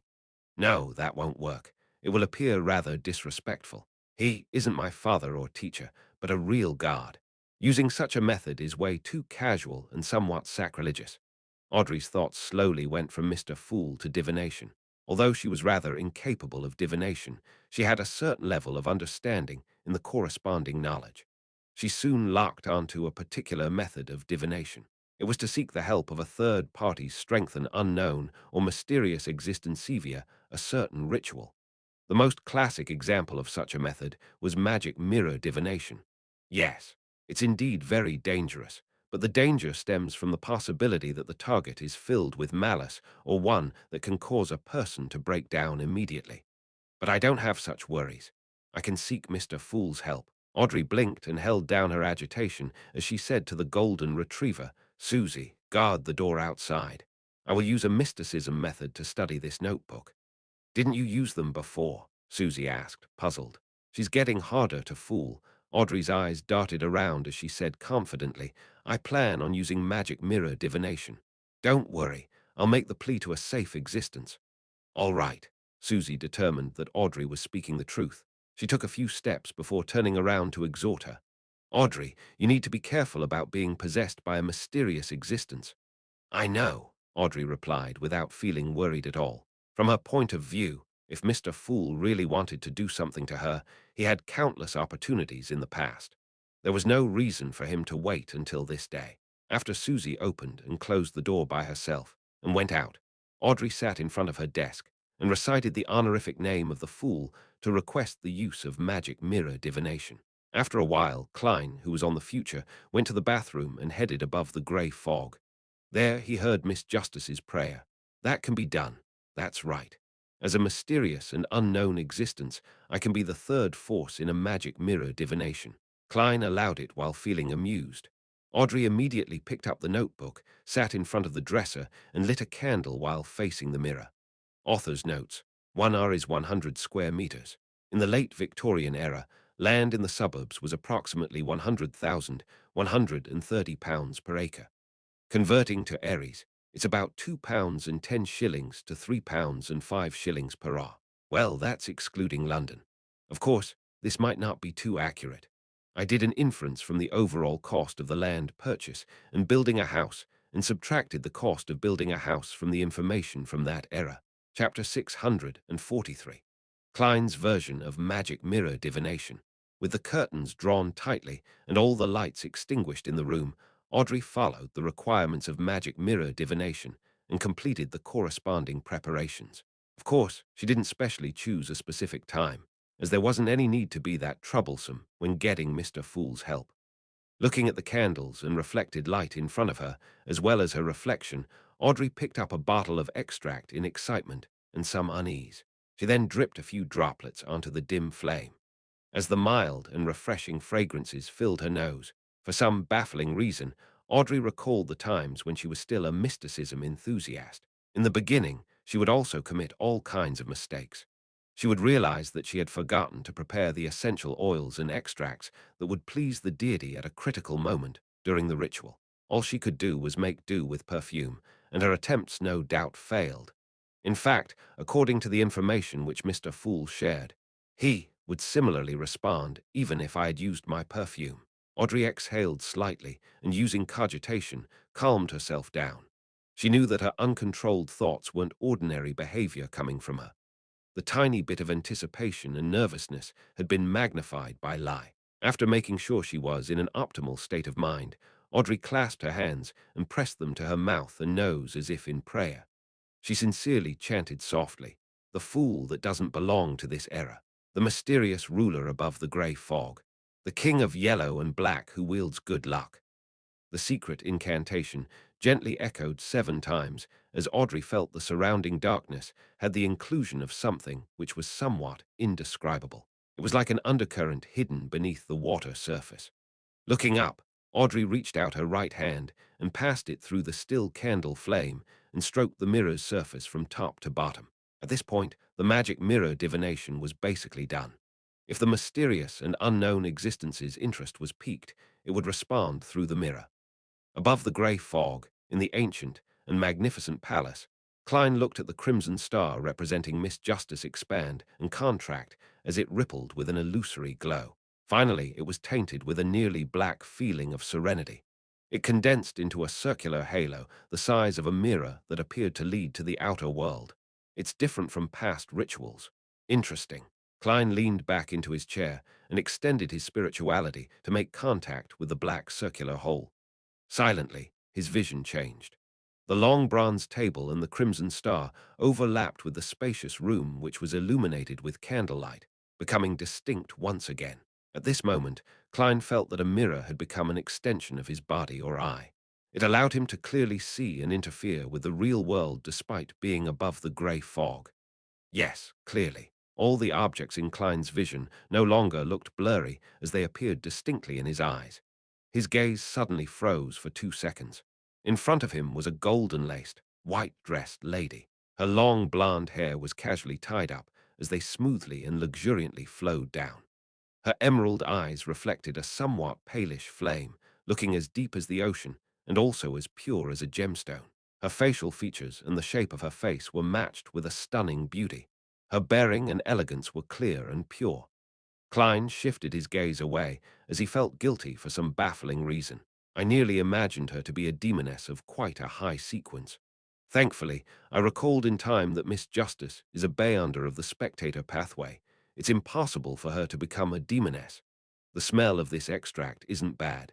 Very unique. It has a very subtle feeling. The mystical item created from that faceless beyonder characteristic. Miss Justice made it into a necklace. Klein's gaze landed on the mystical item, which was disguised as a diamond necklace. Then he heard Miss Justice say with utmost anticipation, "Mirror, mirror, please tell me the location of the owner of this notebook." Audrey knew that she was asking Mr. Fool, but mirror, mirror were words she had always wanted to recite from the stories she had heard from a young age. She finally had a chance to use it in practice. The failures in the past don't count. Yes, Audrey nodded inwardly. Klein instantly looked at the black notebook placed between Miss Justice and the candle. He discovered that his spirituality could easily spread out with the help of the mirror. He could hold the divination medium as though he was using his hand. Above the grey fog, he quickly wrote the corresponding divination statement, the location of the original owner of the notebook. With one hand holding the notebook and another hand holding the piece of paper, Klein recited as he leaned back in his chair. With the help of cogitation, he quickly fell into a deep sleep. Audrey looked at the mirror intently with her emerald eyes, awaiting Mr. Fool's reply. After a few seconds, she saw ripples being produced on the mirror's surface. It's a success. Magic mirror divination really works. Audrey's eyes widened as they reflected the scenes flashing inside the mirror. It was a view of a village from above. The scene zoomed in as the dragon drawings on the various buildings gradually turned clear. A cathedral quickly occupied the mirror in its entirety before being replaced by the cemetery attached by it. Finally, the scene was fixed on a tombstone in a corner. On it were words that had turned blurry as a result of the elements. The only thing that could still be discerned was the name, Lindalira. At this moment, the mirror suddenly darkened before restoring to normal. It reflected Audrey and the candle in front of her once again. Isn't this the village which had the customs of dragon worship? The knight who wrote the notebook is named Lindalira and is from that village. He returned to his hometown after the loss of the 20-year war and stayed there until his death. Or was he sent back to his hometown as a corpse? That village is in East Chester County. Stone City is also part of East Chester County, so it's very understandable that the notebook which Associate Professor Michelle obtained stems from there. There's indeed a mind dragon living in the sea of collective subconscious over there. Feeling enlightened, Audrey thanked Mr. Fool and ended the magic mirror divination. Under the candlelight's illumination, she stared at the notebook for a moment before deciding to hand it over. She wanted to know what the psychology alchemists would divine or figure out. At the very least, the present me lacks the strength to come into contact with that mind dragon. That's all I can do. Besides, even if the psychology alchemists really discover anything and benefits from it, once I slowly rise up the ranks in the organization, some of that will belong to me. Audrey's mood very quickly turned positive once again. Above the grey fog, Klein rapped the corner of the long bronze table. With Miss Justice's description, he made his judgment. The notebook and the village had something to do with a dragon, and dragons often implied treasure. What a pity. Miss Justice's strength is lacking. Otherwise, I would have encouraged her to explore it and pray to the sea god if something happens while I provide support to her via various means. Yes, it's too dangerous for her. It can only be set aside for now. If the psychology alchemists didn't discover anything, perhaps we can attempt it in the future. Klein suppressed his regret as he recalled the experience of the magic mirror divination. This kind of divination is extremely advantageous for the third party. There's almost no price to be paid to connect to the real world. If I so wished, I could have torn out of the mirror in my spirit body form. But to the user, it's indeed dangerous. They will appear under the sights of an unknown existence without any protection. From there, they can be possessed, controlled, cursed, and corrupted. Klein sighed from the bottom of his heart. He wasn't worried that Miss Justice would abuse magic mirror divination, as she had the best and safest target to prey to. There was no need for her to seek anyone else, and that would be me. Klein retracted his finger and sat at the end of the long bronze table and waited in silence for 20 to 30 seconds. Soon, he returned to the real world. He didn't stay too long since he was on the future. There was someone watching him from the dark. After leaving the bathroom and putting away Azic's copper whistle and Will Ossipton's paper crane, Klein glanced at the crimson moon, which had been shrouded by clouds, as he pondered silently for a moment. He put on his half-top hat, pulled open the door, and went into the corridor. After taking a few steps forward, Klein deliberately slowed his footsteps and glanced at the first room on the left through the corner of his eye. Based on his judgment, the mysterious pair of eyes that were silently observing him and the deck during the day was in that room. Klein walked slower and slower as he nearly stopped in front of the door. He didn't hide the extension of his left palm as he reached for the handle when scenes naturally surfaced in his mind. Not far behind the door was a clothes rack with nothing hanging on it. Faint starlight scattered across the clean floorboards. There was a sense of solitude and serenity that lacked the aura of humans. The windows had opened at some point in time as the sea breeze blew in from the outside, lifting the curtains which weren't too heavy. There's no one there. Klein had planned on probing the area, but he immediately retracted his left palm and walked towards the stairs as though nothing had happened.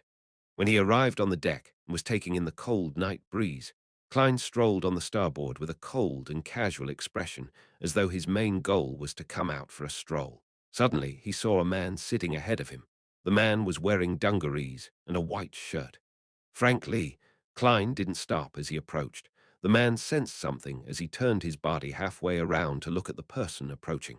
He was none other than poison expert Frank Lee, but he no longer wore a smile. Streaming down the corner of his mouth was blood-red liquid. Klein pricked up his brows without saying a word. Frank Lee suddenly raised his hands and grabbed a silver-scaled fish that wasn't struggling. He said in depression, "It failed. Their lifespan is shorter than I imagined. It's impossible to breed them, even if they are planted in the ground." As he spoke, he raised the silver-scaled fish in his right hand and bit down on it. "That's good. Otherwise, I'm really afraid of the kind of abominations you would create. So, you are drowning your sorrows with alcohol, Narfish." Klein silently heaved a sigh of relief. Chapter 644. After Klein couldn't go against his own wishes to console Frank Lee. Nor could he bring himself to tell Frank Lee that not being able to breed red wine fish was a good thing. All he could do was pretend that this was a trivial problem and not provide a response. He walked 2 steps diagonally and circled around the starboard before looking far into the undulating sea. By then, the clouds high in the sky had thinned. The crimson moon's moonlight brightened up the rather dark night. In such an environment, Klein could see the nearby scenery. There were dark clouds that hung low, and he discovered a hurricane swishing back and forth, encompassing an unknown swath of sea. Under the illumination of the silver lightning, fine rain danced amidst the wind, forming a scene that resembled the dawn of the apocalypse. Such a terrifying disaster was only a few nautical miles, or even shorter from the future, but the future didn't seem affected.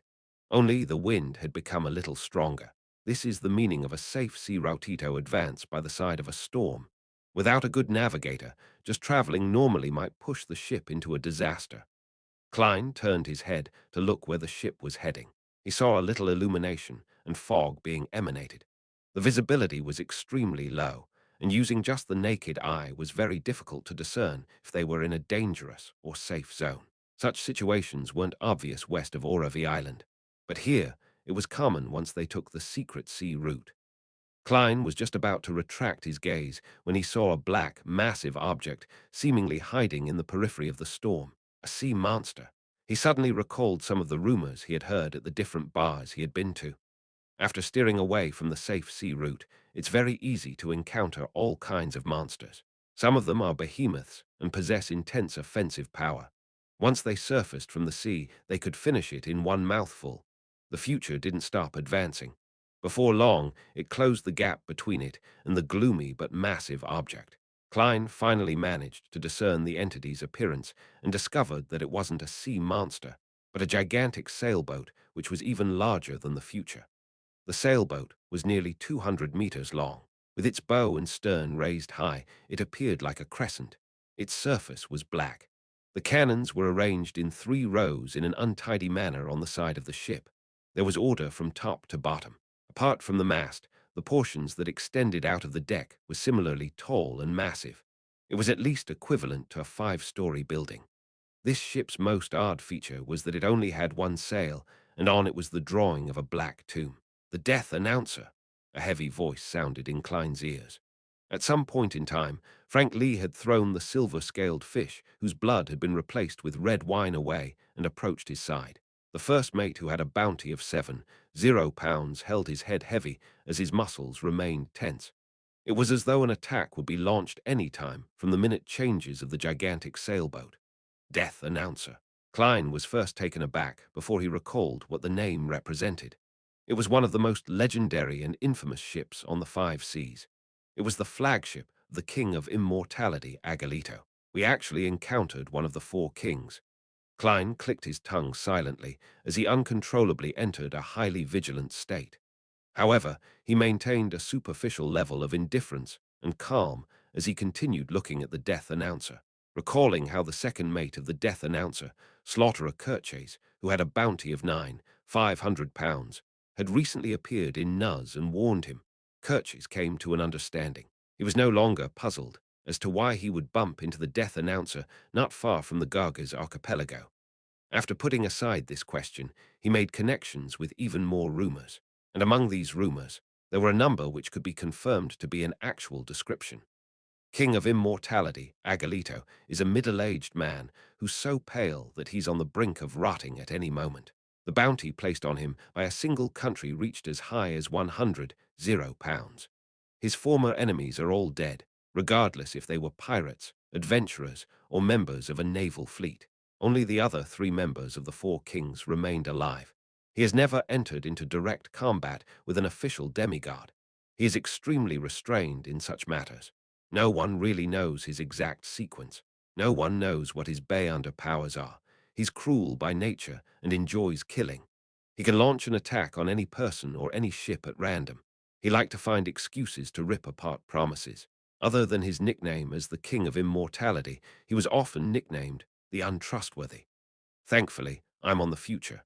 The King of Immortality will likely give Admiral of Stars a free pass. After all, she's one of the 7 pirate admirals. No, the 4 kings and the pirate admirals can cooperate or be at odds normally, apart from the pirate convention organized by the King of the 5 seas. With the King of Immortality's character, he might not leave any chance of survival. Just as this thought flashed in Klein's mind, he heard a deep, rumbling horn. Whoosh! The sailors who were resting in the cabin jolted awake immediately. Without wearing their clothes, they ran to the different cannons on deck to make preparations to do battle. The future instantly went from a peaceful state to a combative one. Klein turned his head and looked up. He saw that the captain's windows were already open. Katlia wore the usual black dress as she stood there and observed the death announcer. She wasn't wearing the thick glasses, and her pitch-black eyes were tainted with some purple, making them mysterious and deep. Indeed, she's also worried about a sudden attack from the King of Immortality. Klein retracted his gaze and looked at the death announcer, which had its tail raised up. At this moment, the 2 ships had just passed each other by. The pirates could see their counterparts on the other ship. Similarly, those pirates were also looking over. They maintained a silence resembling that of a statue, as though they had 0 emotional fluctuations, brandishing their knives and blowing at the guns. They were being extremely provocative. At that moment, just a matchstick was enough to trigger the tense nerves and begin a war. Finally, the death announcer didn't take any actions. It continued silently anchored on the spot, watching the future pass it by before it distanced itself. Phew! At Klein's side, Frank Lee didn't conceal his exhalation. He produced a smile and said to Klein, "Heh heh." There has always been many rumors about the King of Immortality's strength. Others say that he's really a demigod, while others say that he's only a Sequence 5. He's able to reach the level of a Sequence 4 thanks to the Death Announcer. But regardless, he has lived long enough. Ah, tell me, do you think crossbreeding him and my fishes would enhance their survivability? Frank suddenly had an idea. First, you need to capture the King of Immortality, otherwise make him interested in your fish. Klein lampooned before calmly saying, you can discuss it with him. Frank Lee was taken aback as he sighed, depressed. He won't agree to it. He will plant me into the soil. Just as he said that, the death announcer, which had opened a gap with the future, suddenly turned its sails. A shrill laughter which was filled with malice sounded from several hundred meters away as it blanketed the future. Ha ha ha, ha ha ha. The laughter resounded constantly. It switched from being hoarse to chaotic, sounding like ravings or singing at times. The sailors on deck fell to the ground one after another as they tried hard to cover their ears, but all they could do was struggle in pain. A number of Bayanders began to produce fish scales on their bodies. Klein was similarly affected. He felt that his brain was instantly injected with all kinds of thoughts. There were the good, the bad, the bright, and the dark. They were abnormally disordered, as they combined with the constantly changing laughter to produce a swelling feeling that could burst one's brain. Klein's facial expression distorted slightly as inconspicuous, flesh tendrils began to start wriggling under his skin. If he hadn't experienced the true creator's ravings and Mr. Dawes' cry for help, or suffer similar torment when he passed the grey fog each time, giving him a certain level of resistance, Klein would definitely be like poison expert Frank Lee pressing his head, kneeling down with a ferocious expression to resist the pain brought from the terrifying laughter. Klein noticed that some short orange hair was growing from Frank's face, making him seem to transform into a bear. At that moment, the symbols and magical labels on the future's walls, deck, and mast lit up. They became like a resplendent sea of stars in a moonless night. The terrifying laughter, which was either sharp or hoarse, didn't weaken, but everyone was distanced from one another in a second. The sounds that came from a further distance away sounded empty and illusory. Klein's swelling head instantly received reprieve as he used the rest of his strength to look up. Behind the opened windows in the captain's cabin, the Admiral of Stars's face had additional traces of gloominess, and they looked like they would crack apart at any moment, producing horrible items. At that moment, Catlia's palms pressed down on the window sill as bits of starlight swirled around her, seemingly matching the future which was on the resplendent sea. Whoosh! A squall stirred for no reason as the ship began its own adjustment. Despite the future having so many of its sailors down, it sped up instead of slowing down. It quickly opened up a gap from the death announcer. Klein looked at the room with the mysterious pair of eyes that observed the deck, and he discovered that the windows were rattling from the strong winds without any signs of abnormalities. Whoosh! Amidst the strong winds, starlight descended to form a swath of floating ice as they dragged the future into a rapid flight. Finally, the death announcer vanished behind it. The terrifying laughter, which could make a person lose control or go mad, turned more illusory and distant. Frank Lee lowered his hands and panted before barely recovering. Many of the sailors on the deck were still tumbling about and struggling in extreme pain, but their condition didn't worsen. This ability of the King of Immortality is truly impressive. There's almost no way to defend against it. It's no wonder he's one of the four kings. Klein frowned slightly as he sighed. Although he was experienced and rather knowledgeable, this was the first time he was being directly attacked by a demigod in the true sense of the word. He discovered that even Agalito, who was ranked last among the four kings, similarly made him feel weak, as though it was impossible to resist. With Agalito's character, will he make the death announcer pursue us? Although there's a high chance he would wait for Slaughterer Kirches to return, that possibility cannot be excluded. If he chases up, I'll pray to myself and use the Sea God scepter to give him a maelstrom and a thunderstorm to wipe him out. After making the decision, he once again looked at Catlia. The pirate admiral's expression was already ghastly pale. However, there were no longer any signs of darkness. The starlight that twirled around her slowly extinguished one after another. Chapter 645. Calming method following the complete disappearance of the surrounding astral glow, Catlia lowered her head and said to Frank Lee, who was slowly recovering, "Let them calm down." She was referring to the sailors who were still struggling in pain. Just as she said that, Catlia shrunk her body back as the windows closed. At that instant, Klein vaguely saw a green vine grow upwards, covering the Admiral of Stars in layers. As he didn't sense any danger or wickedness, he intuitively believed that it was a method in mysticism, which Ma'am Hermit used to treat her injuries and recover her energy. A power of her Beyonder pathway, or is it from some mystical item she possesses? She began treatment without any worry and allowed Frank to deal with the chaos on the ship. She's not afraid that the death announcer would be able to chase up to us. How far did the future fly in that last pounce?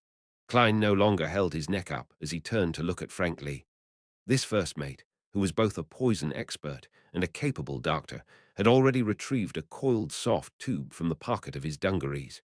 It was connected to a small glass bottle, and on the other side was an embedded thin and sharp needle. "A sedative I concocted," Frank Lee said, with a forced smile while still having pangs of fear. "I've bought something similar before. They were all given to Zombie Marek." Klein surveyed the area and said, "This might not be enough." "No, it's not for them. I need a helper. They will receive the help of beer which comes with a sedative effect. Haha, they're often rowdy once they're drunk, so I've added the necessary elements in most of the alcohol buckets," Frank explained in passing, spiking their drinks without any notice. Klein nearly twitched the corner of his mouth. At that moment, he had a deep appreciation for the aptness of the nickname Poison Expert. Simply because he found the pirates rowdy when drunk, Frank had added a modified sedative to most of the alcoholic beverages without any sense of guilt or shame. It was as though he was doing something very ordinary. This fellow is a really straight and warm person in certain aspects, but in other aspects, he's more terrifying than a devil. This is because he doesn't believe that what he does is evil. How did the Church of Earth Mother produce such a crazy scientist? Klein controlled his expression and followed Frank Lee from a distance and found the bosun, Nina, who was squirming in the shadows of the bulkhead.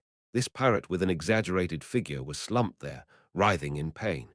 She kept scratching the deck, producing ear-piercing sounds as bloody marks were left behind. Just watching the scene made Klein feel pain in his fingers. "Chairman, help me press her down to prevent her from struggling." Frank raised the needle and tube in his hand. Klein didn't object to it, but he didn't say a word. He calmly crouched by the side and pressed down on Nina's shoulders. He felt his hands slip the moment he touched her, finding it difficult to grab her. It was as though she wasn't a lady, but a gigantic fish covered in slippery scales. Klein instantly corrected his actions. Using a clown's precise control, he grabbed Nina firmly by the shoulders. However, Nina's struggling was surprisingly strong, far greater than Klein's. Soon, he felt his fingers turn sore as he could hardly continue. As expected of a sequence, 7 Beyonder from the sailor pathway, while I'm not a Beyonder who excels when it comes to physical strength, if not for the need to feed it, I can activate creeping hunger and switch to steal Mavedi's soul and use the strength of a zombie as a most suitable response. As these thoughts ran through his mind, Klein saw Frank approach, crouch down, and press his knee onto Nina's back. His muscles bulged as he quickly stopped Nina's struggling. A Beyonder from the planter pathway has quite a lot of physical strength as well. However, Mr. Frank Lee, it's probably difficult for you to get a girlfriend if you use such crude manners against a lady. Of course, you definitely don't mind. You could totally let your child grow from the soil. Klein lampooned as he watched Frank Lee inject the needle into the back of Nina's hand. As the small bottle of sedatives was injected, Nina stopped her attempts at struggling. Klein released his hands and stood up. After a few seconds, Nina combed her hair and rolled to her feet. She grumbled at Frank Lee. "Why must you always be so rough like a bear? Can't you try a different method?" As she spoke, she stretched her arms without concealing the pained expression on her face. Unlike the dive from earlier, she was now wearing a linen shirt and a brown coat. She looked no different from an ordinary pirate. Frank wasn't fazed by Nina's complaints as he asked in puzzlement, "How was I rough?" "All right, let's not argue on this topic. Let's help them first. Get the beer barrel out. Let's work together to make them drink." "Chairman, you don't mind participating in this, right?"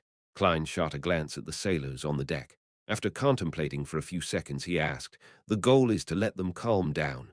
"That's right." Frank Lee nodded heavily. "Can I just knock them unconscious?" Klein asked calmly. This has almost the same effects as a sedative beer, and it's more efficient, he added inwardly.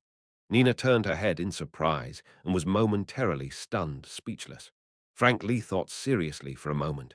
Okay, all right. Klein walked to a cutlass he had long noticed, picked it up, and used the dull edge to strike it at its owner. Bang! Through his precise control, the pirate who was rolling in pain calmed down and fell unconscious. Nina's expression froze for a second before she recovered. She then slowed down when passing by Klein. She suppressed her laughter as she said, I've heard rumors of you, but I never expected you to be more exaggerated than the rumors. Usually it should be the opposite. Yes, your thoughts are very, very special, completely different from others, and they're closer to those of Frank's. This is probably why he's able to treat you as a friend in such a short time. No, there are differences among lunatics. German Sparrow hasn't reached the level of Frank yet. Klein observed silently and gave such a reply inwardly. He ignored Nina and held the cutlass and walked across the deck, knocking the sailors unconscious and waiting for them to wake up naturally. Frank wished to do the same, but he gave up his rash thoughts when he was asked by Nina if he could guarantee that he only knocked them unconscious instead of killing them. He entered the cabin and brought out a beer barrel and acted according to his original plan. Bam, bam, bam, Klein struck as he walked all the way to the bow. At this moment, an elder in his 50s with a pointed bonnet had gradually come round. When he saw the cold and crazy adventure approach, he hurriedly tried to stand up and blurted out, No, I don't need it. I'm already fine. I'm fine. There's no need to explain. It's very clear. Klein held back his amusement and turned for the bow. At this moment, the elder introduced himself. I'm the navigator of the future, Ottolov. Navigator. Klein turned his head and discovered several books dropped around Ottolov. They were either spread on the ground face up or down, flat or sideways. Ha ha! I fell from above and brought them with me. They nearly went mad, Ottolov explained. Klein shifted his gaze towards his eyes and discovered the colors of the deep sea in his blue eyes. It's not the pair of eyes that were observing me in the day, but this feeling is somewhat similar to the Admiral of Stars. They are of the same pathway.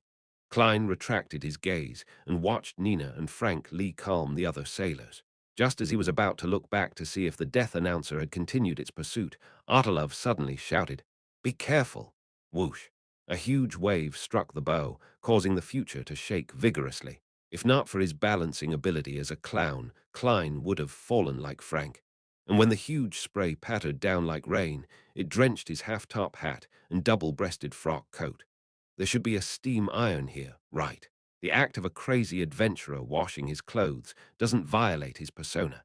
It's weird if he doesn't wash his clothes. I should have worn clothes in the style of the Rorsted archipelago natives. At that instant, Klein felt a series of heartache. He saw a storm ahead with huge waves coming one after another as they surged high up like mountains. He could sense the crazy winds and the rumbling thunder. We've come to the boundaries of the safe sea routes. The flight from just now might have allowed us to lose the death announcer's tail, but it has also diverted the ship from its path. Klein watched as Ottolov, Nina, and Frank, as well as bloodless Heath Doyle, who had appeared at some point in time, wake up the sailors as they took their places. They frantically and busily began to steer the future. Through their hard work, the future changed directions in time and tore through the gigantic waves, and dodged the bolts of lightning before returning to the safe sea route. After everything calmed down, Klein released the charm from the Sea Guard domain and breathed a sigh of relief. Looking back, he saw no signs of the death announcer's pursuit. He finally eased up and found that there was nothing calm about the night. After surveying the area and seeing the pirates rub their heads or gasp for breath, looking exhausted and on the brink of collapse, Klein left the deck, feeling a slight guilty conscience. He walked to the cabin and sighed inwardly. We just left the Garga's archipelago recently, and the ship was nearly destroyed. The search for mermaids really doesn't seem simple. Following the staircase to the upper level, Klein walked past the captain's cabin and slowed down. He observed for a moment and saw green leaves covering the crack in the door. Everything was isolated. He shifted his gaze and returned to his room.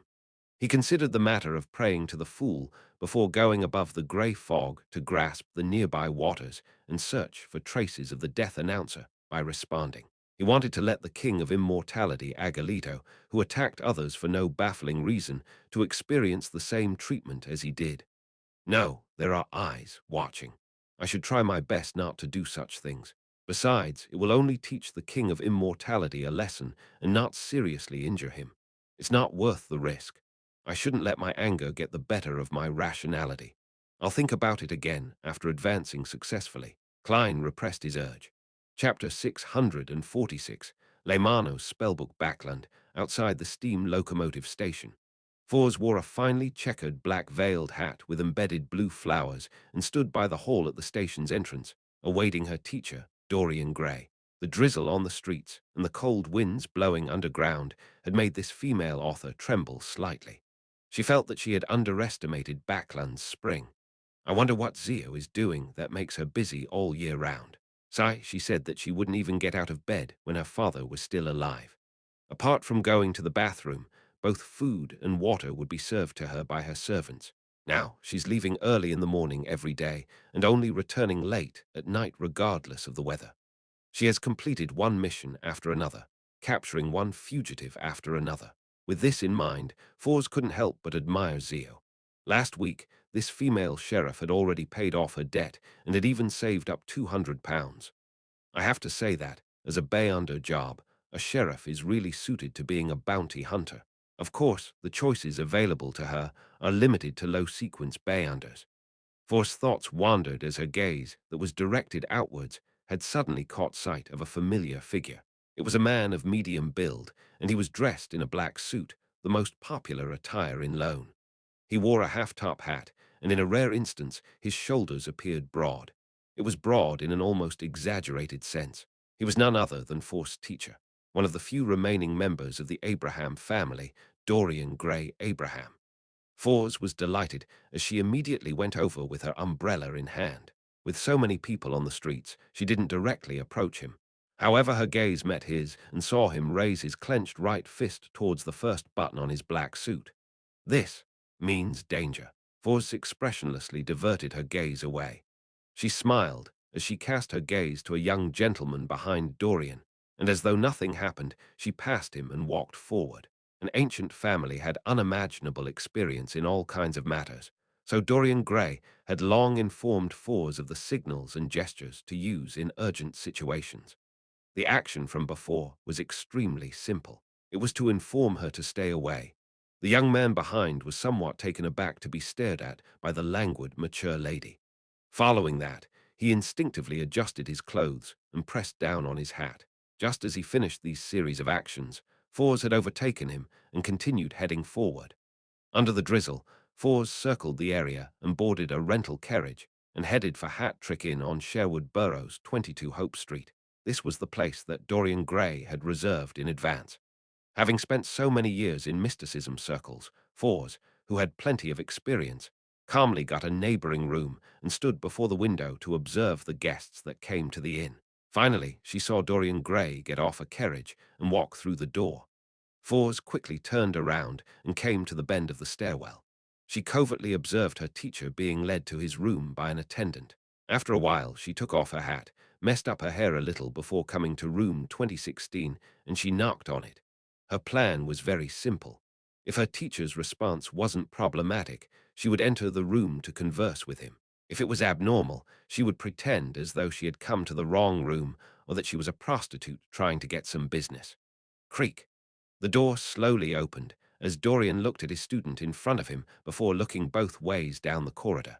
Then he raised his right arm and spread his fingers to press on the second button of his suit.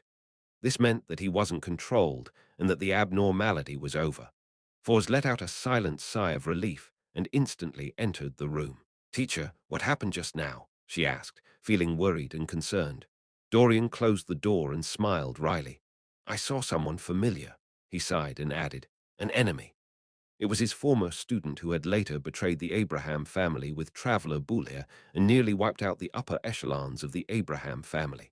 According to what Dorian knew, his former student had already joined the Aurora Order and was likely one of the 22 oracles. "What did he do? Is he very strong?" Foz asked curiously. Dorian fell silent for a few seconds and divulged a little. Lawrence, Lobero, Olliser, and I belong to a particular organization. A few members betrayed it and dealt a heavy blow to it. That was one of the traitors. He didn't mention it as a family, nor did he mention the conflict between bloodline members and the apprentices so as to prevent Fours from getting her feelings involved. How despicable! Fours immediately recalled the kind Mrs. Olliser and the friendly and amiable Mr. Lawrence.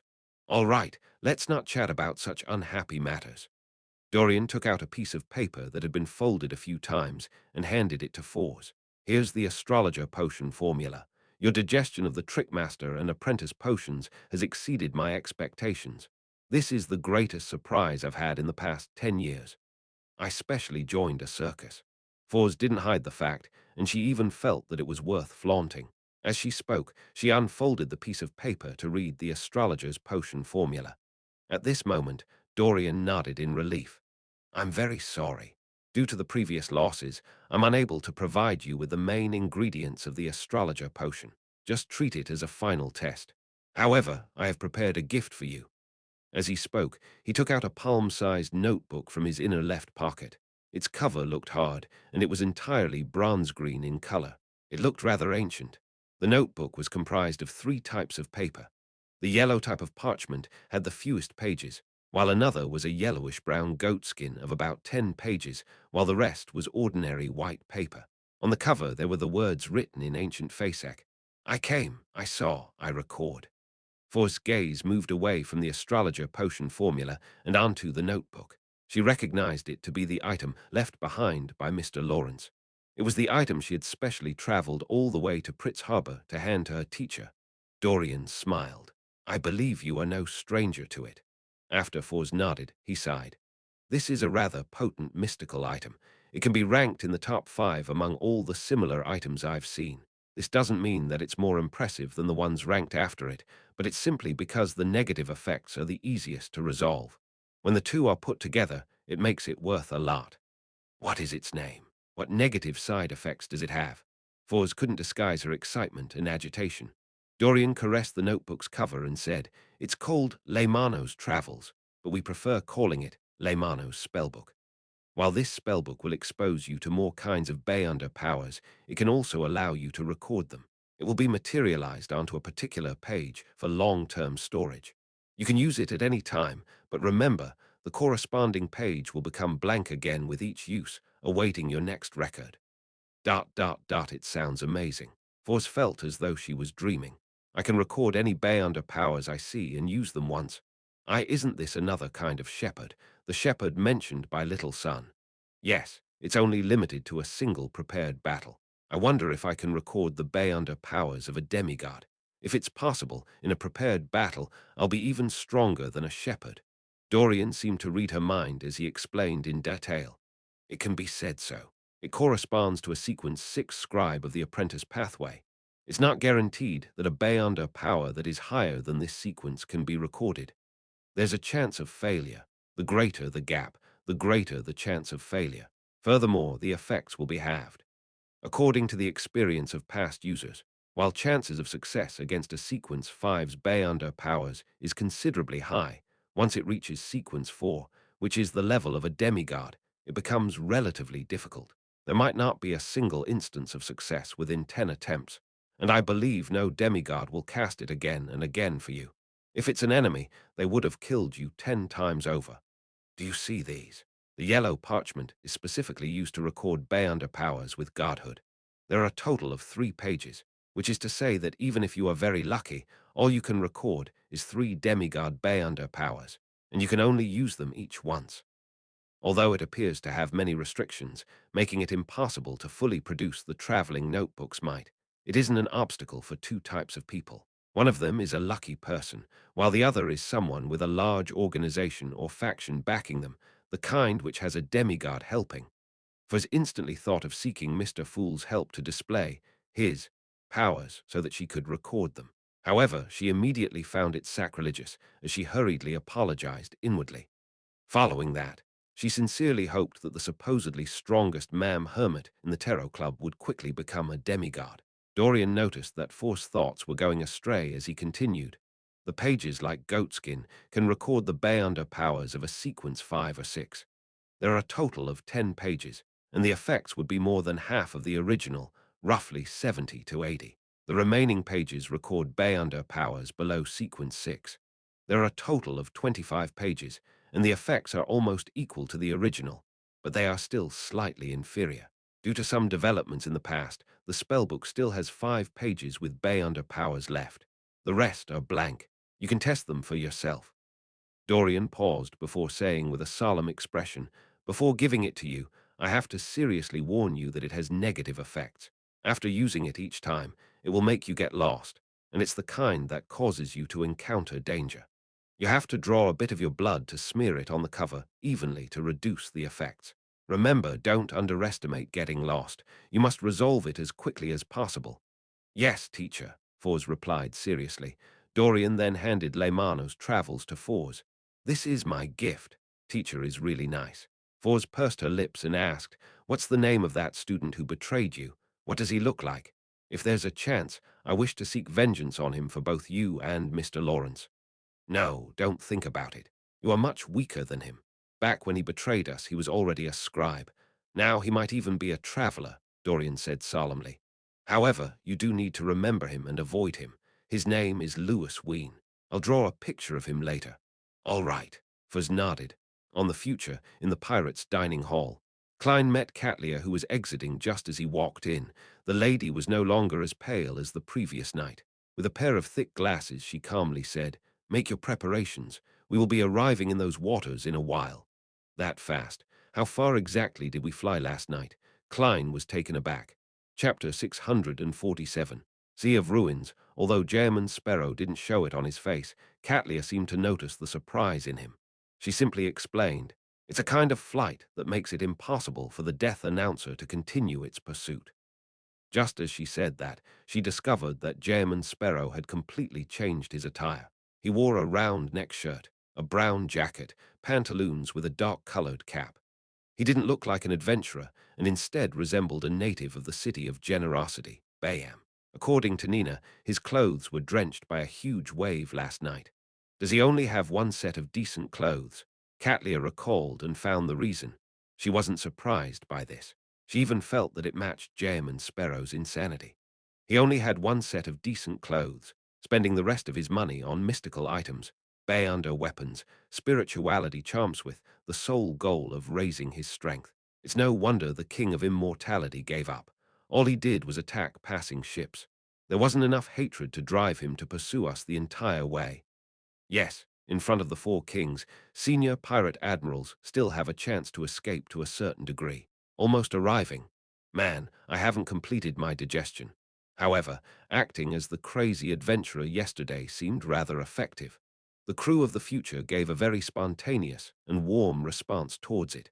I should completely digest it in 2 to 3 days. And even if we entered the dangerous waters, finding mermaids wouldn't be that simple. I should have enough time. Klein nodded and suppressed his urge to ask. He planned on passing by Admiral of Stars and head to his usual spot to have breakfast. At this moment, he saw a pirate who was carrying a blue fish which was alive and kicking rush in. He went straight for a corner. Seated there was the second mate of the future, Heath Doyle. His face was nearly transparent from the paleness, and his nose bridge was rather unharmonious. "Pa!" The fish, which was nearly a meter long, was placed in front of Bloodless. Heath Doyle extended his hands and pressed down on the fish. He bent his body bit by bit as he inched his head downwards, plastering his face to the scales as though he was kissing it. Suddenly, the fish stiffened, and like wax meeting fire, melted rapidly and turned into a disgusting pool of flesh and blood. The flesh and blood surged into Heath Doyle's mouth like liquid as they covered his skin. Amidst the horrendous sight of the squirming, the fish and all the bones, flesh, and blood vanished. Nothing was left behind as Heath Doyle's face appeared very clean. All that was left was the bright red color on his lips like a blooming rose. Rose Bishop, the name of the sequence, surfaced in Klein's mind. Catlia, who was beside him, also saw the scene as she nudged her glasses. Every Rose Bishop needs to replenish themselves with enough blood and flesh. That way, they can fully showcase their Beyonder powers and not lose control after being injured as a result of an intense battle.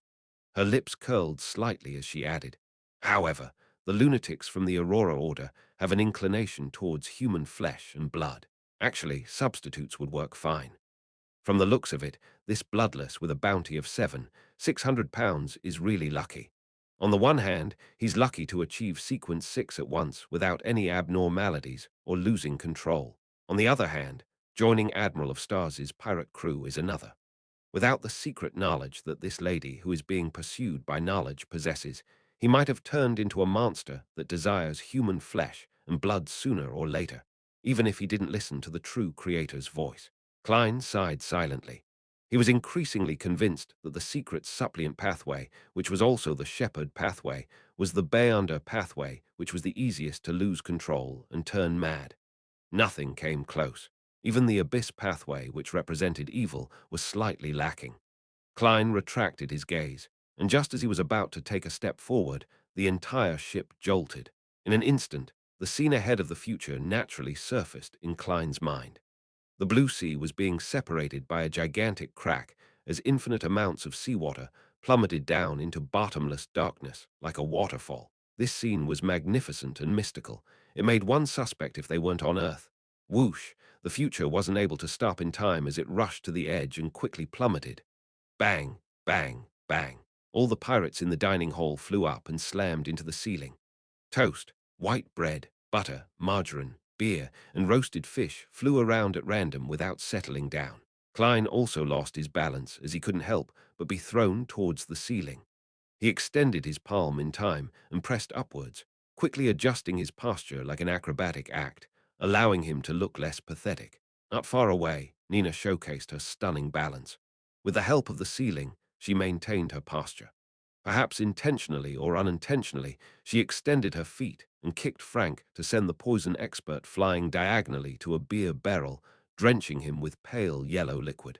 At this moment, the most casual and unfazed person was Catlia.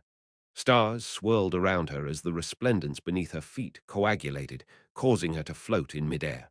She wasn't affected by the sudden dip. Apart from her, Bloodless was the least pathetic. At some point in time, this rose bishop had blended into the shadows and disappeared. With the future about to plummet into the bottomless crevice, a plume of water surged up suddenly. It held up the ship and threw it high into the air and towards the other edge. After momentarily floating in the air, Klein believed that the future had landed stably on the surface of the sea. Once again, the charm from the Sea Guard domain, which he held tightly in his right hand, wasn't used.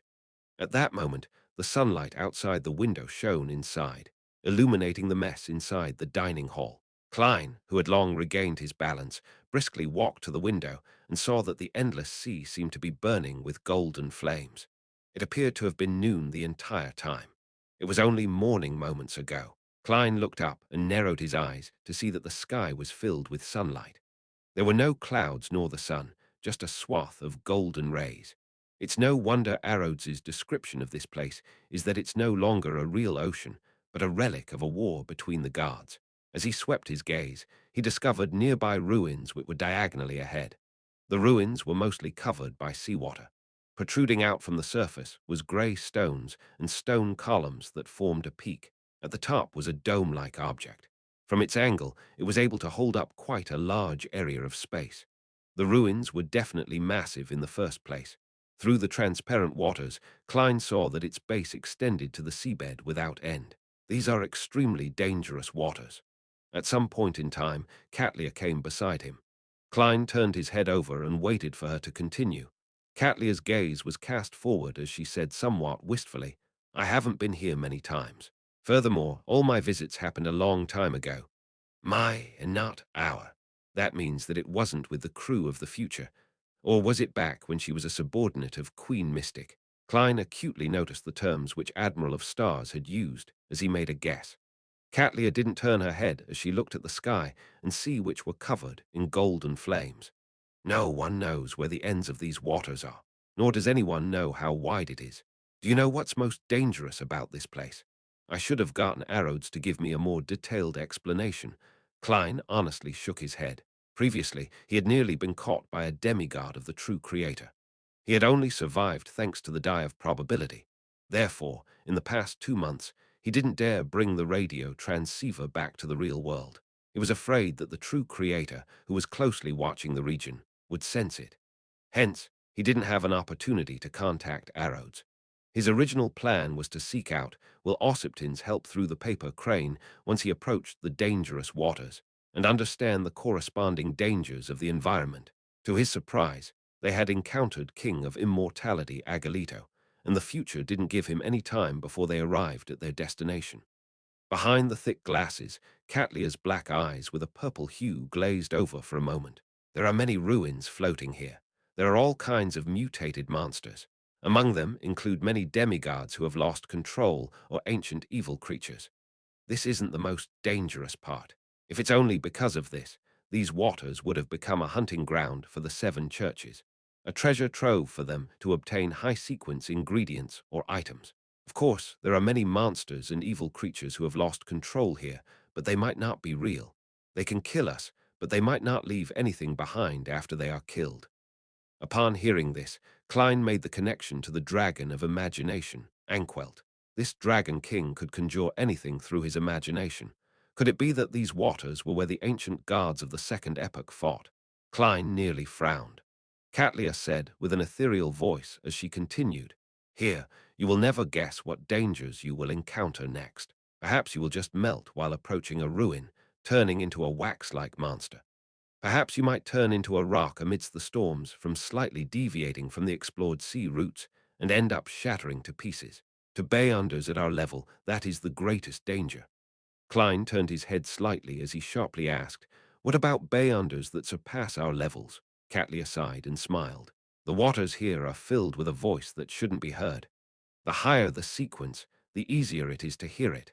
Therefore, most demigods who dare explore these waters have ended up with problems. They either went mad or lost control, ending up lost here forever. It's no wonder the seven churches don't send their experts here to reap the harvest. Most of them ended up with problems, which means that there are a small number of demigods that can survive here." Enlightened, Klein looked out the window again. At this moment, the future had closed in on the ruins. Suddenly, a loud and clear panting was heard by everyone. Chapter 648. Noon and Night Whoosh. Gasp. The loud panting sounds entered Klein's ears in a slow and rhythmic manner. It left a chill running down his spine as he felt an inexplicable sense of horror, but he didn't feel any dangerous foreboding. It wasn't only him. Catlia, Frank Lee, and the other pirates also heard the panting sounds. They either turned their heads, looked outside, raised their weapons, or were on high alert, showcasing their rich experience. After trying to discern the source, Klein discovered that the intense panting stemmed from the ruin ahead of them. It originated from a spot between the peak made of stones and stone columns. At that moment, bloodless Heath Doyle floated out of the shadows. He clasped his head and softly grunted in pain. "There's a corpse. There's a corpse there. Corpse. A corpse that pants loudly." Klein's thoughts raced. Catlia, who had subconsciously removed her heavy glasses and looked towards the ruins, had her expression suddenly turned solemn. She turned her head towards the pirates in the dining hall and said, "Quick, quickly circle around that area and do not approach it." Her voice contained a magnetic allure that jolted everyone awake. The sailors rushed out of the dining hall and headed for spots that needed help. Under Navigator Ottolov and Bosun Nina's instructions, they adjusted the sails and changed direction, passing by the ruins from a relatively great distance. Only when the peak formed by stone and stone columns vanished beyond the horizon did bloodless Heath Doyle lower his hands, his expression no longer in pain. Upon seeing this scene, Klein narrowed his eyes. He felt that this Rose Bishop, the second mate of the future, might be a huge latent risk on this voyage. This wasn't because of his contempt towards Beyonders of the Secret's suppliant pathway, but a judgment he made from combining the Admiral of Stars's description and how Heath Doyle had reacted. Just now, Heath Doyle was the only one in pain, while everyone heard the loud panting. He instinctively believed that there was a corpse buried in the ruins, and Catlia's reaction after her observation proved his words. That means that even if Heath Doyle doesn't proactively listen to the true creator's voice, just by having the Beyonder powers of a listener is enough to make him hear more than the average person and most low and mid-sequence Beyonders in ordinary environments. Hence, he was affected the most and obtained more information on the danger when we encountered the panting sounds while being sufficiently close to the source of the sounds. Here, it doesn't mean that problems can be resolved by avoiding similar ruins, because according to Catlia, these waters are filled with voices that can make a demigod lose control, voices that shouldn't be heard. If Heath Doyle were to be in an inadequate or overly adequate state one day, he might end up hearing those lethal whispers. Similarly, even if a sequence 6 rows bishop is inferior to a demigod who is good at listening, the gap can't be too huge. In terms of the die of probability, just 2 points, not 1 point, is enough to have Heath Doyle hear voices he shouldn't hear to go mad or lose control. I have to warn Ma'am Hermit, even though she should have long figured this out and made the corresponding preparations. Klein retracted his gaze and heard his stomach groan softly. He had yet to have breakfast. At this moment, beer was splashed across the floor. Butter had been splattered everywhere. All kinds of food-roasted fish, toast, white bread were strewn across the floor or hanging off of something. All of them had become somewhat dirty. It should still be edible by peeling off the outer layer. Klein looked at a piece of bread that was leaning on a table leg in a dilemma on his course of action. This was at odds with Jayaman Sparrow's persona. When he decided to wait for lunch, Catlear instructed the chef, prepare breakfast for the rest once more. Leave this to Frank P. Perhaps he has uses for it. For the rearing of monsters. Klein lampooned inwardly. After a while, he finally had breakfast which wasn't as sumptuous as before. It was a smoked pork sausage and 2 utterly burnt toast, as well as a cup of unsedated light beer that was treated as water. Due to them traveling through very dangerous waters with the possibilities of mishaps happening at every turn, Klein showcased his eating skills from back when he was studying in college. He only spent 1 to 2 minutes to finish the breakfast, just like he did back in his college's mess hall. He left the pirates' dining hall and came to the deck. He was having an after-meal stroll while also observing his environment. At that moment, the sea still appeared as though it was illuminated by a midday sun, as it was colored gold. Klein stopped and looked into the distance and saw a point of light ahead expanding. Under the sun's illumination, the point of light was producing coruscating, multicolored lusters due to the refraction. It was like a gigantic and transparent gem. As the future continued forging ahead, the point of light gradually revealed itself. It first parted before becoming clear. It was comprised of 4 gigantic columns made of pure diamond. They were like legendary columns that held up the sea. They extended downwards and stably stood there, holding up a sizable floating island. Above the floating island, the soil was charred black without any hint of greenery. In its depths, the lights had such an abnormal brightness that it outshone the midday sky. Suddenly, there was a long screech that was emitted from the island. It was loud and unrestrained, but it gave people a hair-raising sense of danger. Before long, Klein heard the galloping sounds of horses as he saw 2 steeds that seemed to be tempered from gold rush out of the floating island. Behind it was a beautiful chariot which was similarly made from gold.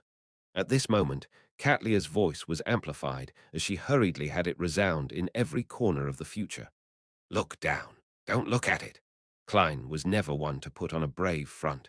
He subconsciously lowered his head upon hearing those words and looked at his leather boots. He noticed that the sunlight which illuminated the deck was becoming brighter before it dimmed and was rapidly restored to its former brilliance. It's all right now. Catlia's voice sounded in the ship again without any obvious emotional fluctuations. Only then did Klein look up. He discovered that the 2 steeds tempered from gold and the beautiful chariot they pulled behind it had vanished. The diamond pillar silently supported the floating island as resplendent glows swirled around it. What a huge diamond! What a strange floating island! What would happen if I hadn't lowered my head and had watched the golden chariot charge forward? Klein looked around as he suddenly frowned. A pirate who stood about 7 to 8 meters away from him had already vanished. Standing, there were 2 pitch-black footprints. Looking at the ashes floating in midair, Klein vaguely knew the outcome of not lowering his head. Thankfully, Admiral of Stars has been here a few times in the past. She knows what to avoid and when to bow her head. If I had hired Mr. Hanged Man, even if he was the one steering the ghost ship, we might have already been wiped out by now. No, if the future hadn't arrived at its destination ahead of time without giving me any time to prepare, I would have long sought out Will Ossipton's advice. A magician never performs unprepared. Besides, If I had hired Mr. Hanged Man, I definitely would have purchased the relevant information from Ma'am Hermit. Klein first sighed before recovering his calm. He didn't suggest visiting the floating island to explore it. He left the future to pass it by and head forward. In the rest of the time, the sea was like the outer world. There were only the undulating waves, the vastness, silence, and endlessness. Klein occasionally saw fire embers floating on the surface of the sea, but he didn't find any signs of marine creatures, including mermaids. Time ticked by, and lunch was soon underway. Just as Klein was about to leave the deck for the dining hall, he suddenly realized that his surroundings had darkened. The sky, which had remained in a midday state, no longer had any sunlight, as it was covered in rich darkness. This change was so sudden and fast that Klein's first reaction was to wonder who had switched off the lights. Silently, the future was covered in a layer of resplendent stars that illuminated paths in every direction. Catlia's voice, that contained a magnetic allure, was once again magnified as it resounded in everyone's ears. Return to your room or find any corner you can and make yourself fall asleep. Then wait until you wake up naturally. Puzzled, Frank Lee asked loudly, "What will happen if I don't sleep?" At that moment, his voice boomed like a speaking bear. Catlia stood behind the window of the captain's cabin and said, "When we wake up, we will find you gone, never to be found again." The night here is that terrifying. Klein was curious, but he had no thoughts of attempting to stay awake. He returned to his room, and using the starlight which hadn't been extinguished on the future, he unfolded a paper crane and picked up a pencil to quickly write. What should be taken note of when traveling to the dangerous waters on the easternmost front of the Sanya Sea? Where can I find mermaids there? Putting down the pencil, he folded the crane. Without taking off his coat, he lay in bed and, with the help of cogitation, quickly fell asleep. In a hazy world, he suddenly jolted awake, clearly knowing that he was dreaming. No one is infiltrating it. Klein surveyed his surroundings and found himself on a mountaintop. Behind him and to his sides were black, cloister-like buildings. Ahead of him was a withered tree and a protruding boulder. On top of the boulder, Catlia sat alone. She hugged her knees and leaned her body forward as she stared at the mountain opposite them. She was still dressed in the black classical robe that exuded an air of mystery. Her expression wore an indescribable look of confusion. At that moment, she didn't move at all. It was as though she was a stone sculpture. Why is she in my dream? Klein took a few steps forward and leaped onto a boulder. Before he could ask, he was stunned by the vast scene before his eyes. It was a feeling that struck a blow to his body and soul. In front of the boulder was a bottomless cliff, and across the cliff was a mountain which was covered with countless palaces, spires, and majestic city walls. These buildings were opulent and stacked in circles. Just one of them was abnormally huge and didn't resemble a human's residence. Combined together, it had an indescribable sense of epic proportions that seemed legendary or mythical. The sun hung far away as it cast the colors of the sunset onto the city as the light seemed to be frozen. This is a dream shared by all of us. Catlia continued sitting there, hugging her legs as she said, as though she was in a reverie. Chapter 649. Black Cloister, a dream shared by everyone. Klein repeated Catlia's words inwardly as he slowly realized the situation he was in. Nighttime in these dangerous waters would connect the dreams of all living creatures, and any creature that didn't sleep would lack the necessary protection as their soul bodies weren't in the dream. As such, they would suffer an unknown attack. As for why such an attack would lead to one's disappearance and not instant death, Klein, who hadn't actually experienced it, had no grounds for speculation. As his thoughts raced, Klein retracted his gaze from Catlia's body, recasting them onto the magnificent city on the opposite cliff. He thought out of curiosity. If this world can really be formed from the connection of dreams from all the local creatures, who could have imagined such an unimaginable city? He observed for a few seconds before asking, "What is its name? What's the name of this city that can only exist in myths and legends?" Catlia stared ahead in a daze as she spoke as though she was in a reverie. "No idea. There will be a chance of seeing it every time we enter the dream, but it's impossible to approach. She said that it resembles the great Twilight Hall in Fasak. She likely has her own guesses, but she has never told me. That Queen Mystic. The great Twilight Hall is where the Church of the God of Combat's papal chair is." Klein surveyed the area and deliberated before saying, I plan to look around. He believed that the future wouldn't leave these waters any time soon. He would definitely encounter more knights and enter this dream world several times. Therefore, to defend against any accidents and to obtain intel, it was necessary for him to explore the area, and the exploration no doubt needed a partner. Katlia remained sitting there, hugging her knees. Her tone remained ethereal as she said, "Not interested. This isn't what a mature pirate admiral should say. You could have been more euphemistic. Ma'am Hermit, you resemble a young, petulant lady." Klein was taken aback as he suspected if he had misheard. This was in conflict with the Admiral of Stars he had in his mind. Thinking of how Jem and Sparrow also had his side of not being afraid of dirt and hardship, he came to a realization. He quickly made a guess. Katlia isn't completely awake in the dream. She's able to know that she's in a dream, but she's unable to effectively control it. That is to say that she would unknowingly depict the feelings buried deep in her heart and reveal some of her personality, which she usually suppresses.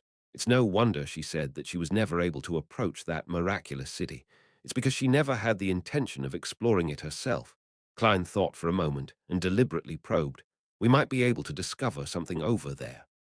Not going. Katlia didn't hesitate to reply, but she never shook her head. I'll be here waiting. She really is in a semi-unconscious state. Klein made the judgment based on her reaction and tone. He didn't waste any more time and turned to leap off the boulder. Pa! Klein's feet stepped on the ground as he subconsciously looked back.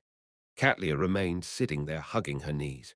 There wasn't anyone around, and the congealed sunset from the city opposite her shone over, producing a long shadow for her, blending with one of the shadows produced by withered trees. A gentle mountain breeze blew as the black figure gently shook. Katlia didn't move as she stubbornly waited on the spot. At such times, there's a need for a psychiatrist to interpret the dream's emotions. This has nothing to do with the revelations obtained from divination. Klein curled his lips and surveyed his surroundings to seek a direction in which to explore.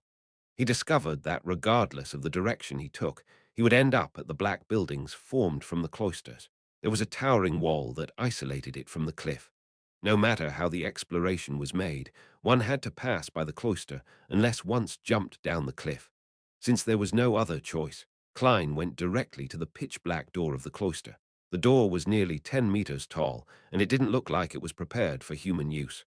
Klein sized it up for a few seconds, took a deep breath, and extended his hands to push at the ends of the door. A creaking sound followed. The door's weight far exceeded Klein's imagination. His muscles bulged as his face flushed red. Yet he was only able to move the door by a tiny bit without being able to push it open. Thankfully, it's only a dream. As long as there's reason to believe, I can raise my strength without truly activating creeping hunger. Klein exhaled and made his left glove be tainted with a paleness. In the midst of dark green sparkles, he obtained the strength of a zombie. His arm turned thicker as his legs swelled. Screech! A deep grinding sound boomed as the door slowly opened to reveal its interior. The two dark spires and the black buildings were connected by covered bridges as they surrounded a vast grayish rock square. There were plenty of holes in the square. Embedded in them were huge arrows. There were flaming stacks in various spots, as if they had previously encountered an attack. Klein passed through the cave's entrance and entered the square. Unsurprisingly, he saw Frank Lee, Nina, Artelov, and company there. This is their dream. It doesn't seem so. Or should it be said that everyone's dream is limited to themselves? They will then be randomly placed somewhere in this world. Klein guessed without confidence. Frank Lee was the closest to him. He was holding a shovel and digging at some rubble.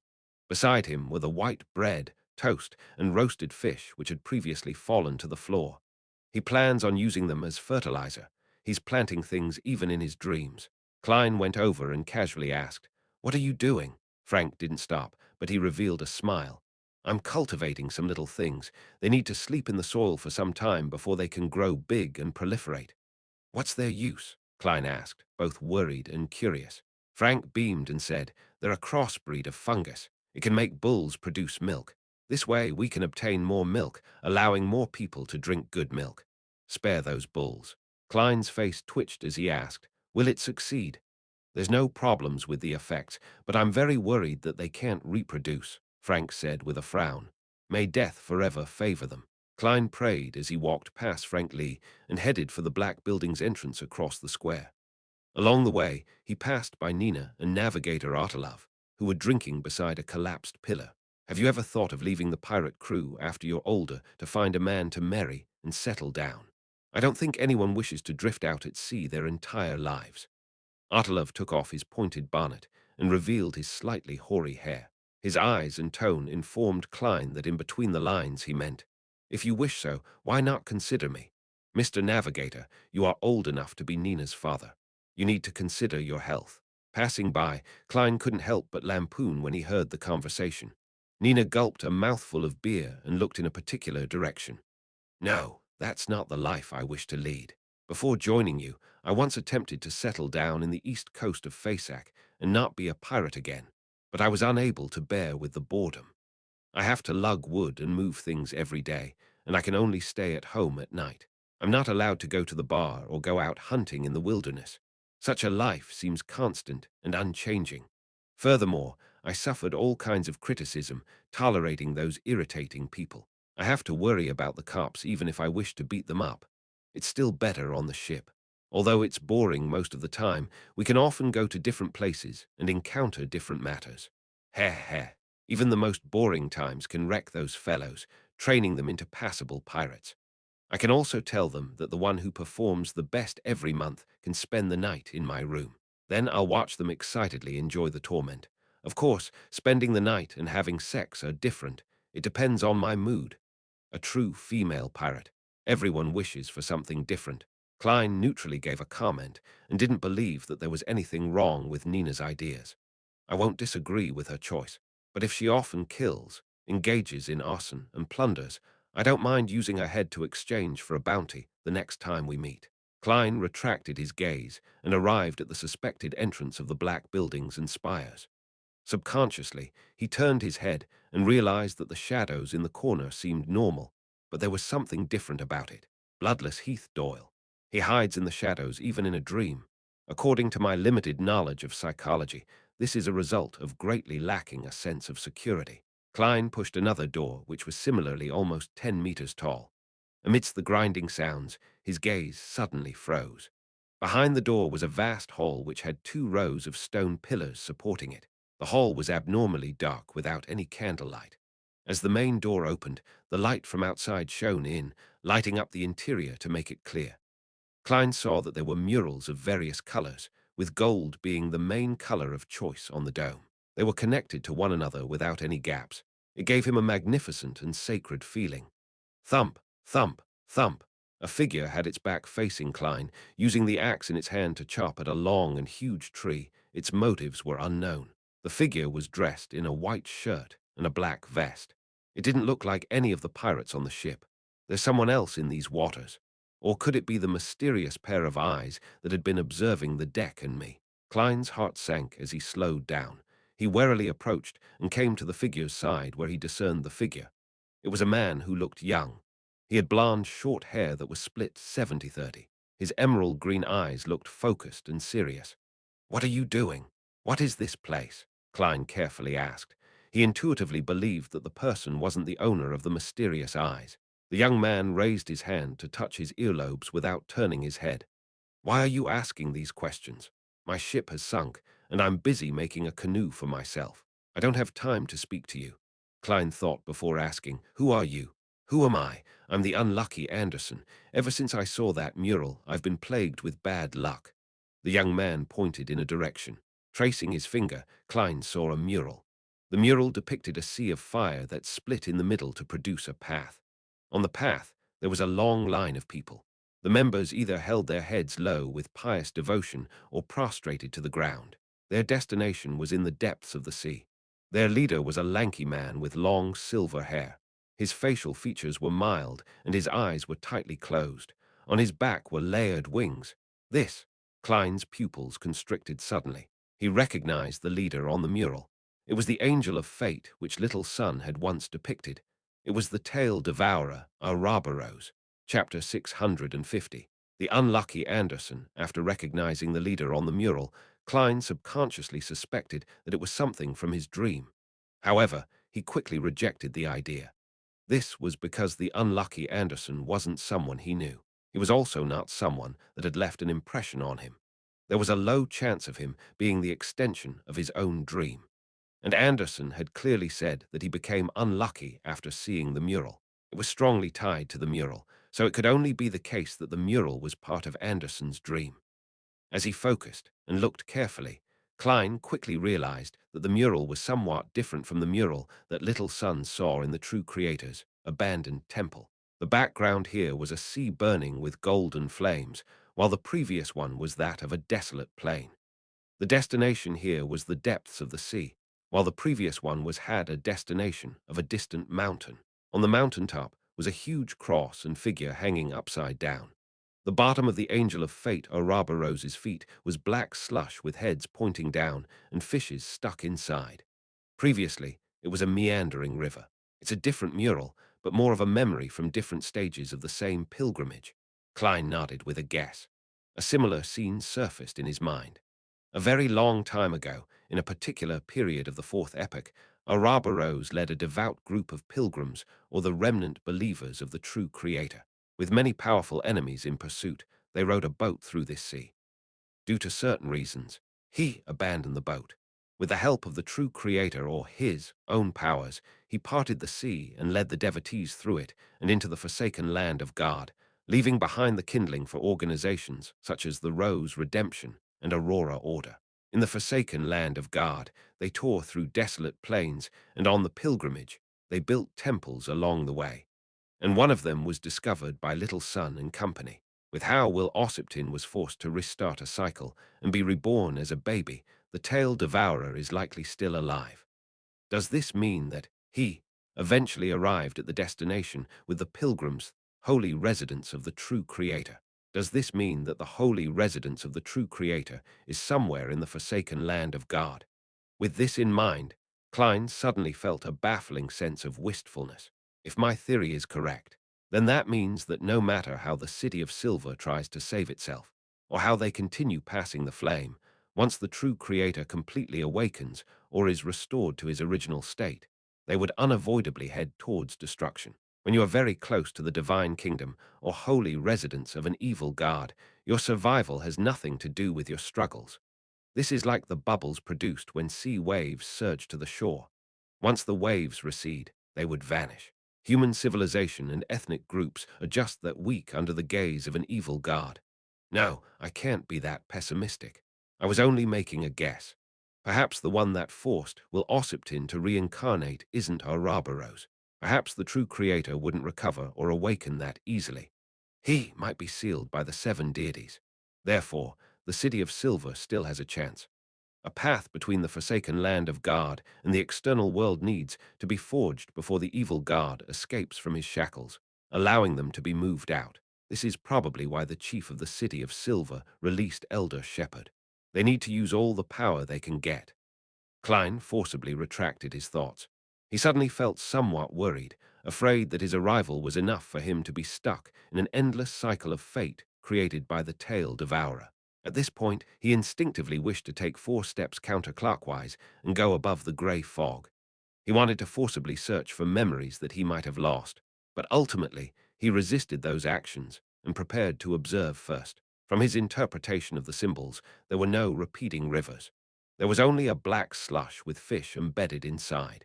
It didn't mean the existence of a circle of fate, only the lingering of bad luck. This was identical to what Anderson said. As a king of angels, Ouroboros definitely has more than a cycle of fate. Different temples have different murals, and them using different powers is completely logical. Besides, this is a dream. Besides, even if I didn't do anything and really am stuck in a repeated cycle, making me repeatedly converse with the Admiral of Stars, to the point of making my observations, the problem will be resolved once Monday comes. The Tarot Club will definitely not be held. Miss Justice and the others will definitely feel puzzled as they make a prayer, and I'll use it to regain my memories. Klein instantly felt confident as the chaos and tension in his heart was buried instead of disappearing. He looked up ahead and discovered that the hall went further in. There was no end to it, and there was light shining inside. However, it was restricted to the entrance. The other areas were dark and only became darker the deeper it was. All that could be seen were the wooden doors on both sides. Their destinations were unknown. Upon seeing this dark and creepy scene, Klein's desire to continue exploring was minimized. To encounter a mural left behind by a king of angels here, who knows what will happen if I delve deeper or enter some room. The fear of the unknown was an extremely ancient feeling. A premonition of danger with unknown origins had brought about a strong terror towards the unknown. Klein observed himself for a few seconds before he stopped proceeding forward. He turned towards Anderson, who was chopping the gigantic tree. "Why are you here?" Anderson looked up and scoffed. "I'm a treasure hunter." "So tell me, why would I be here, treasure hunter?" Klein casually asked. "There's treasure here." Anderson continued busying himself with the creation of the so-called canoe. His voice suddenly turned deep. "There are treasures everywhere in these waters, as long as you obtain it successfully and leave alive." "That's true. But the problem is that it's very dangerous if one isn't a demigod, but it's even more dangerous for a demigod to be here." Klein looked into the hole's depths and asked, "Do you know where this place is?" Anderson traced his gaze and said, "I don't know. At least a third of my companions formed a team and headed in to explore, but they never returned." "Are you referring to the real world or the dream world?" Klein asked with a clear line of thought. Bang! After the axe landed, Anderson laughed. "Of course it's in the real world. The ones that proceeded to explore the dream are the other third of my companions. They similarly didn't return." Klein inhaled as he thought, "Where are their bodies in the real world? They have mutated into monsters. They killed off quite a number of my companions."